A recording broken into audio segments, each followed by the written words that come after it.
The Secret Garden by Frances Hodgson Burnett. Chapter 1. There is no one left. When Mary Lennox was sent to Misselthwaite Manor to live with her uncle, everybody said she was the most disagreeable-looking child ever seen. It was true, too. She had a little thin face and a little thin body, thin light hair, and a sour expression. Her hair was yellow, and her face was yellow because she had been born in India, and had always been ill in one way or another. Her father had held a position under the English government, and had always been busy and ill himself, and her mother had been a great beauty who cared only to go to parties and amuse herself with gay people. She had not wanted a little girl at all, and when Mary was born she handed her over to the care of an ayah, who was made to understand that if she wished to please the Mem-Sahib, she must keep the child out of sight as much as possible. So when she was a sickly, fretful, ugly little baby, she was kept out of the way, and when she became a sickly, fretful, toddling thing, she was kept out of the way also. She never remembered seeing familiarly anything but the dark faces of her ayah and the other native servants, and as they always obeyed her and gave her her own way in everything, because the Mem-Sahib would be angry if she was disturbed by her crying, by the time she was 6 years old she was as tyrannical and selfish a little pig as ever lived. The young English governess who came to teach her to read and write disliked her so much that she gave up her place in 3 months. And when other governesses came to try to fill it, they always went away in a shorter time than the first one. So if Mary had not chosen to really want to know how to read books, she would never have learned her letters at all. One frightfully hot morning, when she was about 9 years old, she awakened feeling very cross, and she became crosser still when she saw that the servant who stood by her bedside was not her ayah. "Why did you come?" she said to the strange woman. "I will not let you stay. Send my ayah to me." The woman looked frightened, but she only stammered that the ayah could not come, and when Mary threw herself into a passion and beat and kicked her, she looked only more frightened, and repeated that it was not possible for the ayah to come to Missy Sahib. There was something mysterious in the air that morning.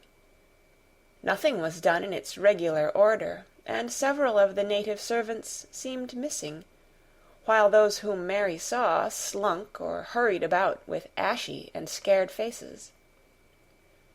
But no one would tell her anything, and her ayah did not come. She was actually left alone as the morning went on, and at last she wandered out into the garden and began to play by herself under a tree near the veranda. She pretended that she was making a flower-bed, and she stuck big scarlet hibiscus blossoms into little heaps of earth, all the time growing more and more angry, and muttering to herself the things she would say, and the names she would call Saidi when she returned. "Pig, pig, daughter of pigs," she said, because to call a native a pig is the worst insult of all.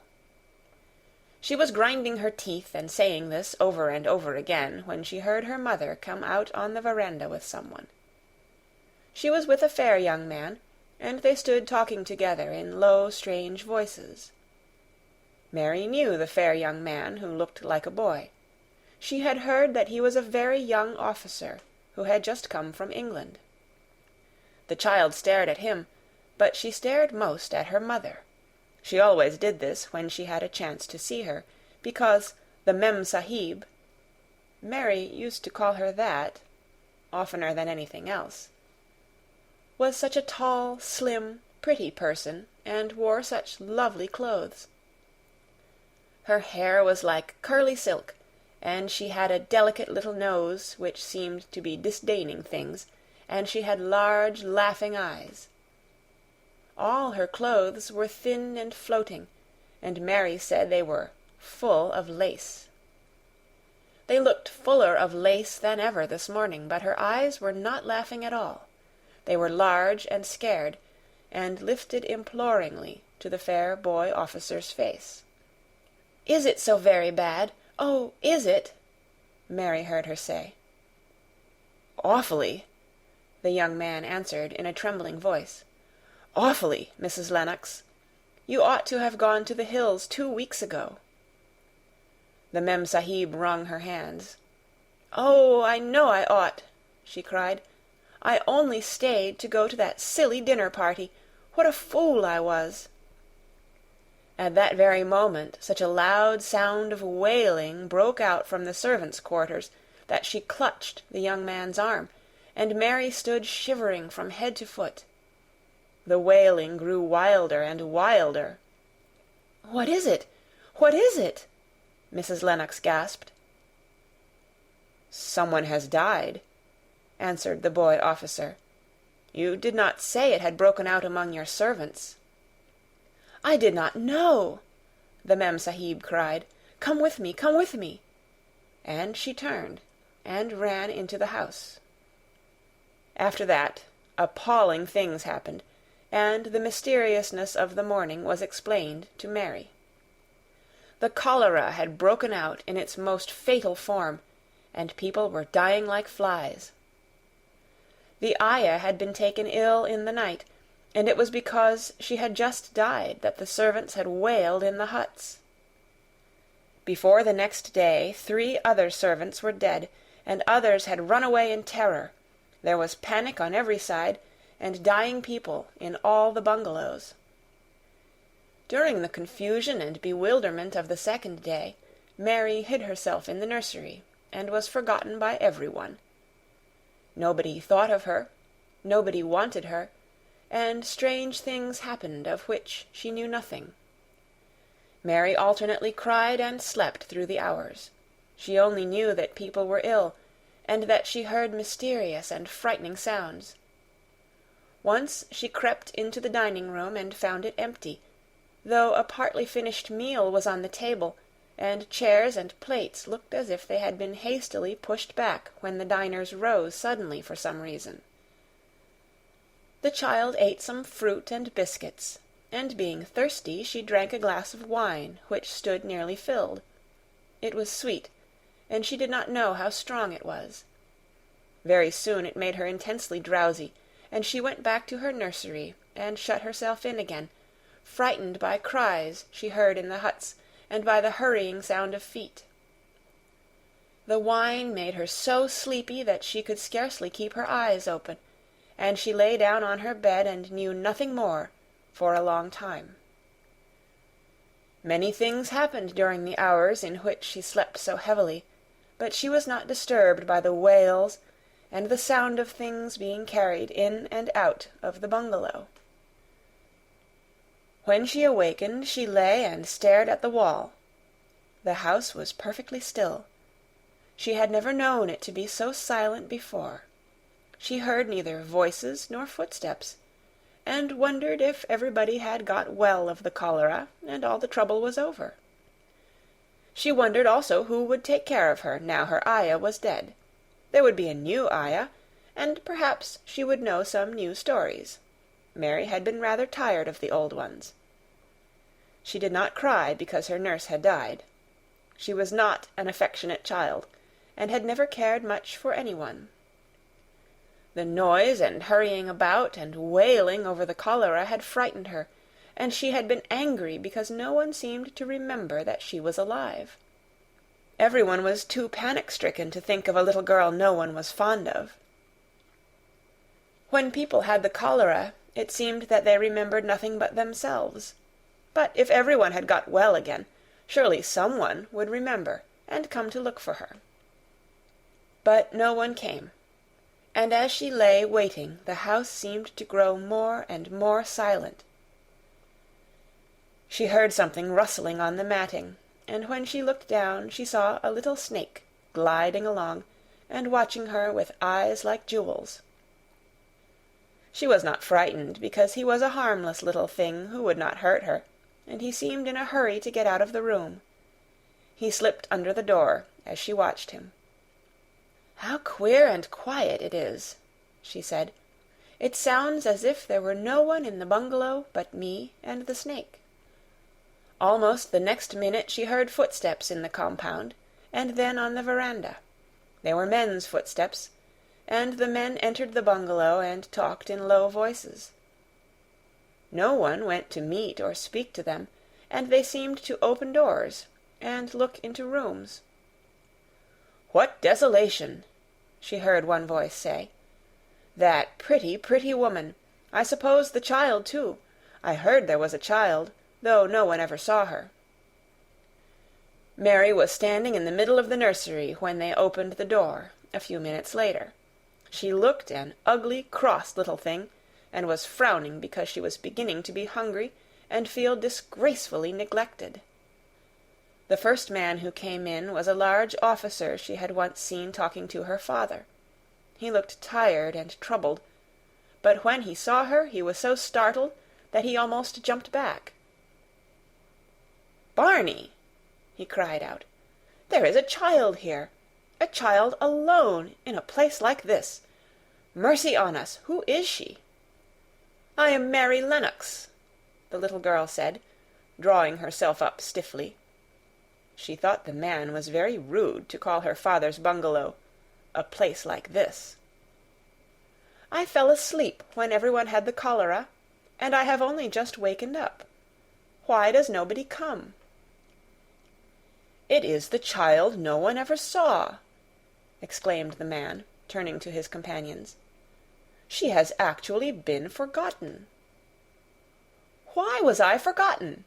Mary said, stamping her foot. "Why does nobody come?" The young man, whose name was Barney, looked at her very sadly. Mary even thought she saw him wink his eyes, as if to wink tears away. "Poor little kid," he said. "There is nobody left to come."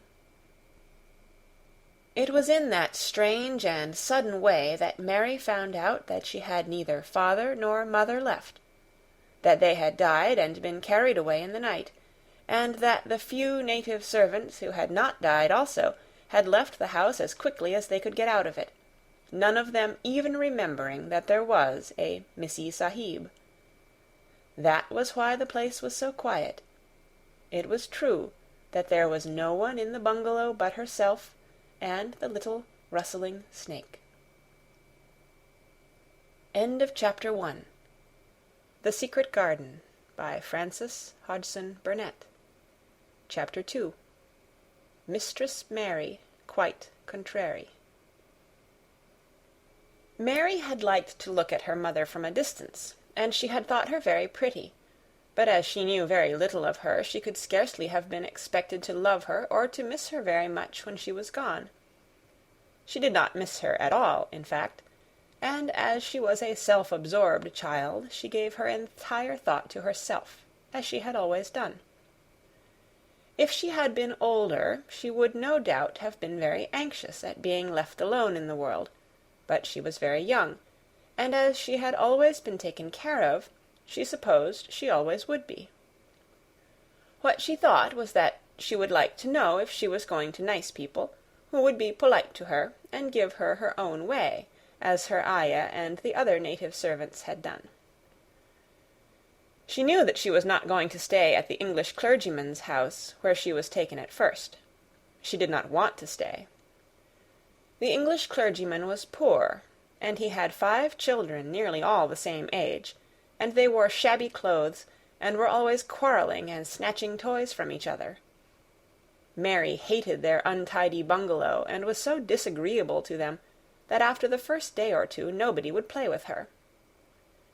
By the second day they had given her a nickname which made her furious.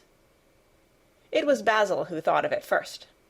Basil was a little boy with impudent blue eyes and a turned-up nose, and Mary hated him. She was playing by herself under a tree, just as she had been playing the day the cholera broke out. She was making heaps of earth and paths for a garden, and Basil came and stood near to watch her. Presently he got rather interested, and suddenly made a suggestion. "Why don't you put a heap of stones there, and pretend it is a rockery?" he said. "There, in the middle." And he leaned over her to point. "Go away!" cried Mary. "I don't want boys. Go away!" For a moment Basil looked angry, and then he began to tease. He was always teasing his sisters. He danced round and round her, and made faces, and sang and laughed. "Mistress Mary, quite contrary, how does your garden grow? With silver bells and cockle shells, and marigolds all in a row." He sang it until the other children heard and laughed too, and the crosser Mary got, the more they sang, "Mistress Mary, quite contrary." And after that, as long as she stayed with them, they called her Mistress Mary, quite contrary, when they spoke of her to each other, and often when they spoke to her. "You are going to be sent home," Basil said to her at the end of the week, "and we're glad of it." "I am glad of it too," answered Mary. "Where is home?" "She doesn't know where home is," said Basil, with 7-year-old scorn. "It's England, of course. Our grandmamma lives there, and our sister Mabel was sent to her last year. You are not going to your grandmamma. You have none. You are going to your uncle. His name is Mr. Archibald Craven." "I don't know anything about him," snapped Mary. "I know you don't," Basil answered. "You don't know anything. Girls never do. I heard father and mother talking about him. He lives in a great, big, desolate old house in the country, and no one goes near him. He's so cross he won't let them, and they wouldn't come if he would let them. He's a hunchback, and he's horrid." "I don't believe you," said Mary, and she turned her back and stuck her fingers in her ears, because she would not listen any more. But she thought over it a great deal afterward, and when Mrs. Crawford told her that night that she was going to sail away to England in a few days and go to her uncle, Mr. Archibald Craven, who lived at Misselthwaite Manor, she looked so stony and stubbornly uninterested that they did not know what to think about her. They tried to be kind to her, but she only turned her face away when Mrs. Crawford attempted to kiss her, and held herself stiffly when Mr. Crawford patted her shoulder. "She is such a plain child," Mrs. Crawford said pityingly afterward. "And her mother was such a pretty creature. She had a very pretty manner, too, and Mary has the most unattractive ways I ever saw in a child. The children call her Mistress Mary quite contrary, and, though it's naughty of them, one can't help understanding it." Perhaps if her mother had carried her pretty face and her pretty manners oftener into the nursery, Mary might have learned some pretty ways too. It is very sad, now the poor beautiful thing is gone, to remember that many people never even knew that she had a child at all. "I believe she scarcely ever looked at her," sighed Mrs. Crawford. "When her ayah was dead, there was no one to give a thought to the little thing. Think of the servants running away and leaving her all alone in that deserted bungalow. Colonel McGrew said he nearly jumped out of his skin when he opened the door and found her standing by herself in the middle of the room." Mary made the long voyage to England under the care of an officer's wife, who was taking her children to leave them in a boarding school. She was very much absorbed in her own little boy and girl, and was rather glad to hand the child over to the woman Mr. Archibald Craven sent to meet her in London. The woman was his housekeeper at Misselthwaite Manor, and her name was Mrs. Medlock. She was a stout woman with very red cheeks and sharp black eyes. She wore a very purple dress, a black silk mantle with jet fringe on it, and a black bonnet with purple velvet flowers which stuck up and trembled when she moved her head. Mary did not like her at all, but as she very seldom liked people, there was nothing remarkable in that. Besides which, it was very evident Mrs. Medlock did not think much of her. "My word, she's a plain little piece of goods," she said. "And we'd heard that her mother was a beauty. She hasn't handed much of it down, has she, ma'am?" "Perhaps she will improve as she grows older." the officer's wife said good-naturedly. "If she were not so sallow, and had a nicer expression, her features are rather good. Children alter so much." "She'll have to alter a good deal," answered Mrs. Medlock. "And there's nothing likely to improve children at Misselthwaite, if you ask me." They thought Mary was not listening, because she was standing a little apart from them at the window of the private hotel they had gone to. She was watching the passing buses and cabs and people, but she heard quite well, and was made very curious about her uncle and the place he lived in. What sort of a place was it, and what would he be like? What was a hunchback? She had never seen one. Perhaps there were none in India. Since she had been living in other people's houses, and had had no ayah, she had begun to feel lonely, and to think queer thoughts which were new to her. She had begun to wonder why she had never seemed to belong to anyone, even when her father and mother had been alive. Other children seemed to belong to their fathers and mothers, but she had never seemed to really be anyone's little girl. She had had servants, and food and clothes, but no one had taken any notice of her. She did not know that this was because she was a disagreeable child, but then, of course, she did not know she was disagreeable. She often thought that other people were, but she did not know that she was so herself. She thought Mrs. Medlock the most disagreeable person she had ever seen, with her common, highly-coloured face and her common fine bonnet. When the next day they set out on their journey to Yorkshire, she walked through the station to the railway carriage with her head up and trying to keep as far away from her as she could, because she did not want to seem to belong to her.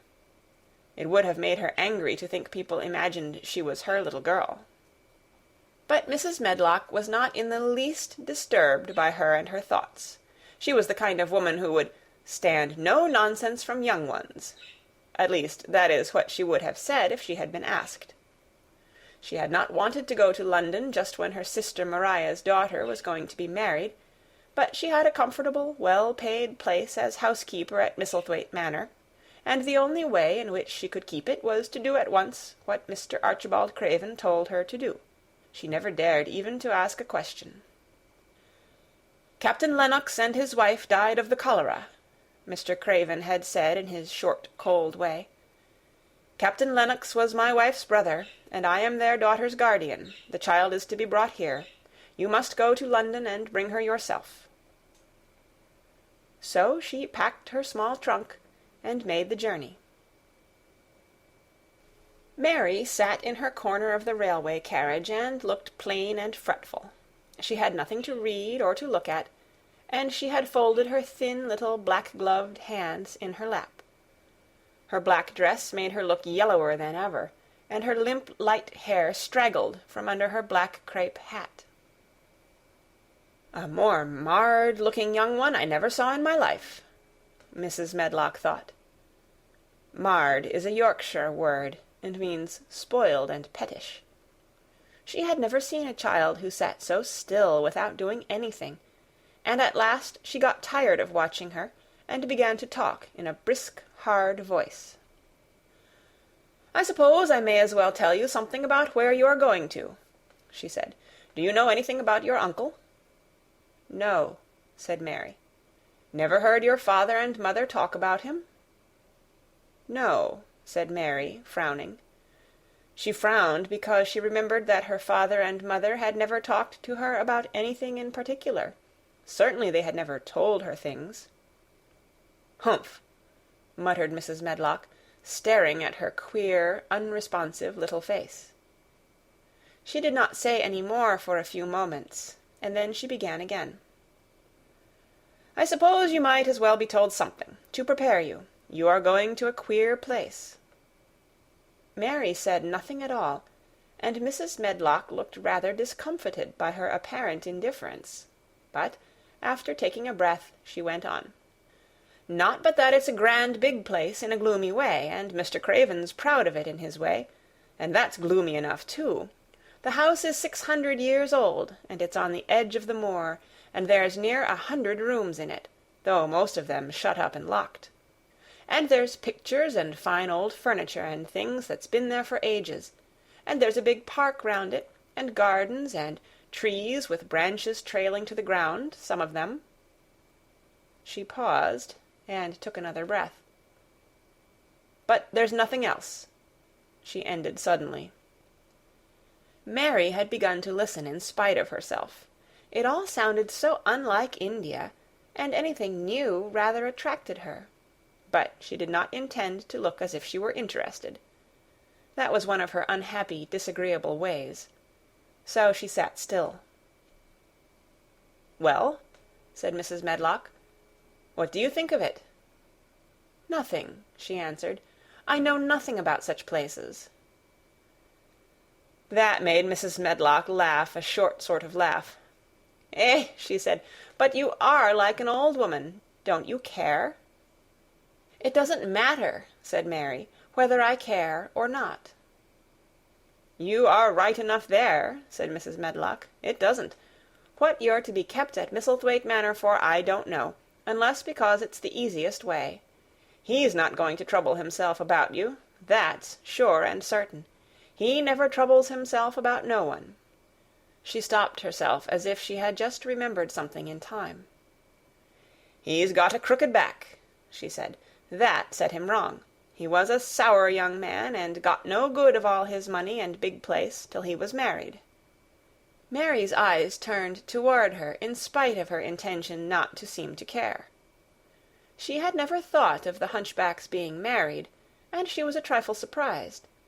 Mrs. Medlock saw this, and as she was a talkative woman, she continued with more interest. This was one way of passing some of the time, at any rate.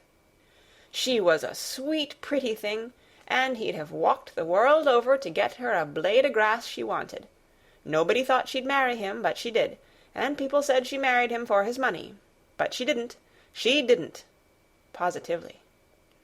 When she died—" Mary gave a little involuntary jump. "Oh, did she die?" she exclaimed, quite without meaning to. She had just remembered a French fairy story she had once read, called Riquet à la Houppe. It had been about a poor hunchback and a beautiful princess, and it had made her suddenly sorry for Mr. Archibald Craven. "Yes, she died," Mrs. Medlock answered, "and it made him queerer than ever. He cares about nobody. He won't see people. Most of the time he goes away, and when he is at Misselthwaite he shuts himself up in the west wing, and won't let anyone but Pitcher see him. Pitcher's an old fellow, but he took care of him when he was a child, and he knows his ways." It sounded like something in a book, and it did not make Mary feel cheerful. A house with 100 rooms, nearly all shut up and with their doors locked, a house on the edge of a moor, whatsoever a moor was, sounded dreary. A man with a crooked back who shut himself up also. She stared out of the window with her lips pinched together, and it seemed quite natural that the rain should have begun to pour down in grey slanting lines, and splash and stream down the window panes. If the pretty wife had been alive, she might have made things cheerful by being something like her own mother, and by running in and out and going to parties, as she had done in frocks full of lace. But she was not there any more. "You needn't expect to see him, because 10 to 1 you won't," said Mrs. Medlock. "And you mustn't expect that there will be people to talk to you. You'll have to play about and look after yourself. You'll be told what rooms you can go into and what rooms you're to keep out of. There's gardens enough. But when you're in the house, don't go wandering and poking about. Mr. Craven won't have it." "I shall not want to go poking about," said sour little Mary, and just as suddenly as she had begun to be rather sorry for Mr. Archibald Craven, she began to cease to be sorry, and to think he was unpleasant enough to deserve all that had happened to him. And she turned her face toward the streaming panes of the window of the railway carriage, and gazed out at the grey rainstorm, which looked as if it would go on for ever and ever. She watched it so long and steadily that the greyness grew heavier and heavier before her eyes, and she fell asleep. End of Chapter 2. The Secret Garden. Chapter 3. Across the Moor. She slept a long time, and when she awakened, Mrs. Medlock had bought a lunch-basket at one of the stations, and they had some chicken and cold beef and bread and butter, and some hot tea. The rain seemed to be streaming down more heavily than ever, and everybody in the station wore wet and glistening waterproofs. The guard lighted the lamps in the carriage, and Mrs. Medlock cheered up very much over her tea and chicken and beef. She ate a great deal, and afterward fell asleep herself, and Mary sat and stared at her, and watched her fine bonnet slip on one side, until she herself fell asleep once more in the corner of the carriage, lulled by the splashing of the rain against the windows. It was quite dark when she awakened again. The train had stopped at a station, and Mrs. Medlock was shaking her. "You've had a sleep," she said. "It's time to open your eyes. We're at Thwaite Station, and we've got a long drive before us." Mary stood up and tried to keep her eyes open while Mrs. Medlock collected her parcels. The little girl did not offer to help her, because in India native servants always picked up or carried things, and it seemed quite proper that other people should wait on one. The station was a small one, and nobody but themselves seemed to be getting out of the train. The station-master spoke to Mrs. Medlock in a rough, good-natured way, pronouncing his words in a queer, broad fashion, which Mary found out afterward was Yorkshire. "I see thou's got back," he said, "and thou's brought the young un with thee." "Aye, that's her," answered Mrs. Medlock, speaking with a Yorkshire accent herself, and jerking her head over her shoulder toward Mary. "How's thy missus?" "Well enow. The carriage is waiting outside for thee." A brougham stood on the road before the little outside platform. Mary saw that it was a smart carriage, and that it was a smart footman who helped her in. His long waterproof coat and the waterproof covering of his hat were shining and dripping with rain, as everything was, the burly station-master included. When he shut the door, mounted the box with the coachman, and they drove off, the little girl found herself seated in a comfortably cushioned corner, but she was not inclined to go to sleep again. She sat and looked out of the window, curious to see something of the road over which she was being driven to the queer place Mrs. Medlock had spoken of. She was not at all a timid child, and she was not exactly frightened, but she felt that there was no knowing what might happen in a house with 100 rooms, nearly all shut up, a house standing on the edge of a moor. "What is a moor?" she said suddenly to Mrs. Medlock. "Look out of the window in about 10 minutes and you'll see," the woman answered. "We've got to drive 5 miles across Missel Moor before we get to the manor. You won't see much because it's a dark night, but you can see something." Mary asked no more questions, but waited in the darkness of her corner, keeping her eyes on the window. The carriage lamps cast rays of light a little distance ahead of them, and she caught glimpses of the things they passed. After they had left the station, they had driven through a tiny village, and she had seen whitewashed cottages and the lights of a public house. Then they had passed a church and a vicarage, and a little shop window or so in a cottage with toys and sweets and odd things set out for sale. Then they were on the high road, and she saw hedges and trees. After that there seemed nothing different for a long time, or at least it seemed a long time to her. At last the horses began to go more slowly, as if they were climbing uphill, and presently there seemed to be no more hedges and no more trees. She could see nothing, in fact, but a dense darkness on either side. She leaned forward and pressed her face against the window just as the carriage gave a big jolt. "Eh, we're on the moor now, sure enough," said Mrs. Medlock. The carriage lamps shed a yellow light on a rough-looking road, which seemed to be cut through bushes and low-growing things which ended in the great expanse of dark apparently spread out before and around them. A wind was rising and making a singular, wild, low, rushing sound. It's not the sea, is it?" said Mary, looking round at her companion. "No, not it," answered Mrs. Medlock. "Nor it isn't fields nor mountains. It's just miles and miles and miles of wild land that nothing grows on but heather and gorse and broom, and nothing lives on but wild ponies and sheep. I feel as if it might be the sea, if there were water on it," said Mary. "It sounds like the sea just now." "That's the wind blowing through the bushes," Mrs. Medlock said.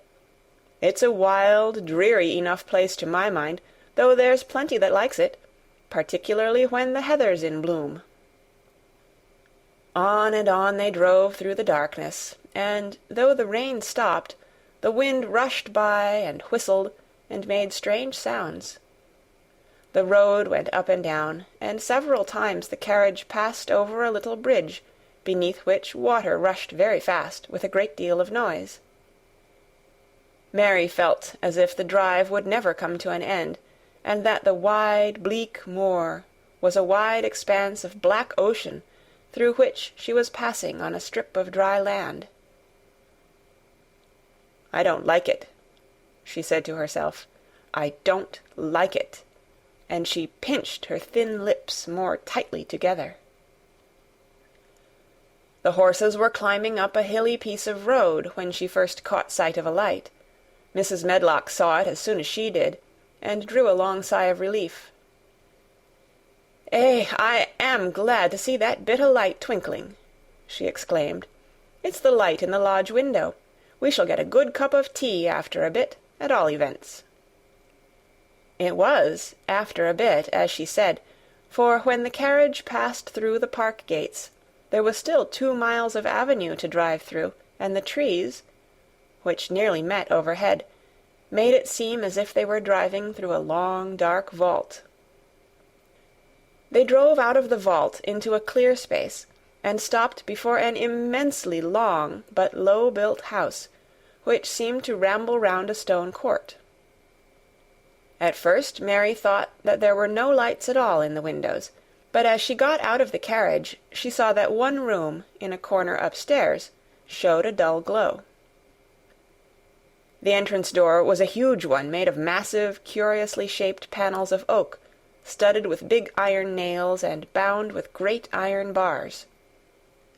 It opened into an enormous hall, which was so dimly lighted that the faces in the portraits on the walls and the figures in the suits of armor made Mary feel that she did not want to look at them. As she stood on the stone floor, she looked a very small, odd little black figure, and she felt as small and lost and odd as she looked. A neat, thin old man stood near the manservant who opened the door for them. "You are to take her to her room," he said in a husky voice. "He doesn't want to see her. He's going to London in the morning." "Very well, Mr. Pitcher," Mrs. Medlock answered. "So long as I know what's expected of me, I can manage." "What's expected of you, Mrs. Medlock," Mr. Pitcher said, "is that you make sure that he's not disturbed, and that he doesn't see what he doesn't want to see." And then Mary Lennox was led up a broad staircase, and down a long corridor, and up a short flight of steps, and through another corridor, and another, until a door opened in a wall, and she found herself in a room with a fire in it, and a supper on a table. Mrs. Medlock said unceremoniously, "Well, here you are. This room and the next are where you'll live, and you must keep to them. Don't you forget that." It was in this way Mistress Mary arrived at Misselthwaite Manor, and she had perhaps never felt quite so contrary in all her life. End of Chapter 3. The Secret Garden by Frances Hodgson Burnett. Chapter 4. Martha. When she opened her eyes in the morning, it was because a young housemaid had come into her room to light the fire, and was kneeling on the hearth-rug, raking out the cinders noisily. Mary lay and watched her for a few moments, and then began to look about the room. She had never seen a room at all like it, and thought it curious and gloomy. The walls were covered with tapestry, with a forest scene embroidered on it. There were fantastically dressed people under the trees, and in the distance there was a glimpse of the turrets of a castle. There were hunters and horses and dogs and ladies. Mary felt as if she were in the forest with them. Out of a deep window she could see a great climbing stretch of land, which seemed to have no trees on it, and to look rather like an endless, dull, purplish sea. "What is that?" she said, pointing out of the window. Martha, the young housemaid, who had just risen to her feet, looked and pointed also. "That there?" she said. "Yes." "That's the moor," with a good-natured grin. "Does thee like it?" "No," answered Mary, "I hate it." "That's because thou art not used to it," Martha said, going back to her hearth. "Thou thinks it's too big and bare now, but thou will like it." "Do you?" inquired Mary. "Aye, that I do," answered Martha, cheerfully polishing away at the grate. "I just love it. It's none bare. It's covered wi' growin' things as smells sweet. It's fair lovely in spring and summer when the gorse and broom and heather's in flower. It smells o' honey, and there's such a lot of fresh air, and the sky looks so high, and the bees and skylarks make such a nice noise hummin' and singin'. I wouldn't live away from the moor for anythin'." Mary listened to her with a grave, puzzled expression. The native servants she had been used to in India were not in the least like this. They were obsequious and servile, and did not presume to talk to their masters as if they were their equals. They made salams and called them "protector of the poor," and names of that sort. Indian servants were commanded to do things, not asked. It was not the custom to say "please" and "thank you," and Mary had always slapped her ayah in the face when she was angry. She wondered a little what this girl would do if one slapped her in the face. She was a round, rosy, good-natured-looking creature, but she had a sturdy way which made Mistress Mary wonder if she might not even slap back, if the person who slapped her was only a little girl. "You are a strange servant," she said from her pillows, rather haughtily. Martha sat up on her heels with her blacking brush in her hand, and laughed, without seeming the least out of temper. "I know that," she said. "If there was a grand missus at Misselthwaite, I should never have been even one of the under-housemaids. I might have been let to be scullery-maid, but I'd never have been let upstairs. I'm too common, and I talk too much Yorkshire. But this is a funny house for all it's so grand. Seems like there's neither master nor mistress, except Mr. Pitcher and Mrs. Medlock. Mr. Craven, he won't be troubled about anything when he's here, and he's nearly always away. Mrs. Medlock gave me the place out of kindness. She told me she could never have done it if Misselthwaite had been like other big houses." "Are you going to be my servant?" Mary asked, still in her imperious little Indian way. Martha began to rub her grate again. "I'm Mrs. Medlock's servant," she said stoutly, "and she's Mr. Craven's. But I'm to do the housemaid's work up here and wait on you a bit. But you won't need much waitin' on." "Who is going to dress me?" demanded Mary. Martha sat up on her heels again and stared. She spoke in broad Yorkshire in her amazement. "Canna tha dress thysen?" she said. "What do you mean? I don't understand your language," said Mary. I forgot," Martha said. "Mrs. Medlock told me I'd have to be careful, or you wouldn't know what I was saying. I mean, can't you put on your own clothes?" "No," answered Mary, quite indignantly. I never did in my life. My Ayah dressed me, of course."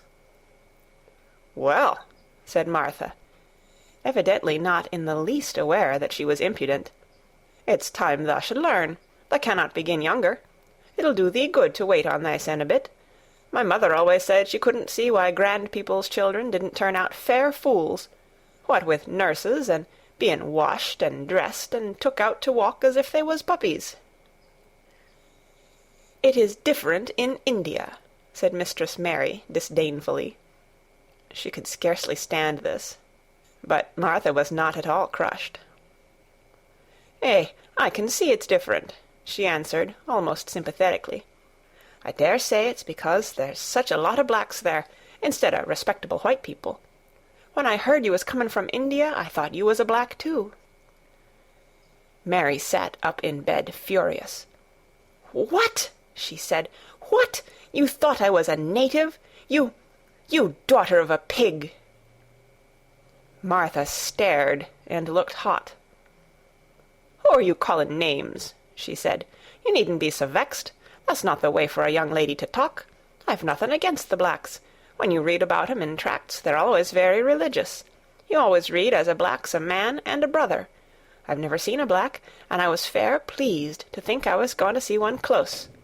When I come in to light your fire this morning, I crept up to your bed and pulled the cover back careful to look at you.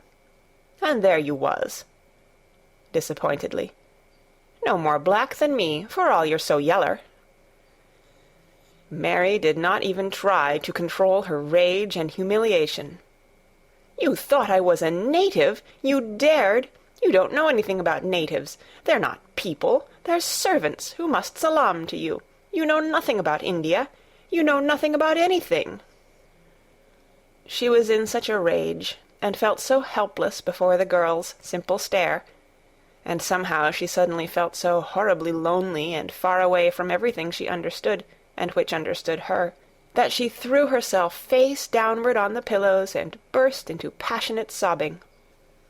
Martha was a little frightened, and quite sorry for her. She went to the bed and bent over her. You mustn't cry like that there," she begged. "You mustn't for sure. I didn't know you'd be vexed. I don't know anything about anything, just like you said. I beg your pardon, miss. Do stop crying." There was something comforting and really friendly in her queer Yorkshire speech and sturdy way, which had a good effect on Mary. She gradually ceased crying and became quiet.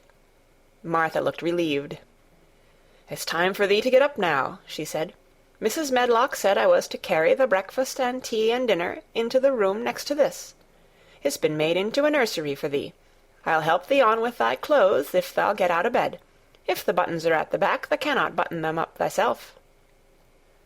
When Mary at last decided to get up, the clothes Martha took from the wardrobe were not the ones she had worn when she arrived the night before with Mrs. Medlock. "Those are not mine," she said. "Mine are black." She looked the thick white wool coat and dress over, and added with cool approval, "Those are nicer than mine." "These are the ones thou must put on," Martha answered.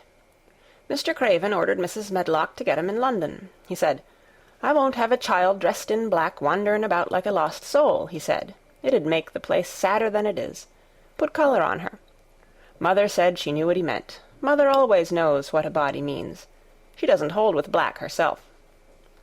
"I hate black things," said Mary. The dressing process was one which taught them both something. Martha had buttoned up her little sisters and brothers, but she had never seen a child who stood still and waited for another person to do things for her, as if she had neither hands nor feet of her own. "Why doesn't thou put on thy own shoes?" she said, when Mary quietly held out her foot.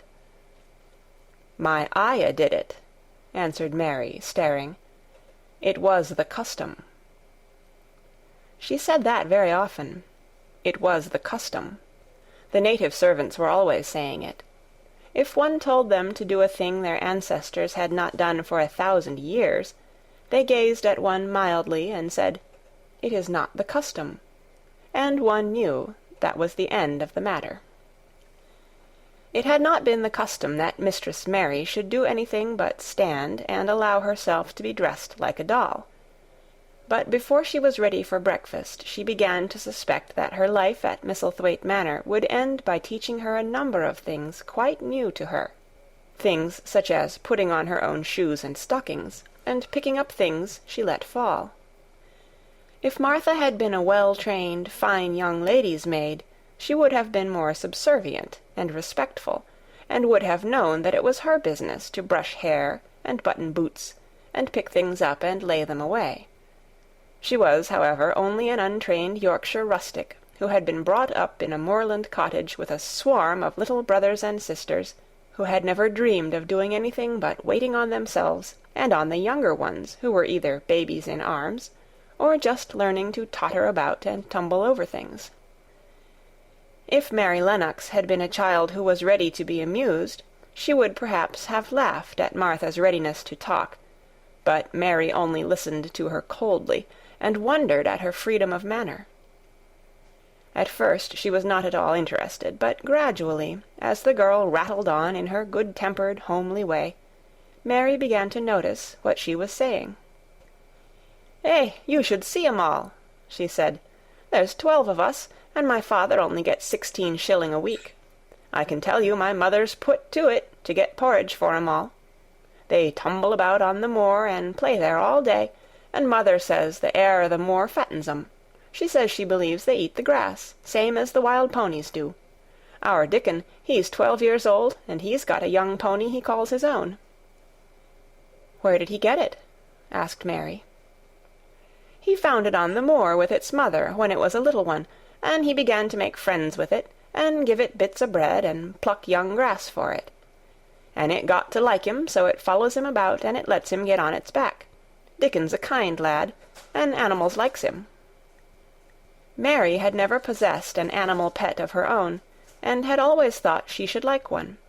So she began to feel a slight interest in Dickon, and as she had never before been interested in anyone but herself, it was the dawning of a healthy sentiment. When she went into the room which had been made into a nursery for her, she found that it was rather like the one she had slept in. It was not a child's room, but a grown-up person's room, with gloomy old pictures on the walls, and heavy old oak chairs. A table in the centre was set with a good substantial breakfast. But she had always had a very small appetite, and she looked with something more than indifference at the first plate Martha set before her. "I don't want it," she said. "Thou doesn't want thy porridge?" Martha exclaimed incredulously. "No." "Thou doesn't know how good it is. Put a bit of treacle on it, or a bit of sugar." "I don't want it," repeated Mary. Said Martha, "I can't abide to see good victuals go to waste. If our children was at this table, they'd clean it bare in 5 minutes." "Why?" said Mary coldly. "Why?" echoed Martha. "Because they scarce ever had their stomachs full in their lives. They're as hungry as young hawks and foxes." "I don't know what it is to be hungry," said Mary, with the indifference of ignorance. Martha looked indignant. "Well, it would do thee good to try it. I can see that plain enough," she said outspokenly. "I've no patience with folk as sits and just stares at good bread and meat. My word, don't I wish Dickon and Phil and Jane and the rest of 'em had what's here under their pinafores." "Why don't you take it to them?" suggested Mary. "It's not mine," answered Martha stoutly, "and this isn't my day out. I get my day out once a month, same as the rest. Then I go home and clean up for mother and give her a day's rest." Mary drank some tea and ate a little toast and some marmalade. "You wrap up warm and run out and play you," said Martha. "It'll do you good, and give you some stomach for your meat." Mary went to the window. There were gardens and paths and big trees, but everything looked dull and wintry. "Out? Why should I go out on a day like this?" "Well, if thou doesn't go out, thou'lt have to stay in, and what has thou got to do?" Mary glanced about her. There was nothing to do. When Mrs. Medlock had prepared the nursery, she had not thought of amusement. Perhaps it would be better to go and see what the gardens were like. "Who will go with me?" she inquired. Martha stared. "You'll go by yourself," she answered. "You'll have to learn to play like other children does, when they haven't got sisters and brothers. Our Dickon goes off on the moor by himself, and plays for hours. That's how he made friends with the pony. He's got sheep on the moor that knows him, and birds as comes and eats out of his hand. However little there is to eat, he always saves a bit of bread to coax his pets." It was really this mention of Dickon which made Mary decide to go out, though she was not aware of it. There would be birds outside, though there would not be ponies or sheep. They would be different from the birds in India, and it might amuse her to look at them. Martha found her coat and hat for her, and a pair of stout little boots, and she showed her her way downstairs. "If tha goes round that way, thou'll come to the gardens," she said, pointing to a gate in a wall of shrubbery. "There's lots of flowers in summer-time, but there's nothing bloomin' now." She seemed to hesitate a second before she added, "One of the gardens is locked up. No one has been in it for 10 years." "Why?" asked Mary, in spite of herself. Here was another locked door, added to the 100 in the strange house. "Mr. Craven had it shut when his wife died so sudden. He won't let no one go inside. It was her garden. He locked the door and dug a hole and buried the key. There's Mrs. Medlock's bell ringing. I must run." After she was gone, Mary turned down the walk which led to the door in the shrubbery. She could not help thinking about the garden which no one had been into for 10 years. She wondered what it would look like, and whether there were any flowers still alive in it. When she had passed through the shrubbery gate, she found herself in great gardens, with wide lawns and winding walks with clipped borders. There were trees and flower-beds and evergreens clipped into strange shapes, and a large pool with an old grey fountain in its midst. But the flower-beds were bare and wintry, and the fountain was not playing. This was not the garden which was shut up. How could a garden be shut up? You could always walk into a garden. She was just thinking this when she saw that, at the end of the path she was following, there seemed to be a long wall, with ivy growing over it. She was not familiar enough with England to know that she was coming upon the kitchen gardens, where the vegetables and fruit were growing. She went toward the wall and found that there was a green door in the ivy, and that it stood open. This was not the closed garden, evidently, and she could go into it. She went through the door, and found that it was a garden with walls all round it, and that it was only one of several walled gardens which seemed to open into one another. She saw another open green door, revealing bushes and pathways between beds containing winter vegetables. Fruit trees were trained flat against the wall, and over some of the beds there were glass frames. The place was bare and ugly enough, Mary thought, as she stood and stared about her. It might be nicer in summer when things were green, but there was nothing pretty about it now. Presently an old man with a spade over his shoulder walked through the door leading from the second garden. He looked startled when he saw Mary, and then touched his cap. He had a surly old face, and did not seem at all pleased to see her. But then she was displeased with his garden, and wore her quite contrary expression, and certainly did not seem at all pleased to see him. "What is this place?" she asked. "One of the kitchen gardens," he answered. "What is that?" said Mary, pointing through the other green door. "Another of 'em," shortly. "There's another on t'other side of the wall, and there's the orchard t'other side of that." "Can I go in them?" asked Mary. "If thou likes, but there's nowt to see." Mary made no response. She went down the path and through the second green door. There she found more walls, and winter vegetables, and glass frames. But in the second wall there was another green door, and it was not open. Perhaps it led into the garden which no one had seen for 10 years. As she was not at all a timid child, and always did what she wanted to do, Mary went to the green door and turned the handle. She hoped the door would not open, because she wanted to be sure she had found the mysterious garden. But it did open quite easily, and she walked through it and found herself in an orchard. There were walls all round it also, and trees trained against them, and there were bare fruit trees growing in the winter-browned grass, but there was no green door to be seen anywhere. Mary looked for it, and yet, when she had entered the upper end of the garden, she had noticed that the wall did not seem to end with the orchard, but to extend beyond it, as if it enclosed a place at the other side. She could see the tops of trees above the wall, and when she stood still she saw a bird with a bright red breast sitting on the topmost branch of one of them, and suddenly he burst into his winter song, almost as if he had caught sight of her, and was calling to her. She stopped and listened to him, and somehow his cheerful, friendly little whistle gave her a pleased feeling. Even a disagreeable little girl may be lonely, and the big closed house, and the big bare moor, and the big bare gardens had made this one feel as if there was no one left in the world but herself. If she had been an affectionate child, who had been used to being loved, she would have broken her heart. But even though she was Mistress Mary quite contrary, she was desolate, and the bright-breasted little bird brought a look into her sour little face, which was almost a smile. She listened to him until he flew away. He was not like an Indian bird, and she liked him, and wondered if she should ever see him again. Perhaps he lived in the mysterious garden, and knew all about it. Perhaps it was because she had nothing whatever to do that she thought so much of the deserted garden. She was curious about it, and wanted to see what it was like. Why had Mr. Archibald Craven buried the key?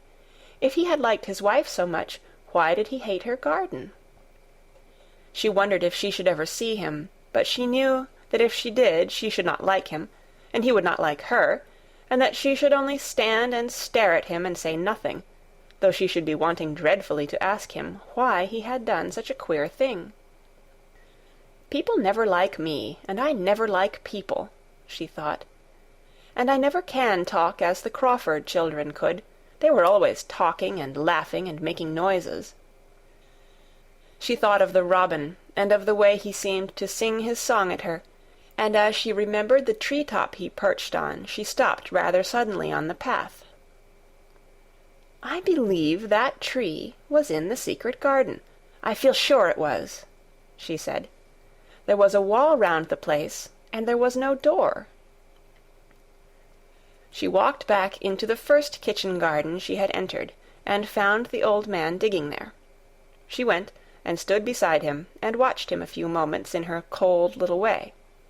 He took no notice of her, and so at last she spoke to him. "I have been into the other gardens," she said. "There was nothing to prevent thee," he answered crustily. "I went into the orchard." "There was no dog at the door to bite thee," he answered. "There was no door there into the other garden," said Mary. "What garden?" he said in a rough voice, stopping his digging for a moment. "The one on the other side of the wall," answered Mistress Mary. "There are trees there. I saw the tops of them. A bird with a red breast was sitting on one of them, and he sang."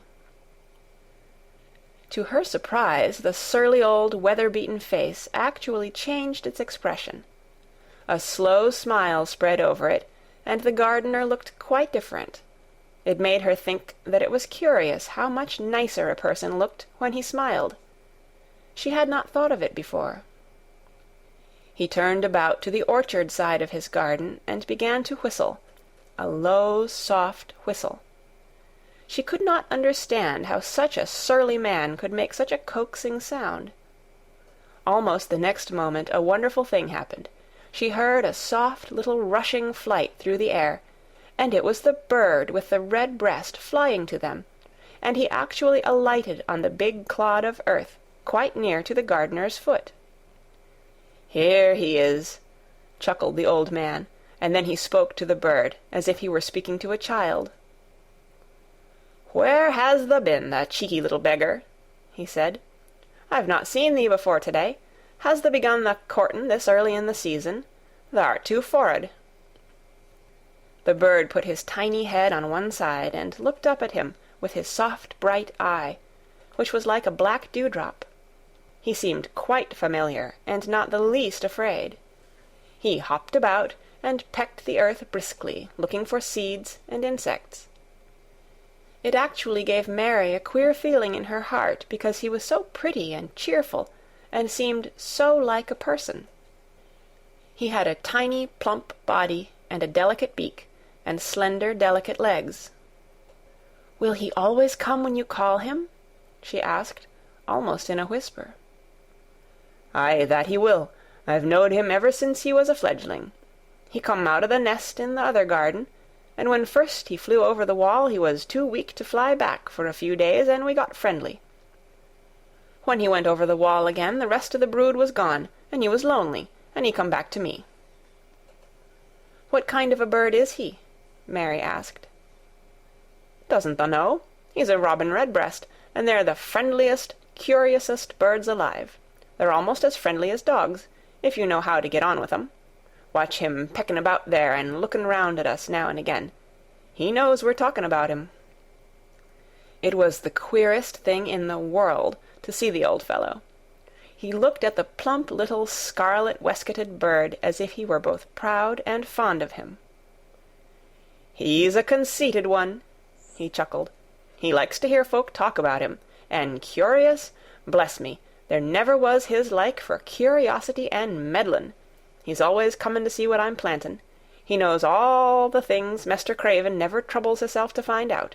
He's the head gardener, he is." The robin hopped about, busily pecking the soil, and now and then stopped and looked at them a little. Mary thought his black dewdrop eyes gazed at her with great curiosity. It really seemed as if he were finding out all about her. The queer feeling in her heart increased. "Where did the rest of the brood fly to?" she asked. "There's no knowin'. The old ones turn 'em out of their nest and make 'em fly, and they're scattered before you know it. This one was a knowin' one, and he knew he was lonely." Mistress Mary went a step nearer to the robin and looked at him very hard. "I'm lonely," she said. She had not known before that this was one of the things which made her feel sour and cross. She seemed to find it out when the robin looked at her, and she looked at the robin. The old gardener pushed his cap back on his bald head and stared at her a minute. "Art thou the little wench from India?" he asked. Mary nodded. "Then no wonder thou'rt lonely. Thou'lt be lonelier before thou's done," he said. He began to dig again, driving his spade deep into the rich black garden soil, while the robin hopped about, very busily employed.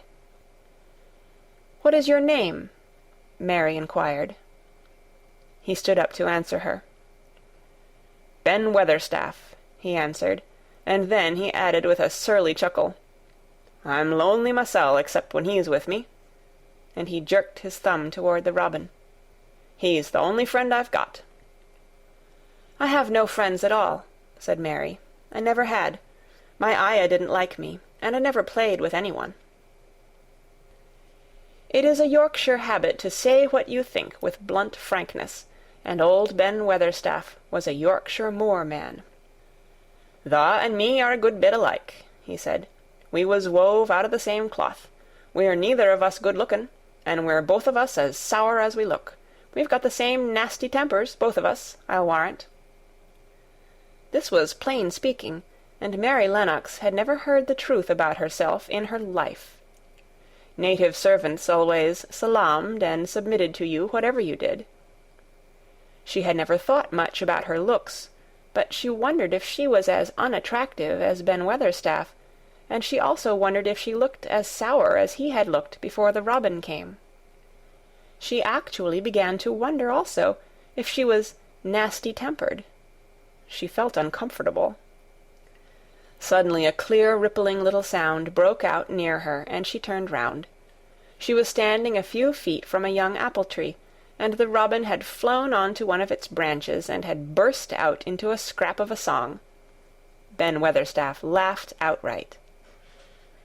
"What did he do that for?" asked Mary. "He's made up his mind to make friends with thee," replied Ben. "Dang me if he hasn't took a fancy to thee." "To me?" said Mary, and she moved toward the little tree softly and looked up.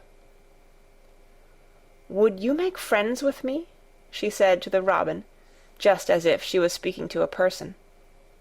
"Would you?" And she did not say it either in her hard little voice or in her imperious Indian voice, but in a tone so soft and eager and coaxing that Ben Weatherstaff was as surprised as she had been when she heard him whistle.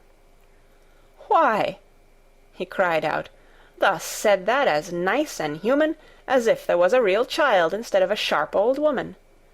Thus said it almost like Dickon talks to his wild things on the moor." "Do you know Dickon?" Mary asked, turning round rather in a hurry. "Everybody knows him. Dickon's wanderin' about everywhere. The very blackberries and heather-bells knows him. I warrant the foxes shows him where their cubs lies, and the skylarks don't hide their nests from him." Mary would have liked to ask some more questions.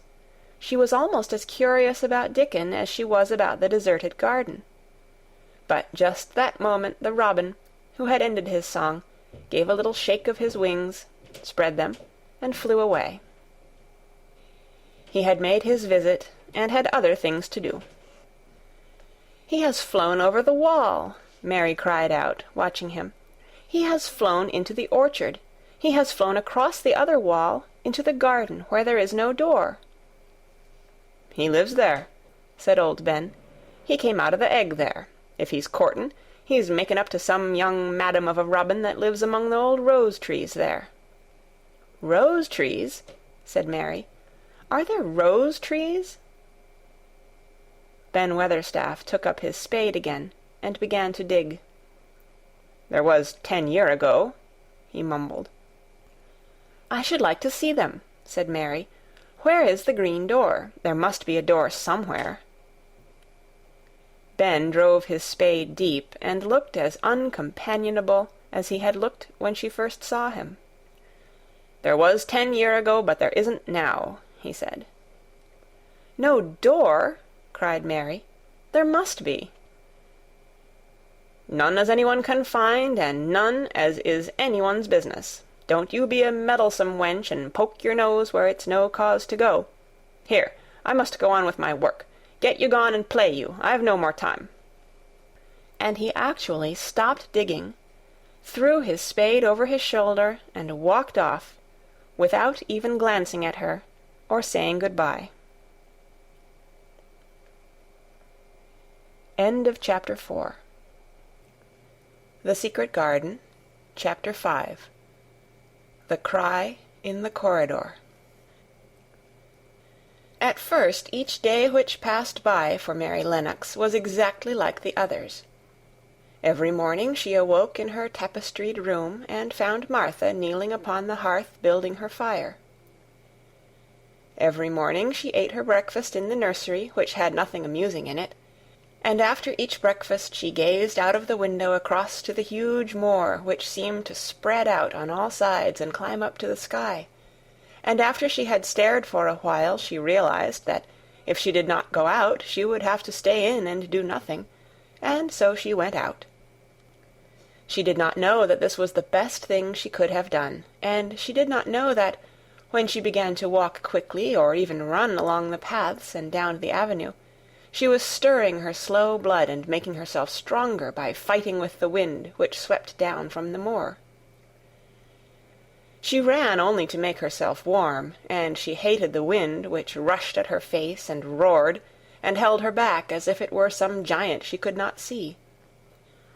But the big breaths of rough, fresh air blown over the heather filled her lungs with something which was good for her whole thin body, and whipped some red color into her cheeks and brightened her dull eyes when she did not know anything about it. But after a few days spent almost entirely out of doors, She wakened one morning knowing what it was to be hungry, and when she sat down to her breakfast, she did not glance disdainfully at her porridge and push it away, but took up her spoon and began to eat it, and went on eating it until her bowl was empty. "Tha got on well enough with that this morning, didn't tha?" said Martha. "It tastes nice to-day," said Mary, feeling a little surprised herself. "It's the air of the moor that's given thee stomach for the victuals," answered Martha. "It's lucky for thee that thou's got victuals as well as appetite. There's been 12 in our cottage as had the stomach and nothing to put in it. You go on playing you out o' doors every day, and you'll get some flesh on your bones, and you won't be so yeller." "I don't play," said Mary. "I have nothing to play with." "Nothing to play with!" exclaimed Martha. "Our children plays with sticks and stones. They just runs about and shouts and looks at things." Mary did not shout, but she looked at things. There was nothing else to do. She walked round and round the gardens and wandered about the paths in the park. Sometimes she looked for Ben Weatherstaff, but though several times she saw him at work, he was too busy to look at her, or was too surly. Once when she was walking toward him, he picked up his spade and turned away, as if he did it on purpose. One place she went to oftener than to any other. It was the long walk outside the gardens, with the walls round them. There were bare flower beds on either side of it, and against the walls ivy grew thickly. There was one part of the wall where the creeping dark green leaves were more bushy than elsewhere. It seemed as if for a long time that part had been neglected. The rest of it had been clipped and made to look neat, but at this lower end of the walk it had not been trimmed at all. A few days after she had talked to Ben Weatherstaff, Mary stopped to notice this, and wondered why it was so. She had just paused, and was looking up at a long spray of ivy swinging in the wind, when she saw a gleam of scarlet and heard a brilliant chirp, and there, on the top of the wall, perched Ben Weatherstaff's robin redbreast, tilting forward to look at her with his small head on one side. "Oh!" she cried out. "Is it you? Is it you?" And it did not seem at all queer to her that she spoke to him, as if she were sure that he would understand and answer her. He did answer. He twittered and chirped and hopped along the wall as if he were telling her all sorts of things. It seemed to Mistress Mary as if she understood him too, though he was not speaking in words. It was as if he said, "Good morning! Isn't the wind nice? Isn't the sun nice? Isn't everything nice? Let us both chirp and hop and twitter. Come on, come on." Mary began to laugh, and as he hopped and took little flights along the wall, she ran after him. Poor little thin, sallow, ugly Mary! She actually looked almost pretty for a moment. "I like you, I like you," she cried out, pattering down the walk, and she chirped and tried to whistle, which last she did not know how to do in the least. But the robin seemed to be quite satisfied, and chirped and whistled back at her.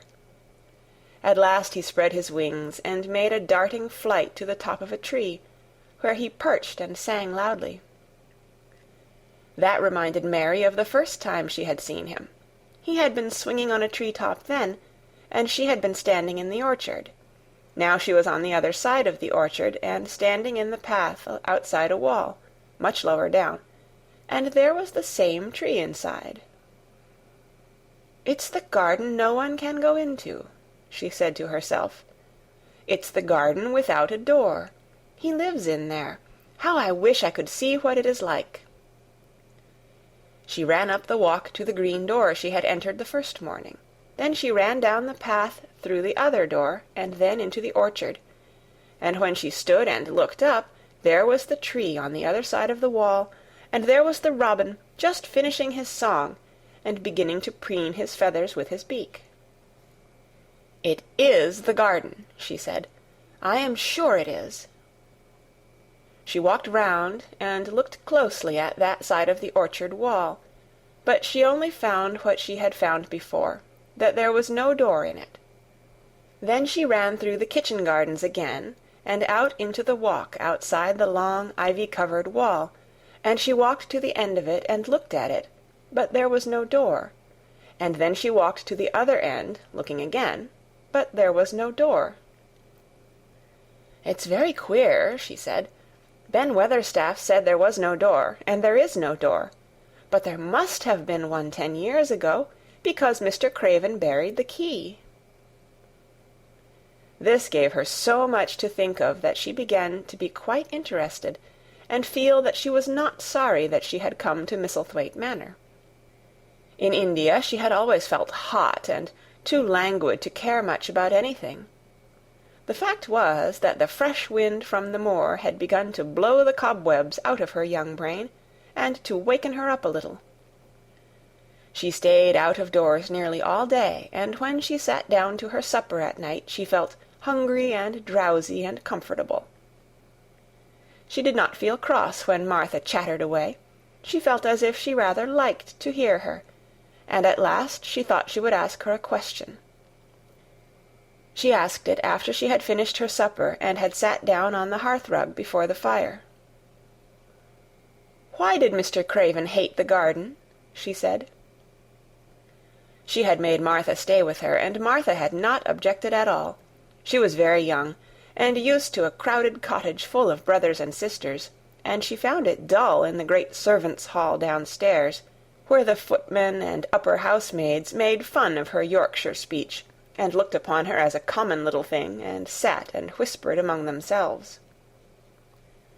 Martha liked to talk, and the strange child who had lived in India, and been waited upon by blacks, was novelty enough to attract her. She sat down on the hearth herself without waiting to be asked. "Art tha thinking about that garden yet?" she said. "I knew tha would. That was just the way with me when I first heard about it." "Why did he hate it?" Mary persisted. Martha tucked her feet under her and made herself quite comfortable. "Listen to the wind wuthering round the house," she said. "You could bear stand up on the moor if you was out on it tonight." Mary did not know what wuthering meant until she listened, and then she understood. It must mean that hollow, shuddering sort of roar, which rushed round and round the house as if the giant no one could see were buffeting it and beating at the walls and windows to try to break in. But one knew he could not get in, and somehow it made one feel very safe and warm inside a room with a red coal fire. "But why did he hate it so?" she asked, after she had listened. She intended to know, if Martha did. Then Martha gave up her store of knowledge. "Mind," she said, "Mrs. Medlock said it's not to be talked about. There's lots of things in this place that's not to be talked over. That's Mr. Craven's orders. His troubles are none servant's business, he says. But for the garden he wouldn't be like he is. It was Mrs. Craven's garden that she had made when first they were married, and she just loved it. And they used to tend the flowers themselves, and none of the gardeners was ever let to go in. Him and her used to go in and shut the door, and stay there hours and hours, readin' and talkin'. And she was just a bit of a girl, and there was an old tree with a branch bent like a seat on it. And she made roses grow over it, and she used to sit there. But one day when she was sittin' there, the branch broke, and she fell on the ground, and was hurt so bad that next day she died. The doctors thought he'd go out o' his mind and die too. That's why he hates it. No one's never gone in since, and he won't let anyone talk about it." Mary did not ask any more questions. She looked at the red fire and listened to the wind wutherin'.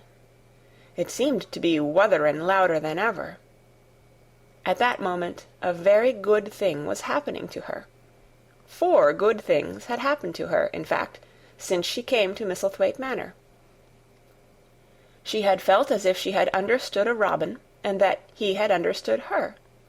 She had run in the wind until her blood had grown warm.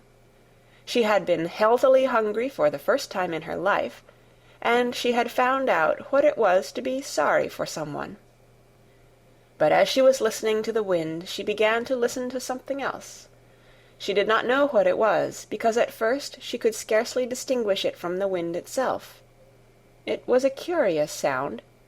It seemed almost as if a child were crying somewhere.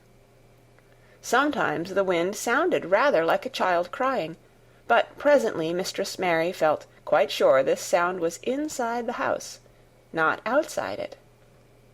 It was far away, but it was inside. She turned round and looked at Martha.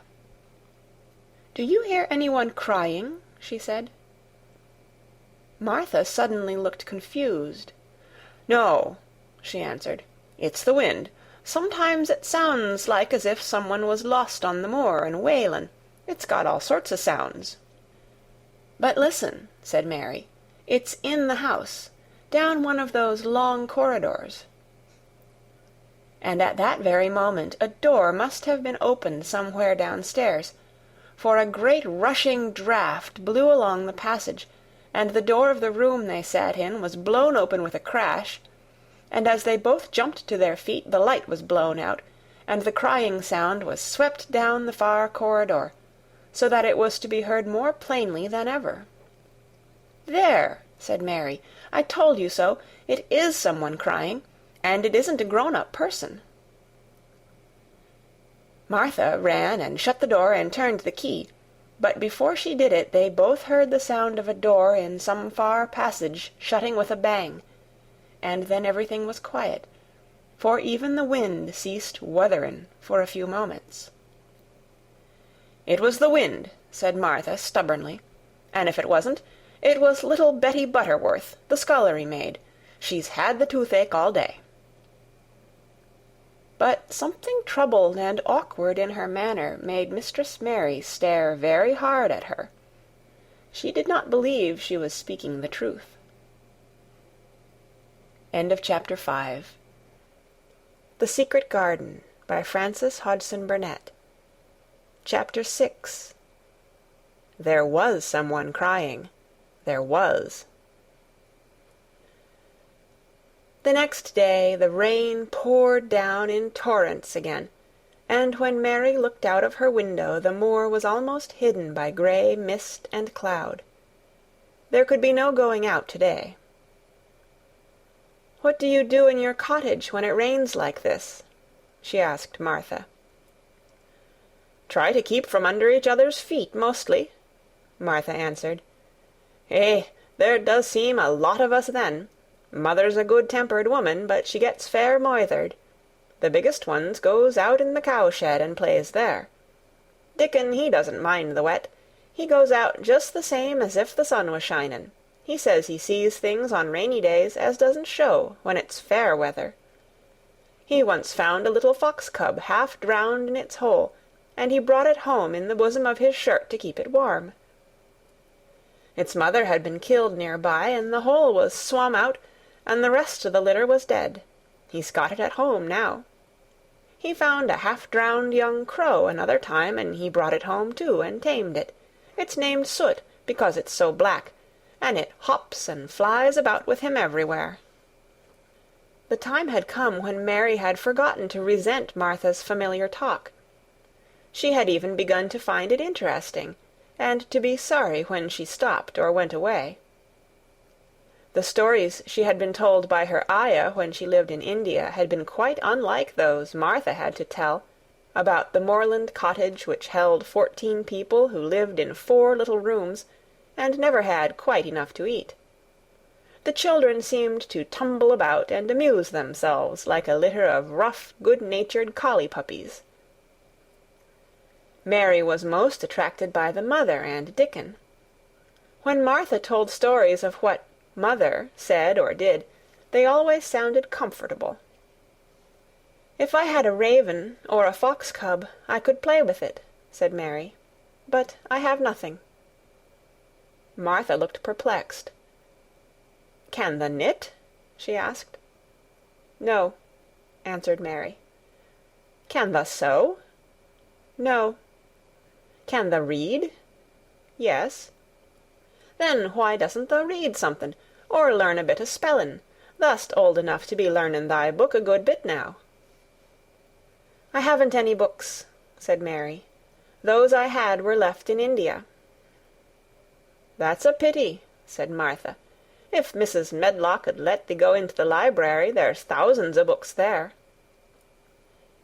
Mary did not ask where the library was, because she was suddenly inspired by a new idea. She made up her mind to go and find it herself. She was not troubled about Mrs. Medlock. Mrs. Medlock seemed always to be in her comfortable housekeeper's sitting-room downstairs. In this queer place one scarcely ever saw anyone at all. In fact, there was no one to see but the servants, and when their master was away they lived a luxurious life below stairs, where there was a huge kitchen hung about with shining brass and pewter, and a large servants' hall, where there were 4 or 5 abundant meals eaten every day, and where a great deal of lively romping went on when Mrs. Medlock was out of the way. Mary's meals were served regularly, and Martha waited on her, but no one troubled themselves about her in the least. Mrs. Medlock came and looked at her every day or two, but no one inquired what she did, or told her what to do. She supposed that perhaps this was the English way of treating children. In India she had always been attended by her ayah, who had followed her about and waited on her, hand and foot. She had often been tired of her company. Now she was followed by nobody, and was learning to dress herself, because Martha looked as though she thought she was silly and stupid when she wanted to have things handed to her and put on. "Hasn't thee got good sense?" she said once, when Mary had stood waiting for her to put on her gloves for her. "Our Susan Ann is twice as sharp as thee, and she's only 4 year old. Sometimes thou looks fair soft in the head." Mary had worn her contrary scowl for an hour after that, but it made her think several entirely new things. She stood at the window for about 10 minutes this morning after Martha had swept up the hearth for the last time, and gone downstairs. She was thinking over the new idea which had come to her when she heard of the library. She did not care very much about the library itself, because she had read very few books, but to hear of it brought back to her mind the 100 rooms with closed doors. She wondered if they were all really locked, and what she would find if she could get into any of them. Were there 100 really? Why shouldn't she go and see how many doors she could count? It would be something to do on this morning when she could not go out. She had never been taught to ask permission to do things, and she knew nothing at all about authority, so she would not have thought it necessary to ask Mrs. Medlock if she might walk about the house, even if she had seen her. She opened the door of the room and went into the corridor, and then she began her wanderings. It was a long corridor, and it branched into other corridors, and it led her up short flights of steps, which mounted to others again. There were doors and doors, and there were pictures on the walls. Sometimes they were pictures of dark, curious landscapes, but oftenest they were portraits of men and women in queer, grand costumes made of satin and velvet. She found herself in one long gallery whose walls were covered with these portraits. She had never thought there could be so many in any house. She walked slowly down this place and stared at the faces, which also seemed to stare at her. She felt as if they were wondering what a little girl from India was doing in their house. Some were pictures of children, little girls in thick satin frocks, which reached to their feet and stood out about them, and boys with puffed sleeves and lace collars and long hair, or with big ruffs around their necks. She always stopped to look at the children and wonder what their names were, and where they had gone, and why they wore such odd clothes. There was a stiff, plain little girl, rather like herself. She wore a green brocade dress and held a green parrot on her finger. Her eyes had a sharp, curious look. "Where do you live now?" said Mary aloud to her. I wish you were here." Surely no other little girl ever spent such a queer morning. It seemed as if there was no one in all the huge rambling house but her own small self, wandering about upstairs and down, through narrow passages and wide ones, where it seemed to her that no one but herself had ever walked. Since so many rooms had been built, people must have lived in them, but it all seemed so empty that she could not quite believe it true. It was not until she climbed to the second floor that she thought of turning the handle of a door. All the doors were shut, as Mrs. Medlock had said they were, but at last she put her hand on the handle of one of them and turned it. She was almost frightened for a moment when she felt that it turned without difficulty, and that when she pushed upon the door itself it slowly and heavily opened. It was a massive door, and opened into a big bedroom. There were embroidered hangings on the wall, and inlaid furniture such as she had seen in India stood about the room. A broad window with leaded panes looked out upon the moor, and over the mantel was another portrait of the stiff, plain little girl, who seemed to stare at her more curiously than ever. "Perhaps she slept here once," said Mary. "She stares at me so that she makes me feel queer." After that she opened more doors and more. She saw so many rooms that she became quite tired, and began to think that there must be 100, though she had not counted them. In all of them there were old pictures or old tapestry with strange scenes worked on them. There were curious pieces of furniture and curious ornaments in nearly all of them. In one room, which looked like a lady's sitting-room, the hangings were all embroidered velvet, and in a cabinet were about 100 little elephants made of ivory. They were of different sizes, and some had their mahouts or palanquins on their backs. Some were much bigger than the others, and some were so tiny that they seemed only babies. Mary had seen carved ivory in India, and she knew all about elephants. She opened the door of the cabinet and stood on a footstool and played with these for quite a long time. When she got tired, she set the elephants in order and shut the door of the cabinet. In all her wanderings through the long corridors and the empty rooms, she had seen nothing alive, but in this room she saw something. Just after she had closed the cabinet door, she heard a tiny rustling sound. It made her jump and look around at the sofa by the fireplace, from which it seemed to come. In the corner of the sofa there was a cushion, and in the velvet which covered it there was a hole, and out of the hole peeped a tiny head, with a pair of frightened eyes in it. Mary crept softly across the room to look. The bright eyes belonged to a little gray mouse, and the mouse had eaten a hole into the cushion and made a comfortable nest there. 6 baby mice were cuddled up asleep near her. If there was no one else alive in the 100 rooms, there were 7 mice who did not look lonely at all. "If they wouldn't be so frightened, I would take them back with me," said Mary. She had wandered about long enough to feel too tired to wander any farther, and she turned back. 2 or 3 times she lost her way by turning down the wrong corridor, and was obliged to ramble up and down until she found the right one. But at last she reached her own floor again, though she was some distance from her own room, and did not know exactly where she was. "I believe I have taken a wrong turning again," she said, standing still at what seemed the end of a short passage with tapestry on the wall. "I don't know which way to go.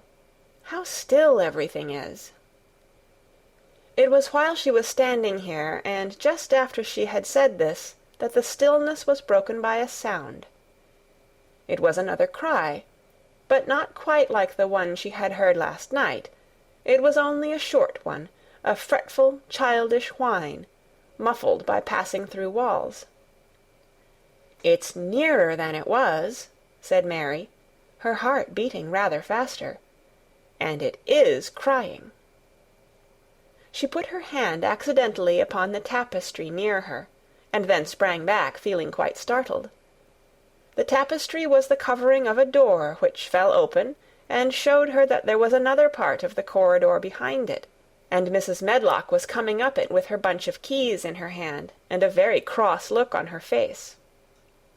"What are you doing here?" she said, and she took Mary by the arm and pulled her away.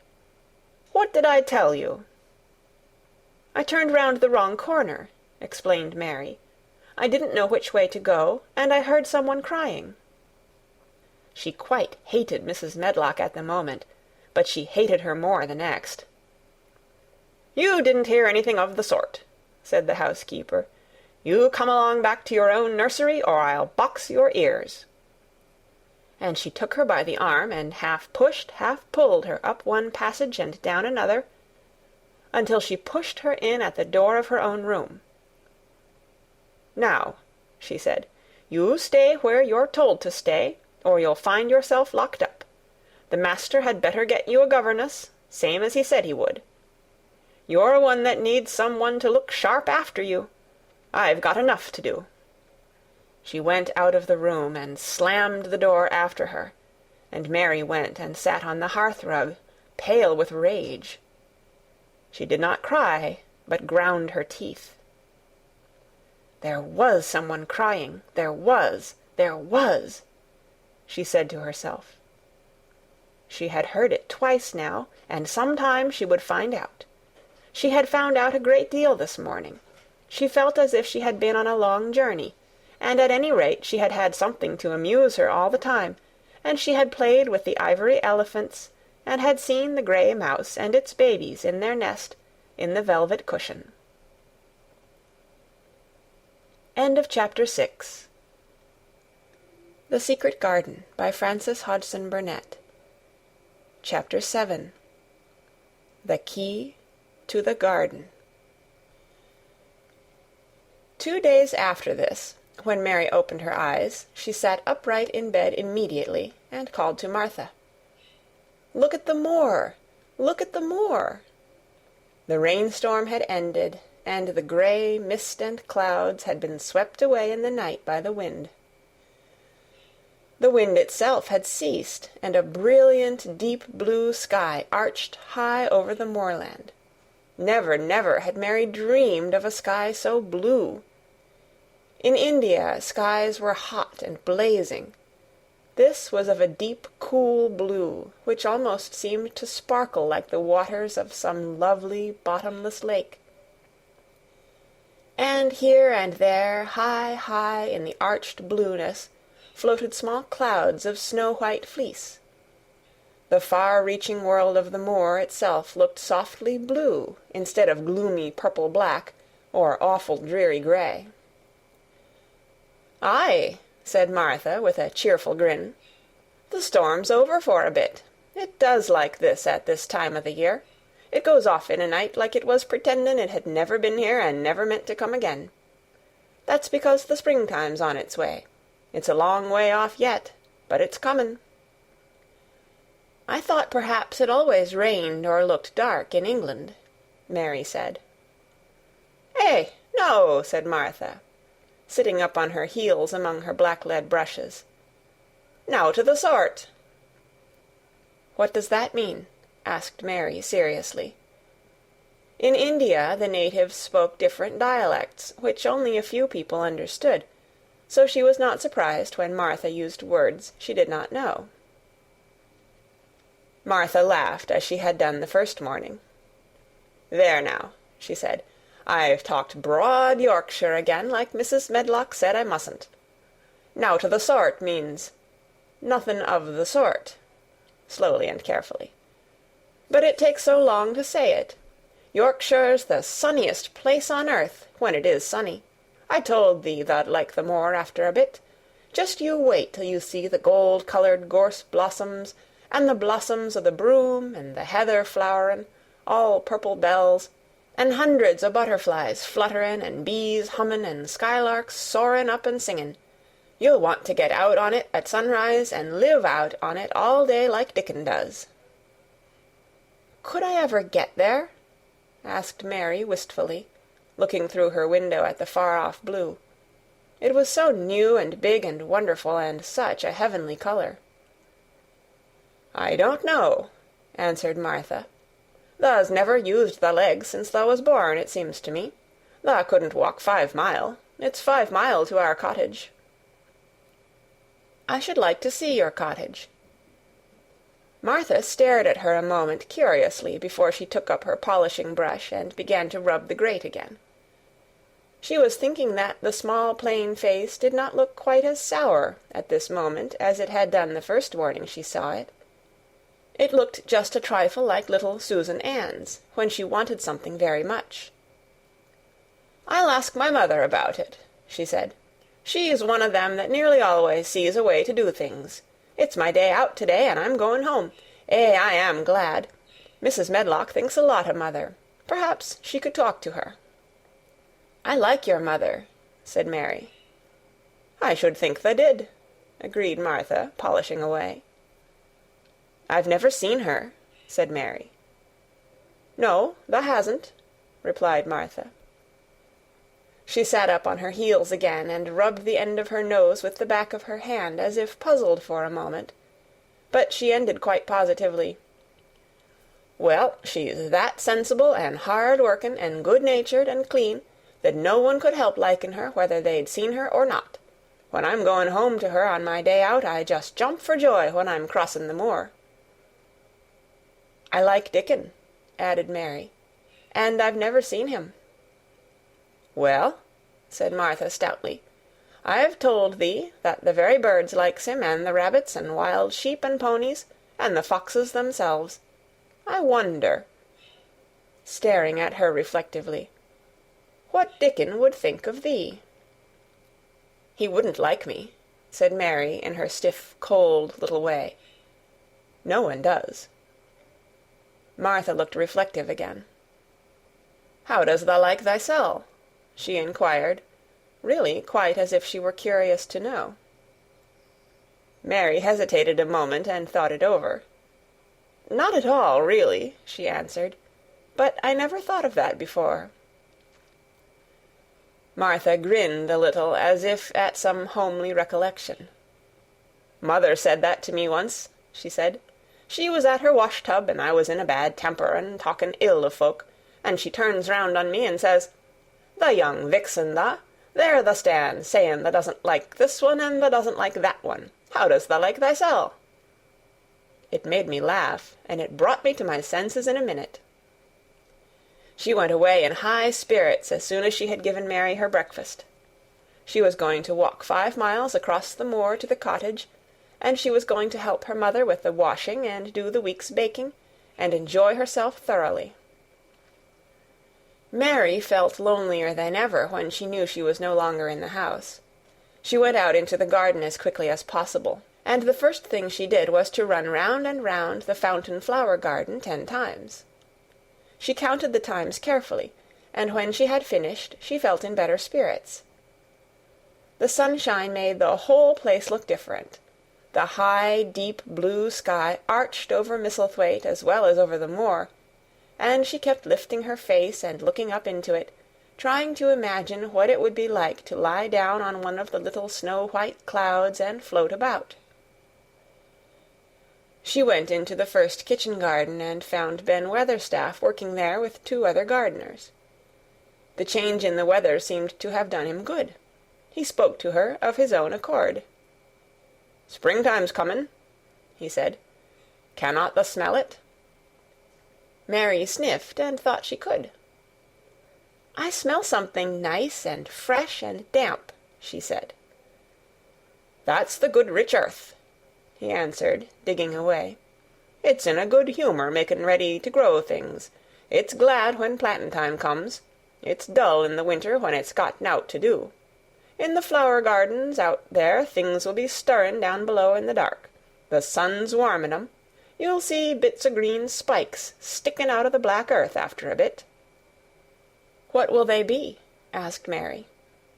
"Crocuses and snowdrops and daffydowndillies. Has thou never seen them?"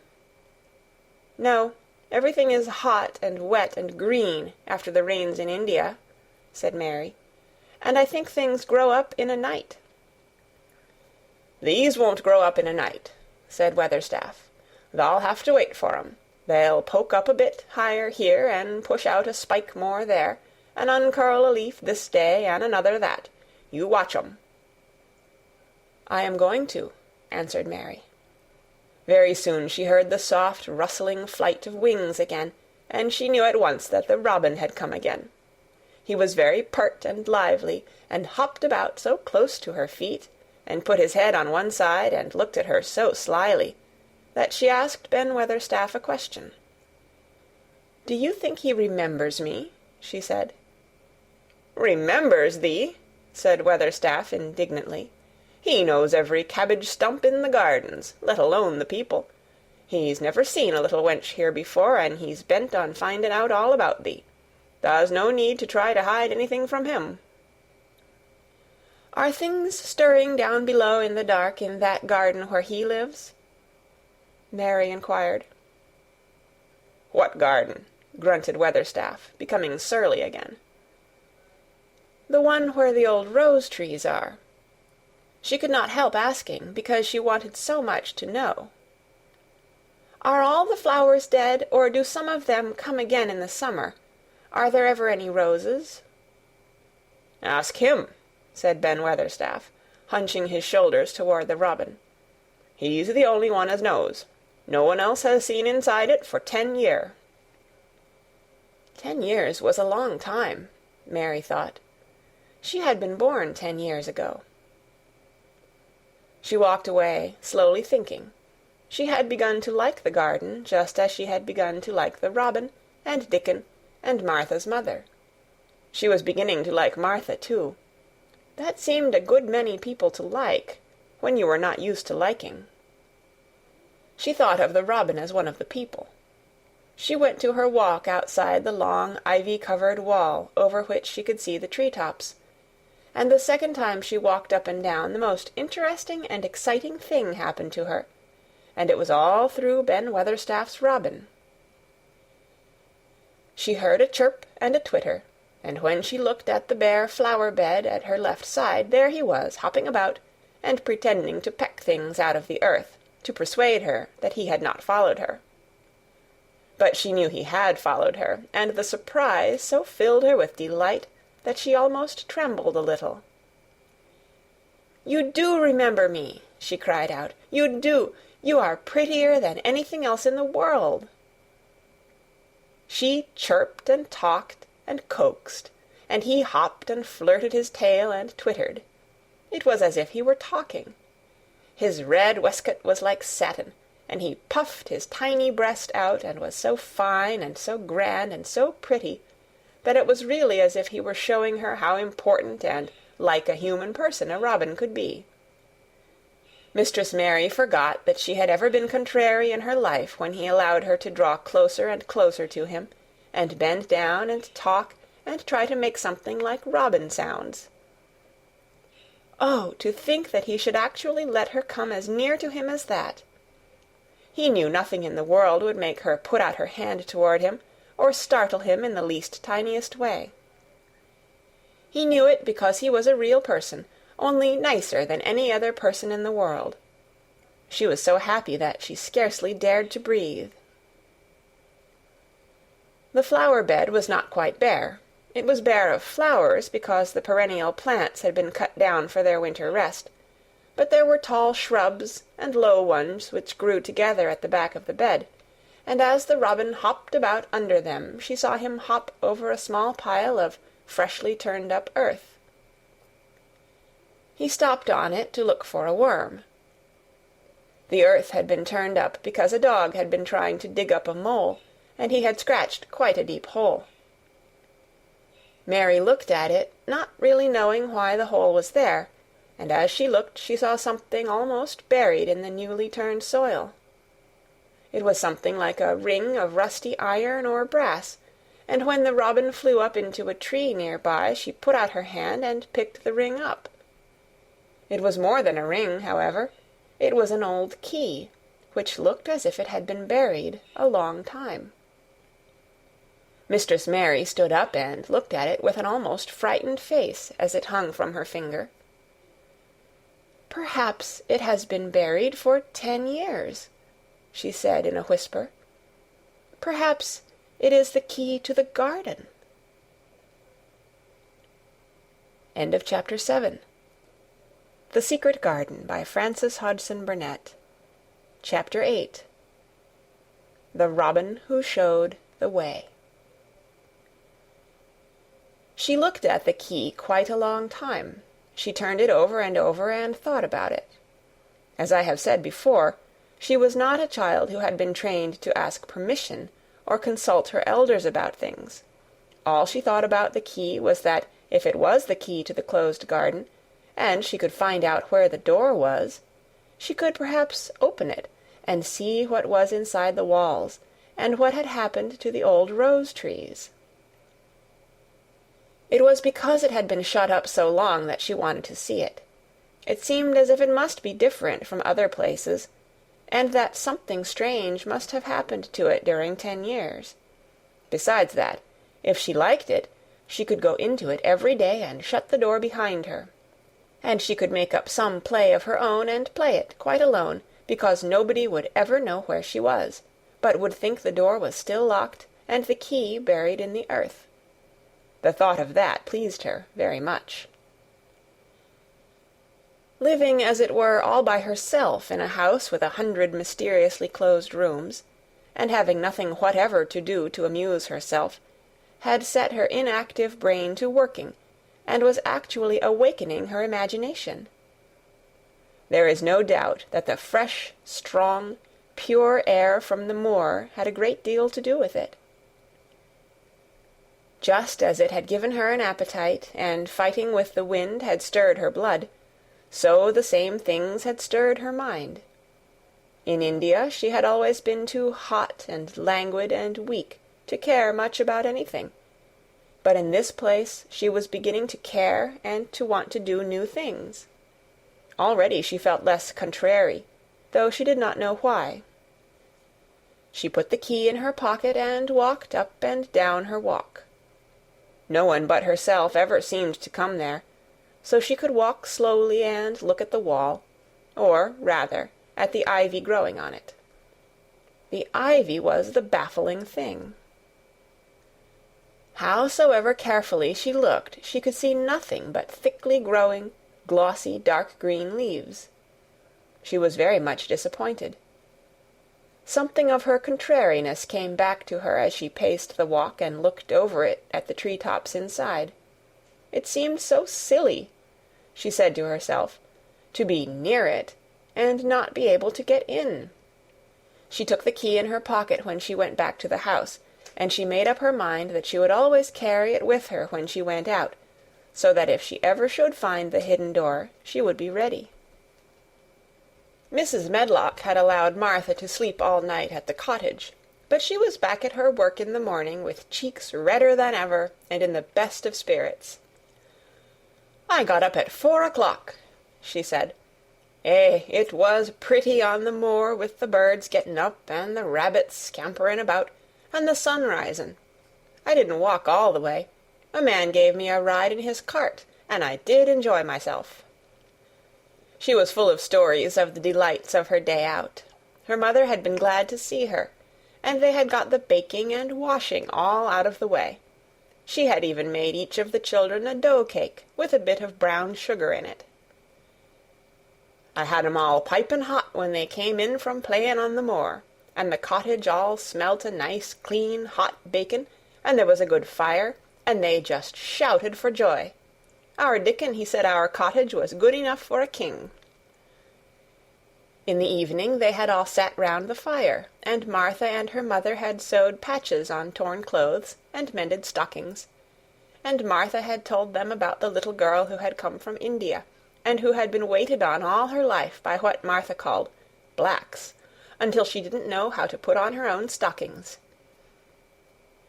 They did like to hear about you," said Martha. "They wanted to know all about the blacks and about the ship you came in. I couldn't tell 'em enough." Mary reflected a little. "I'll tell you a great deal more before your next day out," she said, "so that you will have more to talk about. I dare say they would like to hear about riding on elephants and camels, and about the officers going to hunt tigers." "My word!" cried delighted Martha. "It would set 'em clean off their heads. Would tha really do that, miss? It would be the same as a wild beast show like we heard they had in York once." "India is quite different from Yorkshire," Mary said slowly, as she thought the matter over. "I never thought of that. Did Dickon and your mother like to hear you talk about me?" "Why, our Dickon's eyes nearly started out o' his head, they got that round," answered Martha. "But mother, she was put out about your seemin' to be all by yourself like. She said, 'Hasn't Mr. Craven got no governess for her, nor no nurse?' And I said, 'No, he hasn't, though Mrs. Medlock says he will when he thinks of it, but she says he mayn't think of it for 2 or 3 years.'" "I don't want a governess," said Mary sharply. "But mother says you ought to be learnin' your book by this time, and you ought to have a woman to look after you, and she says, 'Now, Martha, you just think about how you'd feel yourself, in a big place like that, wanderin' about all alone, and no mother. You do your best to cheer her up,' she says, and I said I would." Mary gave her a long, steady look. "You do cheer me up," she said. "I like to hear you talk." Presently Martha went out of the room and came back with something held in her hands under her apron. "What does thee think?" she said, with a cheerful grin. "I've brought thee a present." "A present?" exclaimed Mistress Mary. "How could a cottage full of 14 hungry people give anyone a present?" "A man was drivin' across the moor, peddlin'," Martha explained, "and he stopped his cart at our door. He had pots and pans and odds and ends, but mother had no money to buy anything. Just as he was goin' away, our 'Lizabeth Ellen called out, 'Mother, he's got skippin' ropes with red and blue handles.' And mother, she calls out quite sudden, 'Here, stop, mister, how much are they?'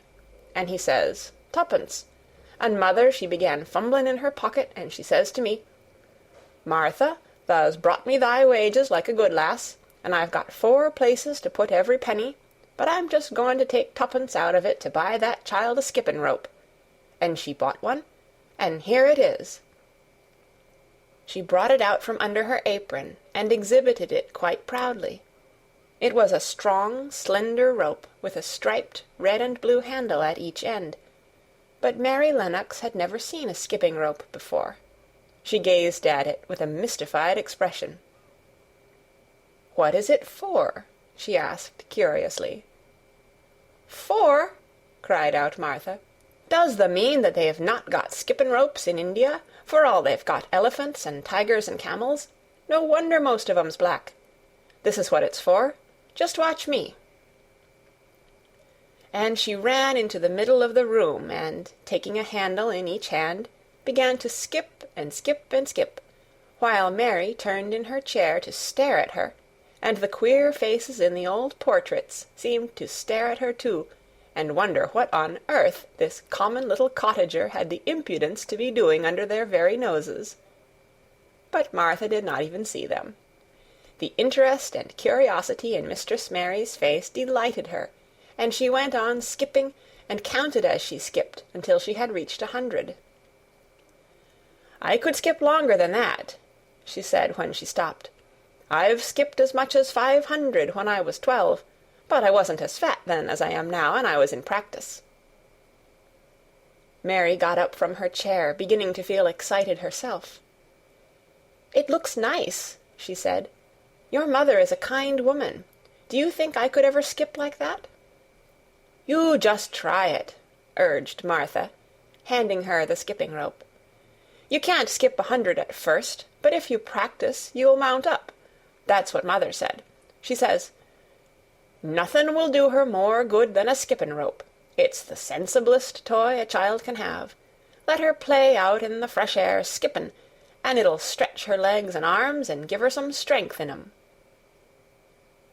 It was plain that there was not a great deal of strength in Mistress Mary's arms and legs when she first began to skip. She was not very clever at it, but she liked it so much that she did not want to stop.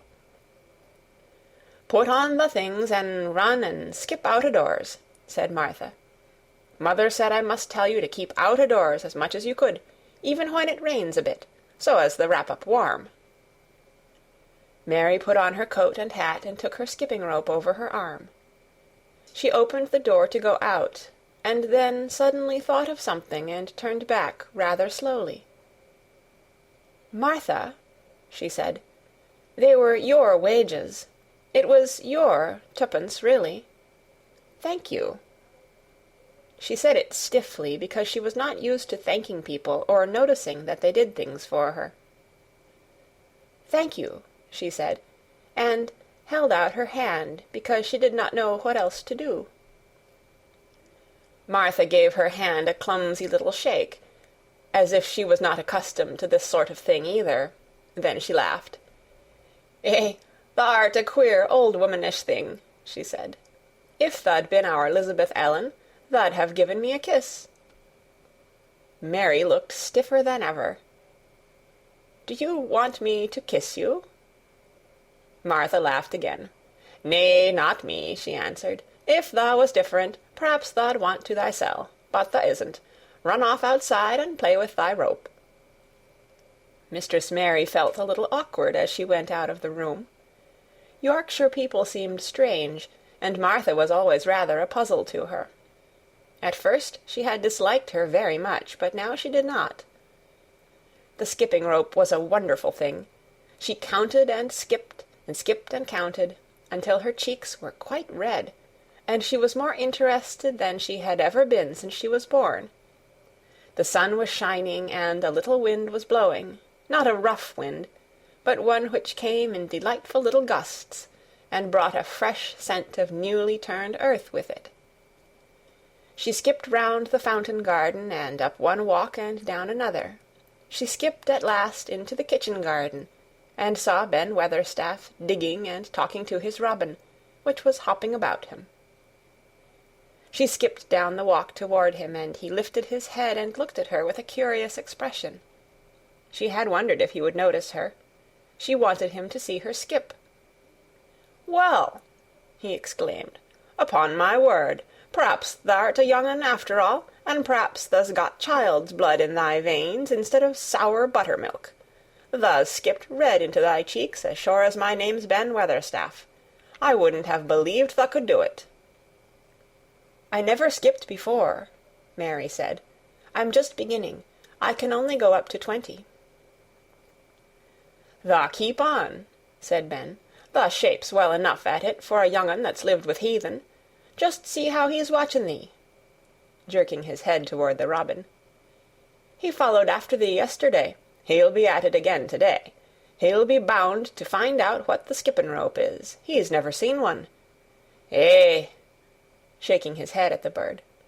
"The curiosity will be the death of thee sometime if thou doesn't look sharp." Mary skipped round all the gardens and round the orchard, resting every few minutes. At length she went to her own special walk, and made up her mind to try if she could skip the whole length of it. It was a good long skip, and she began slowly, but before she had gone halfway down the path she was so hot and breathless that she was obliged to stop. She did not mind much, because she had already counted up to 30. She stopped with a little laugh of pleasure, and there, lo and behold, was the robin swaying on a long branch of ivy. He had followed her, and he greeted her with a chirp. As Mary had skipped toward him, she felt something heavy in her pocket strike against her at each jump, and when she saw the robin she laughed again. "You showed me where the key was yesterday," she said. "You ought to show me the door to-day, but I don't believe you know." The robin flew from his swinging spray of ivy onto the top of the wall, and he opened his beak and sang a loud, lovely trill, merely to show off. Nothing in the world is quite as adorably lovely as a robin when he shows off, and they are nearly always doing it. Mary Lennox had heard a great deal about magic in her Aya's stories, and she always said that what happened almost at that moment was magic. One of the nice little gusts of wind rushed down the walk, and it was a stronger one than the rest. It was strong enough to wave the branches of the trees, and it was more than strong enough to sway the trailing sprays of untrimmed ivy hanging from the wall. Mary had stepped close to the robin, and suddenly the gust of wind swung aside some loose ivy trails, and more suddenly still she jumped toward it and caught it in her hand. This she did because she had seen something under it, a round knob which had been covered by the leaves hanging over it. It was the knob of a door. She put her hands under the leaves and began to pull and push them aside. Thick as the ivy hung, it nearly all was a loose and swinging curtain, though some had crept over wood and iron. Mary's heart began to thump, and her hands to shake a little in her delight and excitement. The robin kept singing and twittering away, and tilting his head on one side as if he were as excited as she was. What was this under her hands, which was square and made of iron, and which her fingers found a hole in? It was the lock of the door which had been closed 10 years, and she put her hand in her pocket, drew out the key, and found it fitted the keyhole. She put the key in and turned it. It took 2 hands to do it, but it did turn. And then she took a long breath and looked behind her up the long walk to see if anyone was coming. No one was coming. No one ever did come, it seemed, and she took another long breath, because she could not help it, and she held back the swinging curtain of ivy and pushed back the door, which opened slowly, slowly. Then she slipped through it and shut it behind her, and stood with her back against it, looking about her and breathing quite fast with excitement and wonder and delight. She was standing inside the secret garden. End of Chapter 8. The Secret Garden by Frances Hodgson Burnett. Chapter 9. The Strangest House Anyone Ever Lived in.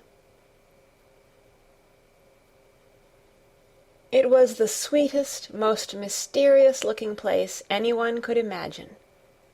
The high walls which shut it in were covered with the leafless stems of climbing roses, which were so thick that they were matted together.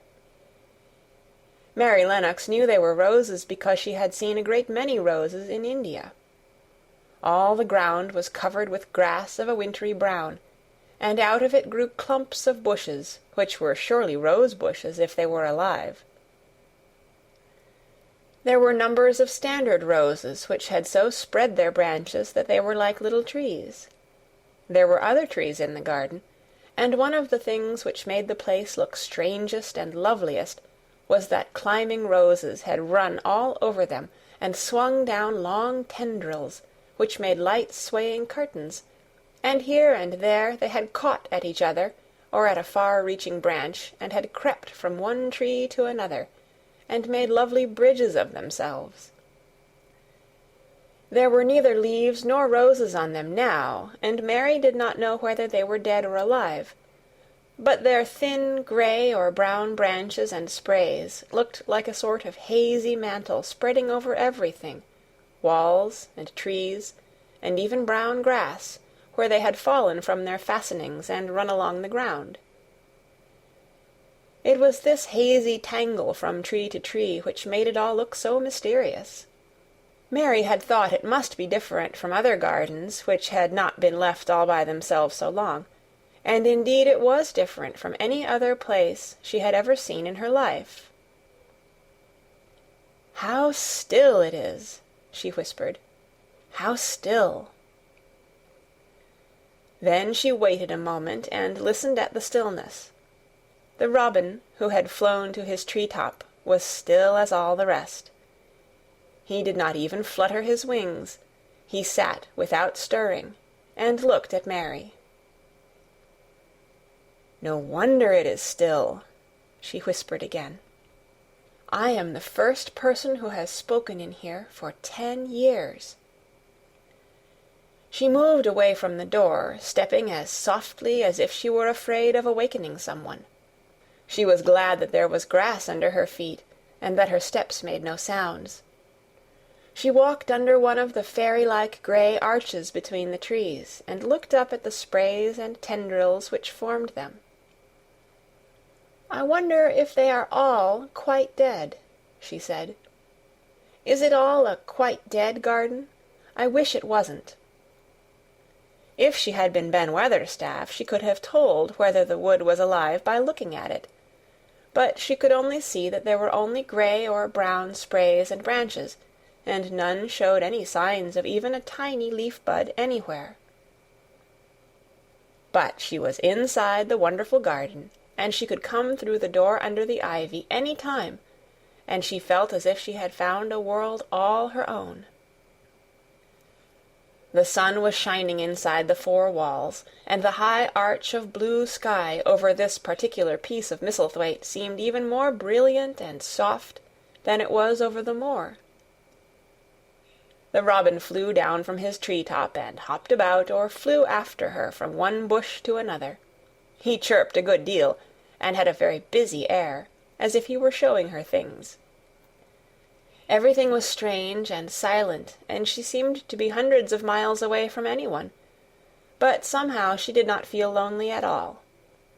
All that troubled her was her wish that she knew whether all the roses were dead, or if perhaps some of them had lived and might put out leaves and buds as the weather got warmer.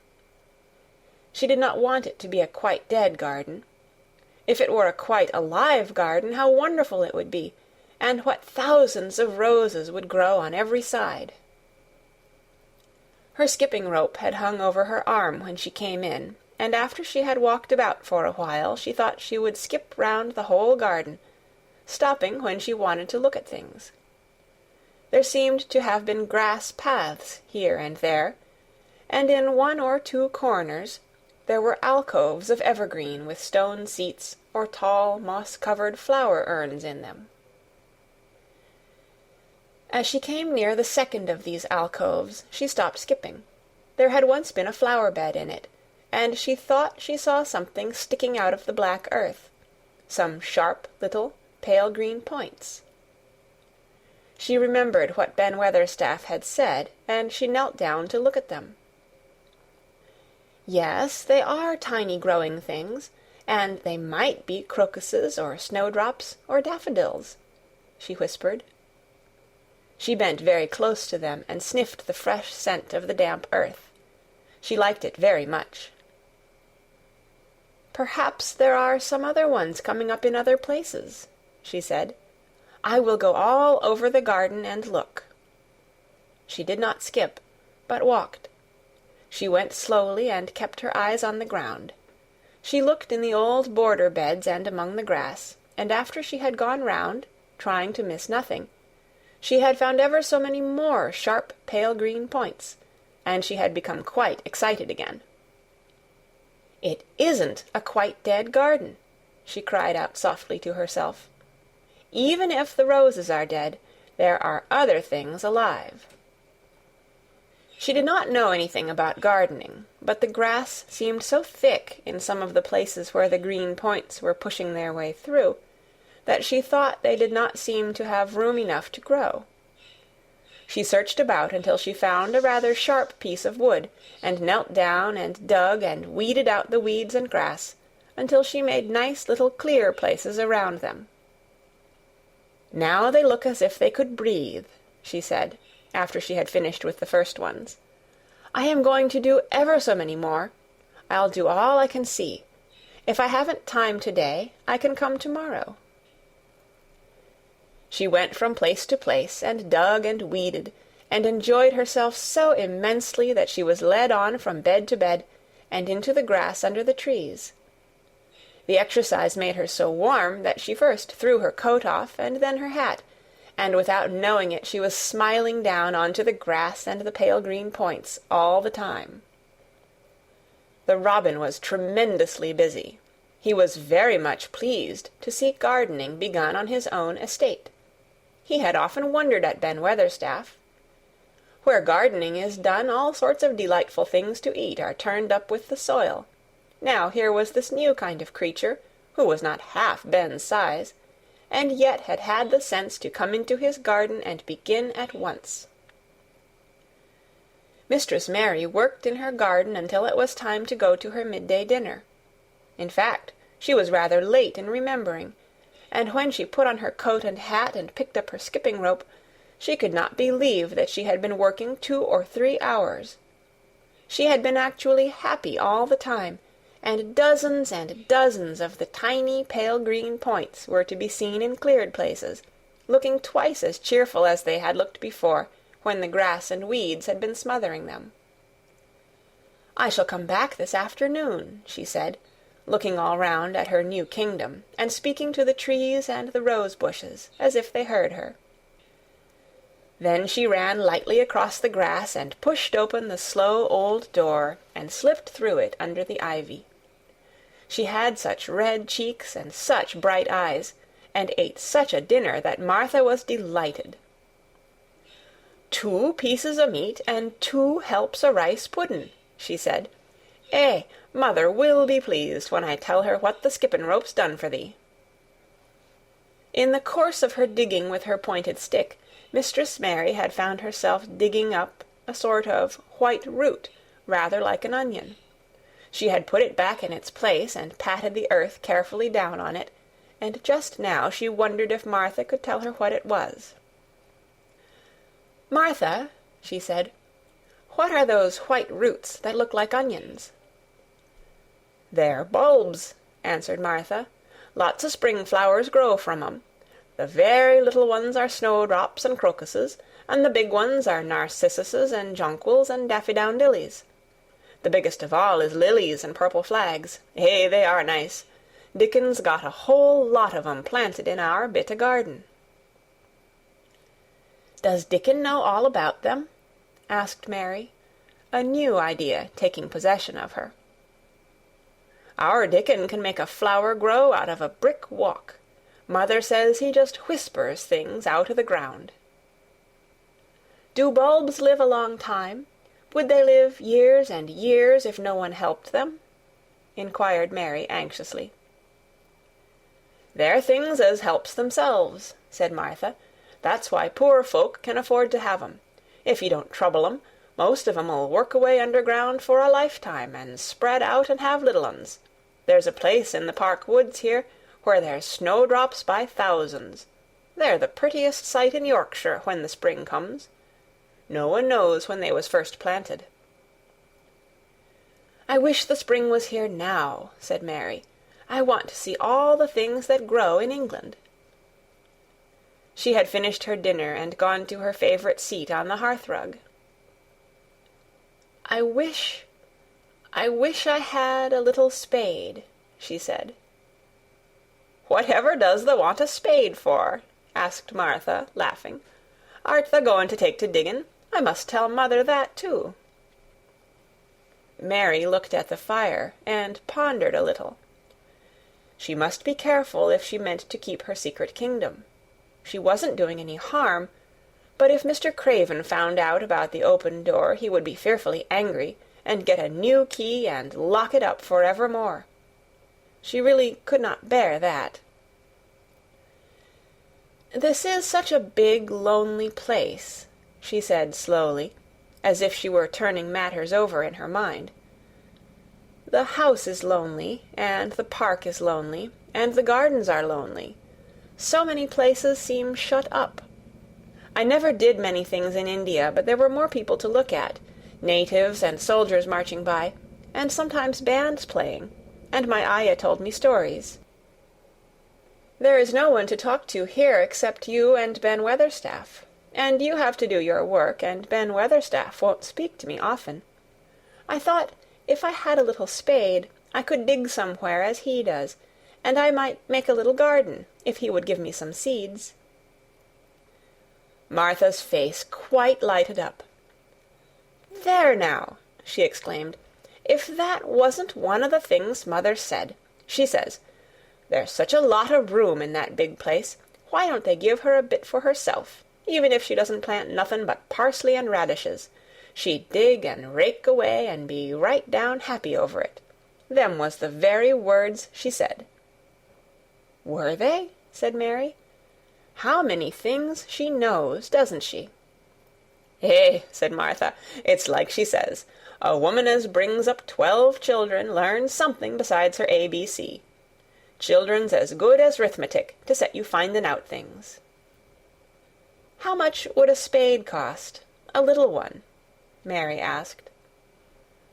"Well," was Martha's reflective answer, "at Thwaite village there's a shop or so, and I saw little garden sets, with a spade and a rake and a fork all tied together, for 2 shillings, and they was stout enough to work with, too."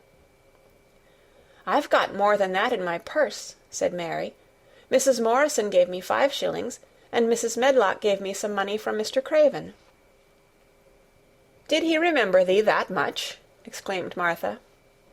"Mrs. Medlock said I was to have a shilling a week to spend. She gives me one every Saturday. I didn't know what to spend it on." "My word, that's riches," said Martha. "Thou can buy anything in the world thou wants. The rent of our cottage is only 1 and 3pence, and it's like pullin' eye-teeth to get it. Now I've just thought o' something," putting her hands on her hips.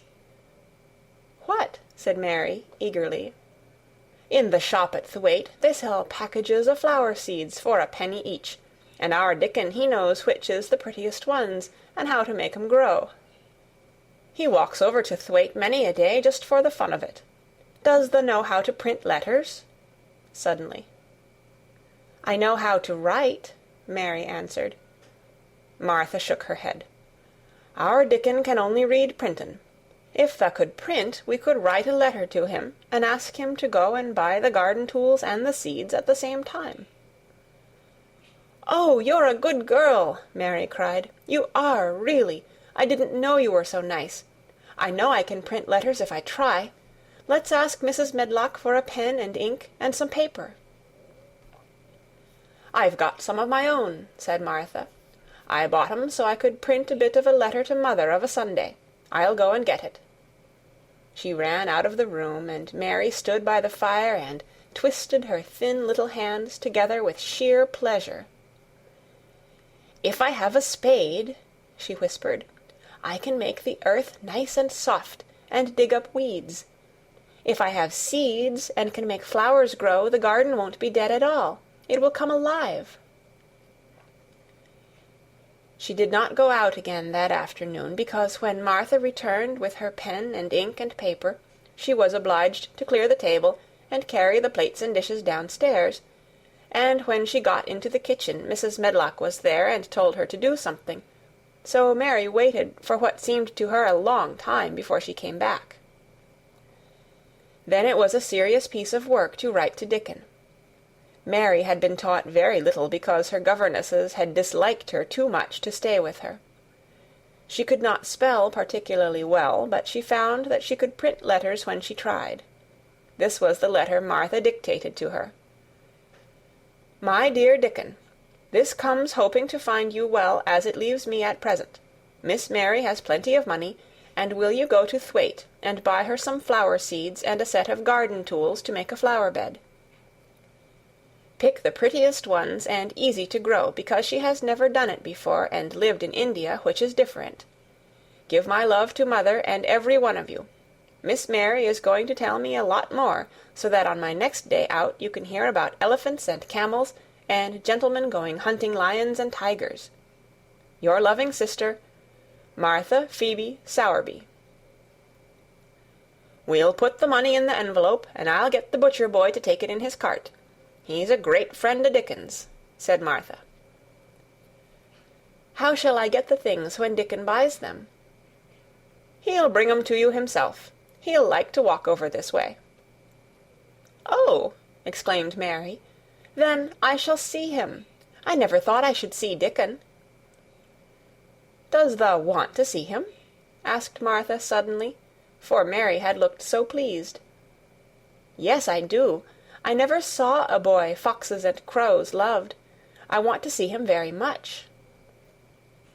Martha gave a little start, as if she remembered something. "Now to think," she broke out. "To think o' me forgetting that there, and I thought I was going to tell you first thing this morning.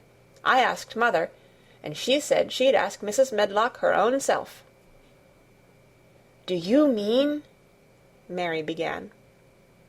"What I said Tuesday.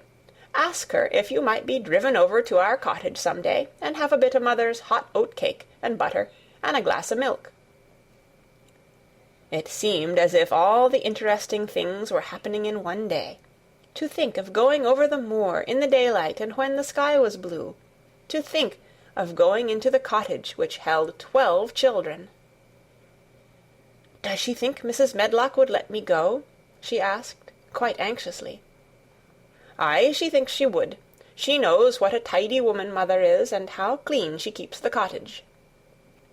"If I went, I should see your mother as well as Dickon," said Mary, thinking it over and liking the idea very much. "She doesn't seem to be like the mothers in India." Her work in the garden and the excitement of the afternoon ended by making her feel quiet and thoughtful. Martha stayed with her until tea-time, but they sat in comfortable quiet and talked very little. But just before Martha went downstairs for the tea-tray, Mary asked a question. "Martha," she said, "has the scullery maid had the toothache again to-day?" Martha certainly started slightly. "What makes thee ask that?" she said. "Because when I waited so long for you to come back, I opened the door and walked down the corridor to see if you were coming. And I heard that far-off crying again, just as we heard it the other night. There isn't a wind to-day, so you see it couldn't have been the wind." "Eh," said Martha restlessly, "thou mustn't go walking about in corridors and listening. Mr. Craven would be that there angry, there's no knowing what he'd do." "I wasn't listening," said Mary. "I was just waiting for you, and I heard it. That's 3 times."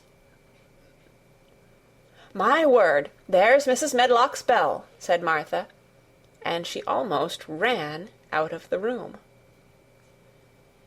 "It's the strangest house anyone ever lived in," said Mary drowsily, as she dropped her head on the cushioned seat of the armchair near her. Fresh air and digging and skipping rope had made her feel so comfortably tired that she fell asleep. End of Chapter 9. The Secret Garden by Frances Hodgson Burnett. Chapter 10. Dickon. The sun shone down for nearly a week on the secret garden. The secret garden was what Mary called it when she was thinking of it. She liked the name, and she liked still more the feeling that when its beautiful old walls shut her in, no one knew where she was. It seemed almost like being shut out of the world in some fairy place. The few books she had read and liked had been fairy story books, and she had read of secret gardens in some of the stories. Sometimes people went to sleep in them for 100 years, which she had thought must be rather stupid.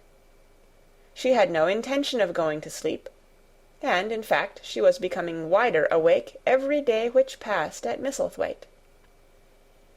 She was beginning to like to be out of doors. She no longer hated the wind, but enjoyed it. She could run faster and longer, and she could skip up to 100. The bulbs in the secret garden must have been much astonished. Such nice, clear places were made round them, that they had all the breathing space they wanted, and really, if Mistress Mary had known it, they began to cheer up under the dark earth and work tremendously. The sun could get at them and warm them, and when the rain came down it could reach them at once, so they began to feel very much alive. Mary was an odd, determined little person, and now she had something interesting to be determined about, she was very much absorbed indeed. She worked and dug and pulled up weeds steadily, only becoming more pleased with her work every hour instead of tiring of it. It seemed to her like a fascinating sort of play. She found many more of the sprouting pale green points than she had ever hoped to find. They seemed to be starting up everywhere, and each day she was sure she found tiny new ones, some so tiny that they barely peeped above the earth.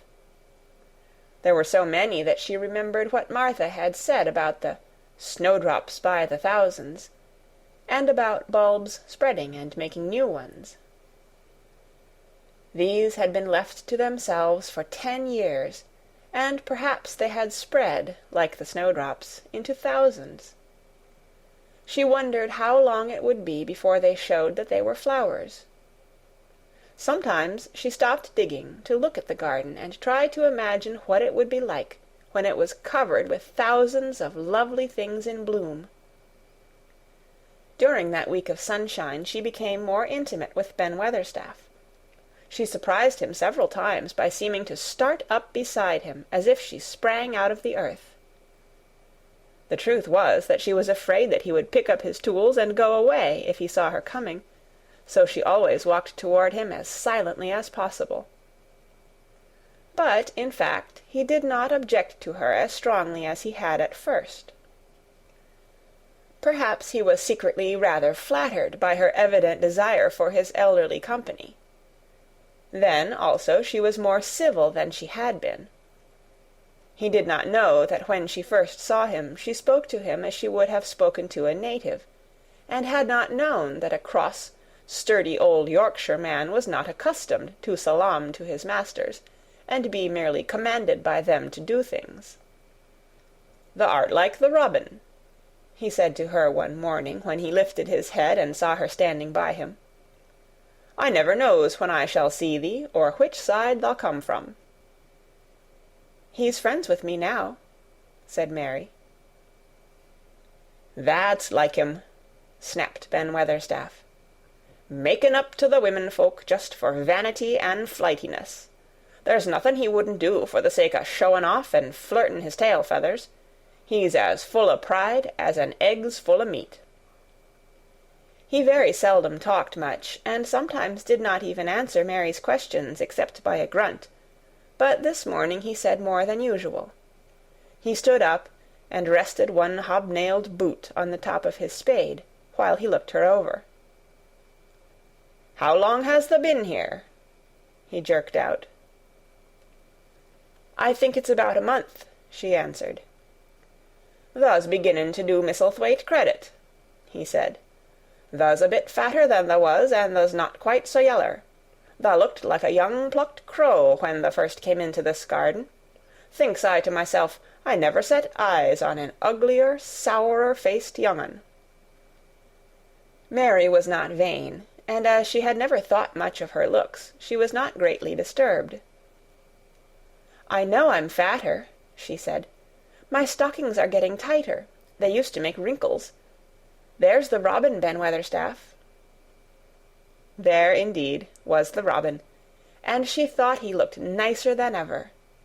His red waistcoat was as glossy as satin, and he flirted his wings and tail, and tilted his head, and hopped about with all sorts of lively graces. He seemed determined to make Ben Weatherstaff admire him, but Ben was sarcastic.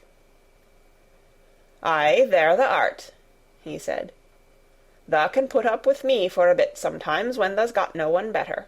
Thou's been reddening up thy waistcoat and polishing thy feathers this 2 weeks. I know what thou's up to. Thou's courting some bold young madam somewhere, telling thy lies to her about being the finest cock robin on Missel Moor, and ready to fight all the rest of 'em." "Oh, look at him!" exclaimed Mary. The robin was evidently in a fascinating, bold mood. He hopped closer and closer, and looked at Ben Weatherstaff more and more engagingly. He flew on to the nearest currant bush, and tilted his head, and sang a little song right at him. "Thou think'st thou'll get over me by doing that," said Ben, wrinkling his face up in such a way that Mary felt sure he was trying not to look pleased. "Thou think'st no one can stand out against thee, that's what thou think'st." The robin spread his wings. Mary could scarcely believe her eyes. He flew right up to the handle of Ben Weatherstaff's spade, and alighted on the top of it. Then the old man's face wrinkled itself slowly into a new expression. He stood still, as if he were afraid to breathe, as if he would not have stirred for the world, lest his robin should start away. He spoke quite in a whisper. "Well, I'm danged," he said, as softly as if he were saying something quite different. "Tha does know how to get at a chap, tha does. Tha's fair unearthly, tha's so knowin'." And he stood without stirring, almost without drawing his breath, until the robin gave another flirt to his wings and flew away.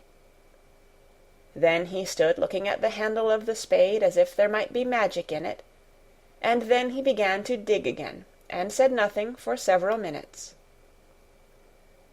But because he kept breaking into a slow grin now and then, Mary was not afraid to talk to him.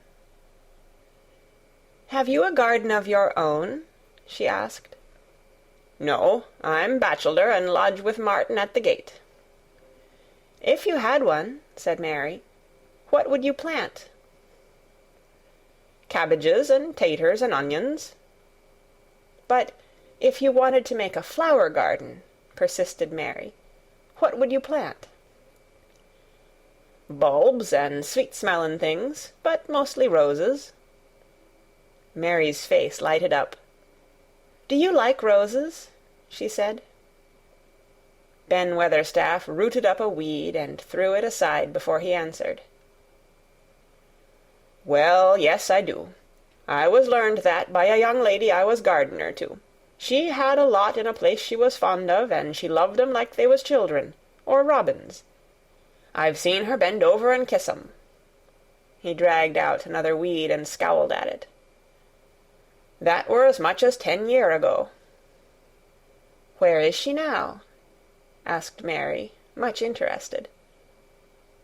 "Heaven," he answered, and drove his spade deep into the soil.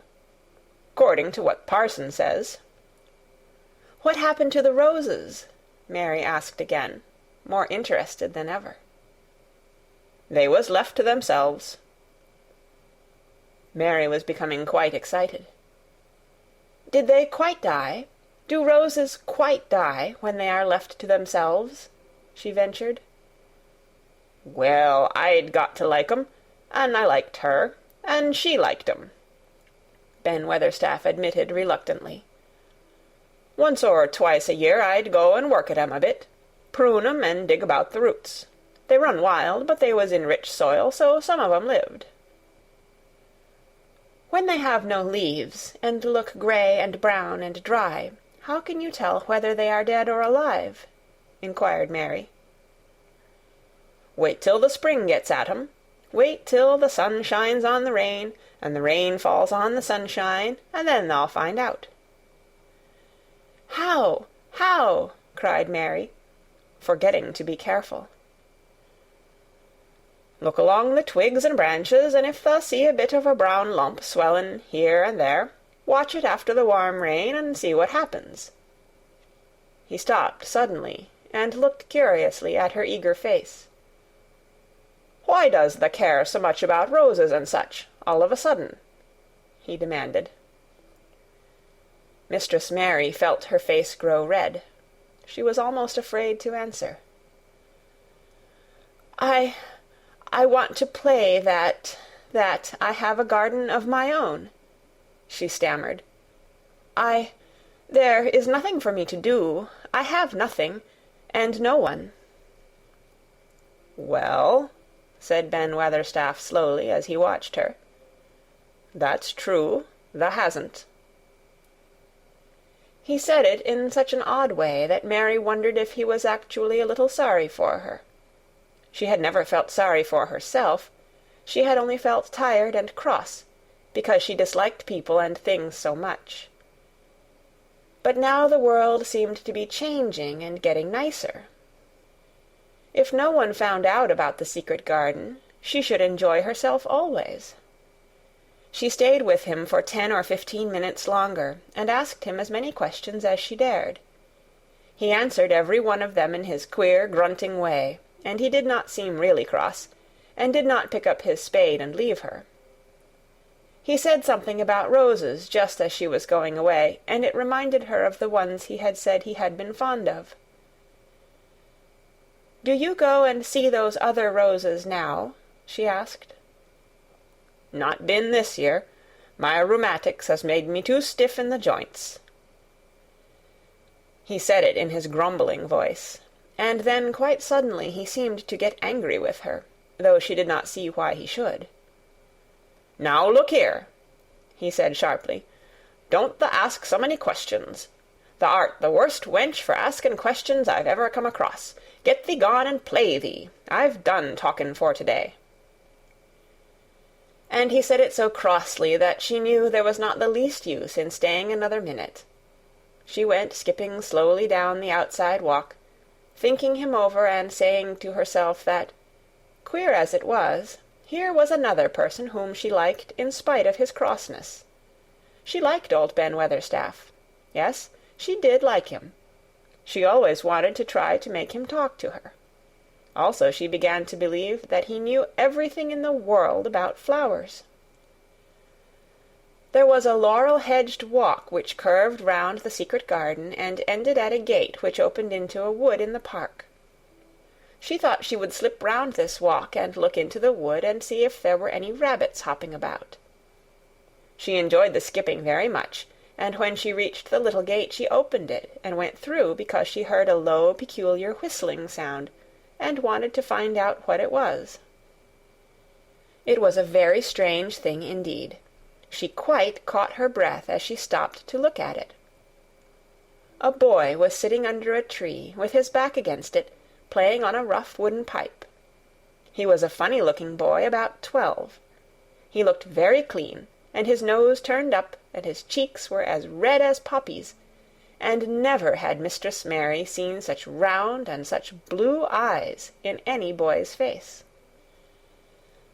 And on the trunk of the tree he leaned against, a brown squirrel was clinging and watching him, and from behind a bush near by a cock-pheasant was delicately stretching his neck to peep out, and quite near him were 2 rabbits, sitting up and sniffing with tremulous noses, and actually it appeared as if they were all drawing near to watch him, and listen to the strange low little call his pipe seemed to make.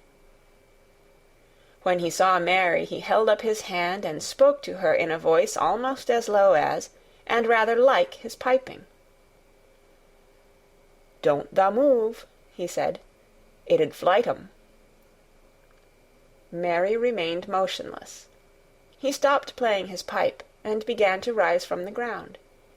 He moved so slowly that it scarcely seemed as though he were moving at all, but at last he stood on his feet, and then the squirrel scampered back up into the branches of his tree, the pheasant withdrew his head, and the rabbits dropped on all fours, and began to hop away, though not at all as if they were frightened. "I'm Dickon," the boy said. "I know thou art Miss Mary." Then Mary realized that somehow she had known at first that he was Dickon. Who else could have been charming rabbits and pheasants, as the natives charm snakes in India? He had a wide, red, curving mouth, and his smile spread all over his face. "I got up slow," he explained, "because if thou makes a quick move, it startles 'em. A body has to move gentle and speak low when wild things is about." He did not speak to her as if they had never seen each other before, but as if he knew her quite well. Mary knew nothing about boys, and she spoke to him a little stiffly, because she felt rather shy. "Did you get Martha's letter?" she asked. He nodded his curly, rust-colored head. "That's why I come." He stooped to pick up something which had been lying on the ground beside him when he piped. I've got the garden tools. There's a little spade, and rake, and a fork and hoe. Eh, they are good uns. There's a trowel, too, and the woman in the shop threw in a packet of white poppy, and one a blue larkspur when I bought the other seeds." "Will you show the seeds to me?" Mary said. She wished she could talk as he did. His speech was so quick and easy. It sounded as if he liked her, and was not the least afraid she would not like him, though he was only a common Moor boy, in patched clothes, and with a funny face and a rough, rusty red head. As she came closer to him, she noticed that there was a clean, fresh scent of heather and grass and leaves about him, almost as if he were made of them. She liked it very much, and when she looked into his funny face with the red cheeks and round blue eyes, she forgot that she had felt shy. "Let us sit down on this log and look at them," she said. They sat down, and he took a clumsy little brown paper package out of his coat pocket. He untied the string, and inside there were ever so many neater and smaller packages, with a picture of a flower on each one. "There's a lot of mignonette and poppies," he said. "Mignonette's the sweetest smellin' thing as grows, and it'll grow wherever you cast it, same as poppies will. Them as'll come up and bloom if you just whistle to 'em, them's the nicest of all." He stopped and turned his head quickly, his poppy-cheeked face lighting up. "Where's that robin as is callin' us?" he said. The chirp came from a thick holly bush, bright with scarlet berries, and Mary thought she knew whose it was. "Is it really calling us?" she asked. "Aye," said Dickon, as if it was the most natural thing in the world. "He's callin' some one he's friends with. That's same as sayin', 'Here I am. Look at me. I wants a bit of a chat.' There he is in the bush. Whose is he?" "He's Ben Weatherstaff's, but I think he knows me a little," answered Mary. "Aye, he knows thee," said Dickon in his low voice again. "An' he likes thee. He's took thee on. He'll tell me all about thee in a minute." He moved quite close to the bush with the slow movement Mary had noticed before, and then he made a sound almost like the robin's own twitter. The robin listened a few seconds intently, and then answered quite as if he were replying to a question. "Aye, he's a friend o' yours," chuckled Dickon. "Do you think he is?" cried Mary eagerly. She did so want to know. "Do you think he really likes me?" "He wouldn't come near thee if he didn't," answered Dickon. "Birds is rare choosers, and a robin can flout a body worse than a man. See, he's making up to thee now. Cannot thou see a chap? He's sayin'." And it really seemed as if it must be true. He so sidled and twittered and tilted as he hopped on his bush. "Do you understand everything birds say?" said Mary. Dickon's grin spread until he seemed all wide, red, curving mouth, and he rubbed his rough head. "I think I do, and they think I do," he said. "I've lived on the moor with 'em so long. I've watched 'em break shell, and come out, and fledge, and learn to fly, and begin to sing, till I think I'm one of 'em. Sometimes I think p'raps I'm a bird, or a fox, or a rabbit, or a squirrel, or even a beetle, and I don't know it." He laughed and came back to the log and began to talk about the flower seeds again. He told her what they looked like when they were flowers. He told her how to plant them, and watch them, and feed and water them. "See here," he said suddenly, turning round to look at her. "I'll plant them for thee myself. Where is the garden?" Mary's thin hands clutched each other as they lay on her lap. She did not know what to say, so for a whole minute she said nothing. She had never thought of this. She felt miserable, and she felt as if she went red and then pale. "Tha's got a bit o' garden, hasn't tha?" Dickon said. It was true that she had turned red and then pale. Dickon saw her do it, and as she still said nothing, he began to be puzzled. "Wouldn't they give thee a bit?" he asked. "Hasn't thee got any yet?" She held her hands tighter and turned her eyes toward him. "I don't know anything about boys," she said slowly. "Could you keep a secret, if I told you one? It's a great secret. I don't know what I should do if anyone found it out. I believe I should die." She said the last sentence quite fiercely. Dickon looked more puzzled than ever, and even rubbed his hand over his rough head again, but he answered quite good-humouredly. "I'm keepin' secrets all the time," he said.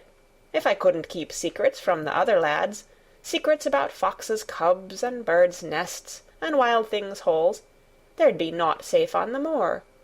I can keep secrets." Mistress Mary did not mean to put out her hand and clutch his sleeve, but she did it. "I've stolen a garden," she said very fast. "It isn't mine. It isn't anybody's. Nobody wants it. Nobody cares for it. Nobody ever goes into it. Perhaps everything is dead in it already. I don't know." She began to feel hot and as contrary as she had ever felt in her life. "I don't care. I don't care. Nobody has any right to take it from me when I care about it and they don't. They're letting it die, all shut in by itself," she ended passionately, and she threw her arms over her face and burst out crying. Poor little Mistress Mary!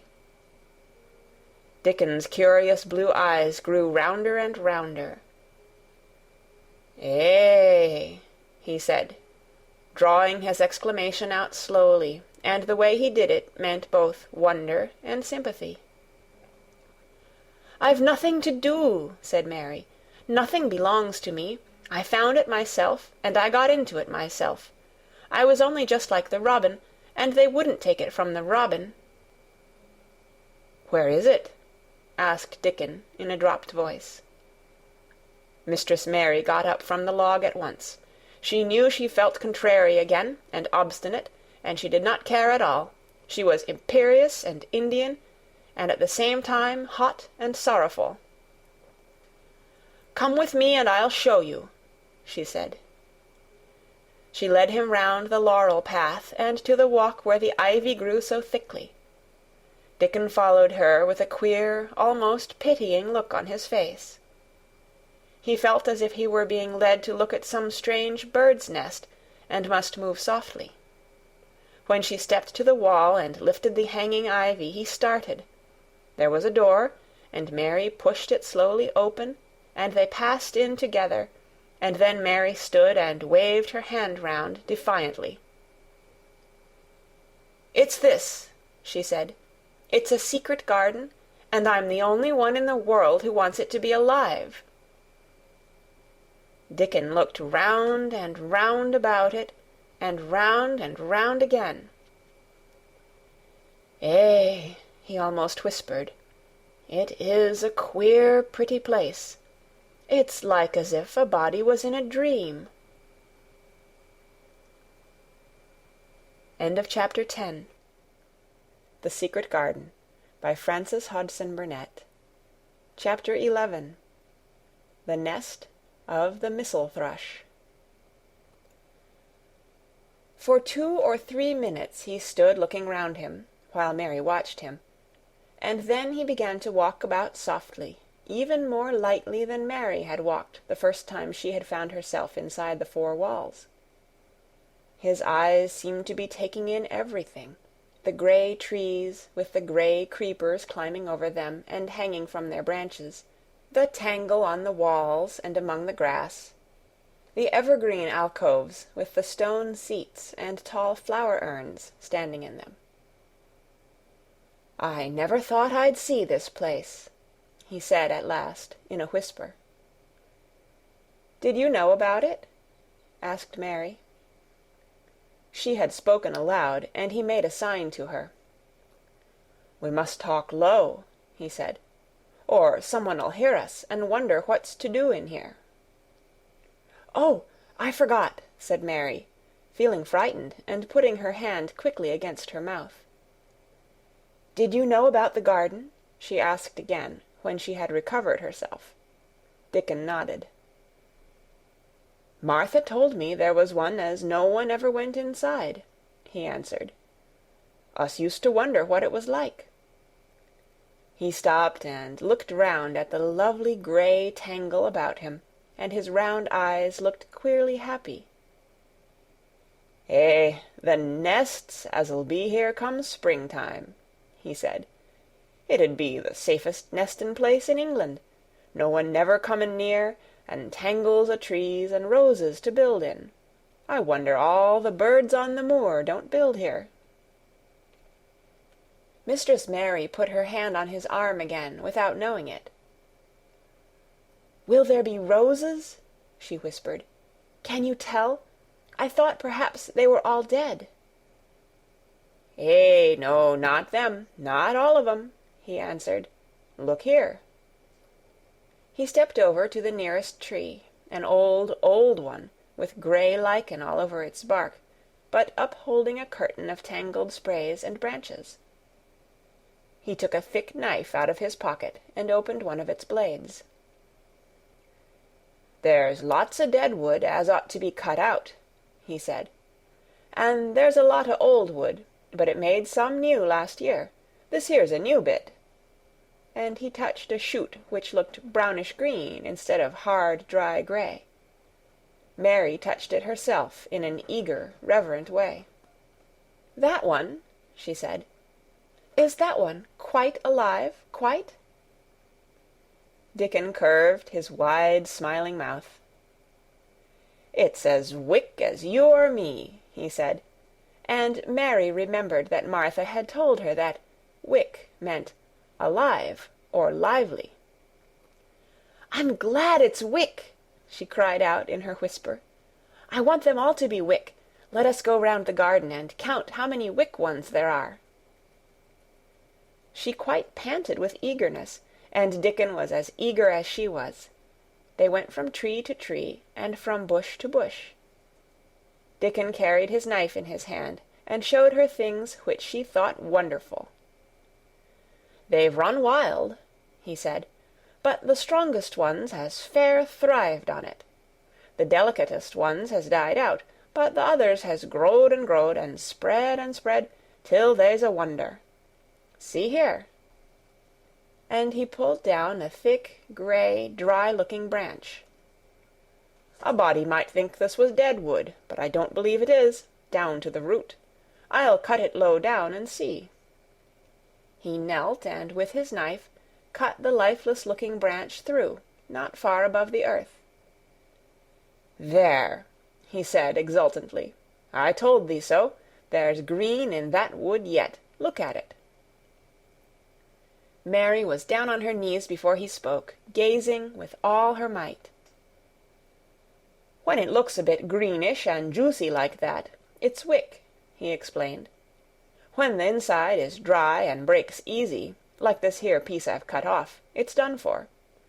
There's a big root here as all this live wood sprung out of, and if the old wood's cut off and it's dug round and took care of, there'll be—" He stopped and lifted his face to look up at the climbing and hanging sprays above him. "There'll be a fountain o' roses here this summer." They went from bush to bush and from tree to tree. He was very strong and clever with his knife, and knew how to cut the dry and dead wood away, and could tell when an unpromising bough or twig had still green life in it. In the course of half an hour Mary thought she could tell too, and when he cut through a lifeless-looking branch, she would cry out joyfully under her breath when she caught sight of the least shade of moist green. The spade and hoe and fork were very useful. He showed her how to use the fork while he dug about roots with the spade and stirred the earth and let the air in. They were working industriously round one of the biggest standard roses, when he caught sight of something which made him utter an exclamation of surprise. "Why," he cried, pointing to the grass a few feet away, "who did that there?" It was one of Mary's own little clearings round the pale green points. "I did it," said Mary. "Why, I thought thou didn't know nothing about gardening," he exclaimed. "I don't," she answered, "but they were so little, and the grass was so thick and strong, and they looked as if they had no room to breathe, so I made a place for them. I don't even know what they are." Dickon went and knelt down by them, smiling his wide smile. "Thou was right," he said. "A gardener couldn't have told thee better. They'll grow now like Jack's beanstalk. They're crocuses and snowdrops, and these here is narcissuses," turning to another patch. "And here's daffydowndillys. They will be a sight." He ran from one clearing to another. "Thou has done a lot o' work for such a little wench," he said, looking her over. "I'm growing fatter," said Mary, "and I'm growing stronger. I used always to be tired. When I dig, I'm not tired at all. I like to smell the earth when it's turned up." "It's rare good for thee," he said, nodding his head wisely. "There's nought as nice as the smell o' good, clean earth, except the smell o' fresh-growing things when the rain falls on 'em. I get out on the moor many a day when it's rainin', and I lie under a bush and listen to the soft swish o' drops on the heather, and I just sniff and sniff. My nose end fair quivers like a rabbit's, mother says." "Do you never catch cold?" inquired Mary, gazing at him wonderingly. She had never seen such a funny boy, or such a nice one. "Not me," he said, grinning. "I never catched cold since I was born. I wasn't brought up nesh enough. I've chased about the moor in all weathers, same as the rabbits does. Mother says I've sniffed up too much fresh air for 12 year to ever get to sniffin' with cold. I'm as tough as a whitethorn knobstick." He was working all the time he was talking, and Mary was following him and helping him with her fork or the trowel. "There's a lot o' work to do here," he said once, looking about quite exultantly. "Will you come again and help me to do it?" Mary begged. "I'm sure I can help too. I can dig and pull up weeds, and do whatever you tell me. Oh, do come, Dickon." "I'll come every day if thou wants me, rain or shine," he answered stoutly. "It's the best fun I ever had in my life, shut in here and wakening up a garden." "If you will come," said Mary, "if you will help me to make it alive, I don't know what I'll do," she ended helplessly. What could you do for a boy like that? "I'll tell thee what thou'll do," said Dickon, with his happy grin. "Thou'll get fat, and thou'll get as hungry as a young fox, and thou'll learn how to talk to the robin same as I do. We'll have a lot of fun." He began to walk about, looking up in the trees and at the walls and bushes with a thoughtful expression. "I wouldn't want to make it look like a gardener's garden, all clipped and spick and span, would you?" he said. "It's nicer like this, with things running wild and swinging and catching hold of each other." "Don't let's make it tidy," said Mary, anxiously. "It wouldn't seem like a secret garden if it was tidy." Dickon stood rubbing his rusty red head with a rather puzzled look. "It's a secret garden, sure enough," he said, "but seems like some one besides the robin must have been in it since it was shut up 10 year ago." "But the door was locked and the key was buried," said Mary. "No one could get in." "That's true," he answered. "It's a queer place. Seems to me as if there'd been a bit o' prunin' done here and there, later than 10 year ago." "But how could it have been done?" said Mary. He was examining a branch of a standard rose, and he shook his head. "Aye, how could it?" he murmured, "with the door locked and the key buried?"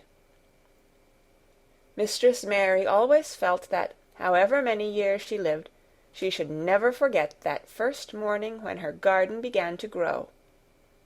Of course, It did seem to begin to grow for her that morning. When Dickon began to clear places to plant seeds, she remembered what Basil had sung at her when he wanted to tease her. "Are there any flowers that look like bells?" she inquired. "Lilies o' the valley does," he answered, digging away with the trowel. "And there's Canterbury bells and campanulas." "Let's plant some," said Mary. "There's lilies o' the valley here already. I saw 'em. They'll have growed too close, and we'll have to separate 'em, but there's plenty. The other ones takes 2 years to bloom from seed, but I can bring you some bits o' plants from our cottage garden. Why does thou want 'em?" Then Mary told him about Basil and his brothers and sisters in India, and of how she had hated them, and of their calling her Mistress Mary quite contrary. "They used to dance round and sing at me. They sang, 'Mistress Mary quite contrary, how does your garden grow? With silver bells and cockle shells and marigolds all in a row.' I just remembered it, and it made me wonder if there were really flowers like silver bells." She frowned a little, and gave her trowel a rather spiteful dig into the earth. "I wasn't as contrary as they were." But Dickon laughed. "Eh," he said, and as he crumbled the rich black soil she saw he was sniffing up the scent of it. "There doesn't seem to be no need for no one to be contrary when there's flowers and such like, and such lots of friendly wild things running about making homes for themselves, or building nests and singing and whistling, does there?" Mary, kneeling by him holding the seeds, looked at him and stopped frowning. "Dickon," she said, "you are as nice as Martha said you were. I like you, and you make the 5th person. I never thought I should like 5 people." Dickon sat up on his heels as Martha did when she was polishing the grate. He did look funny and delightful, Mary thought, with his round blue eyes and red cheeks and happy-looking turned-up nose. "Only 5 folk as the likes," he said. "Who is the other 4? "Your mother and Martha," Mary checked them off on her fingers, "and the robin, and Ben Weatherstaff." Dickon laughed so that he was obliged to stifle the sound by putting his arm over his mouth.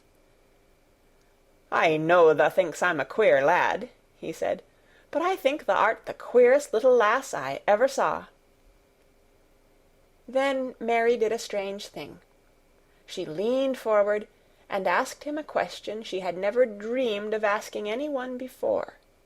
And she tried to ask it in Yorkshire, because that was his language, and in India a native was always pleased if you knew his speech. "Does thou like me?" she said. "Eh," he answered heartily, "that I does. I likes thee wonderful, and so does the robin, I do believe." "That's 2 then," said Mary. "That's 2 for me." And then they began to work harder than ever, and more joyfully. Mary was startled and sorry when she heard the big clock in the courtyard strike the hour of her midday dinner. "I shall have to go," she said mournfully, "and you will have to go too, won't you?" Dickon grinned. "My dinner's easy to carry about with me," he said. "Mother always lets me put a bit of something in my pocket." He picked up his coat from the grass and brought out of the pocket a lumpy little bundle tied up in a quite clean, coarse, blue and white handkerchief. It held 2 thick pieces of bread, with a slice of something laid between them. "It's oftenest naught but bread," he said, "but I've got a fine slice of fat bacon with it to-day." Mary thought it looked a queer dinner, but he seemed ready to enjoy it. "Run on and get thy victuals," he said. "I'll be done with mine first. I'll get some more work done before I start back home." He sat down with his back against a tree. "I'll call the robin up," he said, "and give him the rind o' the bacon to peck at. They likes a bit of fat wonderful." Mary could scarcely bear to leave him. Suddenly it seemed as if he might be a sort of wood fairy, who might be gone when she came into the garden again. He seemed too good to be true. She went slowly half-way to the door in the wall, and then she stopped and went back.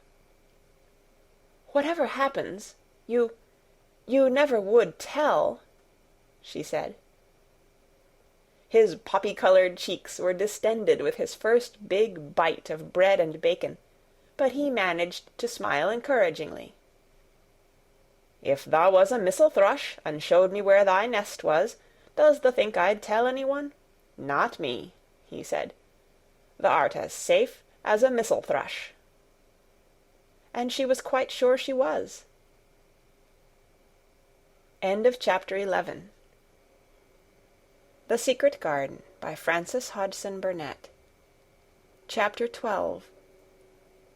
Might I have a bit of earth? Mary ran so fast that she was rather out of breath when she reached her room. Her hair was ruffled on her forehead, and her cheeks were bright pink. Her dinner was waiting on the table, and Martha was waiting near it. "Thou's a bit late," she said. "Where has thou been?" "I've seen Dickon," said Mary. "I've seen Dickon."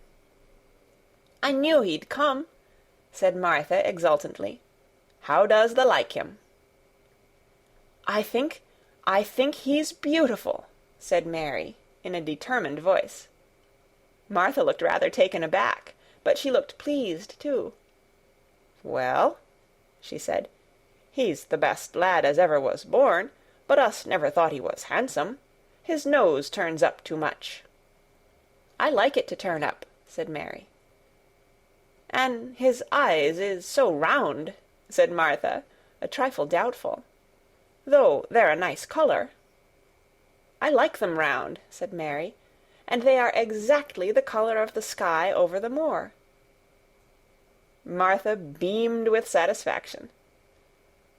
"Mother says he made 'em that colour with always looking up at the birds and the clouds.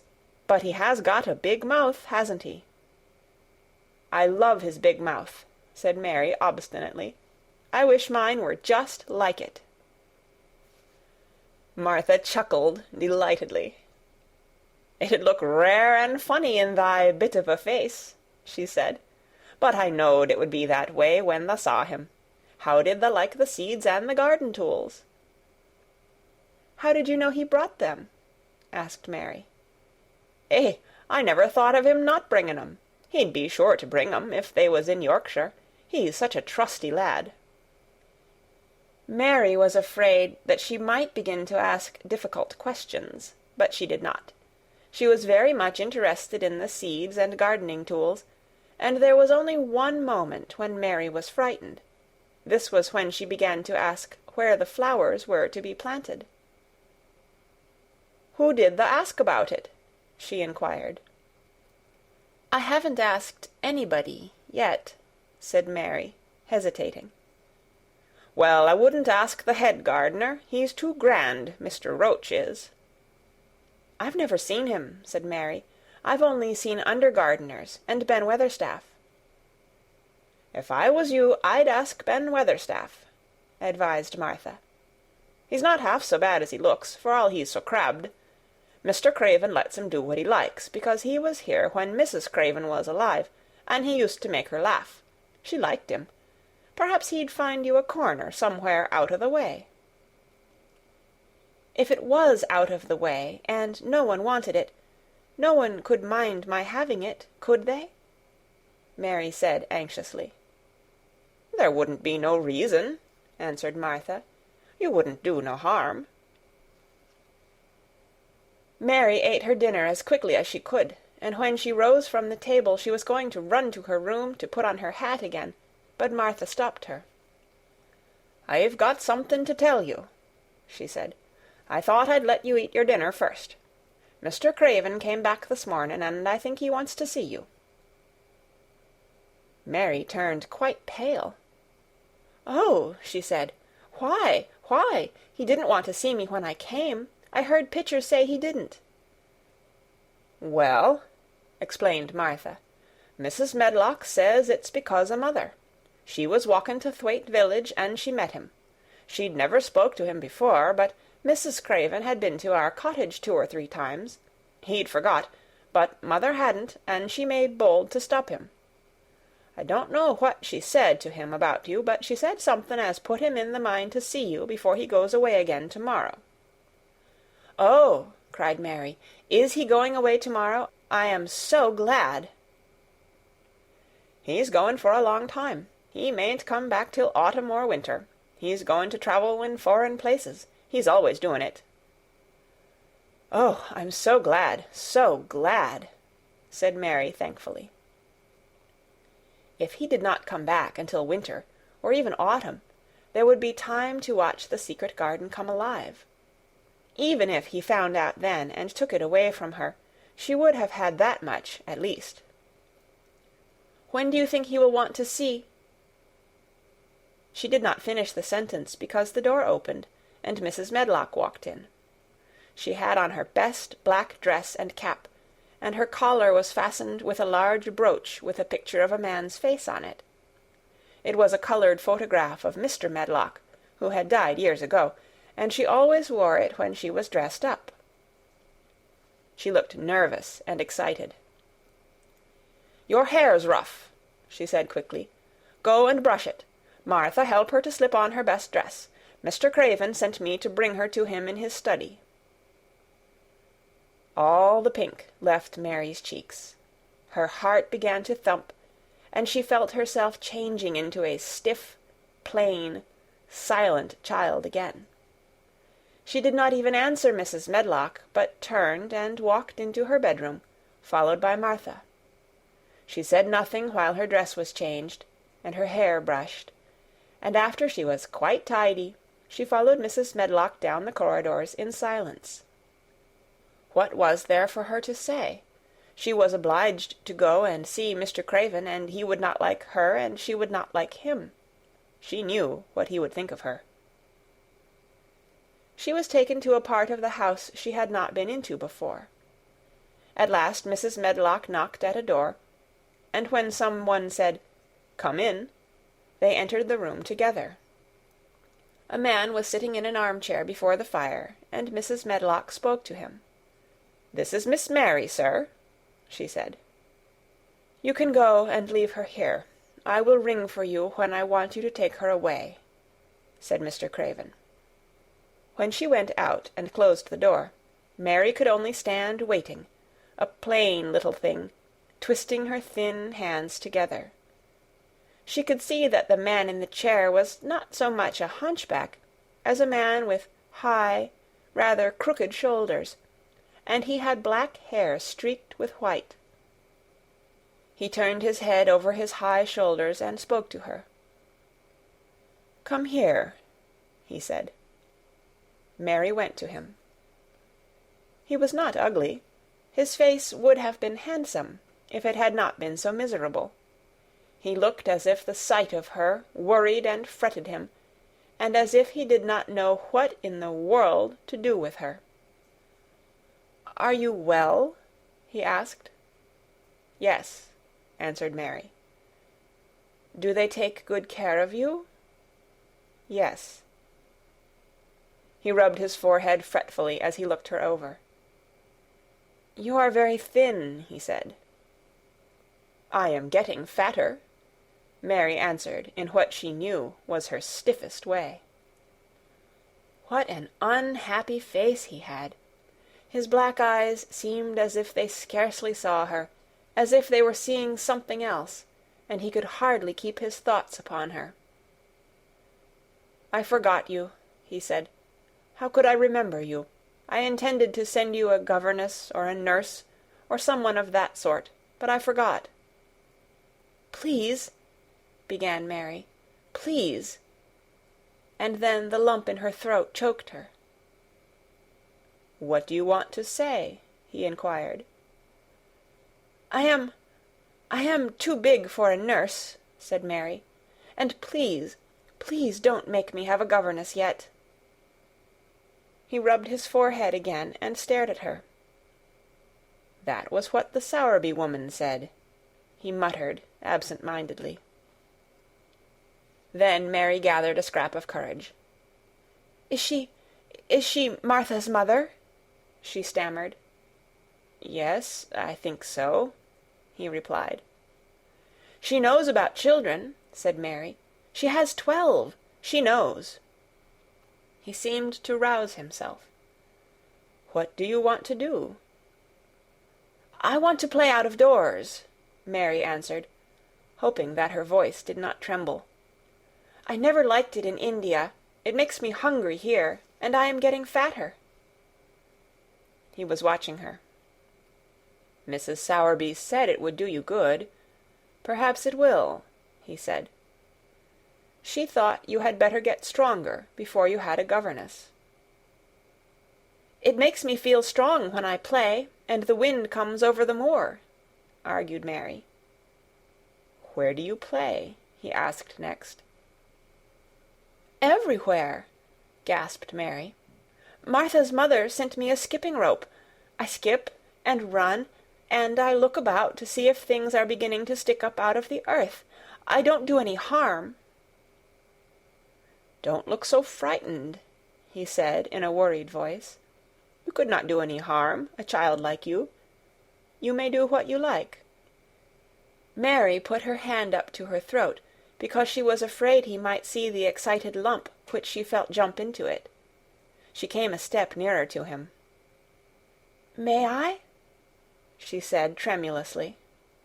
Her anxious little face seemed to worry him more than ever. "Don't look so frightened," he exclaimed. "Of course you may.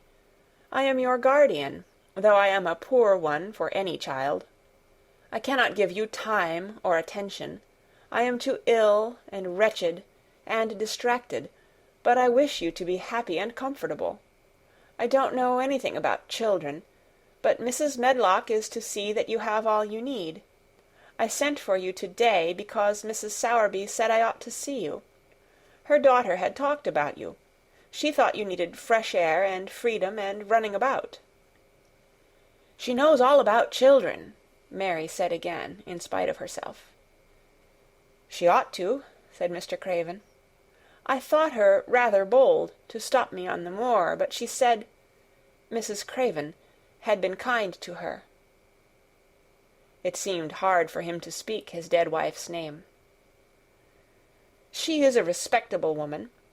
Now I have seen you, I think she said sensible things. Play out of doors as much as you like. It's a big place, and you may go where you like, and amuse yourself as you like. Is there anything you want?" As if a sudden thought had struck him. "Do you want toys, books, dolls?" "Might I," quavered Mary, "might I have a bit of earth?"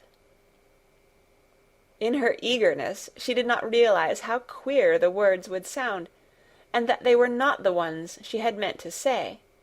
Mr. Craven looked quite startled. "Earth?"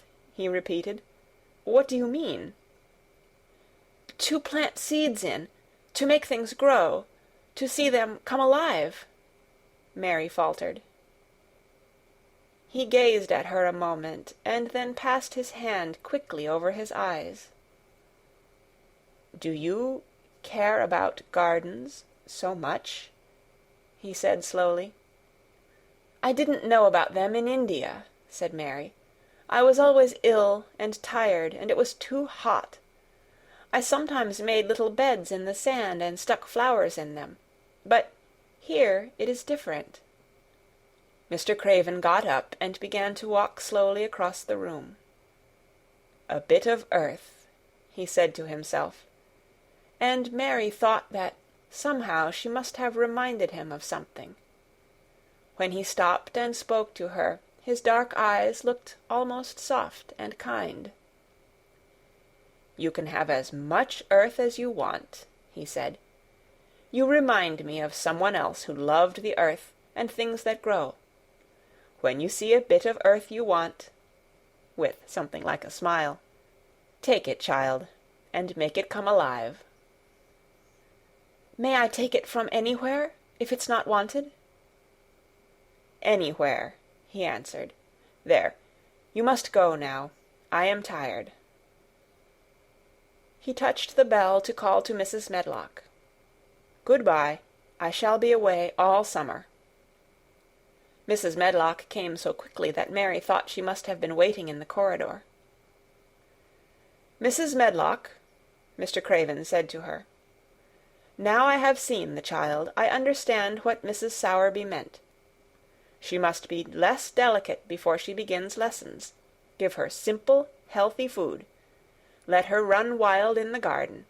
Don't look after her too much. She needs liberty and fresh air and romping about. Mrs. Sowerby is to come and see her now and then, and she may sometimes go to the cottage." Mrs. Medlock looked pleased. She was relieved to hear that she need not look after Mary too much. She had felt her a tiresome charge, and had indeed seen as little of her as she dared. In addition to this, she was fond of Martha's mother. "Thank you, sir," she said. "Susan Sowerby and me went to school together, and she's as sensible and good-hearted a woman as you'd find in a day's walk. I never had any children myself, and she's had 12, and there never was healthier or better ones. Miss Mary can get no harm from them. I'd always take Susan Sowerby's advice about children myself. She's what you might call healthy-minded, if you understand me." "I understand," Mr. Craven answered. "Take Miss Mary away now, and send Pitcher to me." When Mrs. Medlock left her at the end of her own corridor, Mary flew back to her room. She found Martha waiting there.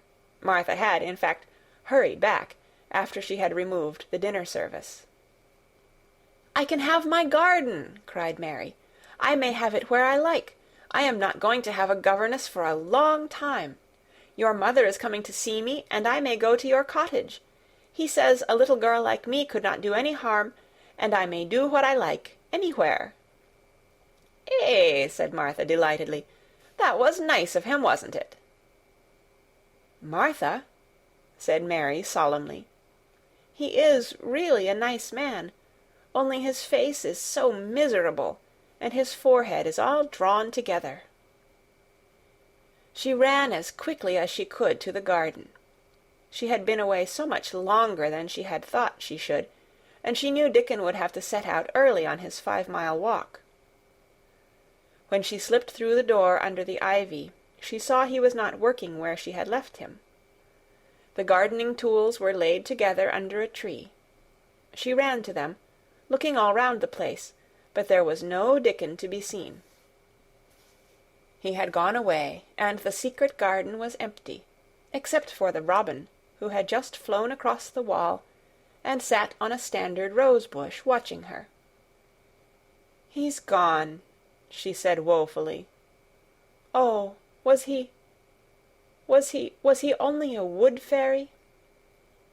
Something white fastened to the standard rose-bush caught her eye. It was a piece of paper. In fact, it was a piece of the letter she had printed for Martha to send to Dickon. It was fastened on the bush with a long thorn, and in a minute she knew Dickon had left it there. There were some roughly printed letters on it, and a sort of picture. At first she could not tell what it was. Then she saw it was meant for a nest, with a bird sitting on it. Underneath were the printed letters, and they said, "I will come back." End of Chapter 12. The Secret Garden, by Frances Hodgson Burnett. Chapter 13. I am Colin. Mary took the picture back to the house when she went to her supper, and she showed it to Martha. "Eh," said Martha with great pride, "I never knew our Dickon was as clever as that. That there's a picture of a missel-thrush on her nest, as large as life, and twice as natural." Then Mary knew Dickon had meant the picture to be a message. He had meant that she might be sure he would keep her secret. Her garden was her nest, and she was like a missel-thrush. Oh, how she did like that queer, common boy! She hoped he would come back the very next day, and she fell asleep looking forward to the morning. But you never know what the weather will do in Yorkshire, particularly in the springtime. She was awakened in the night by the sound of rain beating with heavy drops against her window. It was pouring down in torrents, and the wind was wuthering round the corners and in the chimneys of the huge old house. Mary sat up in bed and felt miserable and angry.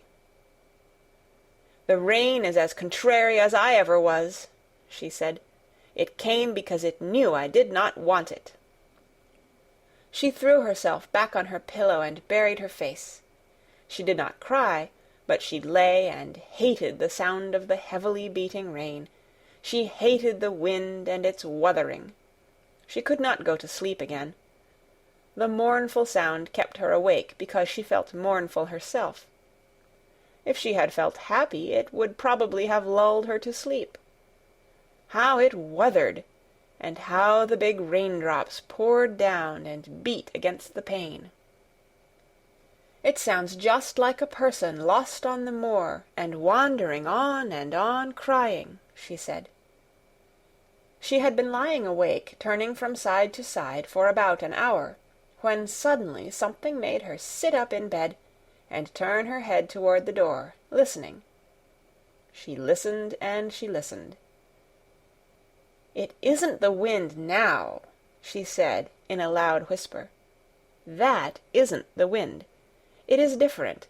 It is that crying I heard before." The door of her room was ajar, and the sound came down the corridor, a far-off, faint sound of fretful crying. She listened for a few minutes, and each minute she became more and more sure. She felt as if she must find out what it was. It seemed even stranger than the secret garden and the buried key. Perhaps the fact that she was in a rebellious mood made her bold. She put her foot out of bed and stood on the floor. "I am going to find out what it is," she said. "Everybody is in bed, and I don't care about Mrs. Medlock. I don't care." There was a candle by her bedside, and she took it up and went softly out of the room. The corridor looked very long and dark, but she was too excited to mind that. She thought she remembered the corners she must turn to find the short corridor with the door covered with tapestry, the one Mrs. Medlock had come through the day she lost herself.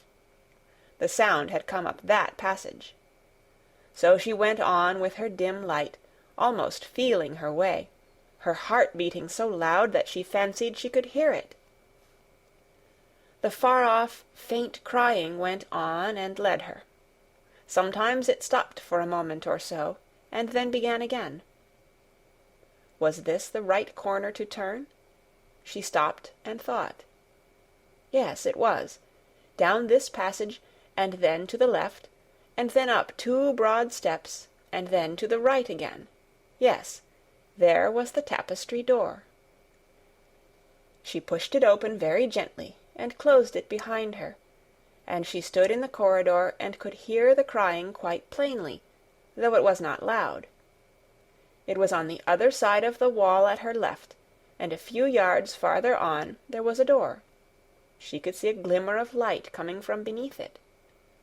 The someone was crying in that room, and it was quite a young someone. So she walked to the door and pushed it open, and there she was, standing in the room. It was a big room, with ancient, handsome furniture on it. There was a low fire glowing faintly on the hearth, and a night-light burning by the side of a carved 4-posted bed hung with brocade, and on the bed was lying a boy, crying fretfully. Mary wondered if she was in a real place, or if she had fallen asleep again and was dreaming without knowing it. The boy had a sharp, delicate face the color of ivory, and he seemed to have eyes too big for it. He had also a lot of hair which tumbled over his forehead in heavy locks, and made his thin face seem smaller. He looked like a boy who had been ill, but he was crying more as if he were tired and cross than as if he were in pain. Mary stood near the door, with her candle in her hand, holding her breath. Then she crept across the room, and as she drew nearer, the light attracted the boy's attention, and he turned his head on his pillow and stared at her, his gray eyes opening so wide that they seemed immense. "Who are you?" he said at last, in a half-frightened whisper. "Are you a ghost?" "No, I am not," Mary answered, her own whisper sounding half-frightened. "Are you one?" He stared and stared and stared. Mary could not help noticing what strange eyes he had. They were agate gray, and they looked too big for his face, because they had black lashes all round them. "No," he replied, after waiting a moment or so. "I am Colin." "Who is Colin?" she faltered. "I am Colin Craven. Who are you?" "I am Mary Lennox. Mr. Craven is my uncle."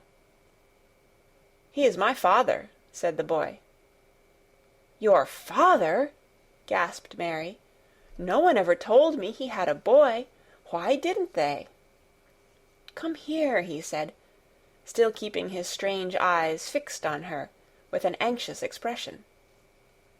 She came close to the bed, and he put out his hand and touched her. "You are real, aren't you?" he said. "I have such real dreams very often. You might be one of them." Mary had slipped on a woolen wrapper before she left her room, and she put a piece of it between his fingers. "Rub that, and see how thick and warm it is," she said. "I will pinch you a little if you like, to show you how real I am. For a minute I thought you might be a dream too." "Where did you come from?" he asked. "From my own room. The wind wuthered so I couldn't go to sleep, and I heard someone crying, and wanted to find out who it was. What were you crying for?" "Because I couldn't go to sleep either, and my head ached. Tell me your name again." "Mary Lennox. Did no one ever tell you I had come to live here?" He was still fingering the fold of her wrapper, but he began to look a little more as if he believed in her reality. "No," he answered. "They daren't." "Why?" asked Mary. "Because I should have been afraid you would see me. I won't let people see me and talk me over." "Why?" Mary asked again, feeling more mystified every moment. "Because I am like this always, ill and having to lie down. My father won't let people talk me over either. The servants are not allowed to speak about me. If I live, I may be a hunchback, but I shan't live. My father hates to think I may be like him." "Oh, what a queer house this is," Mary said. "What a queer house. Everything is a kind of secret. Rooms are locked up, and gardens are locked up, and have you been locked up?" "No, I stay in this room because I don't want to be moved out of it. It tires me too much." "Does your father come and see you?" Mary ventured. "Sometimes. Generally when I am asleep. He doesn't want to see me." "Why?" Mary could not help asking again. A sort of angry shadow passed over the boy's face. "My mother died when I was born, and it makes him wretched to look at me. He thinks I don't know, but I've heard people talking. He almost hates me." "He hates the garden because she died," said Mary, half speaking to herself. "What garden?" the boy asked. "Oh, just a garden she used to like," Mary stammered. "Have you been here always?" "Nearly always. Sometimes I have been taken to places at the seaside, but I won't stay because people stare at me. I used to wear an iron thing to keep my back straight, but a grand doctor came from London to see me, and said it was stupid. He told them to take it off and keep me out in the fresh air. I hate fresh air, and I don't want to go out." "I didn't when first I came here," said Mary. "Why do you keep looking at me like that?" "Because of the dreams that are so real," he answered rather fretfully. "Sometimes, when I open my eyes, I don't believe I'm awake." "We're both awake," said Mary. She glanced round the room with its high ceiling and shadowy corners and dim firelight. "It looks quite like a dream, and it's the middle of the night, and everybody in the house is asleep. Everybody but us. We are wide awake." "I don't want it to be a dream," the boy said restlessly. Mary thought of something all at once. "If you don't like people to see you," she began, "do you want me to go away?" He still held the fold of her wrapper, and he gave it a little pull. "No," he said. "I should be sure you were a dream if you went. If you are real, sit down on that big footstool and talk. I want to hear about you." Mary put down her candle on the table near the bed, and sat down on the cushioned stool. She did not want to go away at all. She wanted to stay in the mysterious, hidden-away room, and talk to the mysterious boy. "What do you want me to tell you?" she said. He wanted to know how long she had been at Misselthwaite. He wanted to know which corridor her room was on. He wanted to know what she had been doing, if she disliked the moor as he disliked it, where she had lived before she came to Yorkshire. She answered all these questions and many more, and he lay back on his pillow and listened. He made her tell him a great deal about India and about her voyage across the ocean. She found out that because he had been an invalid, he had not learned things as other children had. One of his nurses had taught him to read when he was quite little, and he was always reading and looking at pictures in splendid books. Though his father rarely saw him when he was awake, he was given all sorts of wonderful things to amuse himself with. He never seemed to have been amused, however. He could have anything he asked for, and was never made to do anything he did not like to do. "Everyone is obliged to do what pleases me," he said indifferently. "It makes me ill to be angry. No one believes I shall live to grow up." He said it as if he was so accustomed to the idea that it had ceased to matter to him at all. He seemed to like the sound of Mary's voice. As she went on talking, he listened in a drowsy, interested way. Once or twice she wondered if he were not gradually falling into a doze. But at last he asked a question which opened up a new subject. "How old are you?" he asked. "I am 10, answered Mary, forgetting herself for the moment. "And so are you." "How do you know that?" he demanded in a surprised voice. "Because when you were born the garden door was locked and the key was buried, and it has been locked for 10 years. Colin half sat up, turning toward her, leaning on his elbows. "What garden door was locked? Who did it? Where was the key buried?" he exclaimed, as if he were suddenly very much interested. It was the garden Mr. Craven hates," said Mary nervously. "He locked the door. No one knew where he buried the key." "What sort of a garden is it?" Colin persisted eagerly. "No one has been allowed to go into it for 10 years," was Mary's careful answer. But it was too late to be careful. He was too much like herself.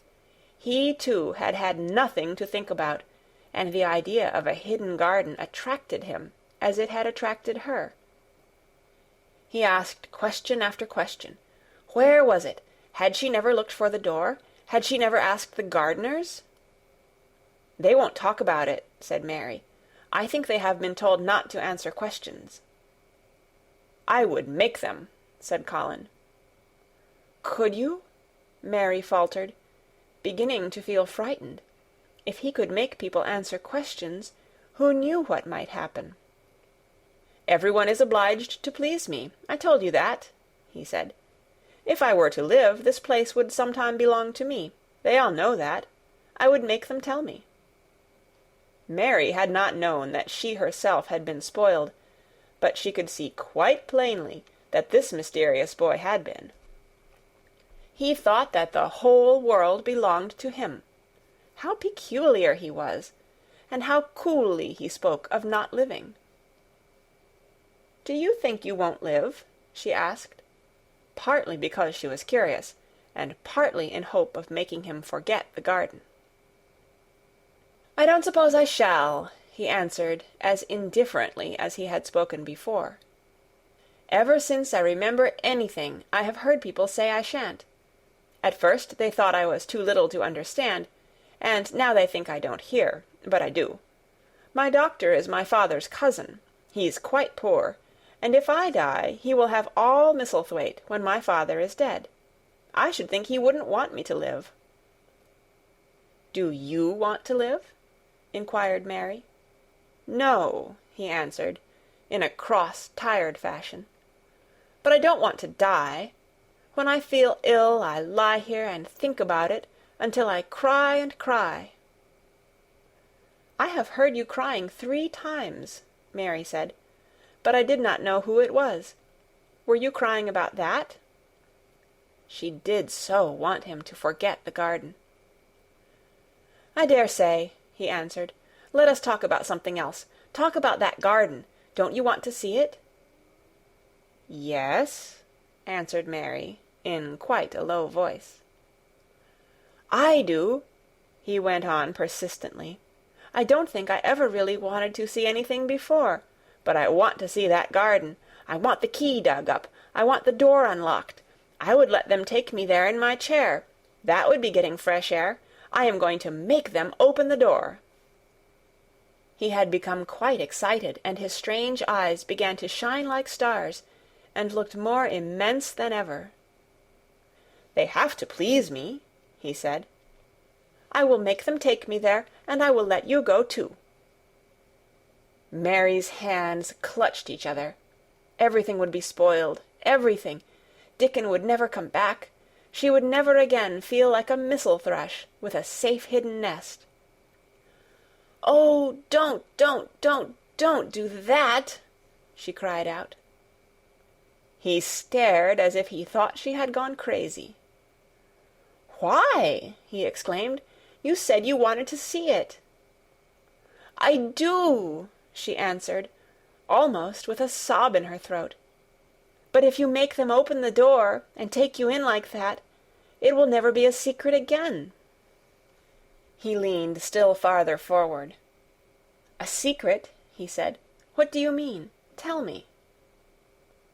Mary's words almost tumbled over one another. You see," she panted, "if no one knows but ourselves, if there was a door hidden somewhere under the ivy, if there was, and we could find it, and if we could slip through it together and shut it behind us, and no one knew anyone was inside, and we called it our garden, and pretended that we were missel thrushes, and it was our nest, and if we played there almost every day, and dug and planted seeds, and made it all come alive—" "Is it dead?" he interrupted her. "It soon will be if no one cares for it," she went on. "The bulbs will live, but the roses—" He stopped her again, as excited as she was herself. "What are bulbs?" he put in quickly. "They are daffodils and lilies and snowdrops. They are working in the earth now, pushing up pale green points, because the spring is coming." "Is the spring coming?" he said. "What is it like? You don't see it in rooms, if you are ill." "It is the sun shining on the rain, and the rain falling on the sunshine, and things pushing up and working under the earth," said Mary. "If the garden was a secret, and we could get into it, we could watch the things grow bigger every day, and see how many roses are alive. Don't you see? Oh, don't you see how much nicer it would be if it was a secret?" He dropped back on his pillow and lay there with an odd expression on his face. "I never had a secret," he said, "except that one about not living to grow up. They don't know I know that, so it is a sort of secret. but I like this kind better." "If you won't make them take you to the garden," pleaded Mary, "perhaps, I feel almost sure I can find out how to get in sometime, and then, if the doctor wants you to go out in your chair, and if you can always do what you want to do, perhaps we might find some boy who would push you, and we could go alone, and it would always be a secret garden." "I should like that," he said very slowly, his eyes looking dreamy. "I should like that. I should not mind fresh air in a secret garden." Mary began to recover her breath and feel safer, because the idea of keeping the secret seemed to please him. She felt almost sure that if she kept on talking, and could make him see the garden in his mind as she had seen it, he would like it so much that he could not bear to think that everybody might tramp into it when they chose. "I'll tell you what I think it would be like if we could go into it," she said. "It has been shut up so long, things have grown into a tangle, perhaps." He lay quite still and listened, while she went on talking about the roses which might have clambered from tree to tree and hung down, about the many birds which might have built their nests there because it was so safe. And then she told him about the robin and Ben Weatherstaff, and there was so much to tell about the robin, and it was so easy and safe to talk about it, that she ceased to be afraid. The robin pleased him so much that he smiled until he looked almost beautiful, and at first Mary had thought that he was even plainer than herself, with his big eyes and heavy locks of hair. "I did not know birds could be like that," he said. "But if you stay in a room, you never see things. What a lot of things you know! I feel as if you had been inside that garden." She did not know what to say, so she did not say anything. He evidently did not expect an answer, and the next moment he gave her a surprise. "I am going to let you look at something," he said. "Do you see that rose-colored silk curtain hanging on the wall over the mantelpiece?" Mary had not noticed it before, but she looked up and saw it. It was a curtain of soft silk, hanging over what seemed to be some picture. "Yes," she answered. "There is a cord hanging from it," said Colin. "Go and pull it." Mary got up, much mystified, and found the cord. When she pulled it, the silk curtain ran back on rings, and when it ran back it uncovered a picture.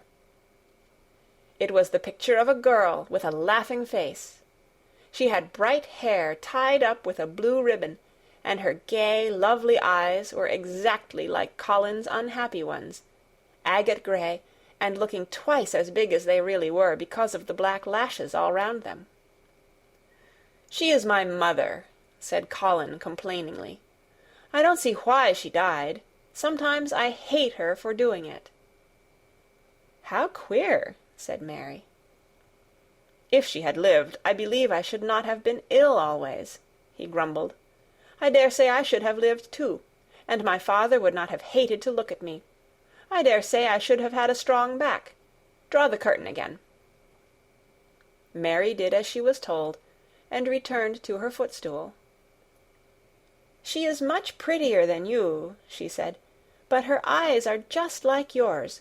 At least they are the same shape and color. Why is the curtain drawn over her?" He moved uncomfortably. "I made them do it," he said. "Sometimes I don't like to see her looking at me. She smiles too much when I am ill and miserable. Besides, she is mine, and I don't want everyone to see her."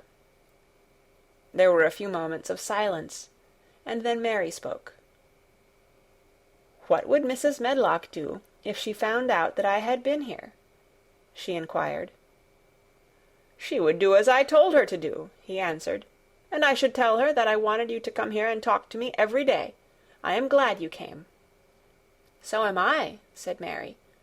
"I will come as often as I can, but—" She hesitated. "I shall have to look every day for the garden door." "Yes, you must," said Colin, "and you can tell me about it afterward." He lay thinking a few minutes, as he had done before, and then he spoke again. "I think you shall be a secret too," he said. "I will not tell them until they find out. I can always send the nurse out of the room and say that I want to be by myself. Do you know Martha?" "Yes, I know her very well," said Mary. "She waits on me." He nodded his head toward the outer corridor. "She is the one who is asleep in the other room. The nurse went away yesterday to stay all night with her sister, and she always makes Martha attend to me when she wants to go out. Martha shall tell you when to come here." Then Mary understood Martha's troubled look when she had asked questions about the crying. "Martha knew about you all the time?" she said. "Yes, she often attends to me. The nurse likes to get away from me, and then Martha comes." "I have been here a long time," said Mary. "Shall I go away now? Your eyes look sleepy." "I wish I could go to sleep before you leave me," he said, rather shyly. "Shut your eyes," said Mary, drawing her footstool closer, "and I will do what my ayah used to do in India. I will pat your hand and stroke it, and sing something quite low." "I should like that, perhaps," he said drowsily.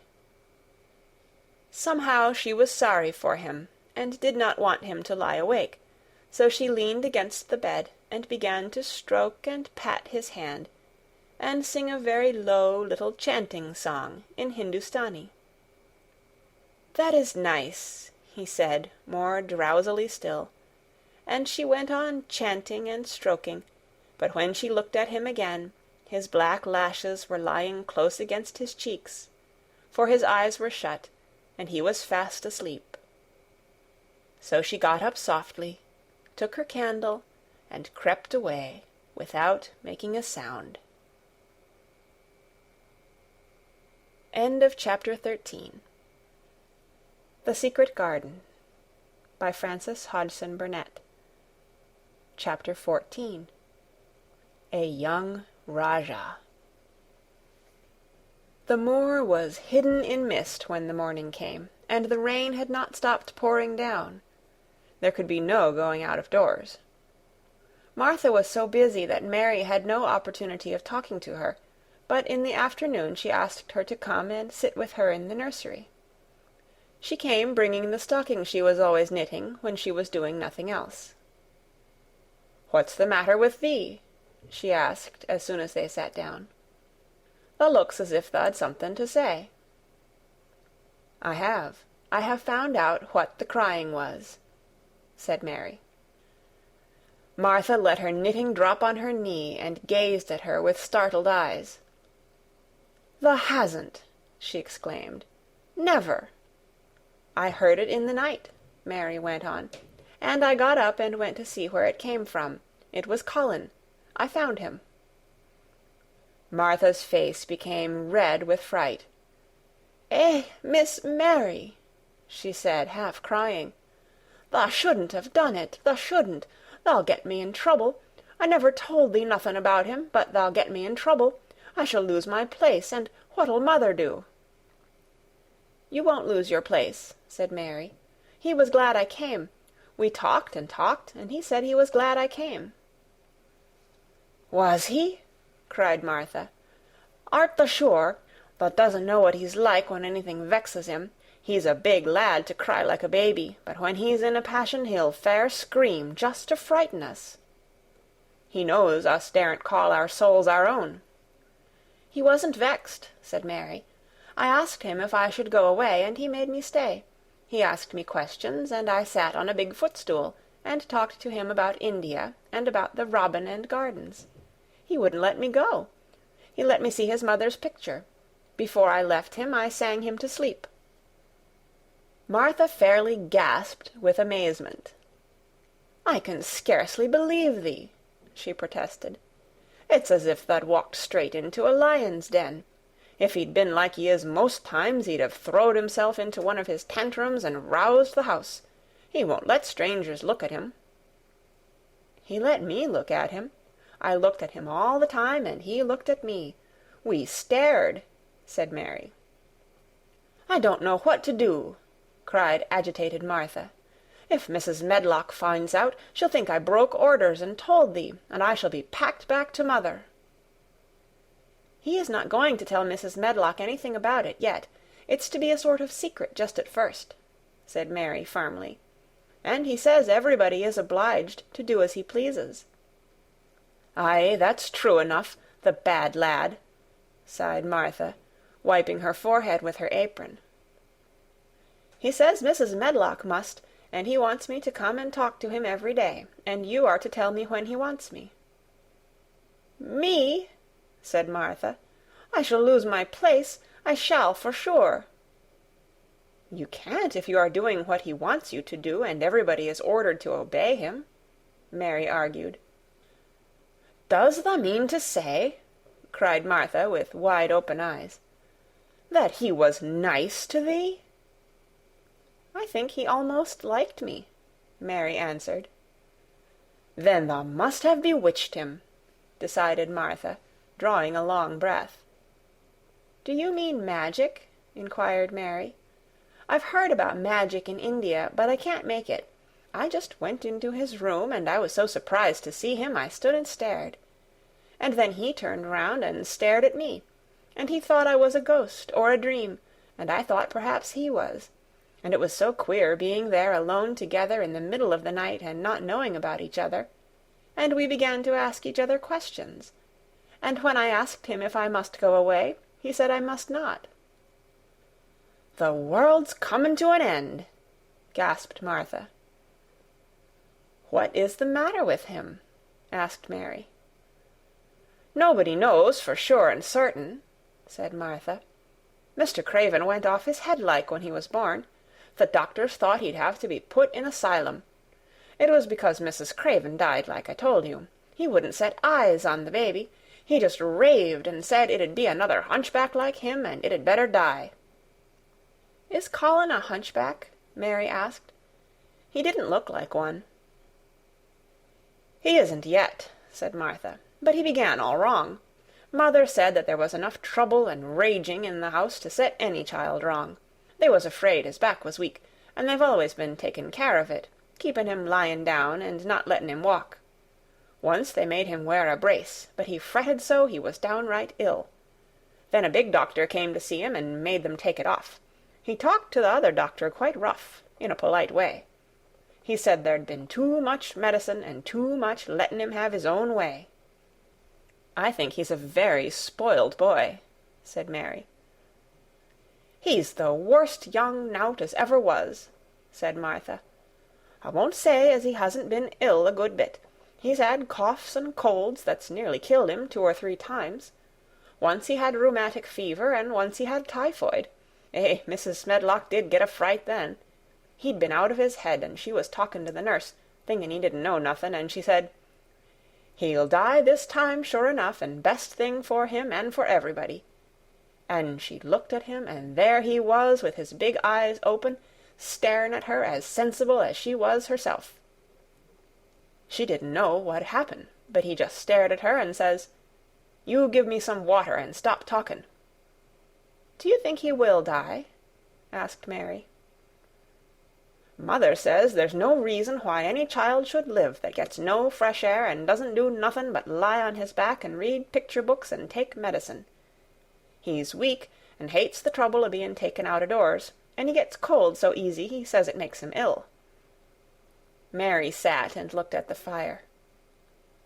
"I wonder," she said slowly, "if it would not do him good to go out into a garden and watch things growing. It did me good." "One of the worst fits he ever had," said Martha, "was one time they took him out where the roses is by the fountain. He'd been reading in a paper about people getting something he called rose cold, and he began to sneeze and said he'd got it, and then a new gardener as didn't know the rules passed by and looked at him curious. He threw himself into a passion and said he'd looked at him because he was going to be a hunchback. He cried himself into a fever and was ill all night."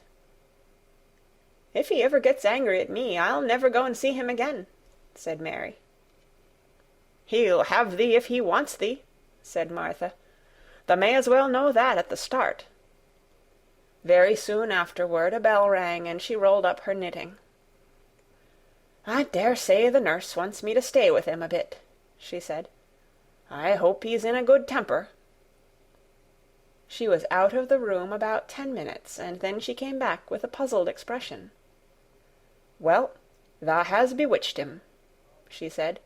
"He's up on his sofa with his picture books. He's told the nurse to stay away until 6 o'clock.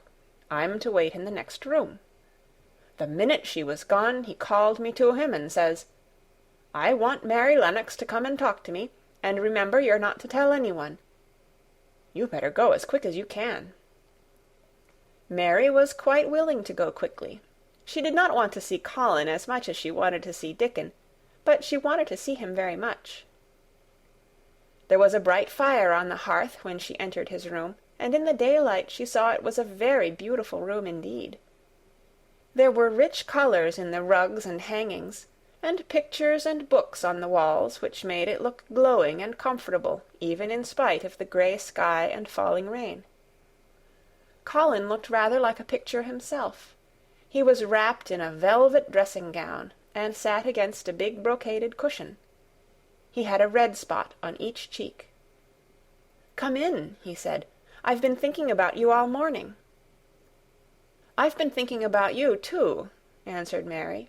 "You don't know how frightened Martha is. She says Mrs. Medlock will think she told me about you, and then she will be sent away." He frowned. "Go and tell her to come here," he said. "She is in the next room." Mary went and brought her back. Poor Martha was shaking in her shoes. Colin was still frowning. "Have you to do what I please, or have you not?" he demanded. "I have to do what you please, sir," Martha faltered, turning quite red. "Has Medlock to do what I please?" "Everybody has, sir," said Martha. "Well, then, if I order you to bring Miss Mary to me, how can Medlock send you away if she finds it out?" "Please don't let her, sir," pleaded Martha. "I'll send her away if she dares to say a word about such a thing," said Master Craven grandly. "She wouldn't like that, I can tell you." "Thank you, sir," bobbing a curtsy. "I want to do my duty, sir." "What I want is your duty," said Colin more grandly still. "I'll take care of you. Now go away." When the door closed behind Martha, Colin found Mistress Mary gazing at him as if he had set her wondering. "Why do you look at me like that?" he asked her. "What are you thinking about?" "I am thinking about 2 things." "What are they? Sit down and tell me." "This is the first one," said Mary, seating herself on the big stool. "Once in India I saw a boy who was a Rajah. He had rubies and emeralds and diamonds stuck all over him. He spoke to his people just as you spoke to Martha. Everybody had to do everything he told them, in a minute. I think they would have been killed if they hadn't." "I shall make you tell me about Rajahs presently," he said. "But first tell me what the second thing was." "I was thinking," said Mary, "how different you are from Dickon." "Who is Dickon?" he said. "What a queer name." She might as well tell him, she thought. She could talk about Dickon without mentioning the secret garden. She had liked to hear Martha talk about him. Besides, she longed to talk about him. It would seem to bring him nearer. "He is Martha's brother. He is 12 years old," she explained. "He is not like anyone else in the world. He can charm foxes and squirrels and birds just as the natives in India charm snakes. He plays a very soft tune on a pipe, and they come and listen." There were some big books on a table at his side, and he dragged one suddenly toward him. "There is a picture of a snake charmer in this," he exclaimed. "Come and look at it." The book was a beautiful one with superb colored illustrations, and he turned to one of them. "Can he do that?" he asked eagerly. "He played on his pipe, and they listened," Mary explained. but he doesn't call it magic.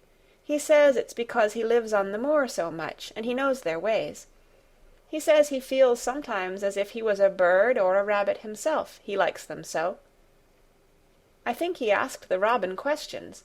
It seemed as if they talked to each other in soft chirps."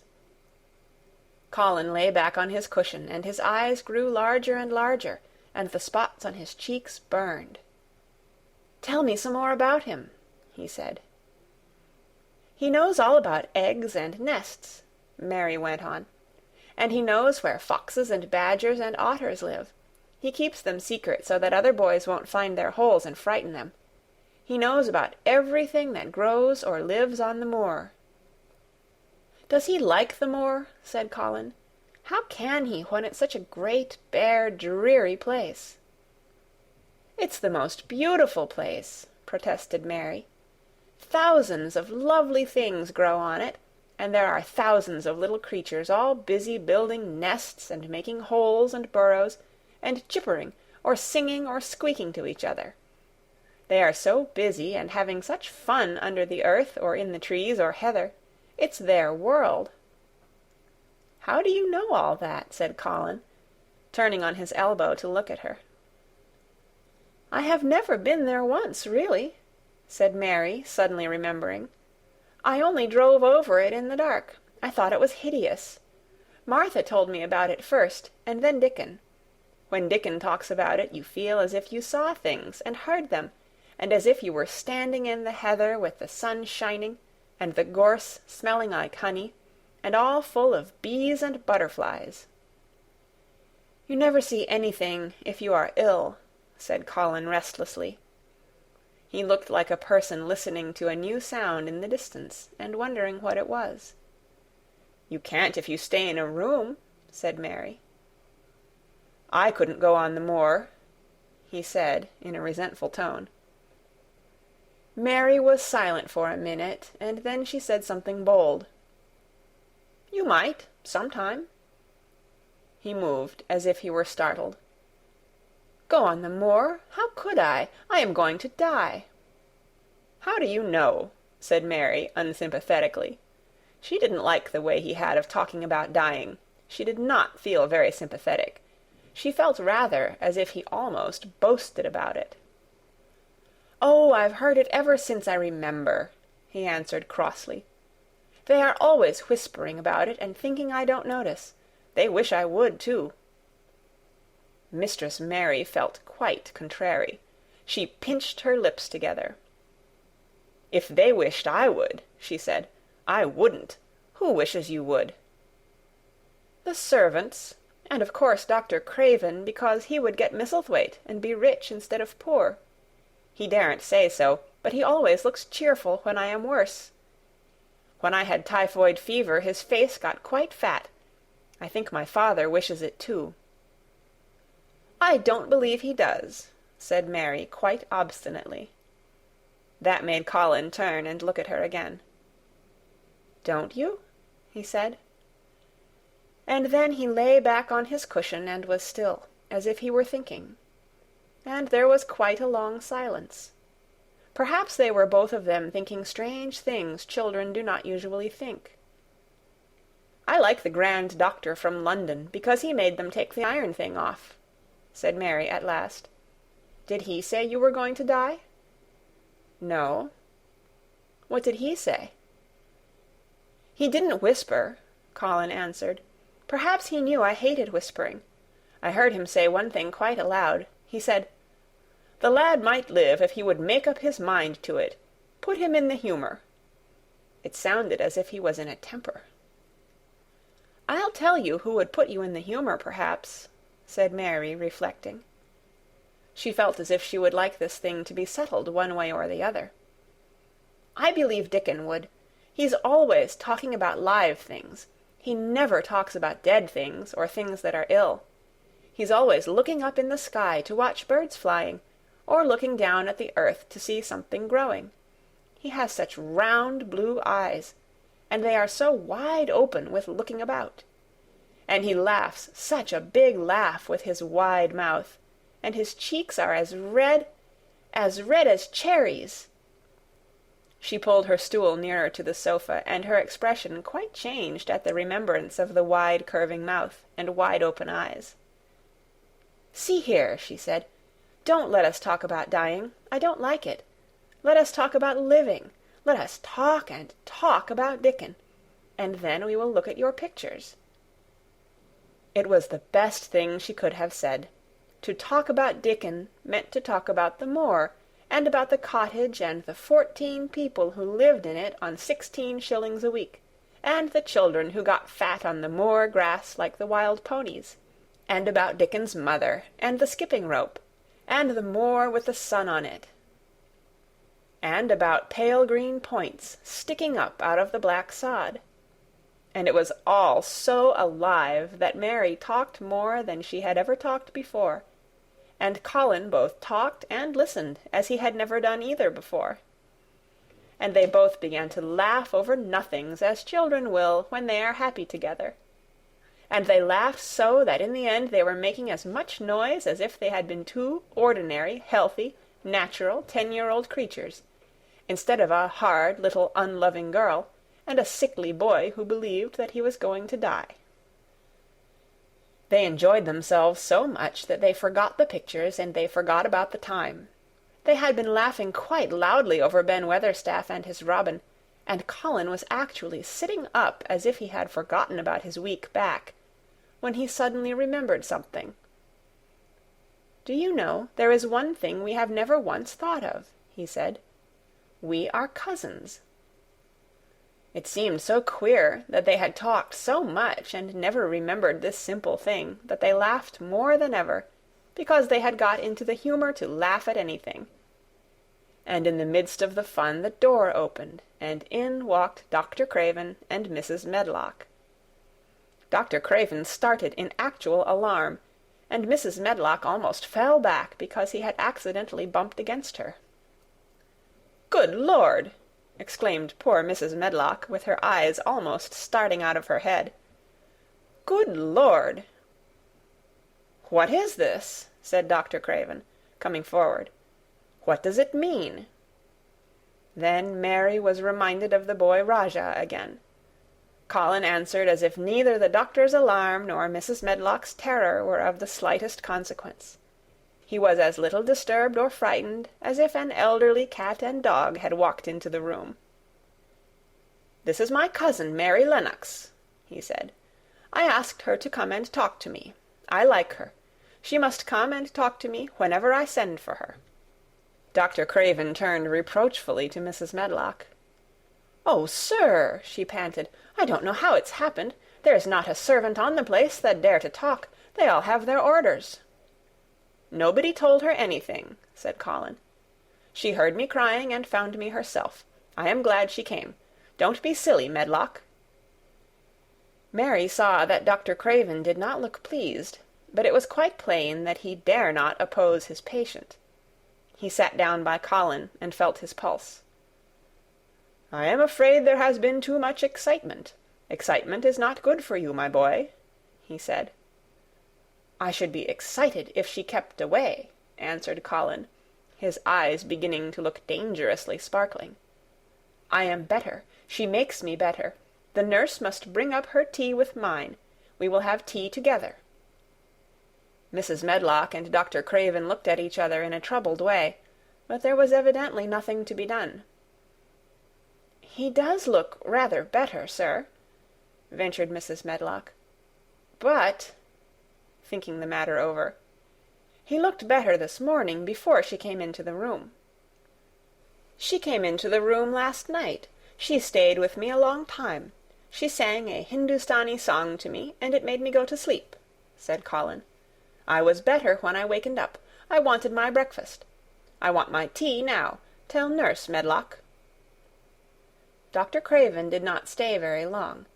He talked to the nurse for a few minutes when she came into the room, and said a few words of warning to Colin.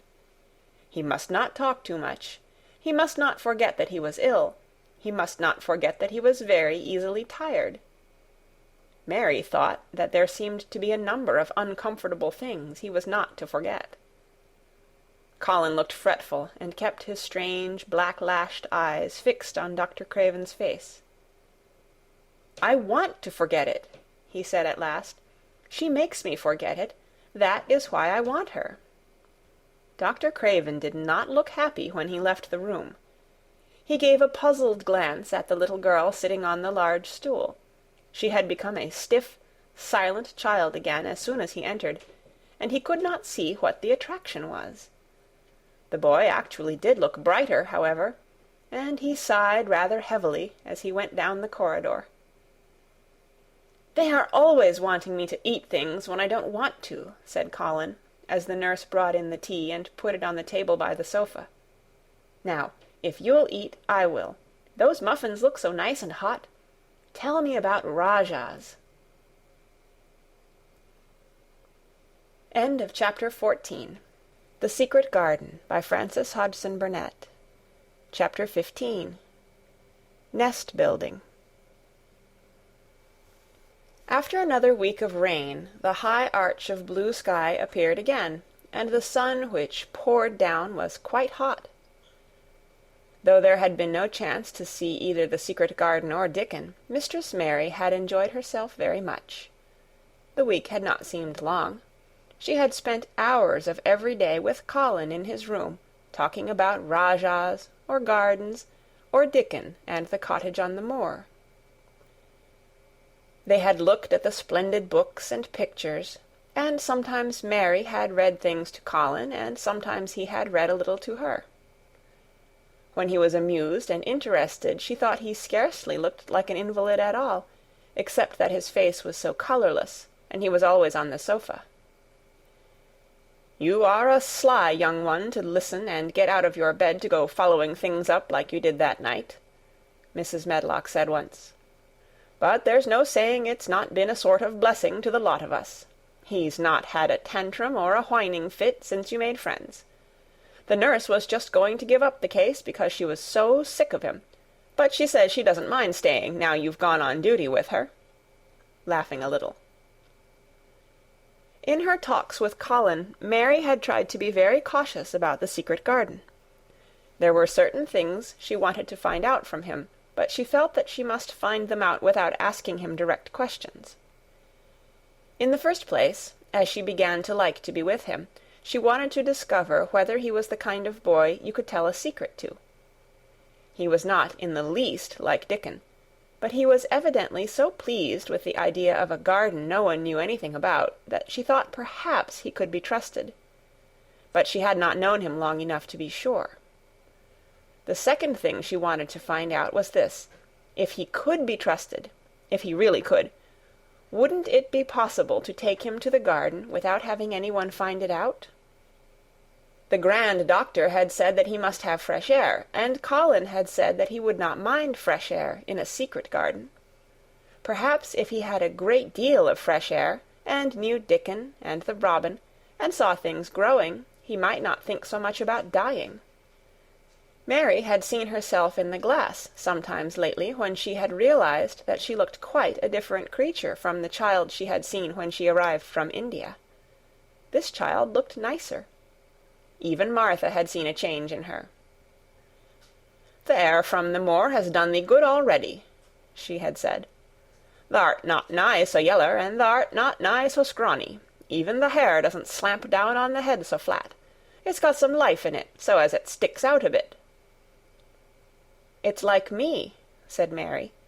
"It's growing stronger and fatter. I'm sure there's more of it." "It looks it for sure," said Martha, ruffling it up a little round her face.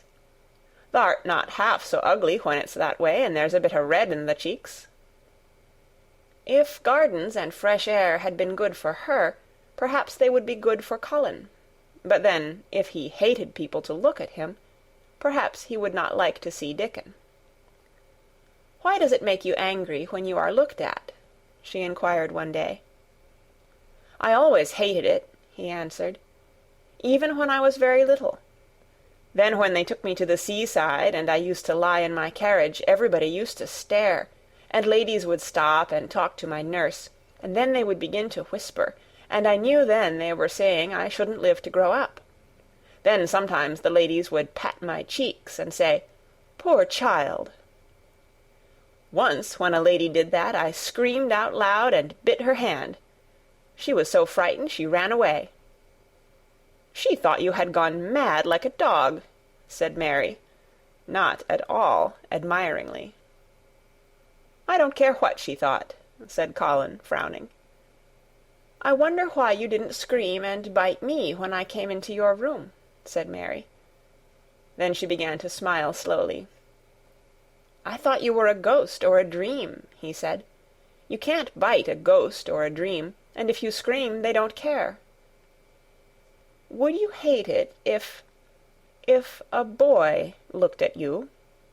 Mary asked uncertainly. He lay back on his cushion and paused thoughtfully. "There's one boy," he said quite slowly, as if he were thinking over every word. "There's one boy I believe I shouldn't mind. It's that boy who knows where the foxes live. Dickon." "I'm sure you wouldn't mind him," said Mary. "The birds don't, and other animals," he said, still thinking it over. "Perhaps that's why I shouldn't. He's a sort of animal charmer, and I am a boy animal." Then he laughed, and she laughed too. In fact, it ended in their both laughing a great deal, and finding the idea of a boy animal hiding in his hole very funny indeed. What Mary felt afterward was that she need not fear about Dickon. On that first morning when the sky was blue again, Mary wakened very early. The sun was pouring in slanting rays through the blinds, and there was something so joyous in the sight of it that she jumped out of bed and ran to the window. She drew up the blinds and opened the window itself, and a great waft of fresh, scented air blew in upon her. The moor was blue, and the whole world looked as if something magic had happened to it. There were tender little fluting sounds here and there and everywhere, as if scores of birds were beginning to tune up for a concert. Mary put her hand out of the window and held it in the sun. "It's warm, warm," she said. "It will make the green points push up and up and up, and it will make the bulbs and roots work and struggle with all their might under the earth." She kneeled down and leaned out of the window as far as she could, breathing big breaths and sniffing the air, until she laughed because she remembered what Dickon's mother had said about the end of his nose quivering like a rabbit's. "It must be very early," she said. "The little clouds are all pink, and I've never seen the sky look like this. No one is up. I don't even hear the stable boys." A sudden thought made her scramble to her feet. "I can't wait. I am going to see the garden." She had learned to dress herself by this time, and she put on her clothes in 5 minutes. She knew a small side door, which she could unbolt herself, and she flew downstairs in her stocking feet and put on her shoes in the hall. She unchained and unbolted and unlocked, and when the door was open she sprang across the step with one bound, and there she was, standing on the grass, which seemed to have turned green, and with the sun pouring down on her, and warm, sweet wafts about her, and the fluting and twittering and singing coming from every bush and tree. She clasped her hands for pure joy, and looked up in the sky, and it was so blue and pink and pearly and white and flooded with springtime light that she felt as if she must flute and sing aloud herself, and knew that thrushes and robins and skylarks could not possibly help it. She ran around the shrubs and paths towards the secret garden. "It is all different already," she said. "The grass is greener, and things are sticking up everywhere, and things are uncurling, and green buds of leaves are showing. This afternoon I am sure Dickon will come." The long, warm rain had done strange things to the herbaceous beds which bordered the walk by the lower wall. There were things sprouting and pushing out from the roots of clumps of plants, and there were actually here and there glimpses of royal purple and yellow unfurling among the stems of crocuses. 6 months before, Mistress Mary would not have seen how the world was waking up, but now she missed nothing. When she had reached the place where the door hid itself under the ivy, she was startled by a curious loud sound. It was the caw-caw of a crow, and it came from the top of the wall, and when she looked up, there sat a big, glossy-plumaged, blue-black bird, looking down at her very wisely indeed. She had never seen a crow so close before, and he made her a little nervous, but the next moment he spread his wings and flapped away across the garden. She hoped he was not going to stay inside, and she pushed the door open, wondering if he would. When she got fairly into the garden, she saw that he probably did intend to stay, because he had alighted on a dwarf apple-tree, and under the apple-tree was lying a little reddish animal with a bushy tail, and both of them were watching the stooping body and rust-red head of Dickon, who was kneeling on the grass, working hard. Mary flew across the grass to him. "Oh, Dickon, Dickon!" she cried out. "How could you get here so early? How could you? The sun has only just got up." He got up himself, laughing and glowing and tousled, his eyes like a bit of the sky. "Eh," he said, "I was up long before him. How could I have stayed abed? The world's all fair begun again this mornin', it has, and it's workin' and hummin' and scratchin' and pipin', and nest-buildin' and breathin' out scents, till you've got to be out on it, 'stead o' lyin' on your back. When the sun did jump up, the moor went mad for joy, and I was in the midst of the heather, and I run like mad myself, shoutin' and singin', and I come straight here. I couldn't have stayed away. Why, the garden was lyin' here waitin'." Mary put her hands on her chest, panting, as if she had been running herself. "Oh, Dickon, Dickon," she said, "I'm so happy I can scarcely breathe." Seeing him talking to a stranger, the little bushy-tailed animal rose from its place under the tree and came to him, and the rook, cawing once, flew down from its branch and settled quietly on his shoulder. "This is the little fox-cub," he said, rubbing the little reddish animal's head. "It's named Captain. And this here's Soot. Soot, he flew across the moor with me, and Captain, he run same as if the hounds had been after him. They both felt same as I did." Neither of the creatures looked as if he were the least afraid of Mary. When Dickon began to walk about, Soot stayed on his shoulder, and Captain trotted quietly close to his side. "See here," said Dickon. "See how these has pushed up, and these, and look at these here." He threw himself upon his knees, and Mary went down beside him. They had come upon a whole clump of crocuses, burst into purple and orange and gold. Mary bent her face down and kissed them.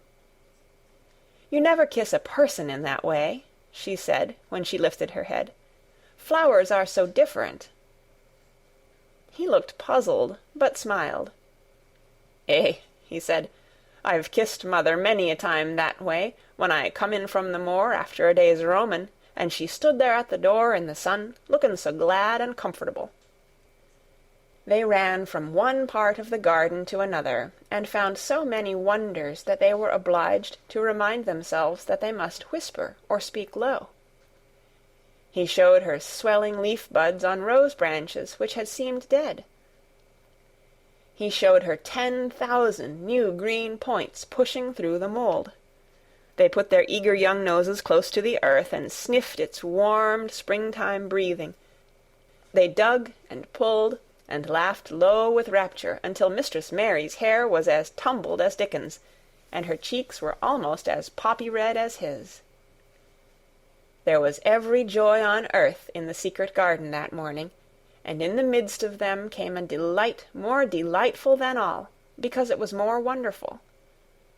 Swiftly something flew across the wall and darted through the trees to a close-grown corner, a little flare of red-breasted bird with something hanging from its beak.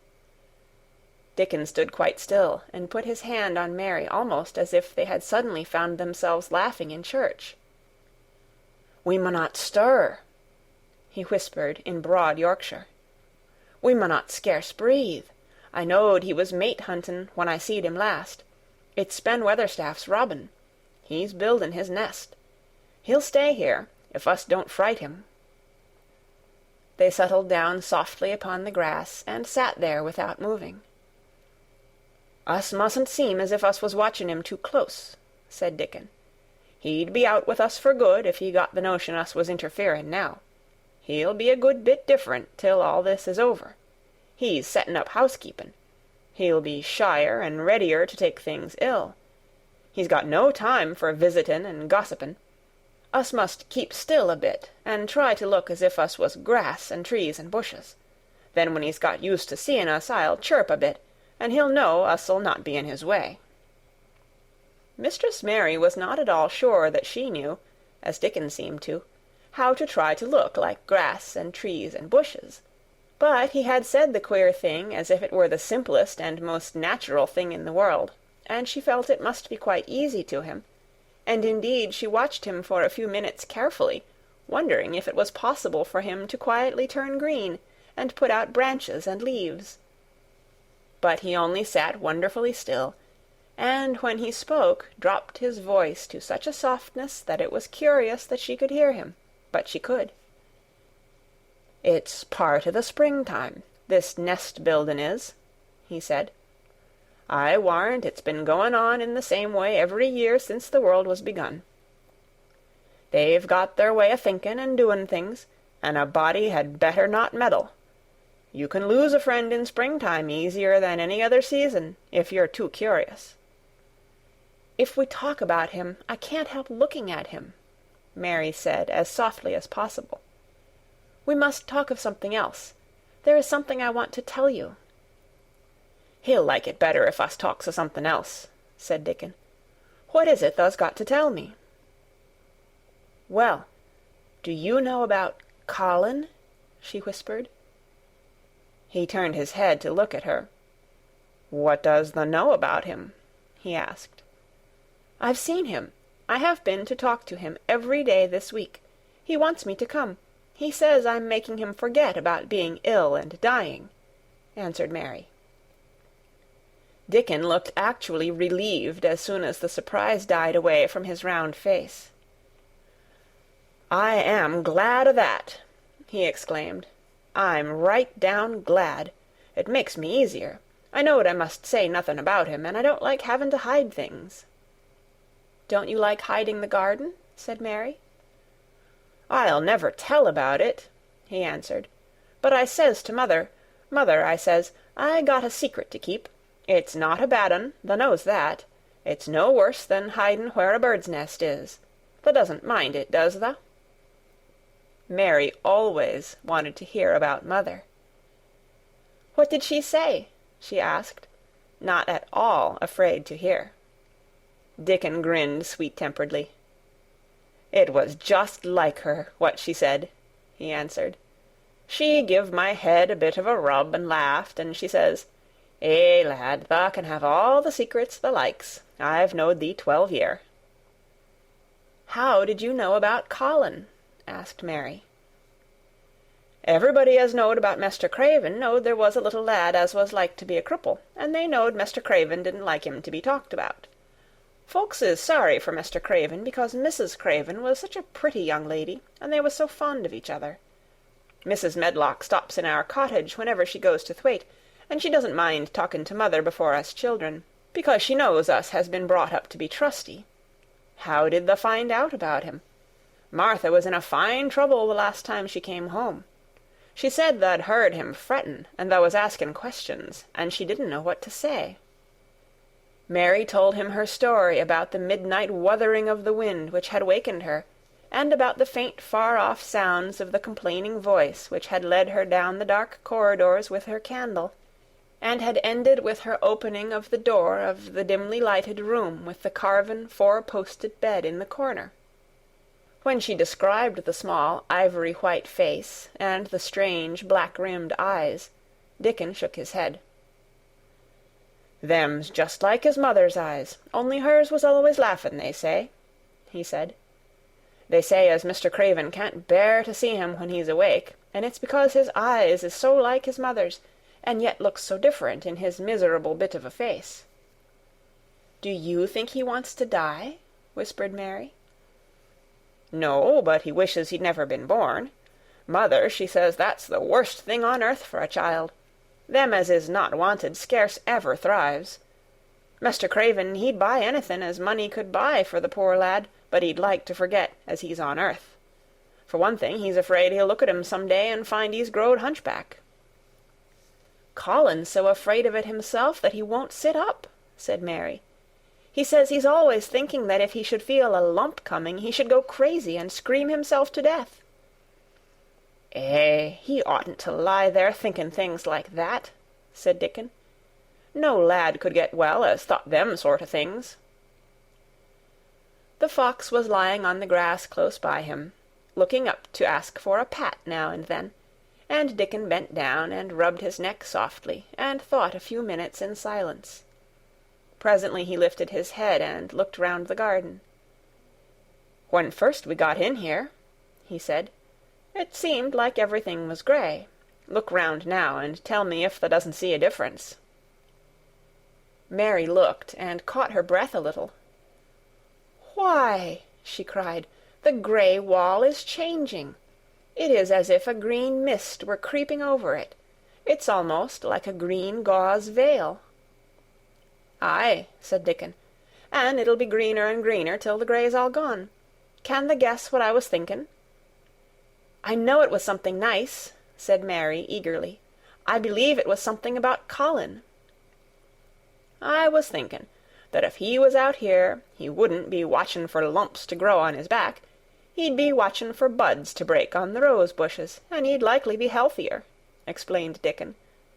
"I was wondering if us could ever get him in the humour to come out here and lie under the trees in his carriage." "I've been wondering that myself. I've thought of it almost every time I've talked to him," said Mary. "I've wondered if he could keep a secret, and I've wondered if we could bring him here without anyone seeing us. I thought perhaps you could push his carriage. The doctor said he must have fresh air, and if he wants us to take him out, no one dare disobey him. He won't go out for other people, and perhaps they will be glad if he will go out with us. He could order the gardeners to keep away, so they wouldn't find out." Dickon was thinking very hard as he scratched Captain's back. "It'd be good for him, I'll warrant," he said. "Us'd not be thinking he'd better never been born.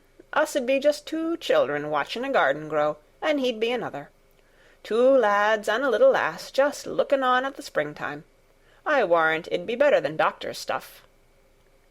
"He's been lying in his room so long, and he's always been so afraid of his back, that it has made him queer," said Mary. "He knows a good many things out of books, but he doesn't know anything else. He says he has been too ill to notice things, and he hates going out of doors, and hates gardens and gardeners. But he likes to hear about this garden because it is a secret. I daren't tell him much, but he said he wanted to see it." "Us'll have him out here some time for sure," said Dickon. "I could push his carriage well enough. Has thou noticed how the robin and his mate has been workin' while we've been sittin' here? Look at him perched on that branch, wonderin' where it'd be best to put that twig he's got in his beak." He made one of his low whistling calls, and the robin turned his head and looked at him inquiringly, still holding his twig. Dickon spoke to him as Ben Weatherstaff did, but Dickon's tone was one of friendly advice. "Wheresoever thou puts it," he said, "it'll be all right. Thou knew how to build the nest before thou came out of the egg. Get on with thee, lad. Thou'st got no time to lose." "Oh, I do like to hear you talk to him," Mary said, laughing delightedly. "Ben Weatherstaff scolds him and makes fun of him, and he hops about and looks as if he understood every word, and I know he likes it. Ben Weatherstaff says he is so conceited he would rather have stones thrown at him than not be noticed." Dickon laughed too, and went on talking. "Thou knows us won't trouble thee," he said to the robin. "Us is near being wild things ourselves. Us is nest-building too, bless thee. Look out thou doesn't tell on us." And though the robin did not answer, because his beak was occupied, Mary knew that when he flew away with his twig to his own corner of the garden, the darkness of his dew-bright eye meant that he would not tell their secret for the world. End of chapter 15. The Secret Garden by Frances Hodgson Burnett. Chapter 16. "I won't," said Mary. They found a great deal to do that morning, and Mary was late in returning to the house, and was also in such a hurry to get back to her work that she quite forgot Colin until the last moment. "Tell Colin that I can't come and see him yet," she said to Martha. "I'm very busy in the garden." Martha looked rather frightened. "Eh, Miss Mary," she said, "it may put him all out of humour when I tell him that." But Mary was not as afraid of him as other people were, and she was not a self-sacrificing person. "I can't stay," she answered. "Dickon's waiting for me." And she ran away. The afternoon was even lovelier and busier than the morning had been. Already nearly all the weeds were cleared out of the garden, and most of the roses and trees had been pruned or dug about.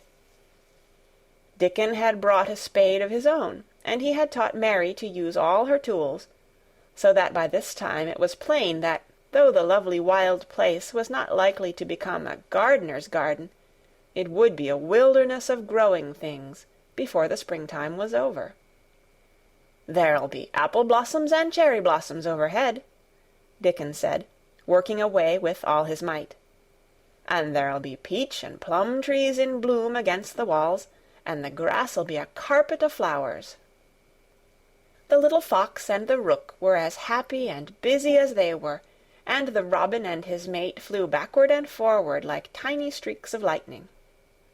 Sometimes the rook flapped his black wings and soared away over the tree-tops in the park. Each time he came back and perched near Dickon, and cawed several times as if he were relating his adventures, and Dickon talked to him just as he had talked to the robin. Once, when Dickon was so busy that he did not answer him at first, Soot flew onto his shoulders and gently tweaked his ear with his large beak. When Mary wanted to rest a little, Dickon sat down with her under a tree, and once he took his pipe out of his pocket, and played the soft, strange little notes, and two squirrels appeared on the wall, and looked and listened. "Thou's a good bit stronger than thou was," Dickon said, looking at her as she was digging. "Thou's beginning to look different for sure." Mary was glowing with exercise and good spirits. "I'm getting fatter and fatter every day," she said quite exultantly. "Mrs. Medlock will have to get me some bigger dresses. Martha says my hair is growing thicker. It isn't so flat and stringy." The sun was beginning to set, and sending deep, gold-colored rays slanting under the trees when they parted. "It'll be fine tomorrow," said Dickon. "I'll be at work by sunrise."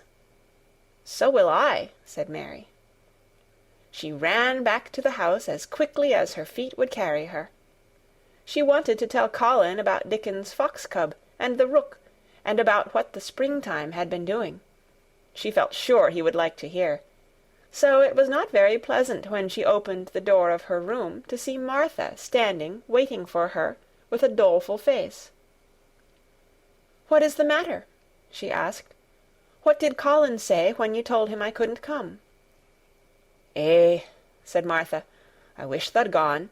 He was nigh going into one o' his tantrums. There's been a nice to-do all afternoon to keep him quiet. He would watch the clock all the time." Mary's lips pinched themselves together.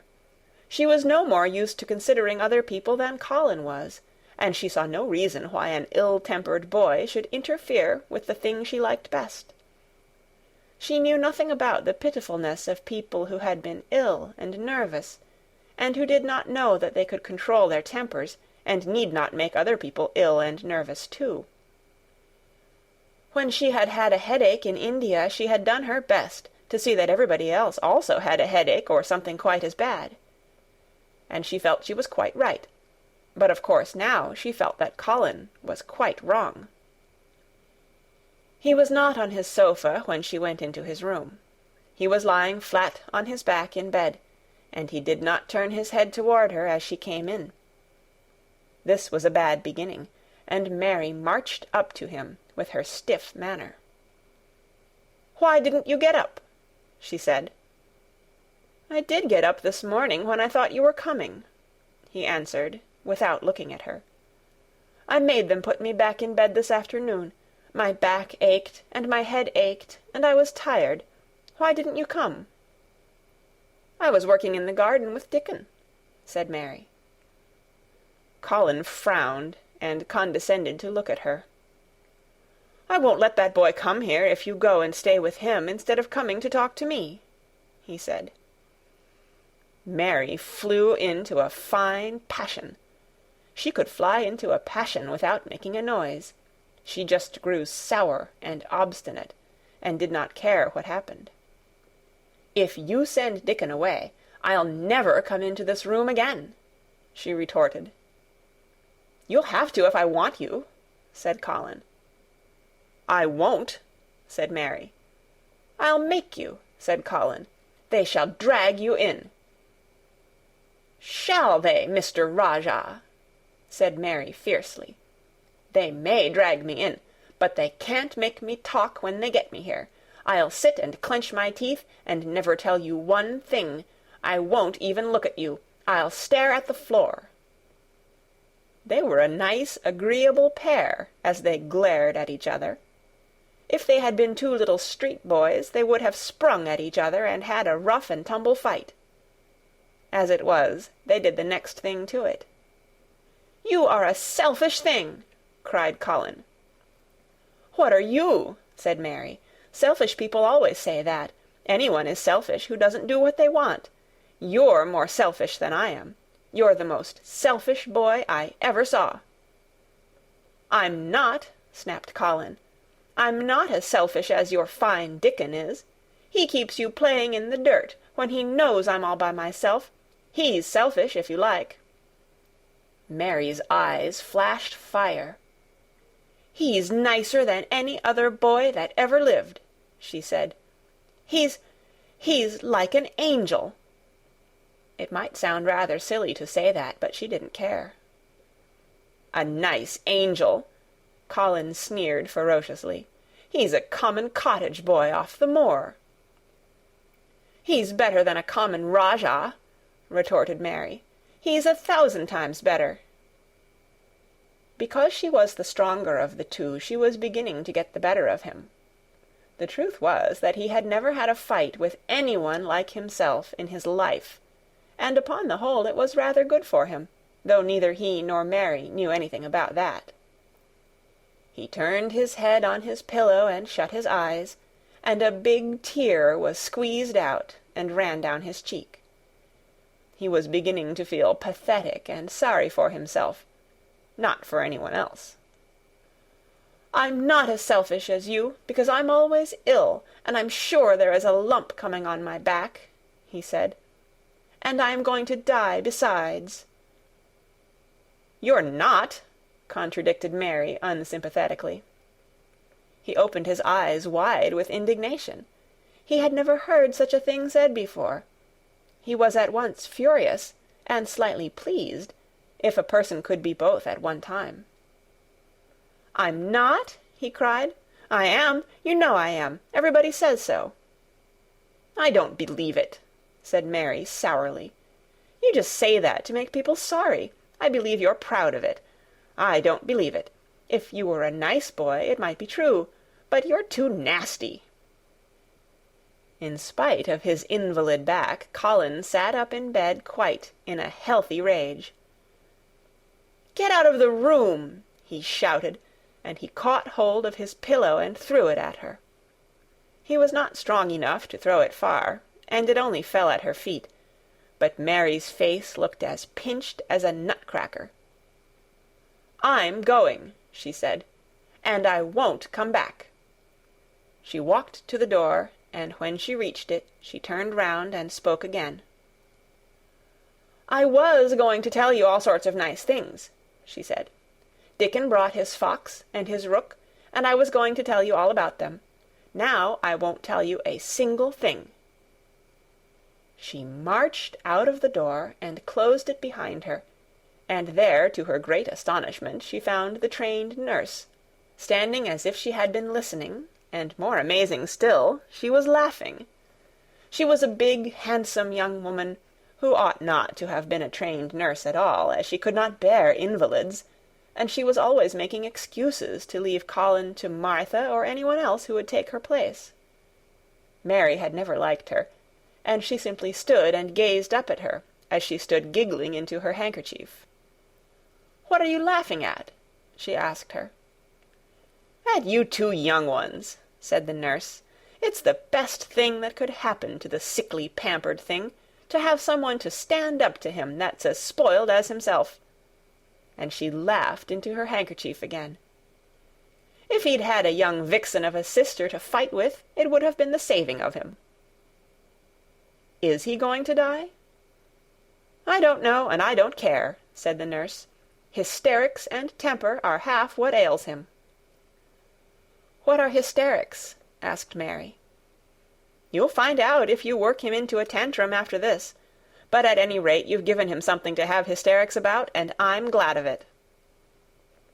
Mary went back to her room, not feeling at all as she had felt when she had come in from the garden. She was cross and disappointed, but not at all sorry for Colin.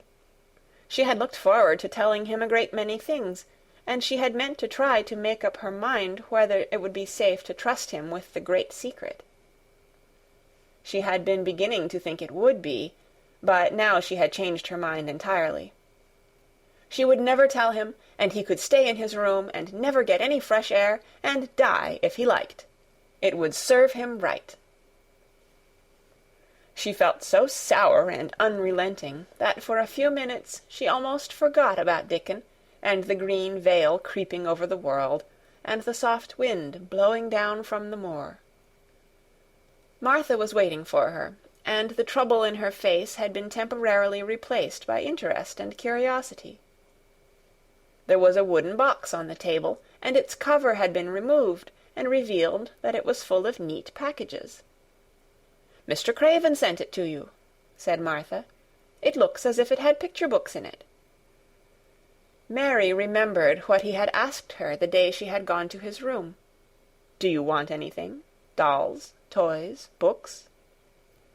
She opened the package, wondering if he had sent a doll, and also wondering what she should do with it if he had. But he had not sent one. There were several beautiful books, such as Colin had, and 2 of them were about gardens and were full of pictures. There were 2 or 3 games, and there was a beautiful little writing case with a gold monogram on it, and a gold pen and inkstand. Everything was so nice that her pleasure began to crowd her anger out of her mind. She had not expected him to remember her at all, and her hard little heart grew quite warm. "I can write better than I can print," she said, "and the first thing I shall write with that pen will be a letter to tell him I am much obliged." If she had been friends with Colin, she would have run to show him her presents at once, and they would have looked at the pictures, and read some of the gardening books, and perhaps tried playing the games, and he would have enjoyed himself so much he would never once have thought he was going to die, or have put his hand on his spine to see if there was a lump coming. He had a way of doing that which she could not bear. It gave her an uncomfortable, frightened feeling, because he always looked so frightened himself. He said that if he felt even quite a little lump some day, he should know his hunch had begun to grow. Something he had heard Mrs. Medlock whispering to the nurse had given him the idea, and he had thought over it in secret until it was quite firmly fixed in his mind. Mrs. Medlock had said his father's back had begun to show its crookedness in that way when he was a child. He had never told anyone but Mary that most of his tantrums, as they called them, grew out of his hysterical hidden fear. Mary had been sorry for him when he had told her. He always began to think about it when he was cross or tired, she said to herself. And he has been cross today. Perhaps he has been thinking about it all afternoon. She stood still, looking down at the carpet and thinking. I said I would never go back again. She hesitated, knitting her brows. But perhaps, just perhaps, I will go and see if he wants me in the morning. Perhaps he'll try to throw his pillow at me again, but I think I'll go. End of chapter 16.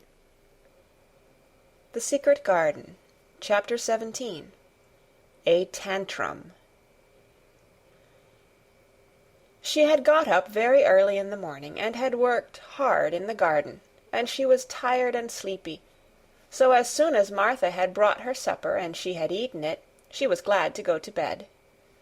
As she laid her head on the pillow, she murmured to herself, I'll go out before breakfast and work with Dickon, and then afterward, I believe I'll go see him. She thought it was the middle of the night when she was awakened by such dreadful sounds that she jumped out of bed in an instant. What was it? What was it? The next minute she felt quite sure she knew. Doors were opened and shut, and there were hurrying feet in the corridors, and someone was crying and screaming at the same time, screaming and crying in a horrible way. It's Colin, she said. He's having one of those tantrums the nurse called hysterics. How awful it sounds. As she listened to the sobbing screams, she did not wonder that people were so frightened that they gave him his own way in everything, rather than hear them. She put her hands over her ears, and felt sick and shivering. I don't know what to do. I don't know what to do, she kept saying. I can't bear it. Once she wondered if he would stop if she dared to go to him, and then she remembered how he had driven her out of the room, and thought that perhaps the sight of her might make him worse. Even when she pressed her hands more tightly over her ears, she could not keep the awful sounds out. She hated them so, and was so terrified by them, that suddenly they began to make her angry, and she felt as if she should like to fly into a tantrum herself, and frighten him, as he was frightening her. She was not used to anyone's tempers but her own. She took her hands from her ears and sprang up and stamped her foot. He ought to be stopped. Somebody ought to make him stop. Somebody ought to beat him, she cried out. Just then she heard feet almost running down the corridor, and her door opened, and the nurse came in. She was not laughing now by any means. She even looked rather pale. He's worked himself into hysterics, she said in a great hurry. He'll do himself harm. No one can do anything with him. You come and try, like a good child. He likes you.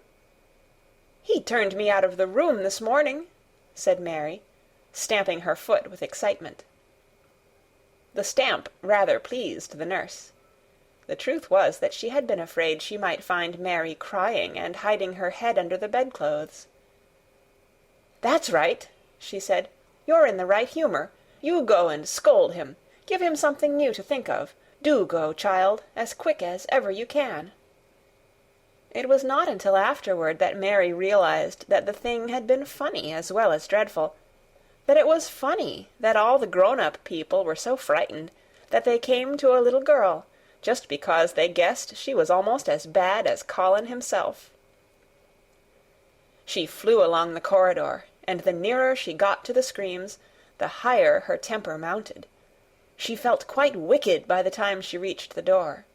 She slapped it open with her hand and ran across the room to the four-posted bed. "You stop!" she almost shouted. "You stop! I hate you! Everybody hates you! I wish everybody would run out of the house and let you scream yourself to death. You will scream yourself to death in a minute, and I wish you would." A nice, sympathetic child could neither have thought nor said such things. but it just happened that the shock of hearing them was the best possible thing for this hysterical boy whom no one had ever dared to restrain or contradict. He had been lying on his face, beating his pillow with his hands, and he actually almost jumped around, he turned so quickly at the sound of the furious little voice. His face looked dreadful, white and red and swollen, and he was gasping and choking. But savage little Mary did not care an atom. "If you scream another scream," she said, "I'll scream too, and I can scream louder than you can, and I'll frighten you, I'll frighten you." He actually had stopped screaming because she had startled him so. The scream which had been coming almost choked him. The tears were streaming down his face, and he shook all over. "I can't stop," he gasped and sobbed. "I can't! I can't!" "You can!" shouted Mary. "Half that ails you is hysterics and temper. Just hysterics, hysterics, hysterics." And she stamped each time she said it. "I felt the lump! I felt it!" choked out Colin. "I knew I should. I shall have a hunch on my back, and then I shall die." And he began to writhe again, and turned on his face, and sobbed and wailed, but he didn't scream. "You didn't feel a lump," contradicted Mary fiercely. "If you did, it was only a hysterical lump. Hysterics makes lumps. There's nothing the matter with your horrid back. Nothing but hysterics. Turn over, and let me look at it." She liked the word hysterics, and felt somehow as if it had an effect on him. He was probably like herself, and had never heard it before. "Nurse," she commanded, "come here, and show me his back this minute." The nurse, Mrs. Medlock, and Martha had been standing huddled together near the door, staring at her, their mouths half open. All three had gasped with fright more than once. The nurse came forward as if she were half afraid. Colin was heaving with great, breathless sobs. "Perhaps he won't let me," she hesitated in a low voice. Colin heard her, however, and he gasped out between two sobs, "Show her! She'll see then." It was a poor thin back to look at when it was bared. Every rib could be counted, and every joint of the spine, though Mistress Mary did not count them as she bent over and examined them with a solemn, savage little face. She looked so sour and old-fashioned that the nurse turned her head aside to hide the twitching of her mouth. There was just a minute's silence, for even Colin tried to hold his breath while Mary looked up and down his spine, and down and up, as intently as if she had been the great doctor from London. "There's not a single lump there," she said at last. "There's not a lump as big as a pin, except backbone lumps, and you can only feel them because you're thin. I've got backbone lumps myself, and they used to stick out as much as yours do, until I began to get fatter, and I am not fat enough yet to hide them. There's not a lump as big as a pin. If you ever say there is again, I shall laugh." No one but Colin himself knew what effect those crossly spoken, childish words had on him. If he had ever had anyone to talk to about his secret terrors, if he had ever dared to let himself ask questions, if he had had childish companions and had not lain on his back in the huge closed house, breathing an atmosphere heavy with the fears of people who were most of them ignorant and tired of him, he would have found out that most of his fright and illness was created by himself. But he had lain and thought of himself and his aches and weariness for hours and days and months and years. And now that an angry, unsympathetic little girl insisted obstinately that he was not as ill as he thought he was, he actually felt as if she might be speaking the truth. "I didn't know," ventured the nurse, "that he thought he had a lump on his spine. His back is weak because he won't try to sit up. I could have told him there was no lump there." Colin gulped and turned his face a little to look at her. "Could you?" he said pathetically. "Yes, sir." "There," said Mary, and she gulped too. Colin turned on his face again, and but for his long-drawn broken breaths, which were the dying down of his storm of sobbing, he lay still for a minute, though great tears streamed down his face and wet the pillow. Actually, the tears meant that a curious great relief had come to him.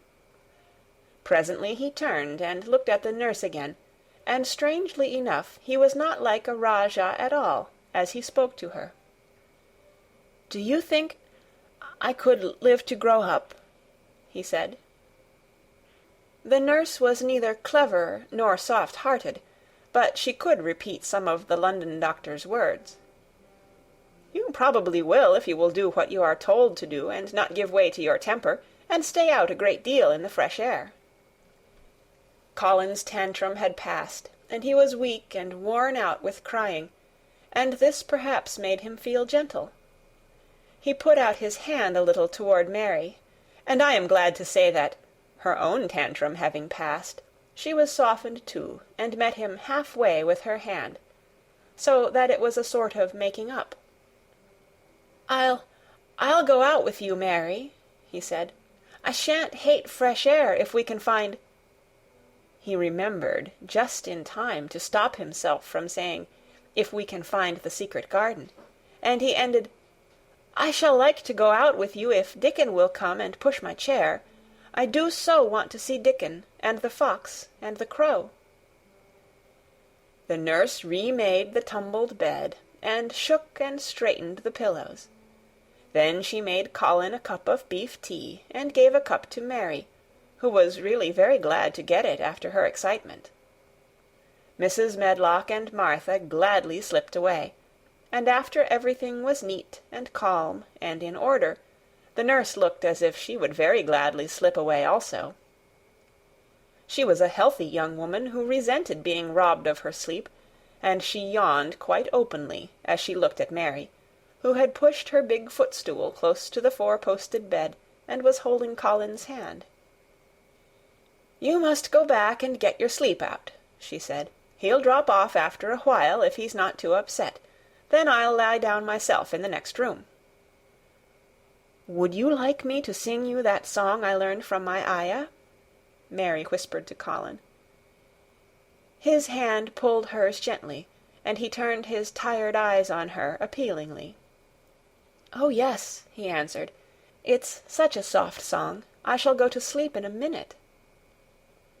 "I will put him to sleep," Mary said to the yawning nurse. "You can go if you like."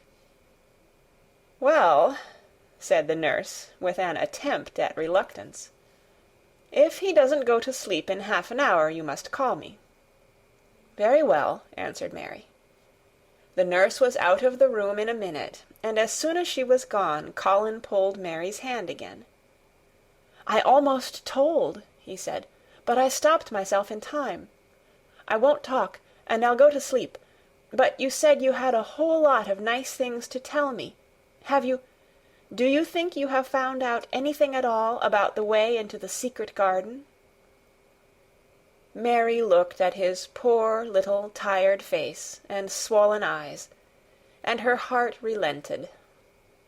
"Yes," she answered, "I think I have, and if you will go to sleep, I will tell you tomorrow."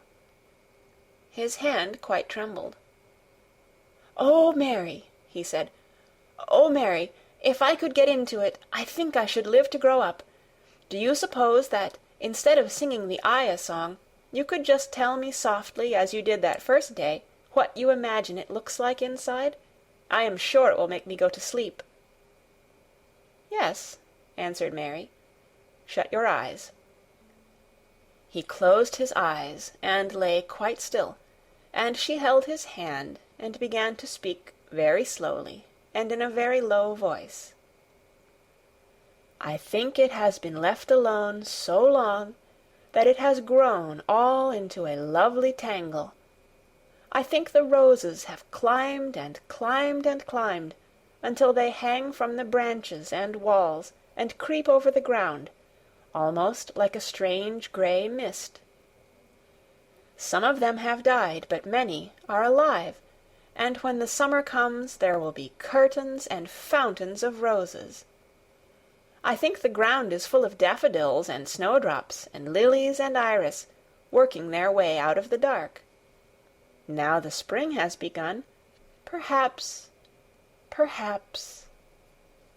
The soft drone of her voice was making him stiller and stiller, and she saw it and went on. Perhaps they are coming up through the grass. Perhaps there are clusters of purple crocuses and gold ones even now. Perhaps the leaves are beginning to break out and uncurl, and perhaps the grey is changing, and a green gauze veil is creeping and creeping over everything, and the birds are coming to look at it because it is so safe and still, and perhaps,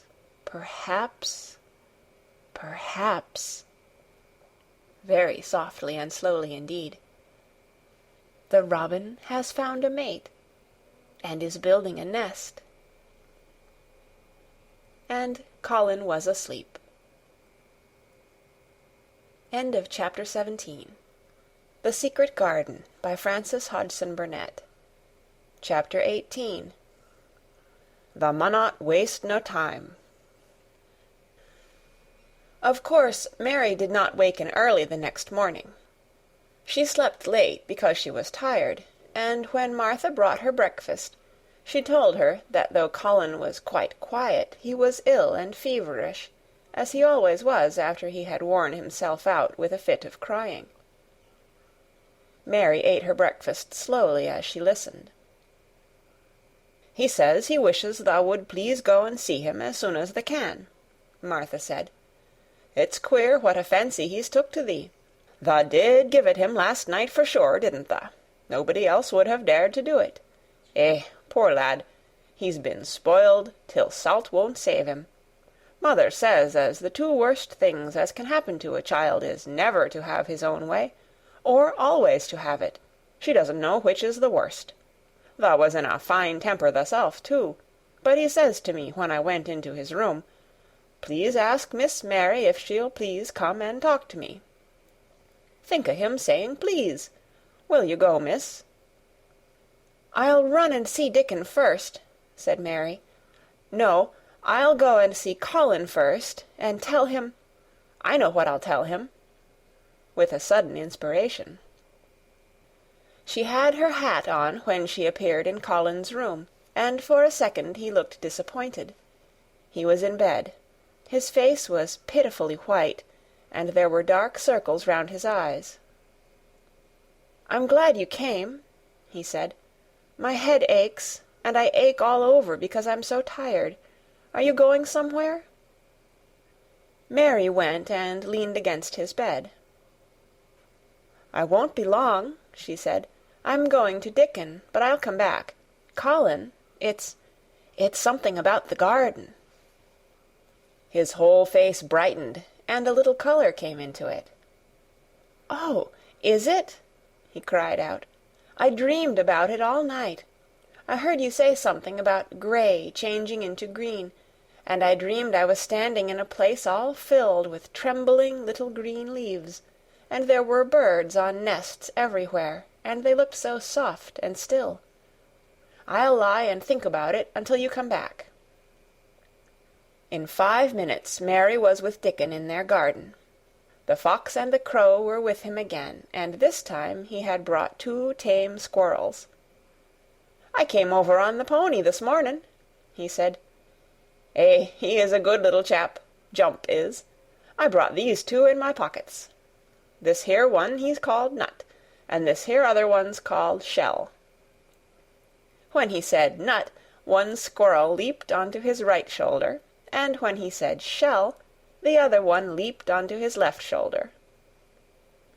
When they sat down on the grass with Captain curled at their feet, Soot solemnly listening on a tree, and Nut and Shell nosing about close to them, it seemed to Mary that it would be scarcely bearable to leave such delightfulness, but when she began to tell her story, somehow the look in Dickon's funny face gradually changed her mind. She could see he felt sorrier for Colin than she did. He looked up at the sky and all about him. "Just listen to them birds. The world seems full of 'em, all whistlin' and pipin'," he said. "Look at 'em dartin' about, and hearken at 'em callin' to each other. Come springtime, seems like as if all the world's callin'. The leaves is uncurlin' so you can see 'em, and my word, the nice smells there is about," sniffing with his happy turned-up nose. "And that poor lad lyin' shut up and seein' so little that he gets to thinkin' o' things as sets him screamin'. My, we mun get him out here. We mun get him watchin' and listenin' and sniffin' up the air, and get him just soaked through wi' sunshine. And we munnot lose no time about it." When he was very much interested, he often spoke quite broad Yorkshire, though at other times he tried to modify his dialect so that Mary could better understand. But she loved his broad Yorkshire, and had in fact been trying to learn to speak it herself, so she spoke a little now. "Aye, that we mun," she said, which meant, "Yes, indeed, we must." "I'll tell thee what us'll do first," she proceeded, and Dickon grinned, because when the little wench tried to twist her tongue into speaking Yorkshire, it amused him very much. "He's took a gradely fancy to thee. He wants to see thee, and he wants to see Soot and Captain. When I go back to the house to talk to him, I'll ax him if tha canna come and see him to-morrow mornin', and bring the creatures wi' thee, and then, in a bit, when there's more leaves out, and happen a bud or two, we'll get him to come out, and thou shall push him in his chair, and we'll bring him here and show him everything." When she stopped, she was quite proud of herself. She had never made a long speech in Yorkshire before, and she had remembered very well. "Thou mun talk a bit o' Yorkshire like that to Mester Colin," Dickon chuckled. "Thou'll make him laugh, and there's nowt as good for ill folk as laughin' is. Mother says she believes as a half-hour's good laugh every mornin' 'ud cure a chap as was making ready for typhus fever."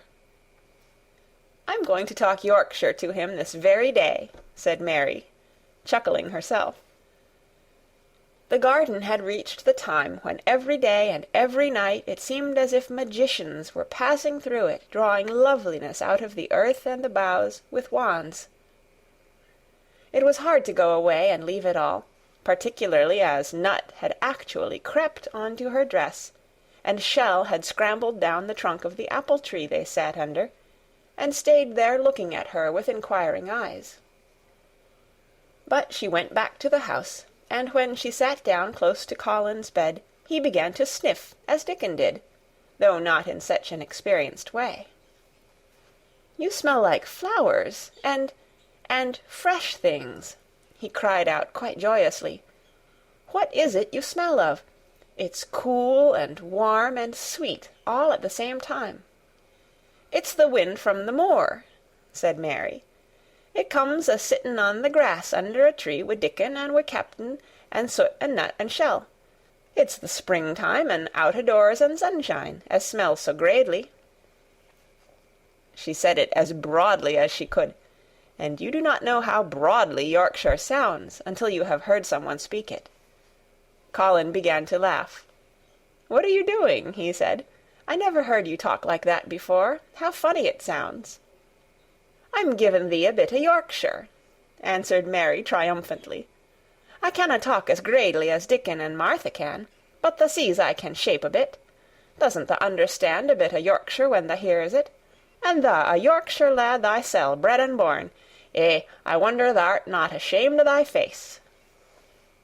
And then she began to laugh too, and they both laughed until they could not stop themselves, and they laughed until the room echoed, and Mrs. Medlock, opening the door to come in, drew back into the corridor, and stood listening, amazed. "Well, upon my word," she said, speaking rather broad Yorkshire herself, because there was no one to hear her, and she was so astonished. "Who ever heard the like? Whoever on earth would ha' thought it?" There was so much to talk about. It seemed as if Colin could never hear enough of Dickon and Captain and Soot and Nut and Shell and the pony whose name was Jump. Mary had run round into the wood with Dickon to see Jump. He was a tiny little shaggy moor pony, with thick locks hanging over his eyes, and with a pretty face and a nuzzling velvet nose. He was rather thin with living on moor grass, but he was as tough and wiry as if the muscle in his little legs had been made of steel springs. He had lifted his head and whinnied softly the moment he saw Dickon, and he had trotted up to him and put his head across his shoulder, and then Dickon had talked into his ear, and Jump had talked back in odd little whinnies and puffs and snorts. Dickon had made him give Mary his small front hoof and kiss her on the cheek with his velvet muzzle. "Does he really understand everything Dickon says?" Colin asked. "It seems as if he does," answered Mary. "Dickon says anything will understand if you're friends with it for sure, but you have to be friends for sure." Colin lay quiet a little while, and his strange grey eyes seemed to be staring at the wall, but Mary saw he was thinking. "I wish I was friends with things," he said at last, "but I'm not. I never had anything to be friends with, and I can't bear people." "Can't you bear me?" asked Mary. "Yes, I can," he answered. "It's funny, but I even like you." "Ben Weatherstaff said I was like him," said Mary. "He said he'd warrant we'd both got the same nasty tempers. I think you are like him, too. We are all three alike, you and I and Ben Weatherstaff. He said we were neither of us much to look at, and we were as sour as we looked. But I don't feel as sour as I used to before I knew the Robin and Dickon." "Did you feel as if you hated people?" "Yes," answered Mary, without any affectation. "I should have detested you if I had seen you before I saw the Robin and Dickon." Colin put out his thin hand and touched her. "Mary," he said, "I wish I hadn't said what I did about sending Dickon away. I hated you when you said he was like an angel, and I laughed at you, but perhaps he is." "Well, it was rather funny to say it," she admitted frankly, "because his nose does turn up, and he has a big mouth, and his clothes have patches all over them, and he talks broad Yorkshire, but if an angel did come to Yorkshire and live on the moor, if there was a Yorkshire angel, I believe he'd understand the green things and know how to make them grow, and he would know how to talk to the wild creatures as Dickon does, and they'd know he was friends for sure." "I shouldn't mind Dickon looking at me," said Colin. "I want to see him." "I'm glad you said that," answered Mary, because... Quite suddenly it came into her mind that this was the minute to tell him. Colin knew something new was coming. "Because what?" he cried eagerly. Mary was so anxious that she got up from her stool and came to him and caught hold of both his hands. "Can I trust you? I trusted Dickon because birds trusted him. Can I trust you for sure, she implored. Her face was so solemn that he almost whispered his answer. "Yes, yes." "Well, Dickon will come to see you tomorrow morning, and he'll bring his creatures with him." "Oh, oh!" Colin cried out in delight. "But that's not all," Mary went on, almost pale with solemn excitement. "The rest is better. There is a door into the garden. I found it. It is under the ivy on the wall." If he had been a strong, healthy boy, Colin would probably have shouted, "Hooray, hooray, hooray!" But he was weak and rather hysterical. His eyes grew bigger and bigger, and he gasped for breath. "Oh, Mary!" he cried out with a half-sob. "Shall I see it? Shall I get into it? Shall I live to get into it?" And he clutched her hands and dragged her toward him. "Of course you'll see it," snapped Mary indignantly. "Of course you'll live to get into it. Don't be silly." And she was so unhysterical and natural and childish that she brought him to his senses, and he began to laugh at himself. And a few minutes afterward she was sitting on her stool again, telling him not what she imagined the secret garden to be like, but what it really was, and Colin's aches and tiredness were forgotten, and he was listening enraptured. "It is just what you thought it would be," he said at last. "It sounds just as if you had really seen it. You know I said that when you told me first." Mary hesitated about 2 minutes, and then boldly spoke the truth. "I had seen it, and I had been in," she said. "I found the key and got in weeks ago, but I daren't tell you. I daren't, because I was so afraid I couldn't trust you for sure." End of chapter 18. The Secret Garden by Frances Hodgson Burnett. Chapter 19. It Has Come. Of course Dr. Craven had been sent for the morning after Colin had had his tantrum. He was always sent for at once when such a thing occurred, and he always found, when he arrived, a white, shaken boy lying on his bed, sulky, and still so hysterical that he was ready to break into fresh sobbing at the least word. In fact, Dr. Craven dreaded and detested the difficulties of these visits. On this occasion he was away from Misselthwaite Manor until afternoon. "How is he?" he asked Mrs. Medlock rather irritably when he arrived. "He will break a blood vessel in one of those fits some day. The boy is half insane with hysteria and self-indulgence." "Well, sir," answered Mrs. Medlock, "you'll scarcely believe your eyes when you see him. That plain, sour-faced child, that's almost as bad as himself, has just bewitched him. How she's done it, there's no telling. The Lord knows she's nothing to look at, and you scarcely ever hear her speak, but she did what none of us dare do. She just flew at him like a little cat last night, and stamped her feet, and ordered him to stop screaming. And somehow she startled him so that he actually did stop, and this afternoon— well, just come up and see, sir. It's past crediting." The scene which Dr. Craven beheld when he entered his patient's room was indeed rather astonishing to him. As Mrs. Medlock opened the door he heard laughing and chattering. Colin was on his sofa in his dressing-gown, and he was sitting up quite straight, looking at a picture in one of the garden books, and talking to the plain child, who at that moment could scarcely be called plain at all, because her face was so glowing with enjoyment. "Those long spires of blue ones. We'll have a lot of those," Colin was announcing. "They're called delphiniums." "Dickon says they're larkspurs made big and grand," cried Mistress Mary. "There are clumps there already." Then they saw Dr. Craven, and stopped. Mary became quite still, and Colin looked fretful. "I am sorry to hear you are ill last night, my boy," Dr. Craven said, a trifle nervously. He was rather a nervous man. "I'm better now, much better," Colin answered, rather like a Rajah. "I'm going out in my chair in a day or two if it is fine. I want some fresh air."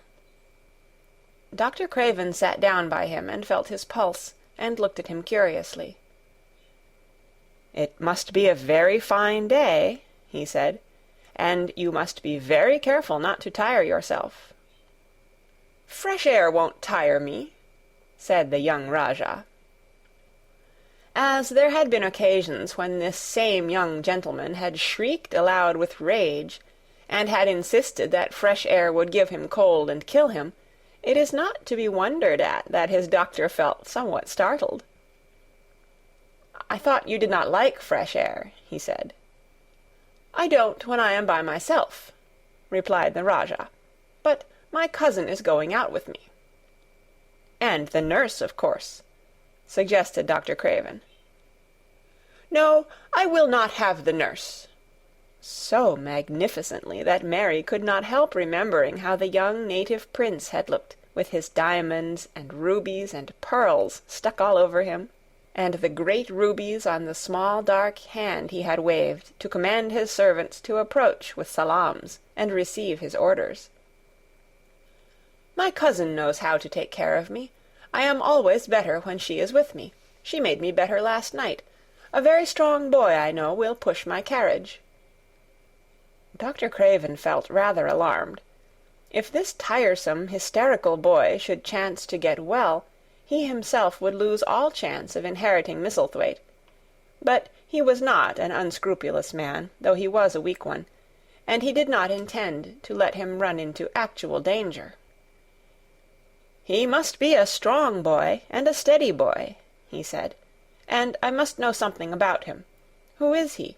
What is his name?" "It's Dickon." Mary spoke up suddenly. She felt somehow that everybody who knew the moor must know Dickon. And she was right, too. She saw that in a moment Dr. Craven's serious face relaxed into a relieved smile. "Oh, Dickon," he said. "If it is Dickon, you will be safe enough. He's as strong as a moor pony, is Dickon." "And he's trusty," said Mary.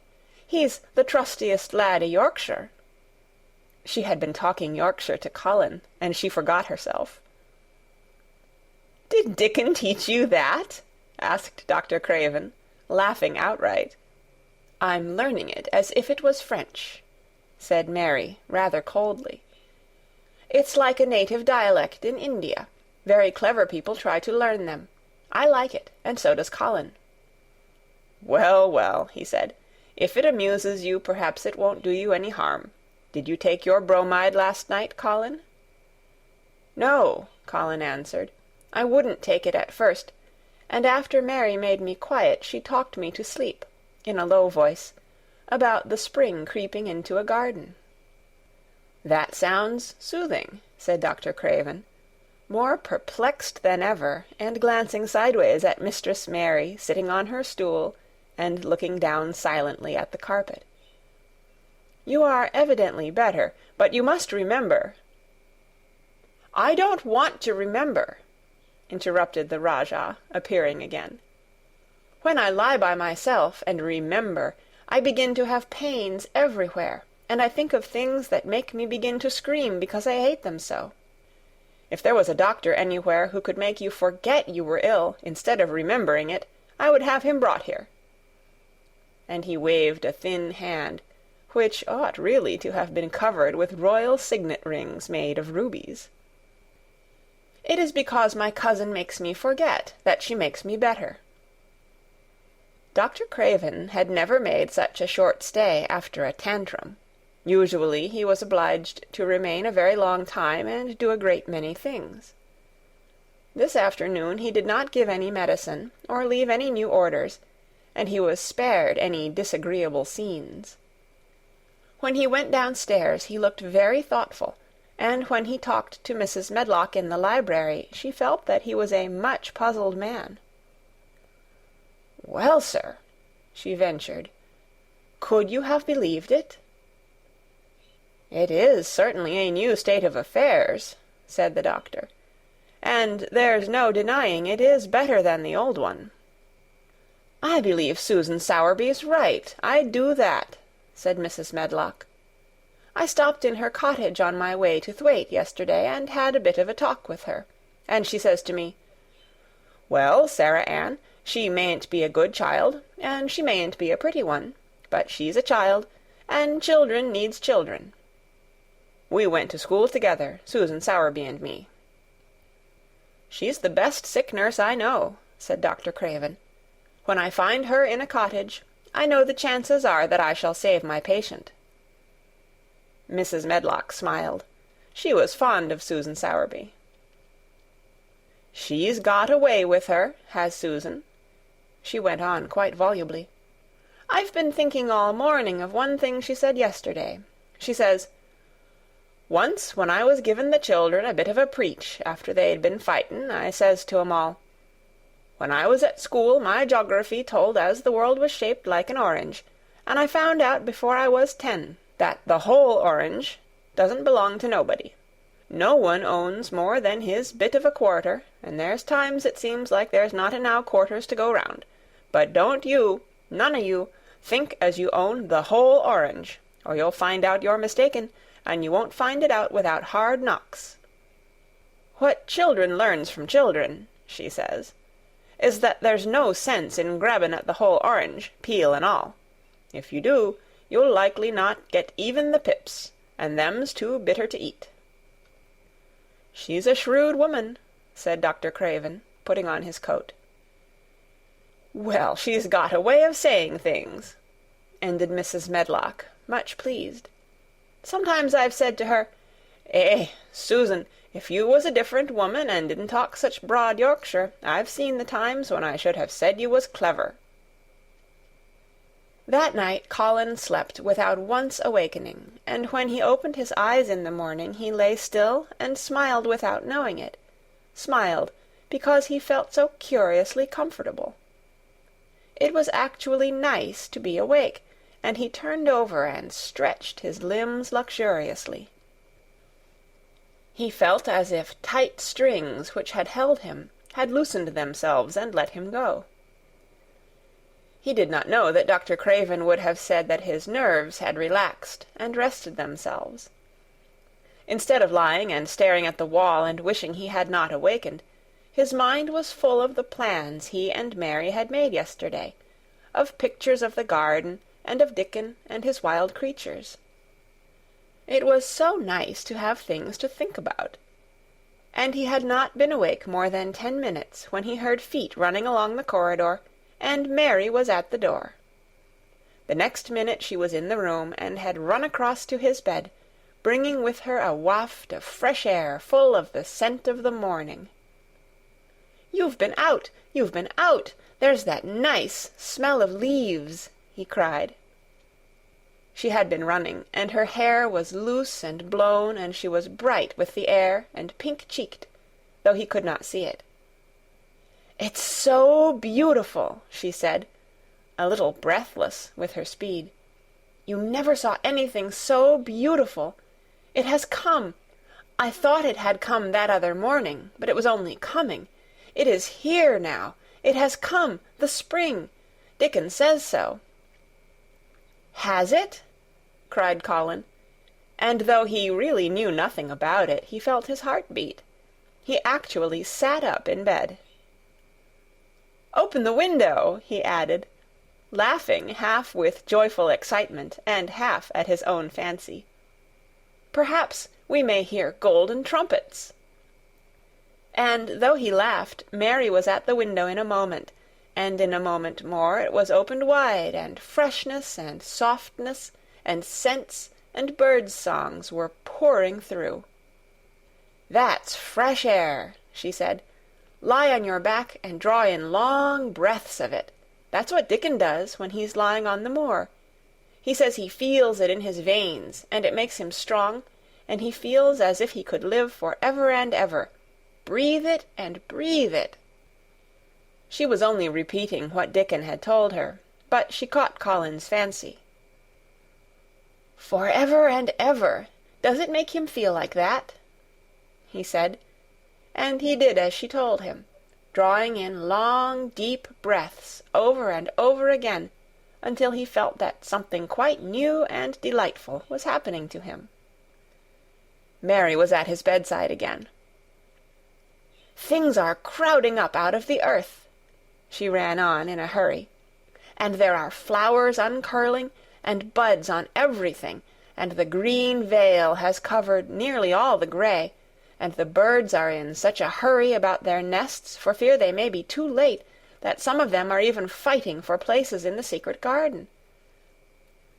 And the rose bushes look as wick can be, and there are primroses in the lanes and woods, and the seeds we planted are up, and Dickon has brought the fox and the crow and the squirrels, and a newborn lamb." And then she paused for breath. The newborn lamb Dickon had found 3 days before, lying by its dead mother among the gorse bushes on the moor. It was not the first motherless lamb he had found, and he knew what to do with it. He had taken it to the cottage wrapped in his jacket, and he had let it lie near the fire, and had fed it with warm milk. It was a soft thing with a darling silly baby face, and legs rather long for its body. Dickon had carried it over the moor in his arms, and its feeding bottle was in his pocket with a squirrel, and when Mary had sat under a tree with its limp warmness huddled on her lap, she had felt as if she were too full of strange joy to speak. A lamb! A lamb! A living lamb who lay on your lap like a baby. She was describing it with great joy, and Colin was listening and drawing in long breaths of air when the nurse entered. She started a little at the sight of the open window. She had sat stifling in the room many a warm day because her patient was sure that open windows gave people cold. "Are you sure you are not chilly, Master Colin?" she inquired. "No," was the answer. "I am breathing long breaths of fresh air. It makes you strong. I am going to get up to the sofa for breakfast. My cousin will have breakfast with me." The nurse went away, concealing a smile, to give the order for 2 breakfasts. She found the servants' hall a more amusing place than the invalid's chamber, and just now everybody wanted to hear the news from upstairs. There was a great deal of joking about the unpopular young recluse who, as the cook said, had found his master, and good for him. The servants' hall had been very tired of the tantrums, and the butler, who was a man with a family, had more than once expressed his opinion that the invalid would be all the better for a good hiding. When Colin was on his sofa, and the breakfast for 2 was put upon the table, he made an announcement to the nurse in his most Rajah-like manner. "A boy, and a fox, and a crow, and 2 squirrels, and a new-born lamb are coming to see me this morning. I want them brought upstairs as soon as they come," he said. "You are not to begin playing with the animals in the servants' hall and keep them there. I want them here." The nurse gave a slight gasp, and tried to conceal it with a cough. "Yes, sir," she answered. "I'll tell you what you can do," added Colin, waving his hand. "You can tell Martha to bring them here. The boy is Martha's brother. His name is Dickon, and he is an animal charmer." "I hope the animals won't bite, Master Colin," said the nurse. "I told you he was a charmer," said Colin austerely. "Charmers' animals never bite." "There are snake charmers in India," said Mary, "and they can put their snakes' heads in their mouths." "Goodness!" shuddered the nurse. They ate their breakfast with the morning air pouring in upon them. Colin's breakfast was a very good one, and Mary watched him with serious interest. "You will begin to get fatter just as I did," she said. "I never wanted my breakfast when I was in India, and now I always want it." "I wanted mine this morning," said Colin. "Perhaps it was the fresh air. When do you think Dickon will come?" He was not long in coming. In about 10 minutes Mary held up her hand. "Listen," she said. "Did you hear a caw?" Colin listened and heard it, the oddest sound in the world to hear inside a house, a hoarse caw, caw. "Yes," he answered. "That's Soot," said Mary. "Listen again. Do you hear a bleat, a tiny one?" "Oh, yes!" cried Colin, quite flushing.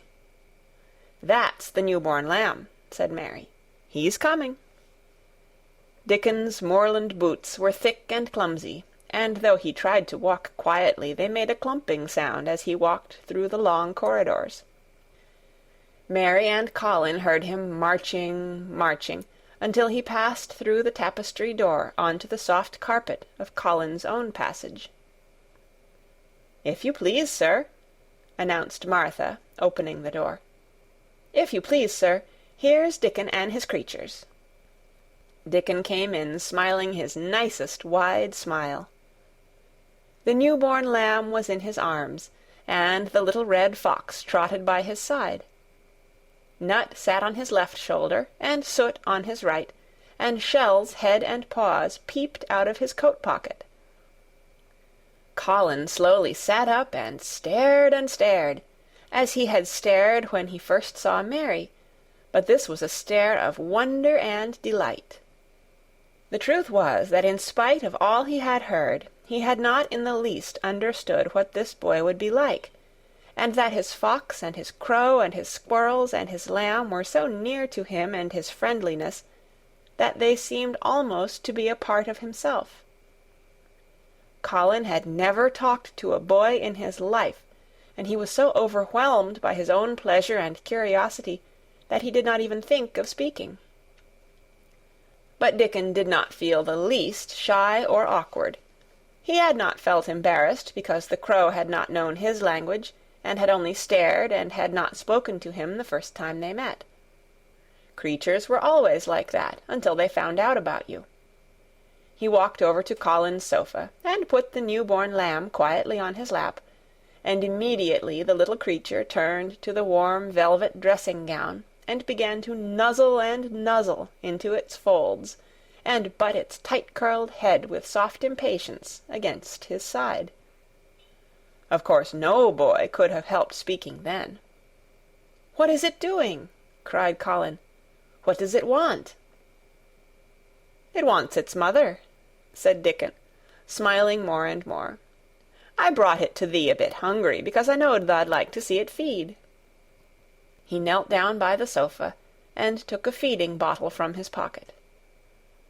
"Come on, little un," he said, turning the small woolly white head with a gentle brown hand. "This is what thou's after. Thou'll get more out o' this than thou will out o' silk velvet coats. There now." And he pushed the rubber tip of the bottle into the nuzzling mouth, and the lamb began to suck it with ravenous ecstasy. After that there was no wondering what to say. By the time the lamb fell asleep, questions poured forth, and Dickon answered them all. He told them how he had found the lamb just as the sun was rising 3 mornings ago. He had been standing on the moor listening to a skylark, and watching him swing higher and higher into the sky until he was only a speck in the heights of blue. "I'd almost lost him but for his song, and I was wondering how a chap could hear it when it seemed as if he'd get out of the world in a minute. And just then I heard something else far off among the gorse bushes.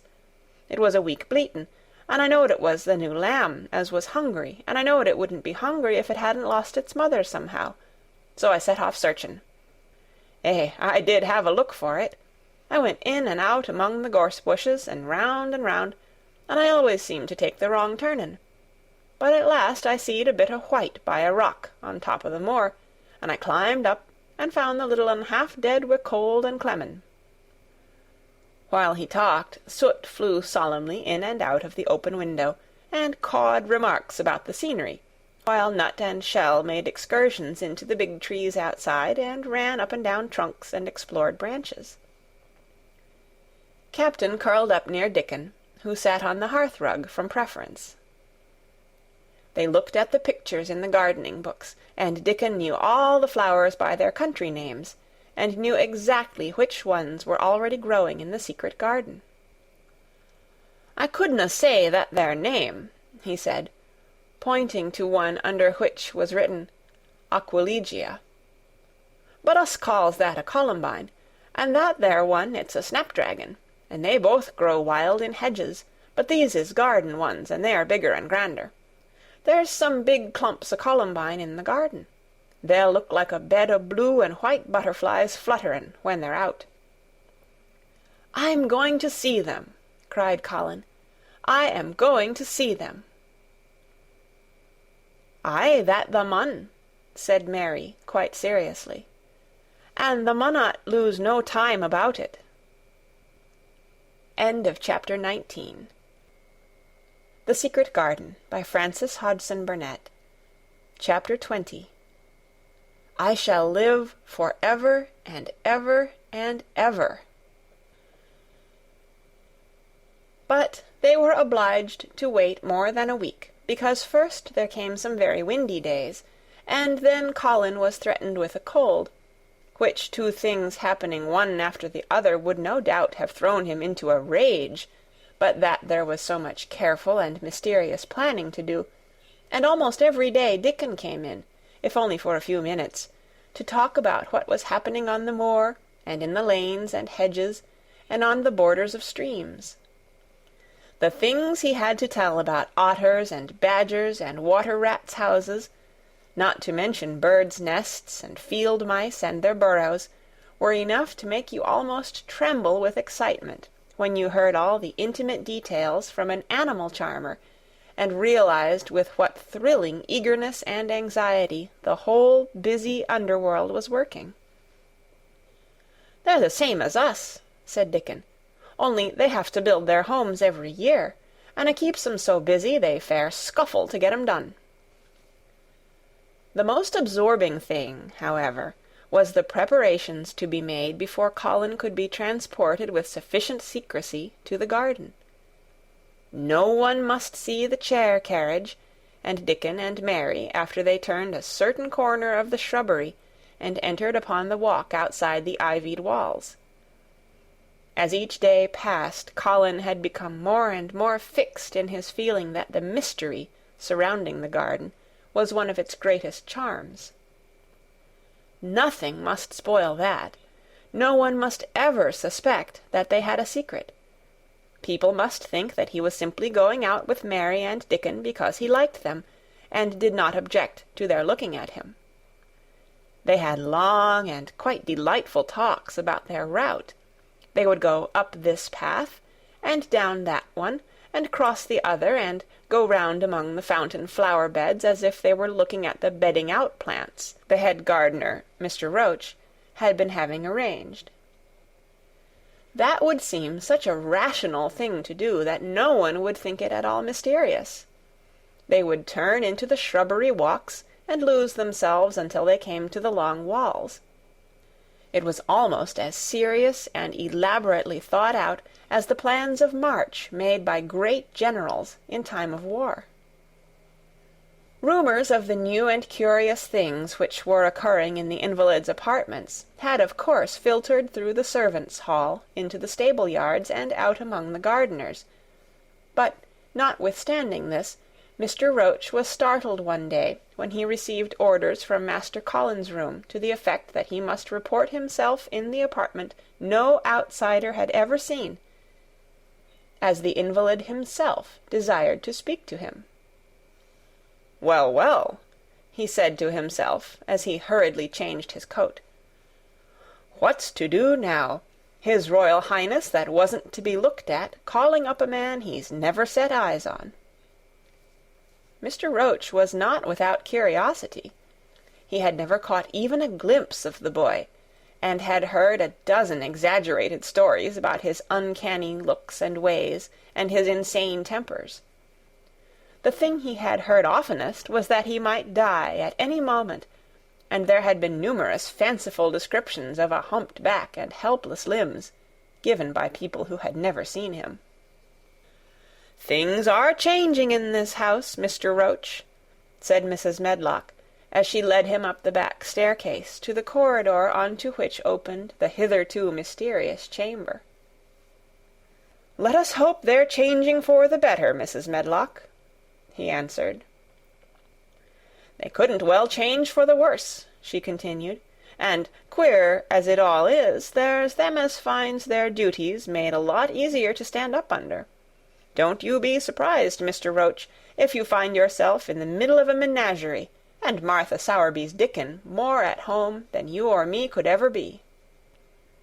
There really was a sort of magic about Dickon, as Mary always privately believed. When Mr. Roach heard his name, he smiled quite leniently.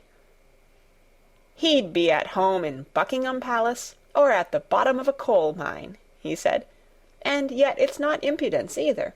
He's just fine, is that lad." It was perhaps well he had been prepared, or he might have been startled. When the bedroom door was opened, a large crow, which seemed quite at home, perched on the high back of a carven chair, announced the entrance of a visitor by saying, caw, caw, quite loudly. In spite of Mrs. Medlock's warning, Mr. Roach only just escaped being sufficiently undignified to jump backward. The young Rajah was neither in bed nor on his sofa. He was sitting in an armchair, and a young lamb was standing by him, shaking its tail in feeding lamb fashion, as Dickon knelt giving it milk from its bottle. A squirrel was perched on Dickon's bent back, attentively nibbling a nut. The little girl from India was sitting on a big footstool, looking on. "Here's Mr. Roach, Master Colin," said Mrs. Medlock. The young Rajah turned and looked his servitor over. At least, that was what the head gardener felt happened. "Oh, you are Roach, are you?" he said. "I sent for you to give you some very important orders." "Very good, sir," answered Roach, wondering if he was to receive instructions to fell all the oaks in the park, or to transform the orchards into water gardens. "I am going out in my chair this afternoon," said Colin. "If the fresh air agrees with me, I may go out every day. When I go, none of the gardeners are to be anywhere near the long walk by the garden walls. No one is to be there. I shall go out about 2 o'clock, and every one must keep away until I send word that they may go back to their work." "Very good, sir," replied Mr. Roach, much relieved to hear that the oaks might remain, and that the orchards were safe. "Mary," said Colin, turning to her, "what is that thing you say in India, when you have finished talking and want people to go?" "You say, 'You have my permission to go,'" answered Mary. The Rajah waved his hand. "You have my permission to go, Roach," he said. "But remember, this is very important." "Caw, caw," remarked the crow hoarsely, but not impolitely. "Very good, sir. Thank you, sir," said Mr. Roach, and Mrs. Medlock took him out of the room. Outside in the corridor, being a rather good-natured man, he smiled until he almost laughed. "My word," he said, "he's got a fine lordly way with him, hasn't he?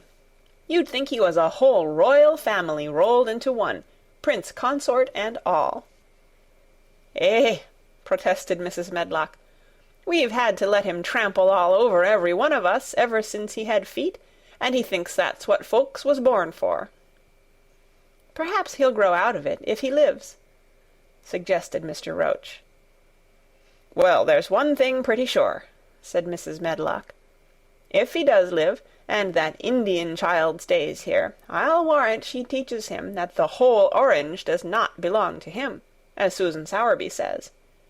And he'll be likely to find out the size of his own quarter." Inside the room, Colin was leaning back on his cushions. "It's all safe now," he said, "and this afternoon I shall see it. This afternoon I shall be in it." Dickon went back to the garden with his creatures, and Mary stayed with Colin. She did not think he looked tired, but he was very quiet before their lunch came, and he was quiet while they were eating it. She wondered why, and asked him about it. "What big eyes you've got, Colin," she said. "When you are thinking, they get as big as saucers. What are you thinking about now?" "I can't help thinking about what it will look like," he answered. "The garden?" asked Mary. "The springtime," he said. "I was thinking that I've really never seen it before. I scarcely ever went out, and when I did go I never looked at it. I didn't even think about it." "I never saw it in India because there wasn't any," said Mary.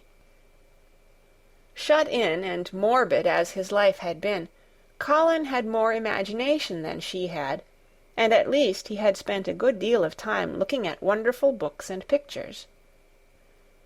"That morning when you ran in and said, 'It's come, it's come,' you made me feel quite queer. It sounded as if things were coming with a great procession, and big bursts and wafts of music. I've a picture like it in one of my books, crowds of lovely people and children with garlands, and branches with blossoms on them, everyone laughing and dancing and crowding and playing on pipes. That was why I said, 'Perhaps we shall hear golden trumpets,' and told you to throw open the window." "How funny," said Mary. "That's really just what it feels like. And if all the flowers and leaves and green things and birds and wild creatures danced past at once, what a crowd it would be! I'm sure they'd dance and sing and flute, and that would be the wafts of music." They both laughed, but it was not because the idea was laughable, but because they both so liked it. A little later, the nurse made Colin ready. She noticed that instead of lying like a log while his clothes were put on, he sat up, and made some efforts to help himself, and he talked and laughed with Mary all the time. "This is one of his good days, sir," she said to Dr. Craven, who dropped in to inspect him. "He's in such good spirits that it makes him stronger." "I'll call in again later in the afternoon, after he has come in," said Dr. Craven. "I must see how the going out agrees with him. I wish," in a very low voice, "that he would let you go with him." "I'd rather give up the case this moment, sir, than even stay here while it's suggested," answered the nurse with sudden firmness. "I hadn't really decided to suggest it," said the doctor, with his slight nervousness. "We'll try the experiment. Dickon's a lad I'd trust with a new-born child." The strongest footman in the house carried Colin downstairs and put him in his wheeled chair, near which Dickon waited outside. After the manservant had arranged his rugs and cushions, the Rajah waved his hand to him and to the nurse. "You have my permission to go," he said, and they both disappeared quickly, and, it must be confessed, giggled when they were safely inside the house. Dickon began to push the wheeled chair slowly and steadily. Mistress Mary walked beside it, and Colin leaned back and lifted his face to the sky. The arch of it looked very high, and the small snowy clouds seemed like white birds floating on outspread wings below its crystal blueness. The wind swept in soft big breaths down from the moor, and was strange with a wild, clear-scented sweetness. Colin kept lifting his thin chest to draw it in, and his big eyes looked as if it were they which were listening, instead of his ears. "There are so many sounds of singing and humming and calling out," he said. "What is that scent the puffs of wind bring?" "It's gorse on the moor that's opening out," answered Dickon. The bees are at it wonderful to-day." Not a human creature was to be caught sight of in the paths they took. In fact, every gardener or gardener's lad had been witched away, but they wound in and out among the shrubbery and out and round the fountain beds, following their carefully planned route for the mere mysterious pleasure of it. But when at last they turned into the long walk by the ivied walls, the excited sense of an approaching thrill made them, for some curious reason they could not have explained, begin to speak in whispers. "This is it," breathed Mary. "This is where I used to walk up and down and wonder. "Is it?" cried Colin, and his eyes began to search the ivy with eager curiousness. "But I can see nothing," he whispered. "There is no door." "That's what I thought," said Mary. Then there was a lovely, breathless silence, and the chair wheeled on. "That is the garden where Ben Weatherstaff works," said Mary. "Is it?" said Colin. A few yards more, and Mary whispered again. "This is where the robin flew over the wall," she said. "Is it?" cried Colin. "Oh, I wish he'd come again." "And that," said Mary, with solemn delight, pointing under a big lilac bush, "is where he perched on the little heap of earth and showed me the key." Then Colin sat up. "Where? Where? There?" he cried, and his eyes were as big as the wolf's in Red Riding Hood, when Red Riding Hood felt called upon to remark on them. Dickon stood still, and the wheeled chair stopped. "And this," said Mary, stepping on to the bed close to the ivy, "is where I went to talk to him when he chirped at me from the top of the wall. And this is the ivy the wind blew back." And she took hold of the hanging green curtain. "Oh, is it? Is it?" gasped Colin. "And here is the handle, and here is the door. Dickon, push him in quickly." And Dickon did it with one strong, steady, splendid push. But Colin had actually dropped back against his cushions, even though he gasped with delight, and he had covered his eyes with his hands and held them there, shutting out everything until they were inside, and the chair stopped as if by magic, and the door was closed. Not till then did he take them away and look round and round and round, as Dickon and Mary had done. And over walls and earth and trees and swinging sprays and tendrils the fair green veil of tender little leaves had crept, and in the grass under the trees and the grey urns in the alcoves, and here and there everywhere, were touches or splashes of gold and purple and white, and the trees were showing pink and snow above his head, and there were flutterings of wings and faint sweet pipes and humming and scents and scents. And the sun fell warm upon his face like a hand with a lovely touch. And in wonder Mary and Dickon stood and stared at him. He looked so strange and different, because a pink glow of color had actually crept all over him, ivory face and neck and hands and all. "I shall get well! I shall get well!" he cried out. "Mary, Dickon, I shall get well, and I shall live for ever and ever and ever." End of Chapter 20. The Secret Garden, by Frances Hodgson Burnett. Chapter 21. Ben Weatherstaff. One of the strange things about living in the world is that it is only now and then one is quite sure one is going to live for ever and ever and ever. One knows it sometimes when one gets up at the tender, solemn dawn time and goes out and stands alone and throws one's head far back and looks up and watches the pale sky slowly changing and flushing and marvelous unknown things happening, until the east almost makes one cry out, and one's heart stands still at the strange, unchanging majesty of the rising of the sun, which has been happening every morning for thousands and thousands and thousands of years. One knows it then for a moment or so, and one knows it some time when one stands by oneself in a wood at sunset, and the mysterious deep gold stillness slanting through and under the branches seems to be saying slowly again and again something one cannot quite hear, however much one tries. Then sometimes the immense quiet of the dark blue at night, with millions of stars waiting and watching, makes one sure, and sometimes a sound of far-off music makes it true, and sometimes a look in someone's eyes.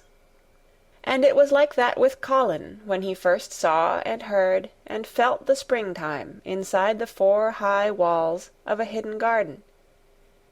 That afternoon the whole world seemed to devote itself to being perfect and radiantly beautiful and kind to one boy.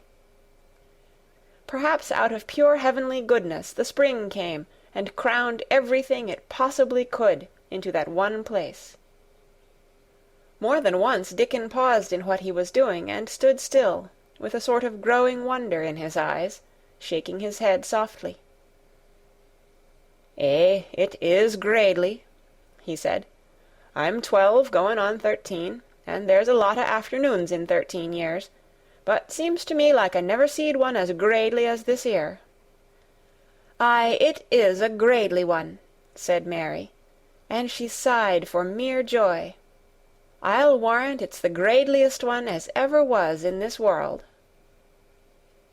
"Does thee think," said Colin, with dreamy carefulness, "as happen it was made like this 'ere, all a purpose for me?" "My word!" cried Mary admiringly. "That there is a bit o' good Yorkshire. Th'art shapen first rate, that th'art." And delight reigned.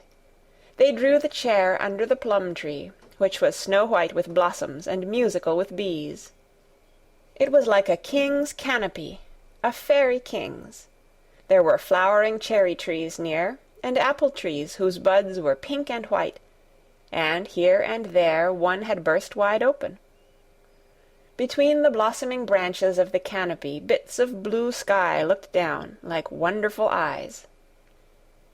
Mary and Dickon worked a little here and there, and Colin watched them. They brought him things to look at, buds which were opening, buds which were tight closed, bits of twig whose leaves were just showing green, the feather of a woodpecker which had dropped on the grass, the empty shell of some bird early hatched.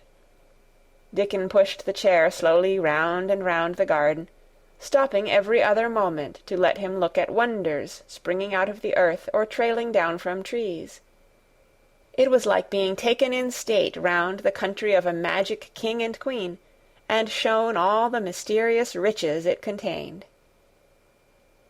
"I wonder if we shall see the robin," said Colin. "Thou'll see him often enow after a bit," answered Dickon. "When the eggs hatches out, the little chap he'll be kep so busy it'll make his head swim.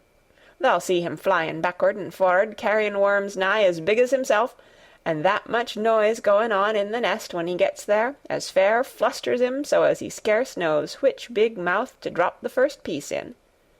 And gapin' beaks and squawks on every side. Mother says as when she sees the work a robin has to do to keep them gapin' beaks filled, she feels like she was a lady with nothing to do. She says she's seen the little chaps when it seemed like the sweat must be droppin' off 'em, though folk can't see it." This made them giggle so delightedly that they were obliged to cover their mouths with their hands, remembering that they must not be heard. Colin had been instructed as to the law of whispers and low voices several days before. He liked the mysteriousness of it, and did his best, but in the midst of excited enjoyment it is rather difficult never to laugh above a whisper.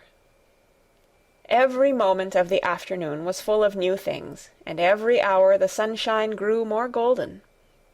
The wheeled chair had been drawn back under the canopy, and Dickon had sat down on the grass, and had just drawn out his pipe, when Colin saw something he had not had time to notice before. "That's a very old tree over there, isn't it?" he said. Dickon looked across the grass at the tree, and Mary looked, and there was a brief moment of stillness. "Yes," answered Dickon, after it, and his low voice had a very gentle sound. Mary gazed at the tree, and thought. "The branches are quite grey, and there's not a single leaf anywhere," Colin went on. "It's quite dead, isn't it?" "Aye," admitted Dickon, "but them roses as has climbed all over it will near hide every bit o' the dead wood when they're full o' leaves and flowers. It won't look dead then. It'll be the prettiest of all." Mary still gazed at the tree, and thought. "It looks as if a big branch had been broken off," said Colin. "I wonder how it was done."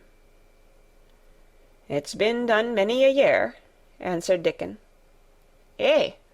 with a sudden relieved start, and laying his hand on Colin. "Look at that robin. There he is. He's been foragin' for his mate." Colin was almost too late, but he just caught sight of him, the flash of red-breasted bird with something in his beak. He darted through the greenness and into the close-grown corner, and was out of sight. Colin leaned back on his cushion again, laughing a little. "He's taking her tea to her. Perhaps it's 5 o'clock. I think I'd like some tea myself." And so they were safe. "It was magic which sent the robin," said Mary secretly to Dickon afterward. "I know it was magic." For both she and Dickon had been afraid Colin might ask something about the tree whose branch had broken off 10 years ago, and they had talked it over together, and Dickon had stood and rubbed his head in a troubled way. "We mun look as if it wasn't no different from the other trees," he had said. "We couldn't never tell him how it broke, poor lad. If he says anything about it, we mun try to look cheerful." "Aye, that we mun," had answered Mary. But she had not felt as if she looked cheerful when she gazed at the tree. She wondered and wondered in those few moments if there was any reality in that other thing Dickon had said. He had gone on rubbing his rust-red hair in a puzzled way, but a nice comforted look had begun to grow in his blue eyes. "Mrs. Craven was a very lovely young lady," he had gone on rather hesitatingly. "An' mother, she thinks maybe she's about Misselthwaite many a time looking after Mr. Colin, same as all mothers do when they're took out o' the world. They have to come back, th'a sees. Happen she's been in the garden, and happen it was her set us to work, and told us to bring him here." Mary had thought he meant something about magic. She was a great believer in magic. Secretly she quite believed that Dickon worked magic, of course good magic, on everything near him, and that was why people liked him so much, and wild creatures knew he was their friend. She wondered indeed if it were not possible that his gift had brought the robin just at the right moment, when Colin asked that dangerous question. She felt that his magic was working all the afternoon and making Colin look like an entirely different boy. It did not seem possible that he could be the crazy creature who had screamed and beaten and bitten his pillow. Even his ivory whiteness seemed to change. The faint glow of color which had shone on his face and neck and hands when he first got inside the garden never really quite died away. He looked as if he were made of flesh instead of ivory or wax. They saw the robin carry food to his mate 2 or 3 times, and it was so suggestive of afternoon tea that Colin felt they must have some. "Go and make one of the men-servants bring some in a basket to the rhododendron walk," he said, "and then you and Dickon can bring it here." It was an agreeable idea, easily carried out, and when the white cloth was spread upon the grass, with hot tea and buttered toast and crumpets, a delightfully hungry meal was eaten, and several birds on domestic errands paused to inquire what was going on, and were led into investigating crumbs with great activity. Nut and Shell whisked up trees with pieces of cake, and Soot took the entire half of a buttered crumpet into a corner, and pecked at, and examined, and turned it over, and made hoarse remarks about it, until he decided to swallow it all joyfully in one gulp. The afternoon was dragging towards its mellow hour. The sun was deepening the gold of its lances, the bees were going home, and the birds were flying past less often. Dickon and Mary were sitting on the grass, the tea-basket was repacked, ready to be taken back to the house, and Colin was lying against his cushions with his heavy locks pushed back from his forehead, and his face looking quite a natural color. "I don't want this afternoon to go," he said, "but I shall come back tomorrow, and the day after, and the day after, and the day after." "You'll get plenty of fresh air, won't you?" said Mary. "I'm going to get nothing else," he answered. "I've seen the spring now, and I'm going to see the summer. I'm going to see everything grow here. I'm going to grow here myself." "That thou will," said Dickon. "Us'll have thee walking about here and digging same as other folk afore long." Colin flushed tremendously. "Walk?" he said. "Dig? Shall I?" Dickon's glance at him was delicately cautious. Neither he nor Mary had ever asked if anything was the matter with his legs. "For sure tha will," he said stoutly. "Tha's got legs o' thine own, same as other folks." Mary was rather frightened until she heard Colin's answer. "Nothing really ails them," he said, "but they are so thin and weak, they shake so that I'm afraid to try to stand on them." Both Mary and Dickon drew a relieved breath. "When tha stops being afraid, thou'lt stand on 'em," Dickon said with renewed cheer. "And thou'lt stop being afraid in a bit." "I shall?" said Colin, and he lay still as if he were wondering about things. They were really very quiet for a little while. The sun was dropping lower. It was that hour when everything stills itself, and they really had had a busy and exciting afternoon. Colin looked as if he were resting luxuriously. Even the creatures had ceased moving about, and had drawn together and were resting near them.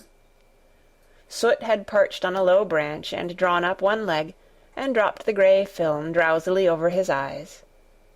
Mary privately thought he looked as if he might snore in a minute. In the midst of this stillness it was rather startling when Colin half lifted his head and exclaimed in a loud, suddenly alarmed whisper, "Who is that man?" Dickon and Mary scrambled to their feet. "Man?" they both cried in low, quick voices. Colin pointed to the high wall. "Look!" he whispered excitedly. "Just look!" Mary and Dickon wheeled about and looked. There was Ben Weatherstaff's indignant face glaring at them over the wall from the top of a ladder. He actually shook his fist at Mary. "If I wasn't a bachelder and thou was a wench o' mine," he cried, "I'd give thee a hidin'." He mounted another step threateningly, as if it were his energetic intention to jump down and deal with her. But as she came toward him, he evidently thought better of it, and stood on the top step of his ladder, shaking his fist down at her. "I never thowt much o' thee," he harangued. "I couldna abide thee the first time I set eyes on thee. A scrawny, buttermilk-faced young besom, allus asking questions and poking the nose where it wasna wanted. I never knowed how tha got so thick wi' me. If it hadna been for the rubbin', drat him." "Ben Weatherstaff!" called out Mary, finding her breath. She stood below him and called up to him with a sort of gasp. "Ben Weatherstaff! It was the robin who showed me the way." Then it did seem as if Ben really would scramble down on her side of the wall, he was so outraged. "The young bad un!" he called down at her, "layin' the badness on a robin. Not but what he's impudent now for anything. Him showing thee the way, him, the young nowt."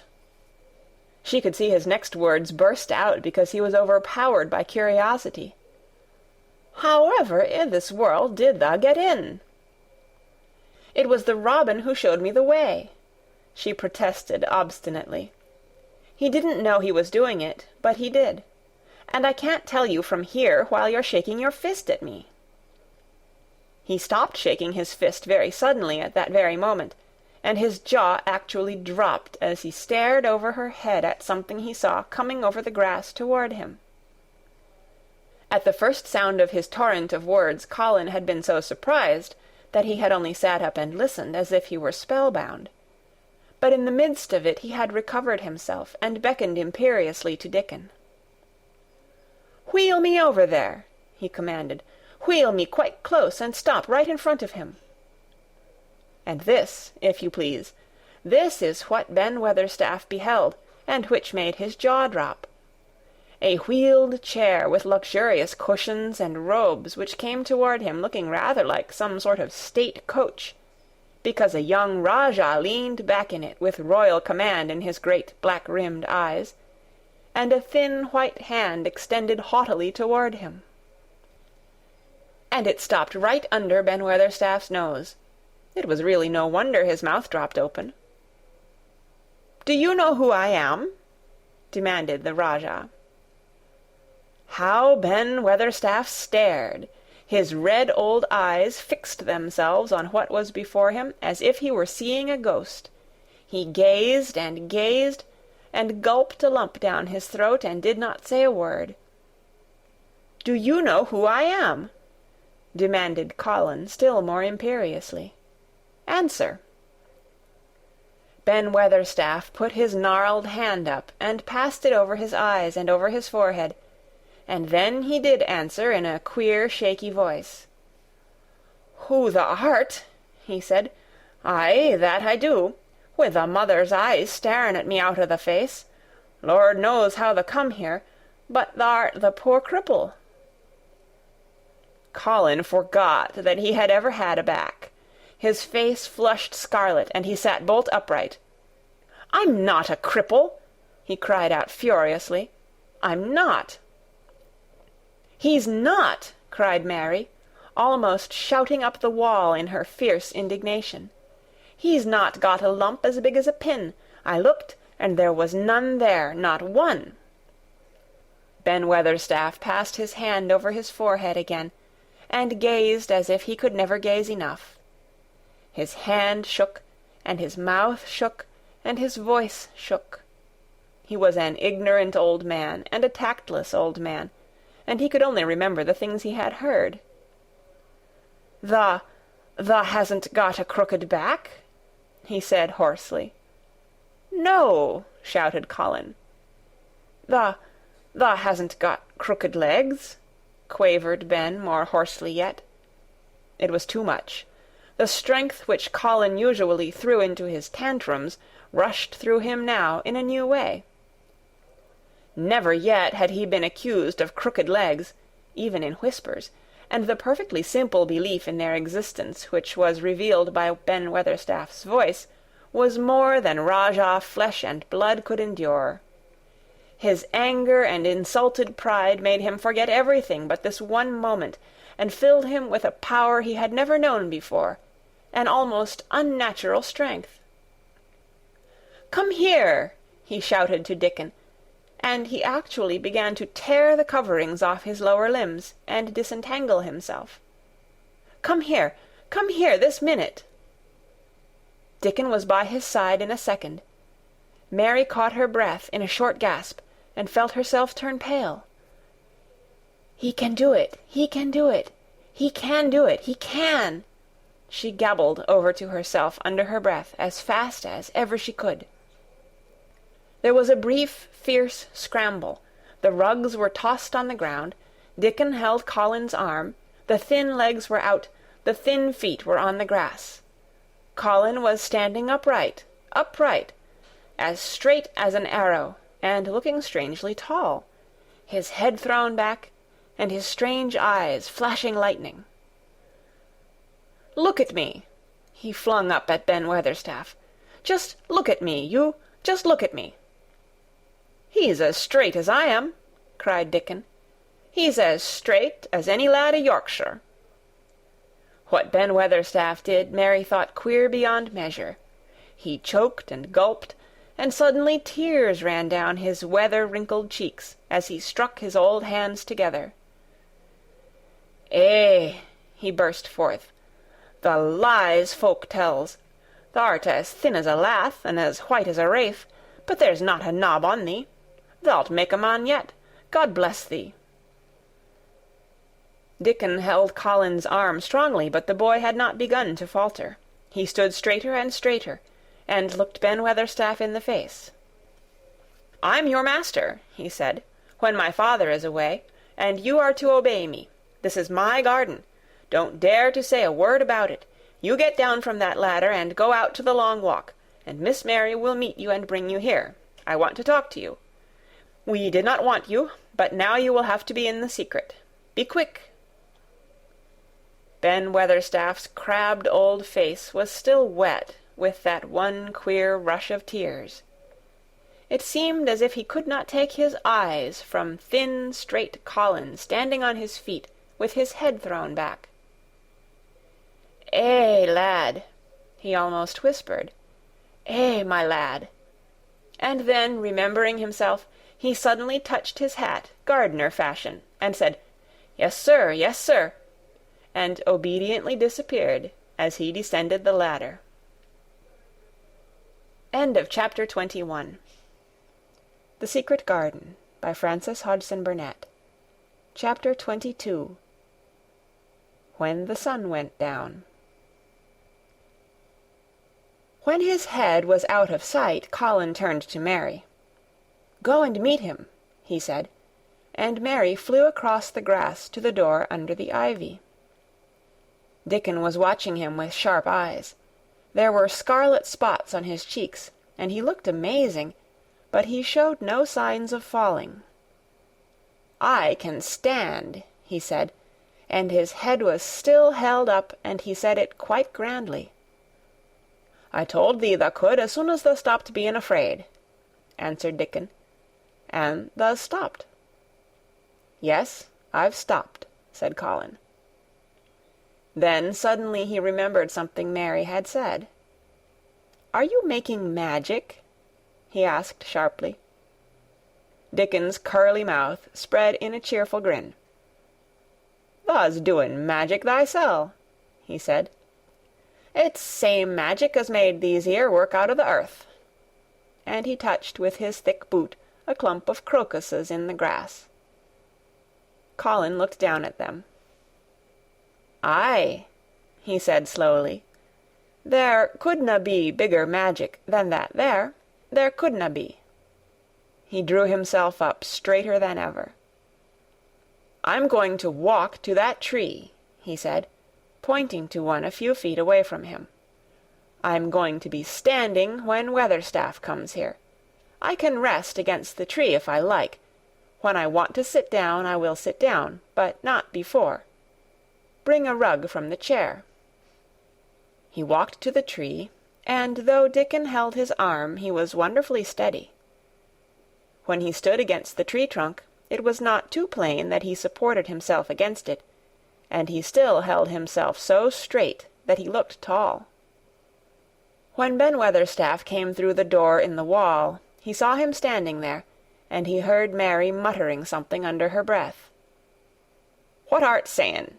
he asked rather testily, because he did not want his attention distracted from the long, thin, straight boy figure and proud face.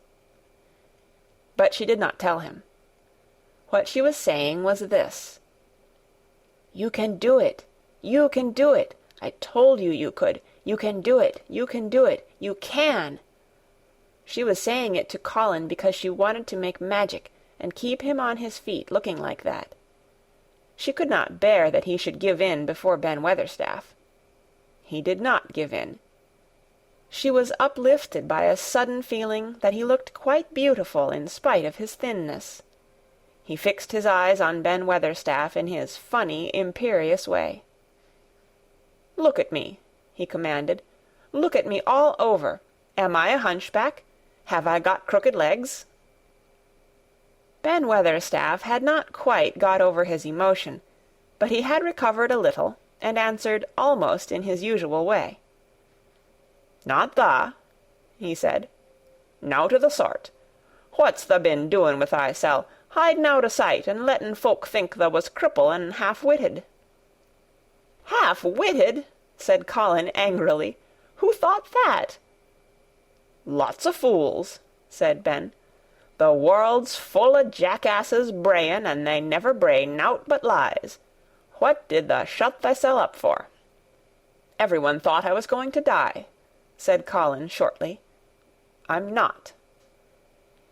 And he said it with such decision, Ben Weatherstaff looked him over, up and down and up. "Tha die?" he said with dry exultation. "Nowt o' the sort. Tha's got too much pluck in thee. When I seed thee put thy legs on the ground in such a hurry, I knowed tha was all right. Sit thee down on the rug a bit, young mester, and gi' me thy orders." There was a queer mixture of crabbed tenderness and shrewd understanding in his manner. Mary had poured out speech as rapidly as she could as they had come down the long walk. The chief thing to be remembered, she had told him, was that Colin was getting well, Getting well. The garden was doing it. No one must let him remember about having humps and dying. The Rajah condescended to seat himself on a rug under the tree. "What work do you do in the gardens, Weatherstaff?" he inquired. "Anything I'm told to do," answered old Ben. "I'm kep' on by favour, because she liked me." "She?" said Colin. "The mother," answered Ben Weatherstaff. "My mother?" said Colin, and he looked about him quietly. This was her garden, wasn't it? "Aye, it was that." And Ben Weatherstaff looked about him too. "She were main fond of it." "It is my garden now. I am fond of it. I shall come here every day," announced Colin. "But it is to be a secret. My orders are that no one is to know that we come here. Dickon and my cousin have worked and made it come alive.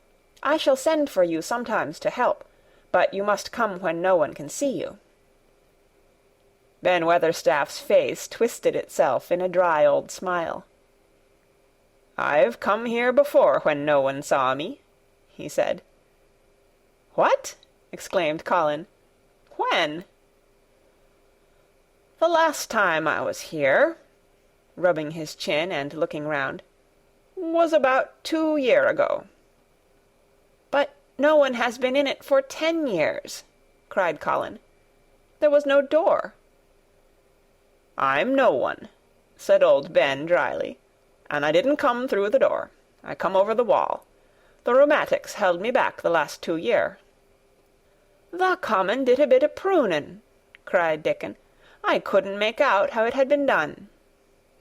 "She was so fond of it, she was," said Ben Weatherstaff slowly. "And she was such a pretty young thing. She says to me once, 'Ben,' she says, laughin', 'if ever I'm ill or if I go away, you must take care of my roses.' When she did go away, the orders was no one was ever to come nigh, but I come," with grumpy obstinacy. "Over the wall I come, until the rheumatics stopped me, and I did a bit o' work once a year. She'd gave her order first." "It wouldn't have been as wick as it is if I hadn't done it," said Dickon. "I did wonder." "I'm glad you did it, Weatherstaff," said Colin. "You'll know how to keep the secret."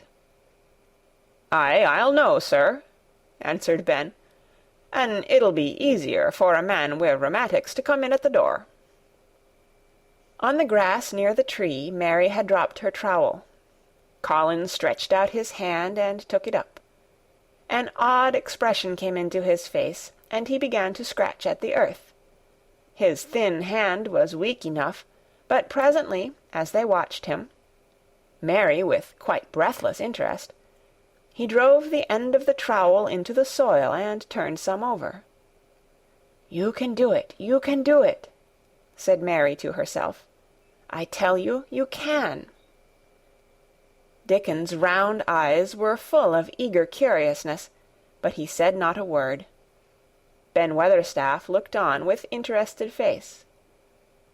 Colin persevered. After he had turned a few trowelfuls of soil, he spoke exultantly to Dickon in his best Yorkshire. "Tha said as tha'd have me walking about here same as other folk, and tha said tha'd have me diggin'. I thought tha was just leein' to please me. This is only the first day, and I've walked, and here I am diggin'." Ben Weatherstaff's mouth fell open again when he heard him, but he ended by chuckling. "Eh," he said, "that sounds as if tha'd got wits enow. Tha'rt a Yorkshire lad for sure, and tha'rt diggin' too. How'd tha like to plant a bit o' something? I can get thee a rose in a pot." "Go and get it," said Colin, digging excitedly. "Quick, quick!" It was done quickly enough indeed. Ben Weatherstaff went his way, forgetting rheumatics. Dickon took his spade and dug the hole deeper and wider than a new digger with thin white hands could make it. Mary slipped out to run and bring back a watering can. When Dickon had deepened the hole, Colin went on turning the soft earth over and over. He looked up at the sky, flushed and glowing with the strangely new exercise, slight as it was. "I want to do it before the sun goes quite down," he said. Mary thought that perhaps the sun held back a few minutes, just on purpose. Ben Weatherstaff brought the rose in its pot from the greenhouse. He hobbled over the grass as fast as he could. He had begun to be excited too. He knelt down by the hole and broke the pot from the mould. "Here, lad," he said, handing the plant to Colin. "Set it in the earth thysel, same as the king does when he goes to a new place." The thin white hands shook a little, and Colin's flush grew deeper as he set the rose in the mould and held it while old Ben made firm the earth. It was filled in and pressed down and made steady. Mary was leaning forward on her hands and knees. Soot had flown down and marched forward to see what was being done. Nut and Shell chattered about it from a cherry-tree. "It's planted," said Colin at last, "and the sun is only slipping over the edge. Help me up, Dickon. I want to be standing when it goes. That's part of the magic." And Dickon helped him, and the magic, or whatever it was, so gave him strength that when the sun did slip over the edge and end the strange, lovely afternoon for them, there he actually stood on his 2 feet, laughing. End of chapter 22. The Secret Garden, by Frances Hodgson Burnett. Chapter 23. Magic. Dr. Craven had been waiting some time at the house when they returned to it. He had indeed begun to wonder if it might not be wise to send someone out to explore the garden paths. When Colin was brought back to his room, the poor man looked him over seriously. "You should not have stayed so long," he said. "You must not overexert yourself." "I am not tired at all," said Colin. "It has made me well. Tomorrow I am going out in the morning as well as in the afternoon." "I am not sure that I can allow it," answered Dr. Craven. "I am afraid it would not be wise." "It would not be wise to try to stop me," said Colin quite seriously. "I am going." Even Mary had found out that one of Colin's chief peculiarities was that he did not know in the least what a rude little brute he was, with his way of ordering people about. He had lived on a sort of desert island all his life, and as he had been the king of it, he had made his own manners, and had had no one to compare himself with. Mary had indeed been rather like him herself, and since she had been at Misselthwaite, had gradually discovered that her own manners had not been of the kind which is usual or popular. Having made this discovery, she naturally thought it of enough interest to communicate to Colin. So she sat and looked at him curiously for a few minutes after Dr. Craven had gone. She wanted to make him ask her why she was doing it, and of course she did. "What are you looking at me for?" he said. "I'm thinking that I am rather sorry for Dr. Craven." "So am I," said Colin calmly, but not without an air of some satisfaction. "He won't get Misselthwaite at all, now I'm not going to die." "I'm sorry for him because of that, of course," said Mary. "But I was thinking just then that it must have been very horrid to have had to be polite for 10 years to a boy who was always rude. I would never have done it." "Am I rude?" Colin inquired undisturbedly. "If you had been his own boy, and he had been a slapping sort of man," said Mary, "he would have slapped you." "But he daren't," said Colin. "No, he daren't," answered Mistress Mary, thinking the thing out quite without prejudice. "Nobody ever dared to do anything you didn't like, because you were going to die and things like that. You were such a poor thing."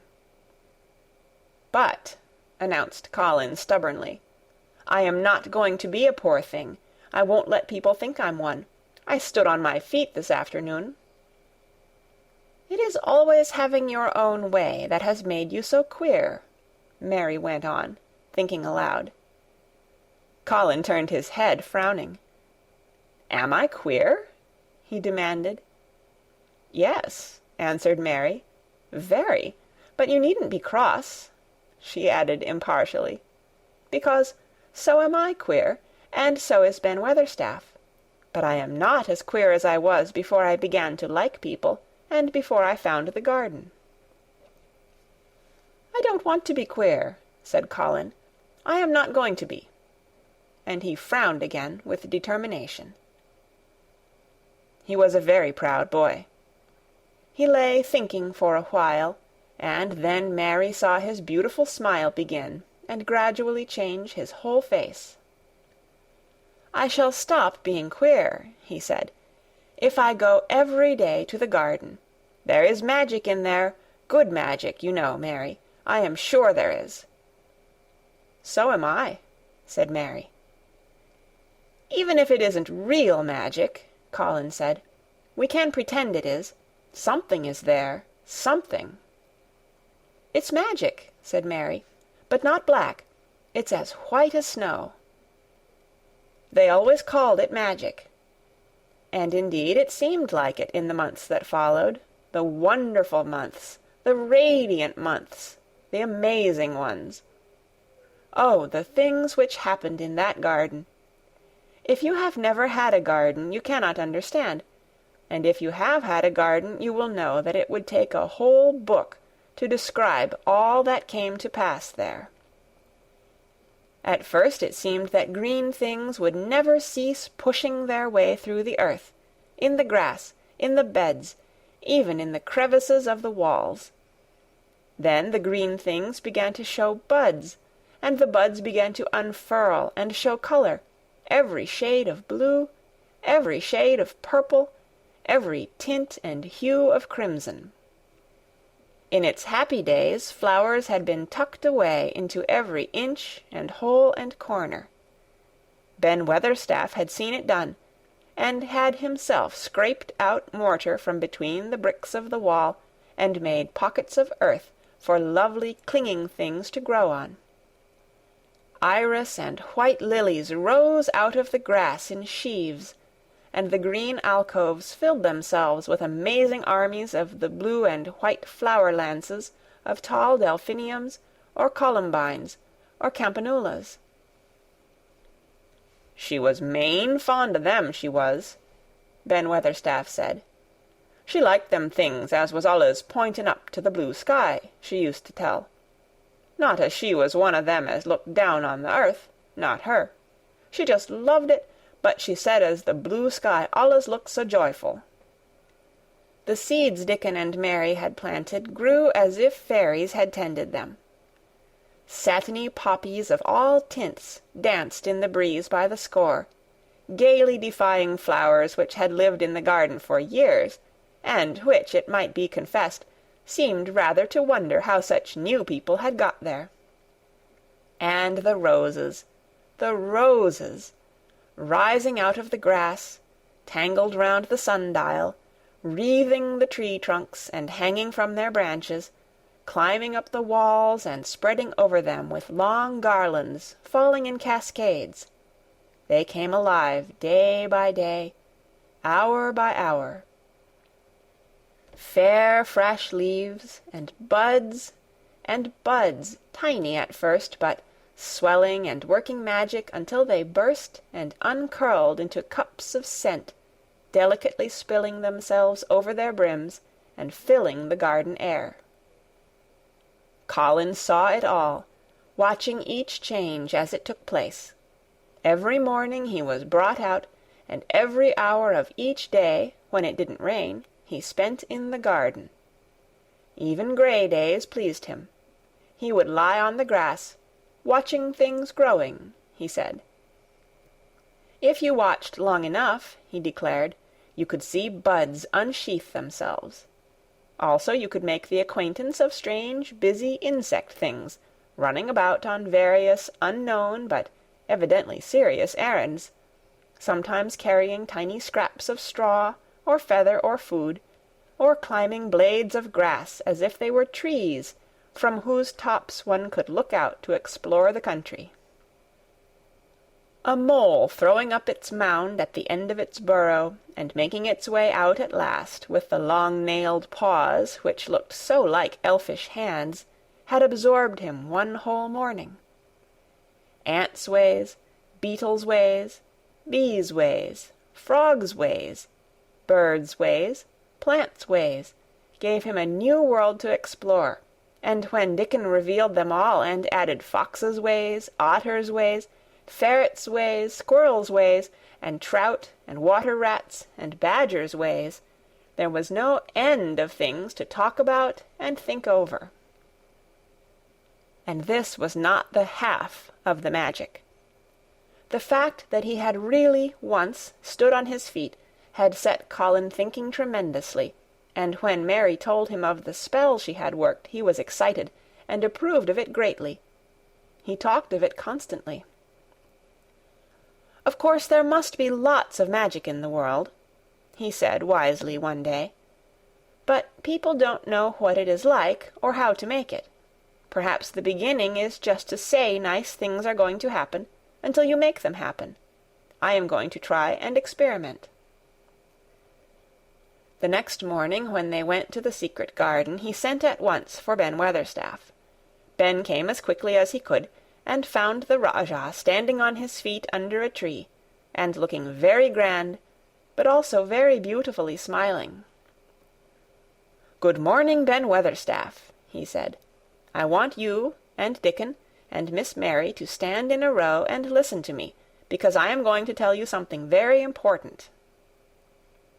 "Aye, aye, sir," answered Ben Weatherstaff, touching his forehead.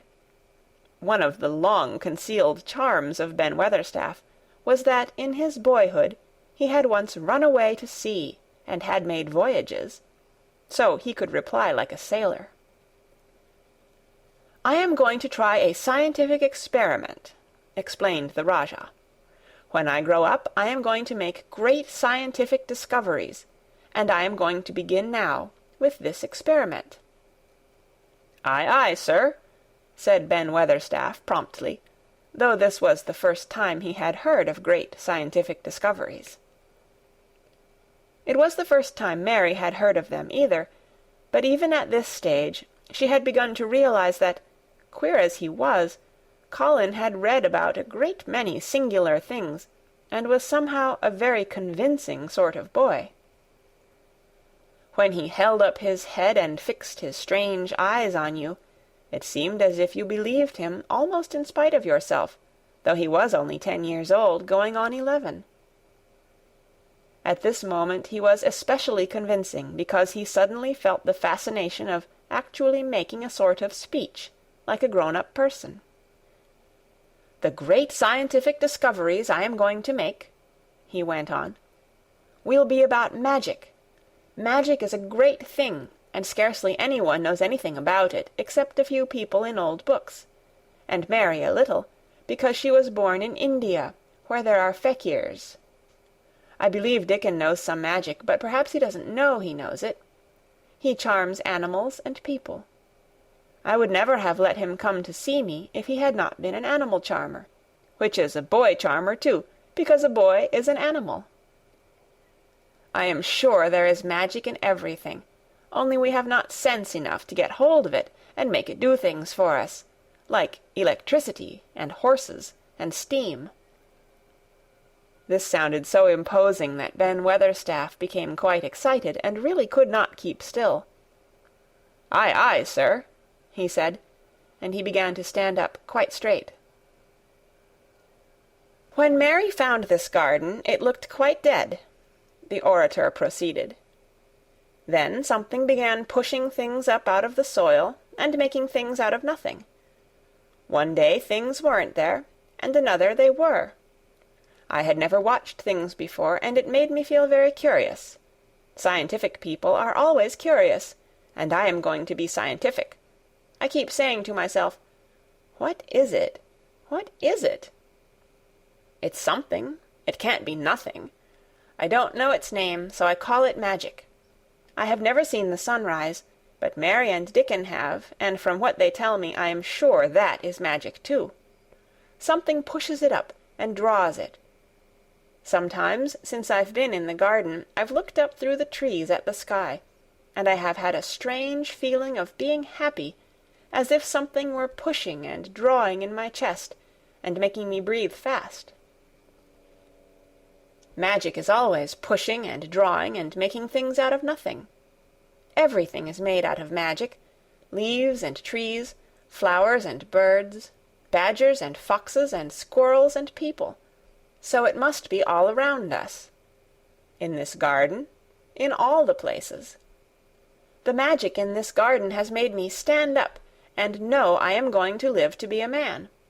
I am going to make the scientific experiment of trying to get some, and put it in myself, and make it push and draw me, and make me strong.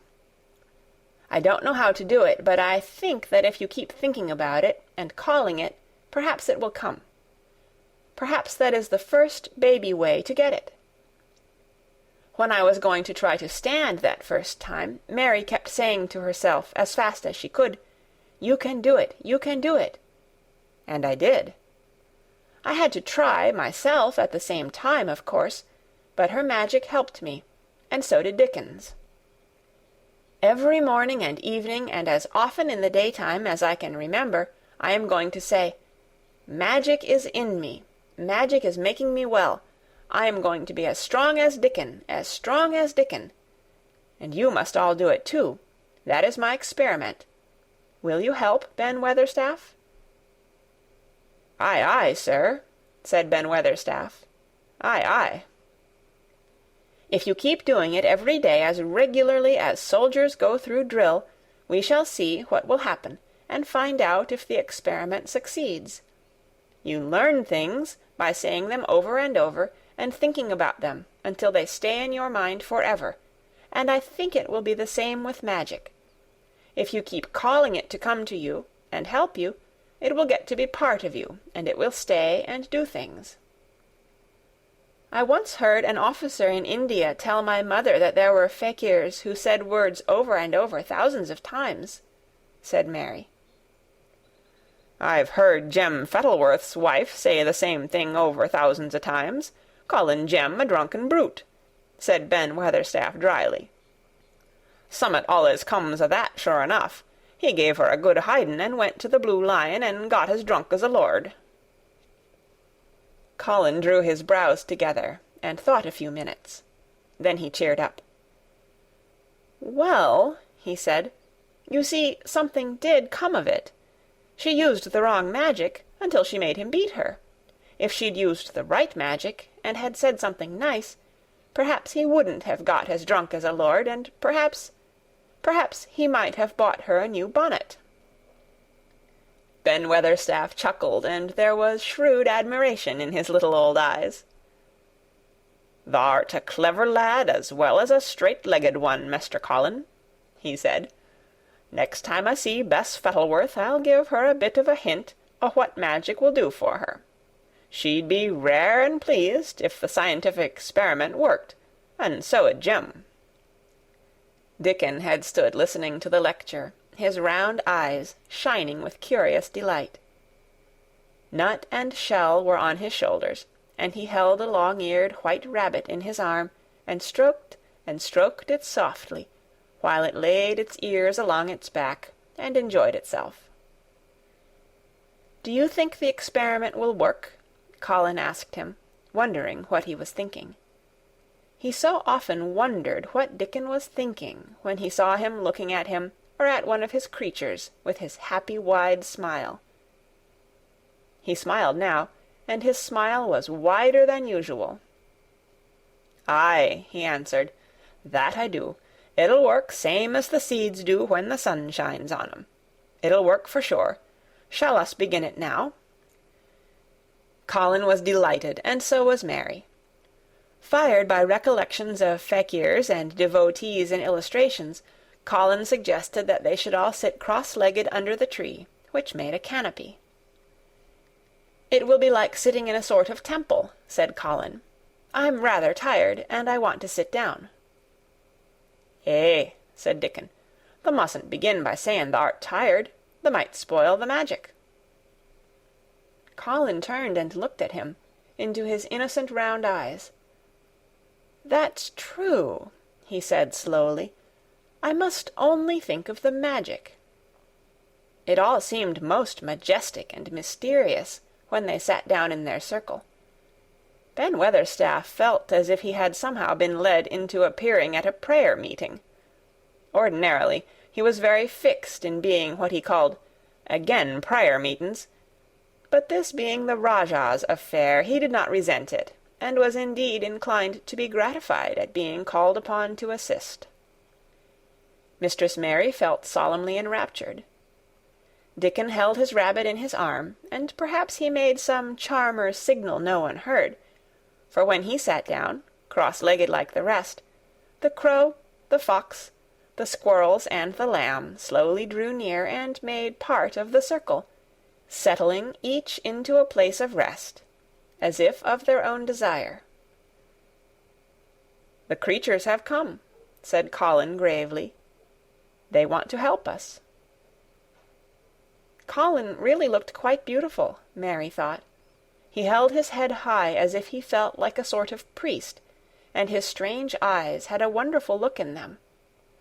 The light shone on him through the tree canopy. "Now we will begin," he said. "Shall we sway backward and forward, Mary, as if we were dervishes?" "I canna do no swayin' back'ard and for'ard," said Ben Weatherstaff. "I've got the rheumatics." "The magic will take them away," said Colin in a high priest tone. "But we won't sway until it has done it. We will only chant." "I canna do no chantin'," said Ben Weatherstaff, a trifle testily. "They turned me out o' the church choir the only time I ever tried it." No one smiled. They were all too much in earnest. Colin's face was not even crossed by a shadow. He was thinking only of the magic. "Then I will chant," he said, and he began, looking like a strange boy spirit. "The sun is shining, the sun is shining. That is the magic. The flowers are growing, the roots are stirring. That is the magic. Being alive is the magic. Being strong is the magic. The magic is in me, the magic is in me. It is in me, it is in me. It's in every one of us. It's in Ben Weatherstaff's back. Magic, magic, come and help." He said it a great many times. Not 1,000 times, but quite a goodly number. Mary listened entranced. She felt as if it were at once queer and beautiful, and she wanted him to go on and on. Ben Weatherstaff began to feel soothed into a sort of dream which was quite agreeable. The humming of the bees in the blossoms mingled with the chanting voice, and drowsily melted into a doze. Dickon sat cross-legged with his rabbit asleep on his arm, and a hand resting on the lamb's back. Soot had pushed away a squirrel, and huddled close to him on his shoulder. The grey film dropped over his eyes. At last Colin stopped. "Now I am going to walk round the garden," he announced. Ben Weatherstaff's head had just dropped forward, and he lifted it with a jerk. "You have been asleep," said Colin. "Nowt o' the sort," mumbled Ben.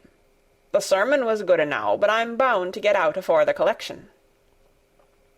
He was not quite awake yet. "You're not in church," said Colin. "Not me," said Ben, straightening himself. "Who said I were? I heard every bit of it. You said the magic was in my back. The doctor calls it rheumatics." The Rajah waved his hand. "That was the wrong magic," he said. "You will get better. You have my permission to go to your work, but come back tomorrow."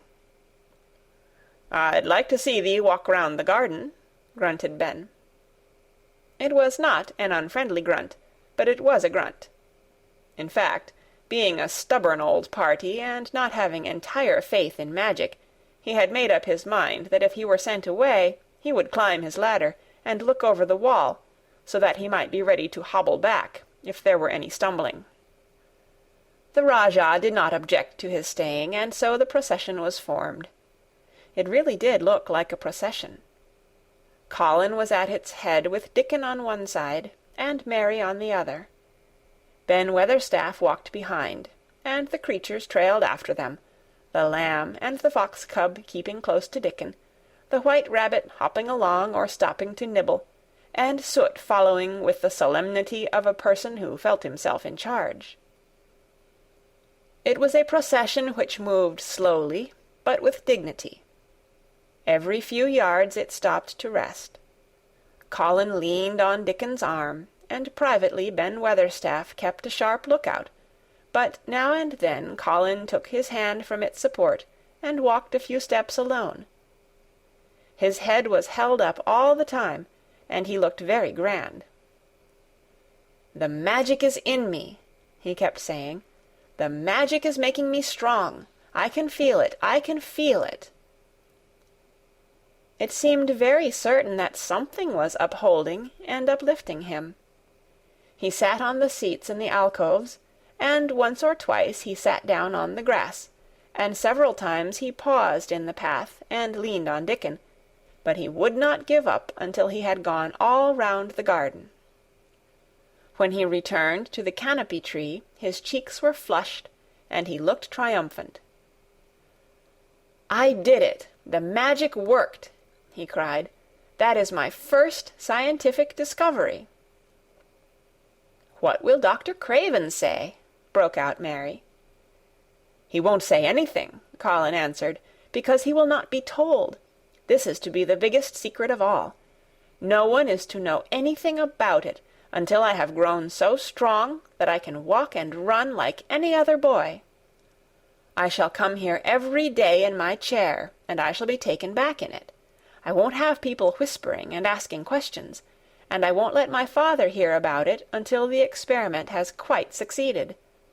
Then, some time when he comes back to Misselthwaite, I shall just walk into his study and say, 'Here I am. I am like any other boy.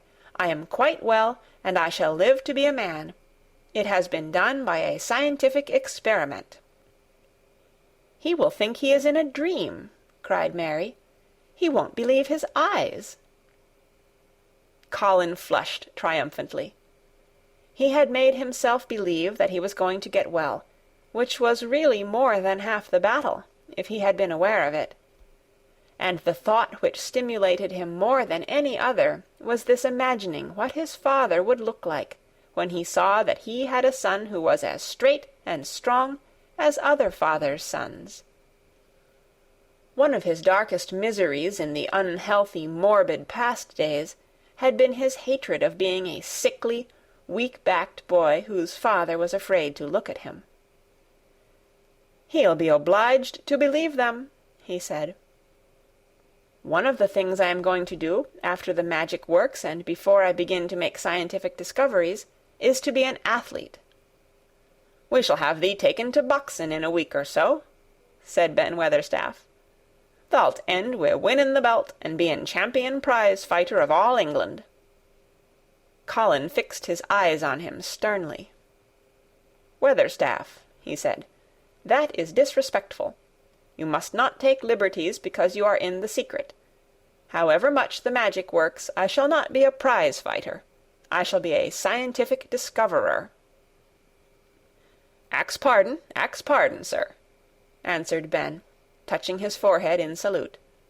"I ought to have seed it wasn't a joking matter." But his eyes twinkled, and secretly he was immensely pleased. He really did not mind being snubbed, since the snubbing meant that the lad was gaining strength and spirit. End of Chapter 23. The Secret Garden, by Frances Hodgson Burnett. Chapter 24. Let Them Laugh. The secret garden was not the only one Dickon worked in. Round the cottage on the moor there was a piece of ground enclosed by a low wall of rough stones. Early in the morning, and late in the fading twilight, and on all the days Colin and Mary did not see him, Dickon worked there, planting or tending potatoes and cabbages, turnips and carrots and herbs for his mother. In the company of his creatures he did wonders there, and was never tired of doing them, it seemed. While he dug or weeded, he whistled or sang bits of Yorkshire moor songs, or talked to Soot or Captain, or the brothers and sisters he had taught to help him. "We'd never get on as comfortable as we do," Mrs. Sowerby said, "if it wasn't for Dickon's garden. Anything'll grow for him. His taters and cabbages is twice the size of anyone else's, and they've got a flavour with 'em as nobody's has." When she found a moment to spare, she liked to go out and talk to him. After supper there was still a long, clear twilight to work in, and that was her quiet time. She could sit upon the low, rough wall, and look on and hear stories of the day. She loved this time. There were not only vegetables in this garden. Dickon had bought penny packages of flower seeds now and then, and sown bright, sweet-scented things among gooseberry bushes and even cabbages, and he grew borders of mignonette and pinks and pansies, and things whose seeds he could save year after year, or whose roots would bloom each spring and spread in time into fine clumps. The low wall was one of the prettiest things in Yorkshire, because he had tucked moorland foxglove and ferns and rock cress and hedgerow flowers into every crevice, until only here and there glimpses of the stones were to be seen. "All a chap's got to do to make 'em thrive, mother," he would say, "is to be friends with 'em for sure. They're just like the creatures. If they're thirsty, give 'em drink, and if they're hungry, give 'em a bit of food. They want to live same as we do. If they died, I should feel as if I'd been a bad lad, and somehow treated them heartless." It was in these twilight hours that Mrs. Sowerby heard of all that happened at Misselthwaite Manor. At first she was only told that Mr. Colin had taken a fancy to going out into the grounds with Miss Mary, and that it was doing him good. But it was not long before it was agreed between the two children that Dickon's mother might come into the secret. Somehow it was not doubted that she was safe for sure. So one beautiful still evening Dickon told the whole story, with all the thrilling details of the buried key, and the robin, and the grey haze which had seemed like deadness, and the secret Miss Mary had planned never to reveal. The coming of Dickon, and how it had been told to him, the doubt of Mr. Colin, and the final drama of his introduction to the hidden domain, combined with the incident of Ben Weatherstaff's angry face peering over the wall, and Mr. Colin's sudden, indignant strength, made Mrs. Sowerby's nice-looking face quite change colour several times. "My word," she said, "it was a good thing that little lass came to the manor. It's been the making o' her and the saving o' him. Standing on his feet, and us all thinking he was a poor half-witted lad, with not a straight bone in him." She asked a great many questions, and her blue eyes were full of deep thinking. "What do they make of it at the manor, him being so well and cheerful, and never complaining?" she inquired. "They don't know what to make of it," answered Dickon. "Every day as comes round his face looks different. It's filling out and doesn't look so sharp, and the waxy colour is going. But he has to do his bit o' complaining," with a highly entertained grin. "What for, in mercy's name?" asked Mrs. Sowerby. Dickon chuckled. "He does it to keep them from guessing what's happened. If the doctor knew he'd found out he could stand on his feet, he'd likely write and tell Mr. Craven. Mr. Colin's saving the secret to tell himself. He's going to practice his magic on his legs every day till his father comes back, and then he's going to march into his room and show him he's as straight as other lads. But him and Miss Mary thinks it's best plan to do a bit o' groaning and fretting now and then, to throw folk off the scent." Mrs. Sowerby was laughing a low, comfortable laugh long before he had finished his last sentence. "Eh," she said, "that pair's enjoying theirselves, I'll warrant. They'll get a good bit o' actin' out of it, and there's nothing children likes as much as play-actin'. Let's hear what they do, Dickon lad." Dickon stopped weeding and sat up on his heels to tell her. His eyes were twinkling with fun. "Mr. Colin is carried down to his chair every time he goes out," he explained, "and he flies out at John, the footman, for not carrying him careful enough. He makes himself as helpless looking as he can, and never lifts his head until we're out o' sight of the house. And he grunts and frets a good bit when he's being settled into his chair. Him and Miss Mary's both got to enjoying it, and when he groans and complains, she'll say, 'Poor Colin, does it hurt you so much? Are you so weak as that, poor Colin?' But the trouble is that sometimes they can scarce keep from bursting out laughing. When we get safe into the garden, they laugh till they've no breath left to laugh with, and they have to stuff their faces into Mester Colin's cushions to keep the gardeners from hearing, if any of 'em's about." "The more they laugh, the better for 'em," said Mrs. Sowerby, still laughing herself. "Good, healthy child laughin's better than pills any day o' the year. That pair'll plump up for sure." "They are plumping up," said Dickon. "They're that hungry they don't know how to get enough to eat without making talk. Mester Colin says if he keeps sending for more food, they won't believe he's an invalid at all. Miss Mary says she'll let him eat her share, but he says that if she goes hungry she'll get thin, and they mun both get fat at once." Mrs. Sowerby laughed so heartily at the revelation of this difficulty that she quite rocked backward and forward in her blue cloak, and Dickon laughed with her. "I'll tell thee what, lad," Mrs. Sowerby said, when she could speak. "I've thought of a way to help 'em.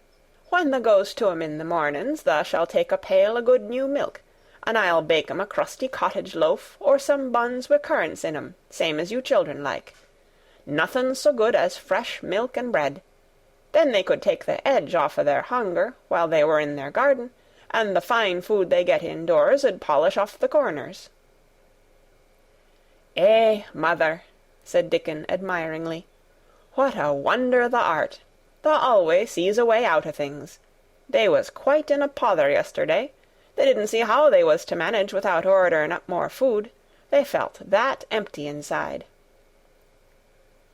"They're two young uns growing fast, and health's coming back to both of 'em. Children like that feels like young wolves, and food's flesh and blood to 'em," said Mrs. Sowerby. Then she smiled Dickon's own curving smile. "Eh, but they're enjoying theirselves for sure," she said. She was quite right, the comfortable, wonderful mother creature, and she had never been more so than when she said their play-actin' would be their joy. Colin and Mary found it one of their most thrilling sources of entertainment. The idea of protecting themselves from suspicion had been unconsciously suggested to them first by the puzzled nurse, and then by Dr. Craven himself. "Your appetite is improving very much, Master Colin," the nurse had said one day. "You used to eat nothing, and so many things disagreed with you." "Nothing disagrees with me now," replied Colin, and then, seeing the nurse looking at him curiously, he suddenly remembered that perhaps he ought not to appear too well just yet. "At least, things don't so often disagree with me. It's the fresh air." "Perhaps it is," said the nurse, still looking at him with a mystified expression. "But I must talk to Dr. Craven about it." "How she stared at you," said Mary, when she went away, "as if she thought there must be something to find out." "I won't have her finding out things," said Colin. "No one must begin to find out yet." When Dr. Craven came that morning, he seemed puzzled also. He asked a number of questions, to Colin's great annoyance. "You stay out in the garden a great deal," he suggested. "Where do you go?" Colin put on his favourite air of dignified indifference to opinion. "I will not let anyone know where I go," he answered. "I go to a place I like. Everyone has orders to keep out of the way. I won't be watched and stared at. You know that." "You seem to be out all day, but I do not think it has done you harm. I do not think so. The nurse says that you eat much more than you have ever done before." "Perhaps," said Colin, prompted by a sudden inspiration, "perhaps it is an unnatural appetite." "I do not think so, as your food seems to agree with you," said Dr. Craven. "You are gaining flesh rapidly, and your colour is better." Perhaps I am bloated and feverish," said Colin, assuming a discouraged air of gloom. "People who are not going to live are often different." Dr. Craven shook his head. He was holding Colin's wrist, and he pushed up his sleeve and felt his arm. "You are not feverish," he said thoughtfully, "and such flesh as you have gained is healthy. If you can keep this up, my boy, we need not talk of dying. Your father will be happy to hear of this remarkable improvement." "I won't have him told," Colin broke forth fiercely. "It will only disappoint him if I get worse again, and I may get worse this very night. I might have a raging fever. I feel as if I might be beginning to have one now. I won't have letters written to my father. I won't. You are making me angry, and you know that is bad for me. I feel hot already. I hate being written about and being talked over as much as I hate being stared at." "Hush, my boy," Dr. Craven soothed him. "Nothing shall be written without your permission. You are too sensitive about things. You must not undo the good which has been done."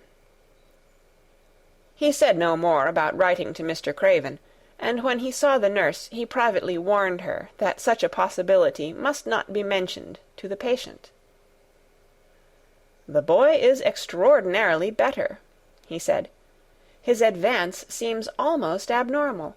But of course he is doing now of his own free will what we could not make him do before. Still, he excites himself very easily, and nothing must be said to irritate him."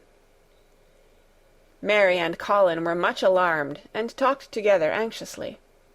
From this time dated their plan of play-actin'.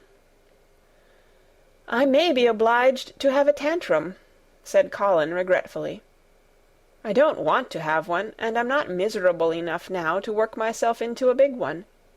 Perhaps I couldn't have one at all. That lump doesn't come in my throat now, and I keep thinking of nice things instead of horrible ones. But if they talk about writing to my father, I shall have to do something." He made up his mind to eat less, but unfortunately it was not possible to carry out this brilliant idea when he wakened each morning with an amazing appetite, and the table near his sofa was set with a breakfast of home-made bread and fresh butter, snow-white eggs, raspberry jam, and clotted cream. Mary always breakfasted with him, and when they found themselves at the table, particularly if there were delicate slices of sizzling ham sending forth tempting odors from under a hot silver cover, they would look into each other's eyes in desperation. "I think we shall have to eat it all this morning, Mary," Colin always ended by saying. "We can send away some of the lunch, and a great deal of the dinner." But they never found they could send away anything, and the highly polished condition of the empty plates returned to the pantry awakened much comment.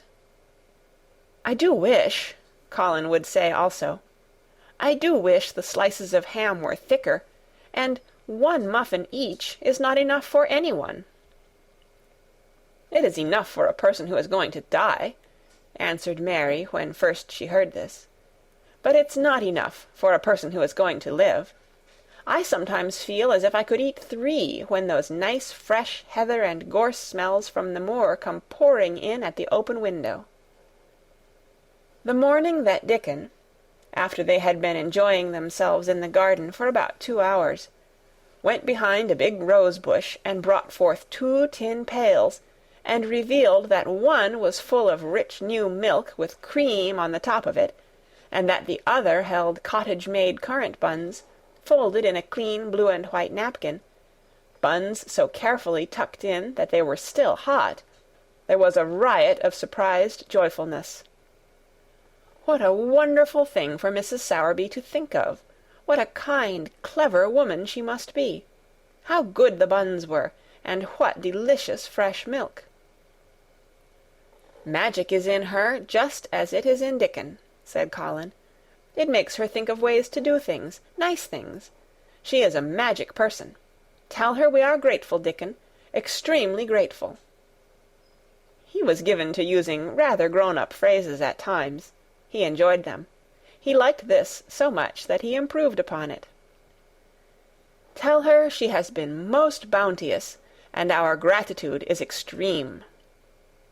And then, forgetting his grandeur, he fell to and stuffed himself with buns, and drank milk out of the pail in copious draughts, in the manner of any hungry little boy who had been taking unusual exercise and breathing in moorland air, and whose breakfast was more than 2 hours behind him.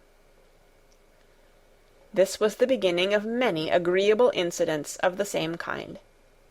They actually awoke to the fact that, as Mrs. Sowerby had 14 people to provide food for, she might not have enough to satisfy 2 extra appetites every day. So they asked her to let them send some of their shillings to buy things. Dickon made the stimulating discovery that in the wood in the park outside the garden where Mary had first found him piping to the wild creatures, there was a deep little hollow where you could build a sort of tiny oven with stones, and roast potatoes and eggs in it. Roasted eggs were a previously unknown luxury, and very hot potatoes with salt and fresh butter in them were fit for a woodland king, besides being deliciously satisfying.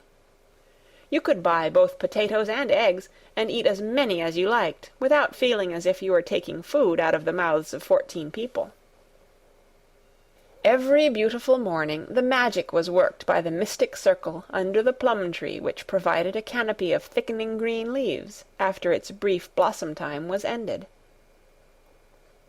After the ceremony, Colin always took his walking exercise, and throughout the day he exercised his newly found power at intervals. Each day he grew stronger and could walk more steadily and cover more ground. And each day his belief in the magic grew stronger, as well it might. He tried one experiment after another, as he felt himself gaining strength, and it was Dickon who showed him the best things of all. "Yesterday," he said one morning, after an absence, "I went to Thwaite for mother, and near the Blue Cow Inn I seed Bob Hayworth. He's the strongest chap on the moor. He's the champion wrestler, and he can jump higher than any other chap, and throw the hammer farther. He's gone all the way to Scotland for the sports, some years. He's knowed me ever since I was a little un, and he's a friendly sort, and I asked him some questions. The gentry calls him a athlete, and I thought o' thee, Mester Colin, and I says, 'How did they make the muscles stick out that way, Bob? Did they do anything extra to make thyself so strong?' And he says, 'Well, yes, lad, I did. A strong man in a show that came to Thwaite once showed me how to exercise my arms and legs and every muscle in my body.' And I says, 'Could a delicate chap make himself stronger with 'em, Bob?' And he laughed and says, 'Art thou the delicate chap?' And I says, 'No, but I knows a young gentleman that's getting well of a long illness, and I wish I knowed some of them tricks to tell him about.' I didn't say no names, and he didn't ask none. He's friendly, same as I said, and he stood up and showed me good-natured like, and I imitated what he did till I knowed it by heart." Colin had been listening excitedly. "Can you show me?" he cried. "Will you?" "Aye, to be sure," Dickon answered, getting up. "But he says thou mun do 'em gentle at first, and be careful not to tire thysel. Rest in between times, and take deep breaths, and don't overdo." "I'll be careful," said Colin. "Show me, show me. Dickon, you are the most magic boy in the world." Dickon stood up on the grass and slowly went through a carefully practical but simple series of muscle exercises. Colin watched them with widening eyes. He could do a few while he was sitting down. Presently he did a few gently while he stood upon his already steadied feet. Mary began to do them also. Soot, who was watching the performance, became much disturbed, and left his branch and hopped about restlessly, because he could not do them too. From that time the exercises were part of the day's duties as much as the magic was. It became possible for both Colin and Mary to do more of them each time they tried, and such appetites were the results that, but for the basket Dickon put down behind the bush each morning, when he arrived, they would have been lost. But the little oven in the hollow, and Mrs. Sowerby's bounties were so satisfying that Mrs. Medlock and the nurse and Dr. Craven became mystified again. You can trifle with your breakfast, and seem to disdain your dinner, if you are full to the brim with roasted eggs and potatoes, and richly frothed new milk, and oatcakes and buns, and heather honey and clotted cream. "They are eating next to nothing," said the nurse. "They'll die of starvation if they can't be persuaded to take some nourishment. And yet see how they look." "Look!" exclaimed Mrs. Medlock indignantly. I'm moithered to death with them. They're a pair of young Satans, bursting their jackets one day, and the next turning up their noses at the best meals cook can tempt them with. Not a mouthful of that lovely young fowl and bread sauce did they set a fork into yesterday, and the poor woman fair invented a pudding for them, and back it's sent. She almost cried. She's afraid she'll be blamed if they starve themselves into their graves." Dr. Craven came and looked at Colin long and carefully. He wore an extremely worried expression when the nurse talked with him, and showed him the almost untouched tray of breakfast she had saved for him to look at, but it was even more worried when he sat down by Colin's sofa and examined him. He had been called to London on business, and had not seen the boy for nearly 2 weeks. When young things begin to gain health, they gain it rapidly. The waxen tinge had left Colin's skin, and a warm rose showed through it. His beautiful eyes were clear, and the hollows under them and in his cheeks and temples had filled out. His once dark, heavy locks had begun to look as if they sprang healthily from his forehead, and were soft and warm with life. His lips were fuller and of a normal color. In fact, as an imitation of a boy who was a confirmed invalid, he was a disgraceful sight. Dr. Craven held his chin in his hand and thought him over. "I am sorry to hear that you do not eat anything," he said. "That will not do. You will lose all you have gained, and you have gained amazingly. You ate so well a short time ago." "I told you it was an unnatural appetite," answered Colin. Mary was sitting on her stool near by, and she suddenly made a very queer sound, which she tried so violently to repress that she ended by almost choking. "What is the matter?" said Dr. Craven, turning to look at her. Mary became quite severe in her manner. "It was something between a sneeze and a cough," she replied with reproachful dignity. "And it got into my throat. But," she said afterward to Colin, "I couldn't stop myself. It just burst out, because all at once I couldn't help remembering that last big potato you ate, and the way your mouth stretched when you bit through that thick, lovely crust with jam and clotted cream on it." "Is there any way in which those children can get food secretly?" Dr. Craven inquired of Mrs. Medlock. "There's no way unless they dig it out of the earth or pick it off the trees," Mrs. Medlock answered. "They stay out in the grounds all day and see no one but each other, and if they want anything different to eat from what's sent up to them, they need only ask for it." "Well," said Dr. Craven, "so long as going without food agrees with them, we need not disturb ourselves. The boy is a new creature." "So is the girl," said Mrs. Medlock.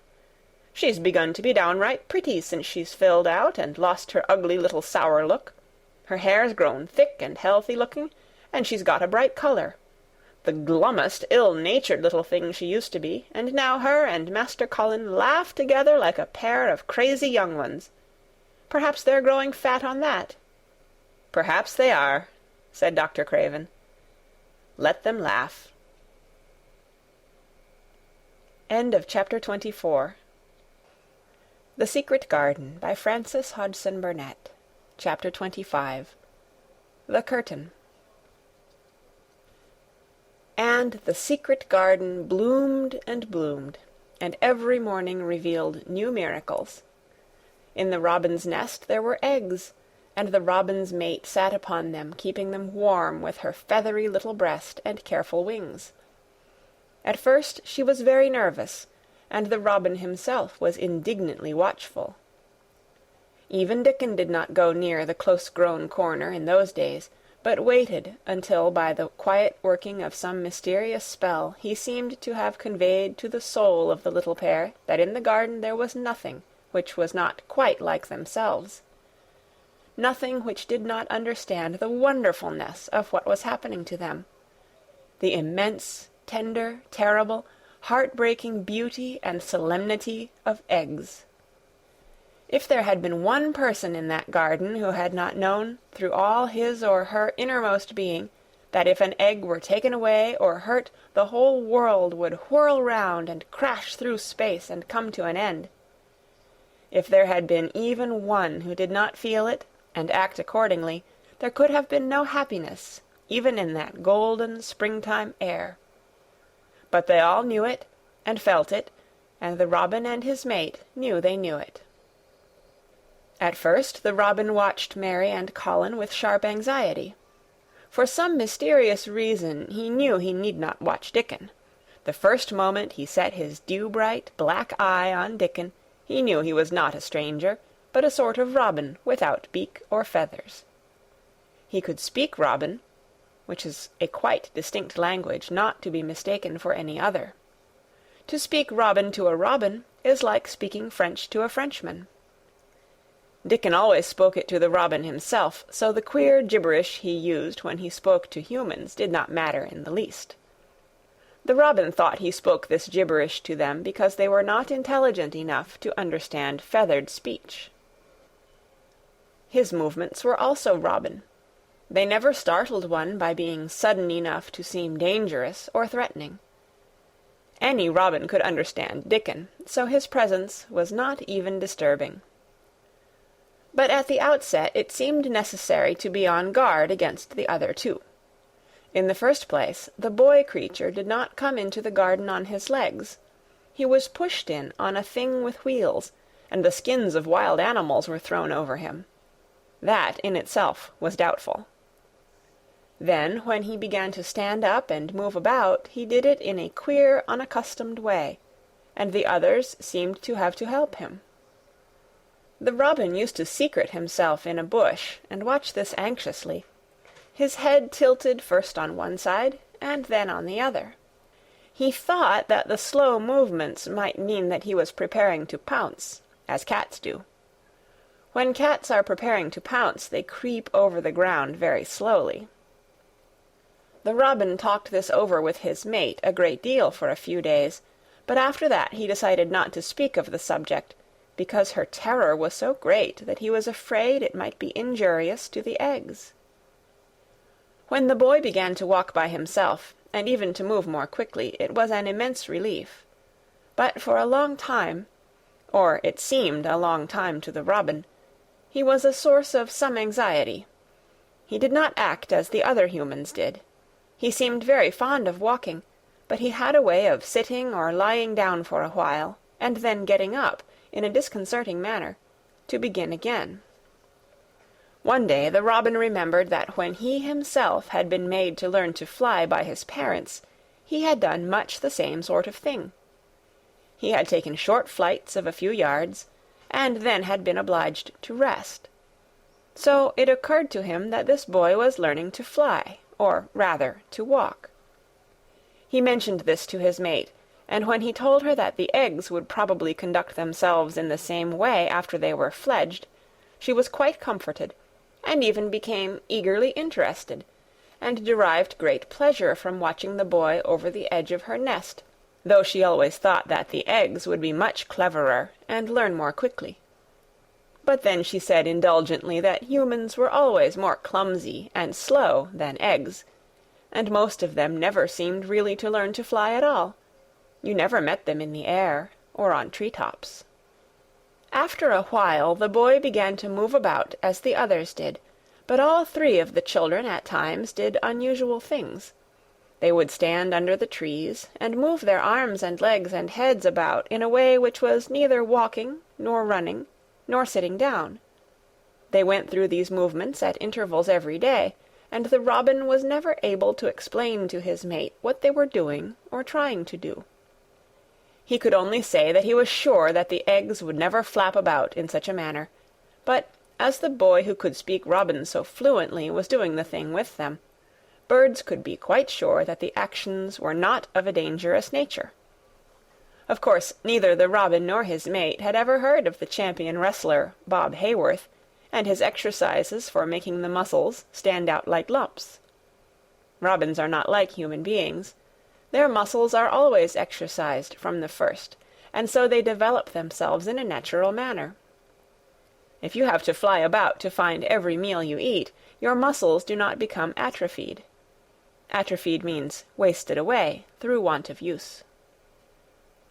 When the boy was walking and running about and digging and weeding like the others, the nest in the corner was brooded over by a great peace and content. Fears for the eggs became things of the past.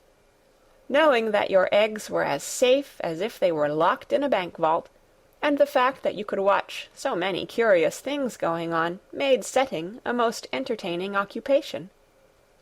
On wet days the egg's mother sometimes felt even a little dull, because the children did not come into the garden. But even on wet days it could not be said that Mary and Colin were dull. One morning when the rain streamed down unceasingly, and Colin was beginning to feel a little restive, as he was obliged to remain on his sofa because it was not safe to get up and walk about, Mary had an inspiration. "Now that I am a real boy," Colin had said, "my legs and arms and all my body are so full of magic that I can't keep them still. They want to be doing things all the time. Do you know that when I waken in the morning, Mary, when it's quite early and the birds are just shouting outside, and everything seems just shouting for joy, even the trees and things we can't really hear, I feel as if I must jump out of bed and shout myself. If I did it, just think what would happen." Mary giggled inordinately. "The nurse would come running, and Mrs. Medlock would come running, and they would be sure you had gone crazy, and they'd send for the doctor," she said. Colin giggled himself. He could see how they would all look, how horrified by his outbreak, and how amazed to see him standing upright. "I wish my father would come home," he said. "I want to tell him myself. I'm always thinking about it. But we couldn't go on like this much longer. I can't stand lying still and pretending, and besides, I look too different. I wish it wasn't raining today." It was then Mistress Mary had her inspiration. "Colin," she began mysteriously, "do you know how many rooms there are in this house?" "About 1,000, I suppose," he answered. "There's about 100 no one ever goes into," said Mary. "And one rainy day I went and looked into ever so many of them. No one ever knew, though Mrs. Medlock nearly found me out. I lost my way when I was coming back, and I stopped at the end of your corridor. That was the second time I heard you crying." Colin started up on his sofa. 100 rooms no one goes into," he said. "It sounds almost like a secret garden. Suppose we go and look at them. You could wheel me in my chair, and nobody would know where we went." "That's what I was thinking," said Mary. "No one would dare to follow us. There are galleries where you could run. We could do our exercises. There is a little Indian room, where there is a cabinet full of ivory elephants. There are all sorts of rooms." "Ring the bell," said Colin. When the nurse came in, he gave his orders. "I want my chair," he said. "Miss Mary and I are going to look at the part of the house which is not used. John can push me as far as the picture gallery, because there are some stairs. Then he must go away and leave us alone until I send for him again." Rainy days lost their terrors that morning. When the footman had wheeled the chair into the picture gallery, and left the two together in obedience to orders, Colin and Mary looked at each other, delighted. As soon as Mary had made sure that John was really on his way back to his own quarters below stairs, Colin got out of his chair. "I am going to run from one end of the gallery to the other," he said, "and then I am going to jump, and then we will do Bob Hayworth's exercises." And they did all these things and many others. They looked at the portraits, and found the plain little girl dressed in green brocade, and holding the parrot on her finger. "All these," said Colin, "must be my relations. They lived a long time ago. That parrot one, I believe, is one of my great-great-great-great-aunts. She looks rather like you, Mary, not as you look now, but as you looked when you came here. Now you are a great deal fatter and better looking." "So are you," said Mary, and they both laughed. They went to the Indian room and amused themselves with the ivory elephants. They found the rose-colored brocade boudoir and the hole in the cushion the mouse had left, but the mice had grown up and run away, and the hole was empty. They saw more rooms and made more discoveries than Mary had made on her first pilgrimage. They found new corridors and corners and flights of steps, and new old pictures they liked, and weird old things they did not know the use of. It was a curiously entertaining morning, and the feeling of wandering about in the same house with other people, but at the same time feeling as if one were miles away from them, was a fascinating thing. "I'm glad we came," Colin said. "I never knew I lived in such a big, queer old place. I like it. We will ramble about every rainy day. We shall always be finding new, queer corners and things." That morning they had found, among other things, such good appetites that, when they returned to Colin's room, it was not possible to send the luncheon away untouched. When the nurse carried the tray downstairs, she slapped it down on the kitchen dresser so that Mrs. Loomis, the cook, could see the highly polished dishes and plates. "Look at that," she said. "This is a house of mystery, and those two children are the greatest mysteries in it." "If they keep that up every day," said the strong young footman John, "there'd be small wonder that he weighs twice as much today as he did a month ago. I should have to give up my place in time for fear of doing my muscles an injury." That afternoon Mary noticed that something new had happened in Colin's room. She had noticed it the day before, but had said nothing, because she thought the change might have been made by chance. She said nothing today, but she sat and looked fixedly at the picture over the mantel. She could look at it because the curtain had been drawn aside. That was the change she noticed. "I know what you want me to tell you," said Colin, after she had stared a few minutes. "I always know when you want me to tell you something. You are wondering why the curtain is drawn back. I am going to keep it like that." "Why?" asked Mary. "Because it doesn't make me angry any more to see her laughing. I wakened when it was bright moonlight 2 nights ago, and felt as if the magic was filling the room and making everything so splendid that I couldn't lie still. I got up and looked out of the window. The room was quite light, and there was a patch of moonlight on the curtain, and somehow that made me go and pull the cord. She looked right down at me as if she were laughing because she was glad I was standing there. It made me like to look at her. I want to see her laughing like that all the time. I think she must have been a sort of magic person, perhaps." "You are so like her now," said Mary, "that sometimes I think perhaps you are her ghost made into a boy." That idea seemed to impress Colin. He thought it over, and then answered her slowly. "If I were her ghost, my father would be fond of me."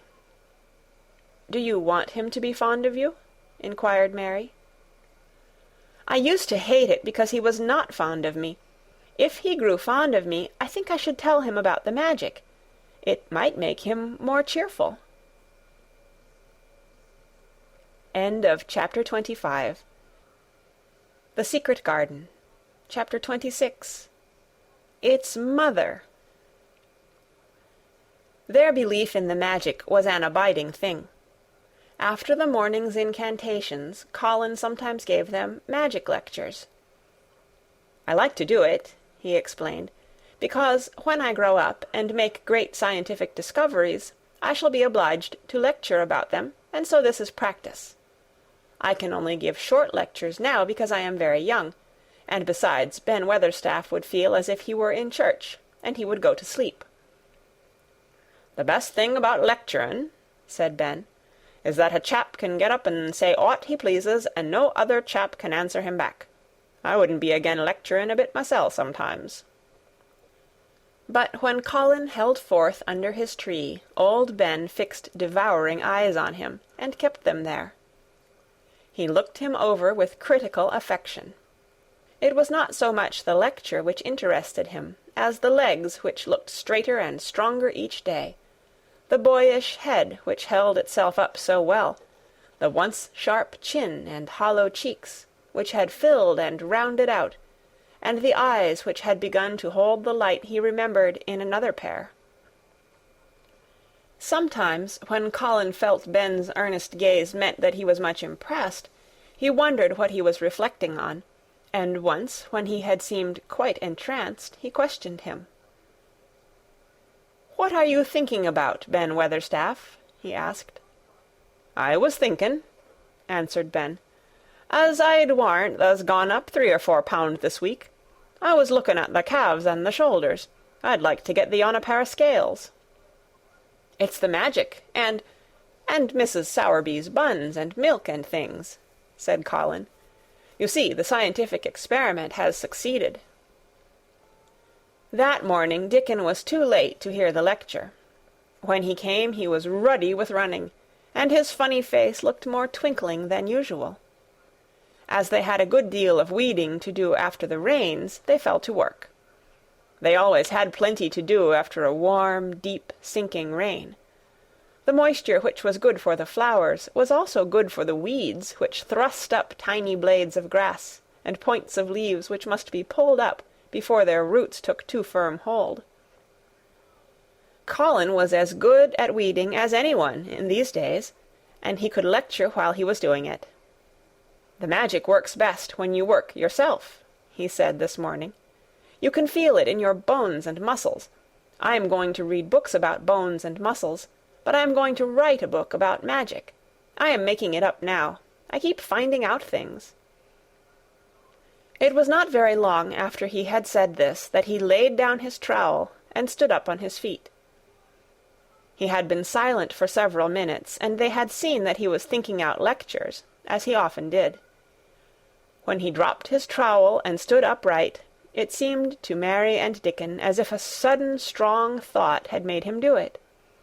He stretched himself out to his tallest height, and he threw out his arms exultantly. Color glowed in his face, and his strange eyes widened with joyfulness. All at once he had realized something to the full. "Mary! Dickon!" he cried. "Just look at me!" They stopped their weeding and looked at him. "Do you remember that first morning you brought me in here?" he demanded. Dickon was looking at him very hard. Being an animal charmer, he could see more things than most people could, and many of them were things he never talked about. He saw some of them now in this boy. "Aye, that we do," he answered. Mary looked hard too, but she said nothing. "Just this minute," said Colin. "All at once I remembered it myself, when I looked at my hand digging with the trowel, and I had to stand up on my feet to see if it was real. And it is real. I'm well. I'm well." "Aye, that thou art," said Dickon. "I'm well. I'm well," said Colin again, and his face went quite red all over. He had known it before in a way. He had hoped it, and felt it, and thought about it. But just at that minute something had rushed all through him, a sort of rapturous belief and realization, and it had been so strong that he could not help calling out, "I shall live for ever and ever and ever," he cried grandly. "I shall find out thousands and thousands of things. I shall find out about people and creatures and everything that grows, like Dickon, and I shall never stop making magic. I'm well. I'm well. I feel as if I want to shout out something thankful, joyful." Ben Weatherstaff, who had been working near a rose-bush, glanced round at him. "Thou might sing the doxology," he suggested in his driest grunt. He had no opinion of the doxology, and he did not make the suggestion with any particular reverence. But Colin was of an exploring mind, and he knew nothing about the doxology. "What is that?" he inquired. "Dickon can sing it for thee, I'll warrant," replied Ben Weatherstaff. Dickon answered with his all-perceiving animal charmer's smile. "They sing it i' church," he said. "Mother says she believes the skylark sings it when they gets up in the morning." "If she says that, it must be a nice song," Colin answered. "I've never been in a church myself. I was always too ill. Sing it, Dickon. I want to hear it." Dickon was quite simple and unaffected about it. He understood what Colin felt better than Colin did himself. He understood by a sort of instinct so natural that he did not know it was understanding. He pulled off his cap and looked round, still smiling. "Thou must take off the cap," he said to Colin. "And so mun thou, Ben, and thou mun stand up, thou knows." Colin took off his cap, and the sun shone on and warmed his thick hair as he watched Dickon intently. Ben Weatherstaff scrambled up from his knees and bared his head too, with a sort of puzzled, half-resentful look on his old face, as if he didn't know exactly why he was doing this remarkable thing. Dickon stood out among the trees and rose-bushes and began to sing in quite a simple, matter-of-fact way, and in a nice, strong boy voice. "Praise God from whom all blessings flow. Praise him, all creatures here below. Praise him above, ye heavenly host. Praise Father, Son, and Holy Ghost. Amen." When he had finished, Ben Weatherstaff was standing quite still, with his jaws set obstinately, but with a disturbed look in his eyes fixed on Colin. Colin's face was thoughtful and appreciative. "It's a very nice song," he said. "I like it. Perhaps it means just what I mean when I want to shout out that I am thankful to the magic." He stopped and thought in a puzzled way. "Perhaps they are both the same thing. How can we know the exact names of everything?" "Sing it again, Dickon. Let us try, Mary. I want to sing it too. It's my song. How does it begin? Praise God from whom all blessings flow." And they sang it again, and Mary and Colin lifted their voices as musically as they could, and Dickon's swelled quite loud and beautiful. And at the second line Ben Weatherstaff raspingly cleared his throat, and at the third line he joined in with such vigour that it seemed almost savage, and when the "Amen" came to an end, Mary observed that the very same thing had happened to him which had happened when he found out that Colin was not a cripple. His chin was twitching, and he was staring and winking, and his leathery old cheeks were wet. "I never seed no sense in the doxology afore," he said hoarsely. "But I may change my mind in time. I should say tha'd gone up £5 this week, Mr. Colin. 5 on 'em." Colin was looking across the garden at something attracting his attention, and his expression had become a startled one. "Who is coming in here?" he said quickly. "Who is it?" The door in the ivied wall had been pushed gently open, and a woman had entered. She had come in with the last line of their song, and she had stood still listening and looking at them. With the ivy behind her, the sunlight drifting through the trees and dappling her long blue cloak, and her nice fresh face smiling across the greenery, she was rather like a softly colored illustration in one of Colin's books. She had wonderful affectionate eyes which seemed to take everything in, all of them, even Ben Weatherstaff and the creatures, and every flower that was in bloom. Unexpectedly as she had appeared, not one of them felt that she was an intruder at all. Dickon's eyes lighted like lamps. "It's Mother! That's who it is!" he cried, and went across the grass at a run. Colin began to move toward her too, and Mary went with him. They both felt their pulses beat faster. "It's Mother," Dickon said again when they met halfway. "I knowed thou wanted to see her, and I told her where the door was hid." Colin held out his hand with a sort of flushed royal shyness, but his eyes quite devoured her face. "Even when I was ill I wanted to see you," he said. "You and Dickon and the secret garden. I'd never wanted to see anyone or anything before." The sight of his uplifted face brought about a sudden change in her own. She flushed, and the corners of her mouth shook, and a mist seemed to sweep over her eyes. Dear lad," she broke out tremulously. Dear lad," as if she had not known she were going to say it. She did not say "Master Colin," but just "Dear lad," quite suddenly. She might have said it to Dickon in the same way, if she had seen something in his face which touched her. Colin liked it. "Are you surprised because I am so well?" he asked. She put her hand on his shoulder, and smiled the mist out of her eyes. "Aye, that I am," she said. "But thou'rt so like thy mother, thou made my heart jump." "Do you think," said Colin, a little awkwardly, "that will make my father like me?" "Aye, for sure, dear lad," she answered, and she gave his shoulder a soft, quick pat. "He mun come home. He mun come home." "Susan Sowerby," said Ben Weatherstaff, getting close to her, "look at the lad's legs, wilt tha? They was like drumsticks i' stockin' 2 month ago, and I heard folk tell as they was bandy and knock-kneed both at the same time. Look at 'em now." Susan Sowerby laughed a comfortable laugh.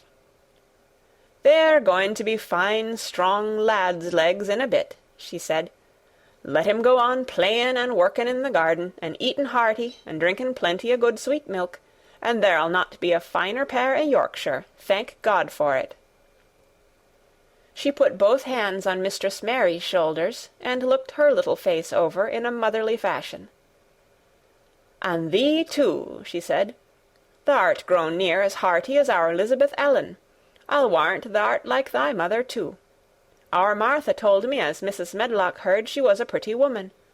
Thou'lt be like a blush rose when thou grows up, my little lass, bless thee." She did not mention that when Martha came home on her day out, and described the plain, sallow child, she had said that she had no confidence whatever in what Mrs. Medlock had heard. "It doesn't stand to reason that a pretty woman could be the mother o' such a foul little lass," she had added obstinately. Mary had not had time to pay much attention to her changing face. She had only known that she looked different, and seemed to have a great deal more hair, and that it was growing very fast. But, remembering her pleasure in looking at the Mem Sahib in the past, she was glad to hear that she might some day look like her. Susan Sowerby went round their garden with them, and was told the whole story of it, and shown every bush and tree which had come alive. Colin walked on one side of her, and Mary on the other. Each of them kept looking up at her comfortable rosy face, secretly curious about the delightful feeling she gave them, a sort of warm, supported feeling. It seemed as if she understood them as Dickon understood his creatures. She stooped over the flowers and talked about them as if they were children. Soot followed her, and once or twice cawed at her, and flew upon her shoulder as if it were Dickon's. When they told her about the robin and the first flight of the young ones, she laughed a motherly little mellow laugh in her throat. "I suppose learnin' 'em to fly is like learnin' children to walk, but I'm feared I should be all in a worrit if mine had wings instead o' legs," she said. It was because she seemed such a wonderful woman in her nice moorland cottage way that at last she was told about the magic. "Do you believe in magic?" asked Colin, after he had explained about Indian fakirs. "I hope you do." "That I do, lad," she answered. "I never knowed it by that name, but what does the name matter? I warrant they call it a different name i' France, and a different one in Germany. The same thing as set the seeds swellin', and the sun shinin', made thee a well lad, and it's the good thing. It isn't like us poor fools as think it matters if us is called out of our names. The big good thing doesn't stop to worrit, bless thee. It goes on making worlds by the million, worlds like us. Never thee stop believin' in the big good thing, and knowin' the world's full of it, and call it what thou likes. Thou wert singing to it when I come into the garden." "I felt so joyful," said Colin, opening his beautiful strange eyes at her. "Suddenly I felt how different I was, how strong my arms and legs were, you know, and how I could dig and stand, and I jumped up and wanted to shout out something to anything that would listen." "The magic listened when thou sung the doxology. It would ha' listened to anything tha'd sung. It was the joy that mattered. Eh, lad, lad, what's names to the joy-maker?" And she gave his shoulders a quick, soft pat again. She had packed a basket which held a regular feast this morning, and when the hungry hour came and Dickon brought it out from its hiding-place, she sat down with them under their tree and watched them devour their food, laughing and quite gloating over their appetites. She was full of fun, and made them laugh at all sorts of odd things. She told them stories in broad Yorkshire, and taught them new words. She laughed as if she could not help it when they told her of the increasing difficulty there was in pretending that Colin was still a fretful invalid. "You see, we can't help laughing nearly all the time when we are together," explained Colin, "and it doesn't sound ill at all. We try to choke it back, but it will burst out, and that sounds worse than ever." "There's one thing that comes into my mind so often," said Mary, "and I can scarcely ever hold in when I think of it suddenly. I keep thinking, suppose Colin's face should get to look like a full moon. It isn't like one yet, but he gets a tiny bit fatter every day, and suppose some morning it should look like one. What should we do?" "Bless us all, I can see thou has a good bit of play-actin' to do," said Susan Sowerby. "But thou won't have to keep it up much longer. Mr. Craven'll come home." "Do you think he will?" asked Colin. "Why?" Susan Sowerby chuckled softly. "I suppose it 'ud nigh break thy heart if he found out before thou told him in thy own way," she said. "Thou's laid awake nights planning it." "I couldn't bear anyone else to tell him," said Colin. "I think about different ways every day. I think now I just want to run into his room." "That'd be a fine start for him," said Susan Sowerby. "I'd like to see his face, lad. I would that. He mun come back. That he mun." One of the things they talked of was the visit they were to make to her cottage. They planned it all.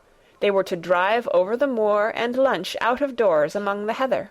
They would see all the 12 children and Dickon's garden, and would not come back until they were tired.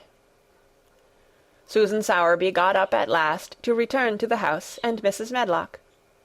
It was time for Colin to be wheeled back also, but before he got into his chair he stood quite close to Susan, and fixed his eyes on her with a kind of bewildered adoration, and he suddenly caught hold of the fold of her blue cloak and held it fast. "You are just what I wanted," he said. "I wish you were my mother as well as Dickens." All at once Susan Sowerby bent down and drew him with her warm arms close against the bosom under the blue cloak, as if he had been Dickens's brother. The quick mist swept over her eyes. "Eh, dear lad," she said, "thy own mother's in this 'ere very garden, I do believe. She couldna keep out of it. Thy father mun come back to thee. He mun." End of chapter 26. The Secret Garden by Frances Hodgson Burnett. Chapter 27. In the Garden. In each century since the beginning of the world, wonderful things have been discovered. In the last century, more amazing things were found out than in any century before. In this new century, hundreds of things still more astounding will be brought to light. At first, people refuse to believe that a strange new thing can be done. Then they begin to hope it can be done. Then they see it can be done. Then it is done, and all the world wonders why it was not done centuries ago. One of the new things people began to find out in the last century was that thoughts, just mere thoughts, are as powerful as electric batteries, as good for one as sunlight is, or as bad for one as poison. To let a sad thought or a bad one get into your mind is as dangerous as letting a scarlet fever germ get into your body. If you let it stay there after it has got in, you may never get over it as long as you live. So long as Mistress Mary's mind was full of disagreeable thoughts about her dislikes and sour opinions of people, and her determination not to be pleased by or interested in anything, she was a yellow-faced, sickly, bored and wretched child. Circumstances, however, were very kind to her, though she was not at all aware of it. They began to push her about for her own good. When her mind gradually filled itself with robins, and moorland cottages crowded with children, with queer crabbed old gardeners and common little Yorkshire housemaids, with springtime and with secret gardens coming alive day by day, and also with a moor boy and his creatures, there was no room left for the disagreeable thoughts which affected her liver and her digestion, and made her yellow and tired. So long as Colin shut himself up in his room and thought only of his fears and weakness, and his detestation of people who looked at him, and reflected hourly on humps and early death, he was a hysterical, half-crazy little hypochondriac, who knew nothing of the sunshine and the spring, and also did not know that he could get well and could stand upon his feet if he tried to do it. When new, beautiful thoughts began to push out the old hideous ones, life began to come back to him, his blood ran healthily through his veins, and strength poured into him like a flood. His scientific experiment was quite practical and simple, and there was nothing weird about it at all. Much more surprising things can happen to anyone who, when a disagreeable or discouraged thought comes into his mind, just has the sense to remember in time and push it out by putting in an agreeable, determinedly courageous one. Two things cannot be in one place. Where you tend a rose, my lad, a thistle cannot grow. While the secret garden was coming alive, and two children were coming alive with it, there was a man wandering about certain far-away, beautiful places in the Norwegian fjords and the valleys and mountains of Switzerland, and he was a man who, for 10 years, had kept his mind filled with dark and heart-broken thinking. He had not been courageous. He had never tried to put any other thoughts in the place of the dark ones. He had wandered by blue lakes and thought them. He had lain on mountain-sides with sheets of deep blue gentians blooming all about him, and flower breaths filling all the air, and he had thought them. A terrible sorrow had fallen upon him when he had been happy, and he had let his soul fill itself with blackness, and had refused obstinately to allow any rift of light to pierce through. He had forgotten and deserted his home and his duties. When he travelled about, darkness so brooded over him that the sight of him was a wrong done to other people, because it was as if he poisoned the air about him with gloom. Most strangers thought he must be either half mad or a man with some hidden crime on his soul. He was a tall man with a drawn face and crooked shoulders, and the name he always entered on hotel registers was Archibald Craven, Misselthwaite Manor, Yorkshire, England. He had travelled far and wide since the day he saw Mistress Mary in his study, and told her she might have her bit of earth. He had been in the most beautiful places in Europe, though he had remained nowhere more than a few days. He had chosen the quietest and remotest spots. He had been on the tops of mountains whose heads were in the clouds, and had looked down on other mountains when the sun rose, and touched them with such light as made it seem as if the world were just being born. But the light had never seemed to touch himself until one day when he realized that for the first time in 10 years a strange thing had happened. He was in a wonderful valley in the Austrian Tyrol, and he had been walking alone through such beauty as might have lifted any man's soul out of shadow. He had walked a long way, and it had not lifted his. But at last he had felt tired, and had thrown himself down to rest on a carpet of moss by a stream. It was a clear little stream which ran quite merrily along on its narrow way through the luscious damp greenness. Sometimes it made a sound rather like very low laughter, as it bubbled over and round stones. He saw birds come and dip their heads to drink in it, and then flick their wings and fly away. It seemed like a thing alive, and yet its tiny voice made the stillness seem deeper. The valley was very, very still. As he sat gazing into the clear running of the water, Archibald Craven gradually felt his mind and body both grow quiet as the valley itself. He wondered if he were going to sleep, but he was not. He sat and gazed at the sunlit water, and his eyes began to see things growing at its edge. There was one lovely mass of blue forget-me-nots growing so close to the stream that its leaves were wet, and at these he found himself looking as he remembered he had looked at such things years ago. He was actually thinking tenderly how lovely it was, and what wonders of blue its hundreds of little blossoms were. He did not know that just that simple thought was slowly filling his mind, filling and filling it, until other things were softly pushed aside. It was as if a sweet, clear spring had begun to rise in a stagnant pool, and had risen and risen until at last it swept the dark water away. But of course he did not think of this himself.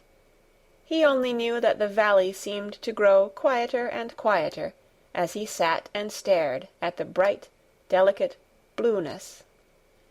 He did not know how long he sat there, or what was happening to him, but at last he moved as if he were awakening, and he got up slowly and stood on the moss carpet, drawing a long, deep, soft breath and wondering at himself.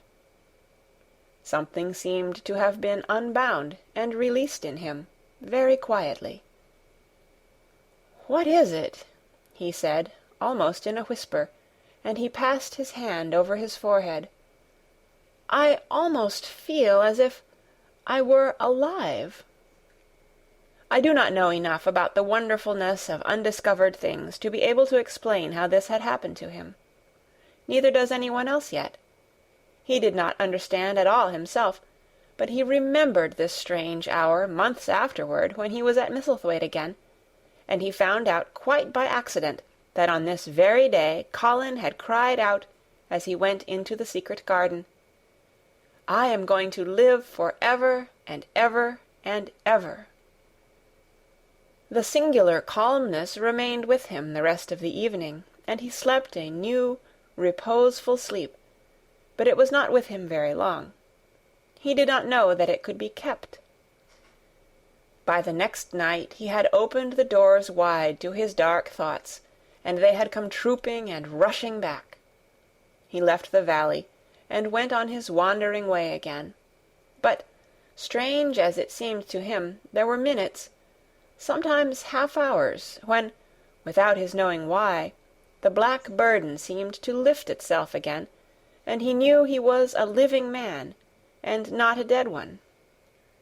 Slowly, slowly, for no reason that he knew of, he was coming alive with the garden. As the golden summer changed into the deep golden autumn, he went to the lake of Como. There he found the loveliness of a dream. He spent his days upon the crystal blueness of the lake, or he walked back into the soft, thick verdure of the hills and tramped until he was tired so that he might sleep. But by this time he had begun to sleep better, he knew, and his dreams had ceased to be a terror to him. Perhaps, he thought, my body is growing stronger. It was growing stronger, but because of the rare peaceful hours when his thoughts were changed, his soul was slowly growing stronger too. He began to think of Misselthwaite, and wonder if he should not go home. Now and then he wondered vaguely about his boy, and asked himself what he should feel when he went and stood by the carved four-posted bed again, and looked down at the sharply chiselled ivory-white face while it slept, and the black lashes rimmed so startlingly the close-shut eyes. He shrank from it. One marvel of a day he had walked so far that when he returned, the moon was high and full, and all the world was purple shadow and silver. The stillness of lake and shore and wood was so wonderful that he did not go into the villa he lived in. He walked down to a little bowered terrace at the water's edge, and sat upon a seat, and breathed in all the heavenly scents of the night. He felt the strange calmness stealing over him, and it grew deeper and deeper until he fell asleep. He did not know when he fell asleep, and when he began to dream. His dream was so real that he did not feel as if he were dreaming. He remembered afterward how intensely wide awake and alert he had thought he was. He thought that as he sat and breathed in the scent of the late roses, and listened to the lapping of the water at his feet, he heard a voice calling. It was sweet and clear and happy and far away. It seemed very far, but he heard it as distinctly as if it had been at his very side. "Archie! Archie! Archie!" it said, and then again, sweeter and clearer than before. "Archie! Archie!" He thought he sprang to his feet, not even startled. It was such a real voice, and it seemed so natural that he should hear it. "Lilias! Lilias!" he answered. "Lilias, where are you?" "In the garden," it came back like a sound from a golden flute. "In the garden." And then the dream ended, but he did not awaken. He slept soundly and sweetly all through the lovely night. When he did awake at last, it was brilliant morning, and a servant was standing staring at him. He was an Italian servant, and was accustomed, as all the servants of the villa were, to accepting without question any strange thing his foreign master might do. No one ever knew when he would go out or come in, or where he would choose to sleep, or if he would roam about the garden, or lie in the boat on the lake all night. The man held a salver with some letters on it, and he waited quietly until Mr. Craven took them. When he had gone away, Mr. Craven sat a few moments holding them in his hand and looking at the lake.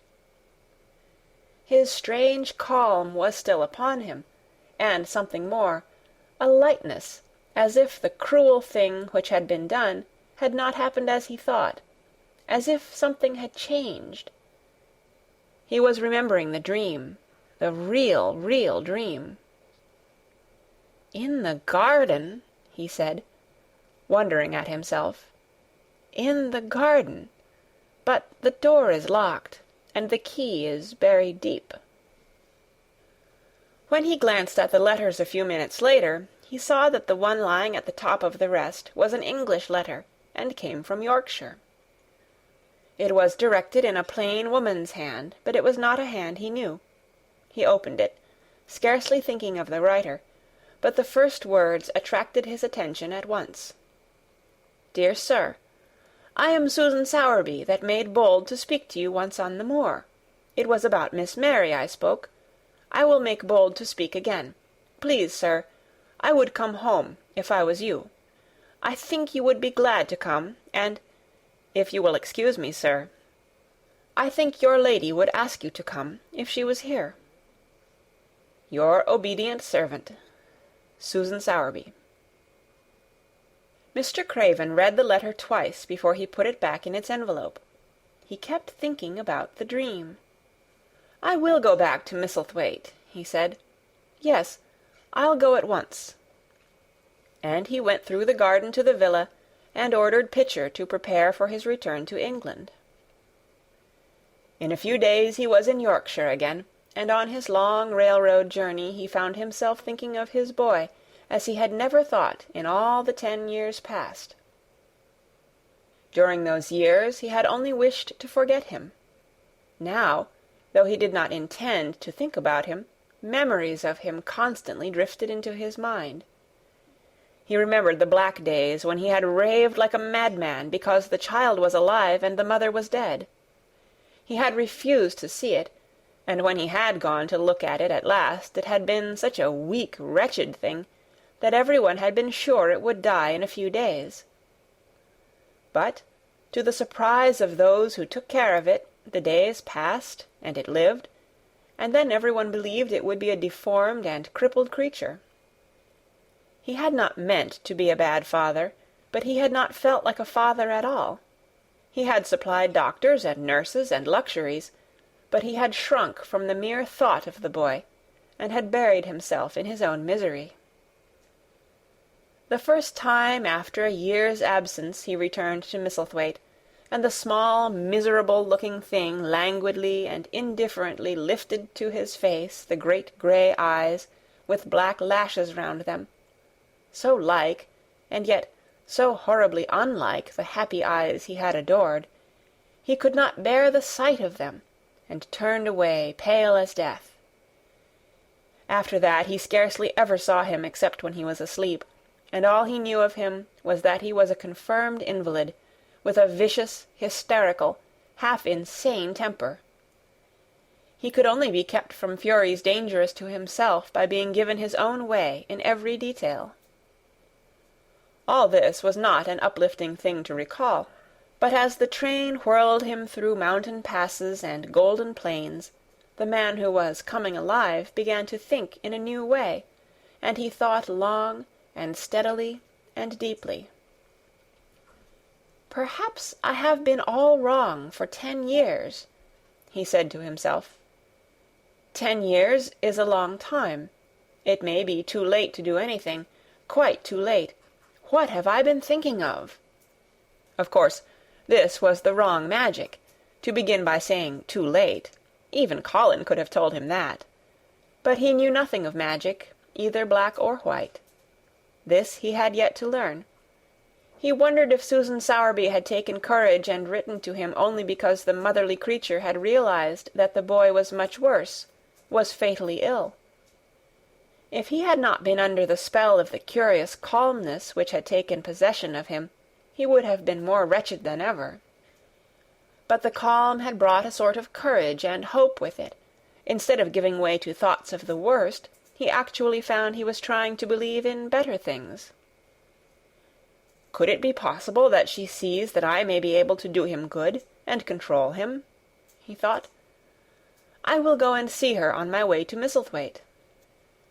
But when on his way across the moor he stopped the carriage at the cottage, 7 or 8 children who were playing about gathered in a group, and bobbing 7 or 8 friendly and polite curtsies, told him that their mother had gone to the other side of the moor early in the morning to help a woman who had a new baby. "Our Dickon," they volunteered, "was over at the manor, working in one of the gardens, where he went several days each week." Mr. Craven looked over the collection of sturdy little bodies and round, red-cheeked faces, each one grinning in its own particular way, and he awoke to the fact that they were a healthy, likeable lot. He smiled at their friendly grins, and took a golden sovereign from his pocket, and gave it to our Lisbeth Ellen, who was the oldest. "If you divide that into 8 parts, there will be half a crown for each of you," he said. Then, amid grins and chuckles and bobbing of curtsies, he drove away, leaving ecstasy and nudging elbows and little jumps of joy behind. The drive across the wonderfulness of the moor was a soothing thing. Why did it seem to give him a sense of home-coming, which he had been sure he could never feel again, that sense of the beauty of land and sky and purple bloom of distance, and a warming of the heart at drawing nearer to the great old house, which had held those of his blood for 600 years. How he had driven away from it the last time, shuddering to think of its closed rooms, and the boy lying in the 4-posted bed with the brocaded hangings. Was it possible that perhaps he might find him changed a little for the better, and that he might overcome his shrinking from him? How real that dream had been! How wonderful and clear the voice which called back to him, "In the garden! In the garden!" "I will try to find the key," he said. "I will try to open the door. I must, though I don't know why." When he arrived at the manor, the servants who received him with the usual ceremony noticed that he looked better, and that he did not go to the remote rooms where he usually lived, attended by Pitcher. He went into the library and sent for Mrs. Medlock. She came to him somewhat excited and curious and flustered. "How is Master Colin, Medlock?" he inquired. "Well, sir," Mrs. Medlock answered. He's different, in a manner of speaking." "Worse?" he suggested. Mrs. Medlock really was flushed. "Well, you see, sir," she tried to explain, "neither Dr. Craven, nor the nurse, nor me can exactly make him out." "Why is that?" "To tell the truth, sir, Master Colin might be better, and he might be changing for the worse. His appetite, sir, is past understanding, and his ways—" "Has he become more peculiar?" her master asked, knitting his brows anxiously. "That's it, sir. He's growing very peculiar, when you compare him with what he used to be. He used to eat nothing, and then suddenly he began to eat something enormous, and then he stopped again all at once, and the meals were sent back just as they used to be. You never knew, sir, perhaps, that out of doors he would never let himself be taken. The things we've gone through to get him to go out in his chair would leave a body trembling like a leaf. He'd throw himself into such a state that Dr. Craven said he couldn't be responsible for forcing him. Well, sir, just without warning, not long after one of his worst tantrums, he suddenly insisted on being taken out every day by Miss Mary and Susan Sowerby's boy Dickon, that could push his chair. He took a fancy to both Miss Mary and Dickon brought his tame animals, and, if you'll credit it, sir, out of doors he will stay from morning until night." "How does he look?" was the next question. "If he took his food natural, sir, you'd think he was putting on flesh, but we're afraid it may be a sort of bloat. He laughs sometimes in a queer way when he's alone with Miss Mary. He never used to laugh at all.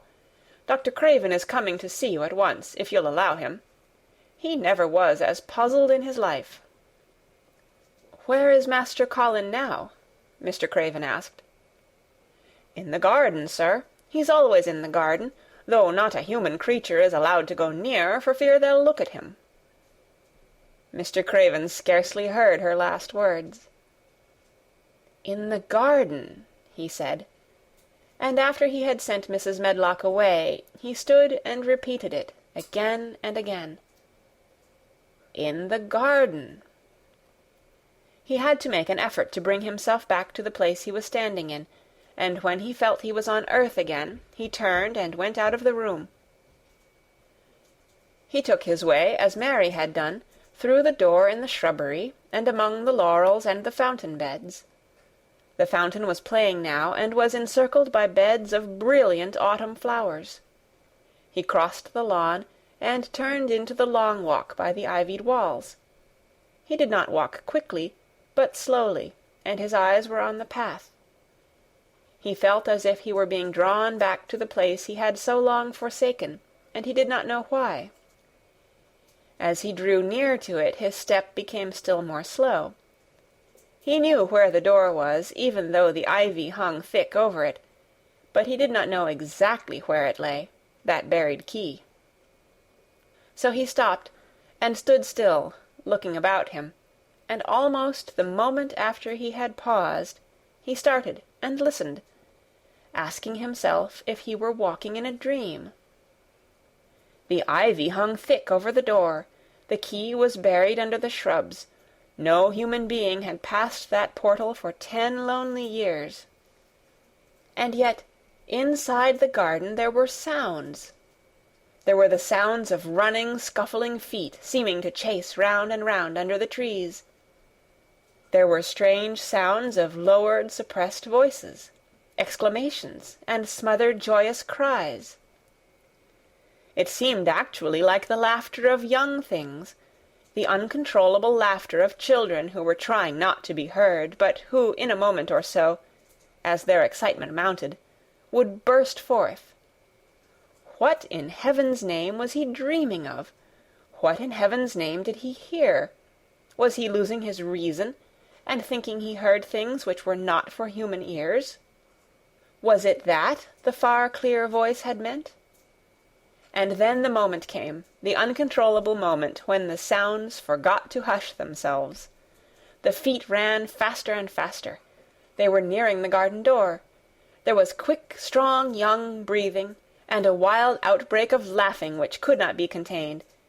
And the door in the wall was flung wide open, the sheet of ivy swinging back, and a boy burst through it at full speed and, without seeing the outsider, dashed almost into his arms.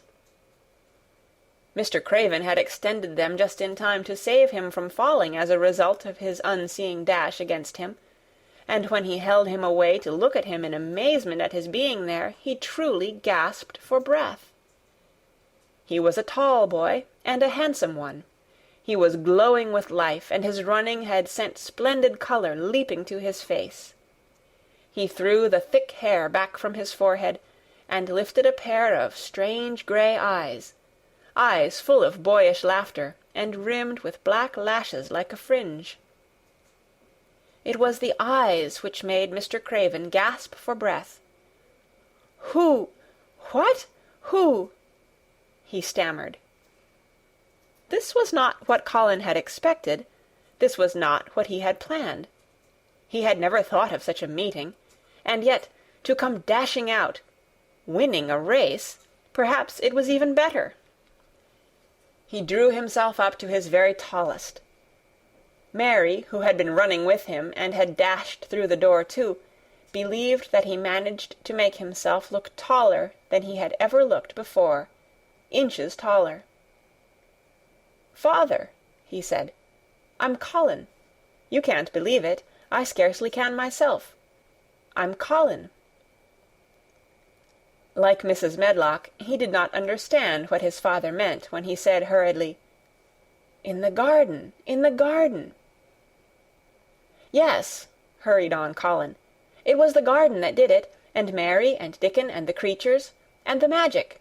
No one knows. We kept it to tell you when you came. I'm well. I can beat Mary in a race. I'm going to be an athlete." He said it all so like a healthy boy, his face flushed, his words tumbling over each other in his eagerness, that Mr. Craven's soul shook with unbelieving joy. Colin put out his hand and laid it on his father's arm. "Aren't you glad, father?" he ended. "Aren't you glad? I'm going to live for ever and ever and ever." Mr. Craven put his hands on both the boy's shoulders and held him still. He knew he dared not even try to speak for a moment. "Take me into the garden, my boy," he said at last, "and tell me all about it." And so they led him in. The place was a wilderness of autumn gold and purple and violet blue and flaming scarlet, and on every side were sheaves of late lilies standing together, lilies which were white or white and ruby. He remembered well when the first of them had been planted that just at this season of the year their late glories should reveal themselves. Late roses climbed and hung and clustered, and the sunshine deepening the hue of the yellowing trees made one feel that one stood in an embowered temple of gold. The newcomer stood silent just as the children had done when they came into its grayness. He looked round and round. "I thought it would be dead," he said. "Mary thought so at first," said Colin, "but it came alive." Then they sat down under their tree, all but Colin, who wanted to stand while he told the story. It was the strangest thing he had ever heard, Archibald Craven thought, as it was poured forth in headlong boy fashion. Mystery and magic and wild creatures, the weird midnight meeting, the coming of the spring, the passion of insulted pride which had dragged the young Rajah to his feet to defy old Ben Weatherstaff to his face. The odd companionship, the play-acting, the great secret so carefully kept. The listener laughed until tears came into his eyes, and sometimes tears came into his eyes when he was not laughing. The athlete, the lecturer, the scientific discoverer was a laughable, lovable, healthy young human thing. "Now," he said at the end of the story, "it need not be a secret any more. I dare say it will frighten them nearly into fits when they see me. But I am never going to get into the chair again. I shall walk back with you, father, to the house." Ben Weatherstaff's duties rarely took him away from the gardens, but on this occasion he made an excuse to carry some vegetables to the kitchen, and being invited into the servants' hall by Mrs. Medlock to drink a glass of beer, he was on the spot, as he had hoped to be, when the most dramatic event Misselthwaite Manor had seen during the present generation actually took place.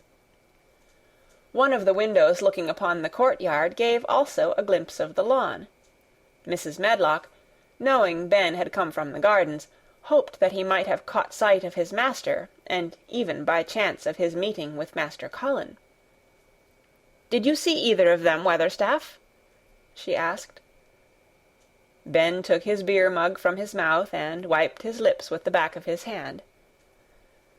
"Aye, that I did," he answered with a shrewdly significant air. "Both of them?" suggested Mrs. Medlock. "Both of 'em," returned Ben Weatherstaff. "Thank you kindly, ma'am. I could sup up another mug of it." "Together?" said Mrs. Medlock, hastily overfilling his beer-mug in her excitement. "Together, ma'am." And Ben gulped down half of his new mug at one gulp. "Where was Master Colin? How did he look? What did they say to each other?" "I didna hear that," said Ben, "along o' only being on the step-ladder looking over the wall. But I'll tell thee this, there's been things going on outside as you house-people knows nowt about, and what thou'll find out soon." And it was not 2 minutes before he swallowed the last of his beer, and waved his mug solemnly toward the window which took in through the shrubbery a piece of the lawn. "Look there," he said, "if tha's curious. Look what's comin' across the grass." When Mrs. Medlock looked, she threw up her hands and gave a little shriek, and every man and woman servant within hearing bolted across the servants' hall, and stood looking through the window with their eyes almost starting out of their heads. Across the lawn came the Master of Misselthwaite, and he looked as many of them had never seen him, and by his side, with his head up in the air, and his eyes full of laughter, walked as strongly and steadily as any boy in Yorkshire, Master Colin. End of chapter 27, and the end of The Secret Garden by Frances Hodgson Burnett.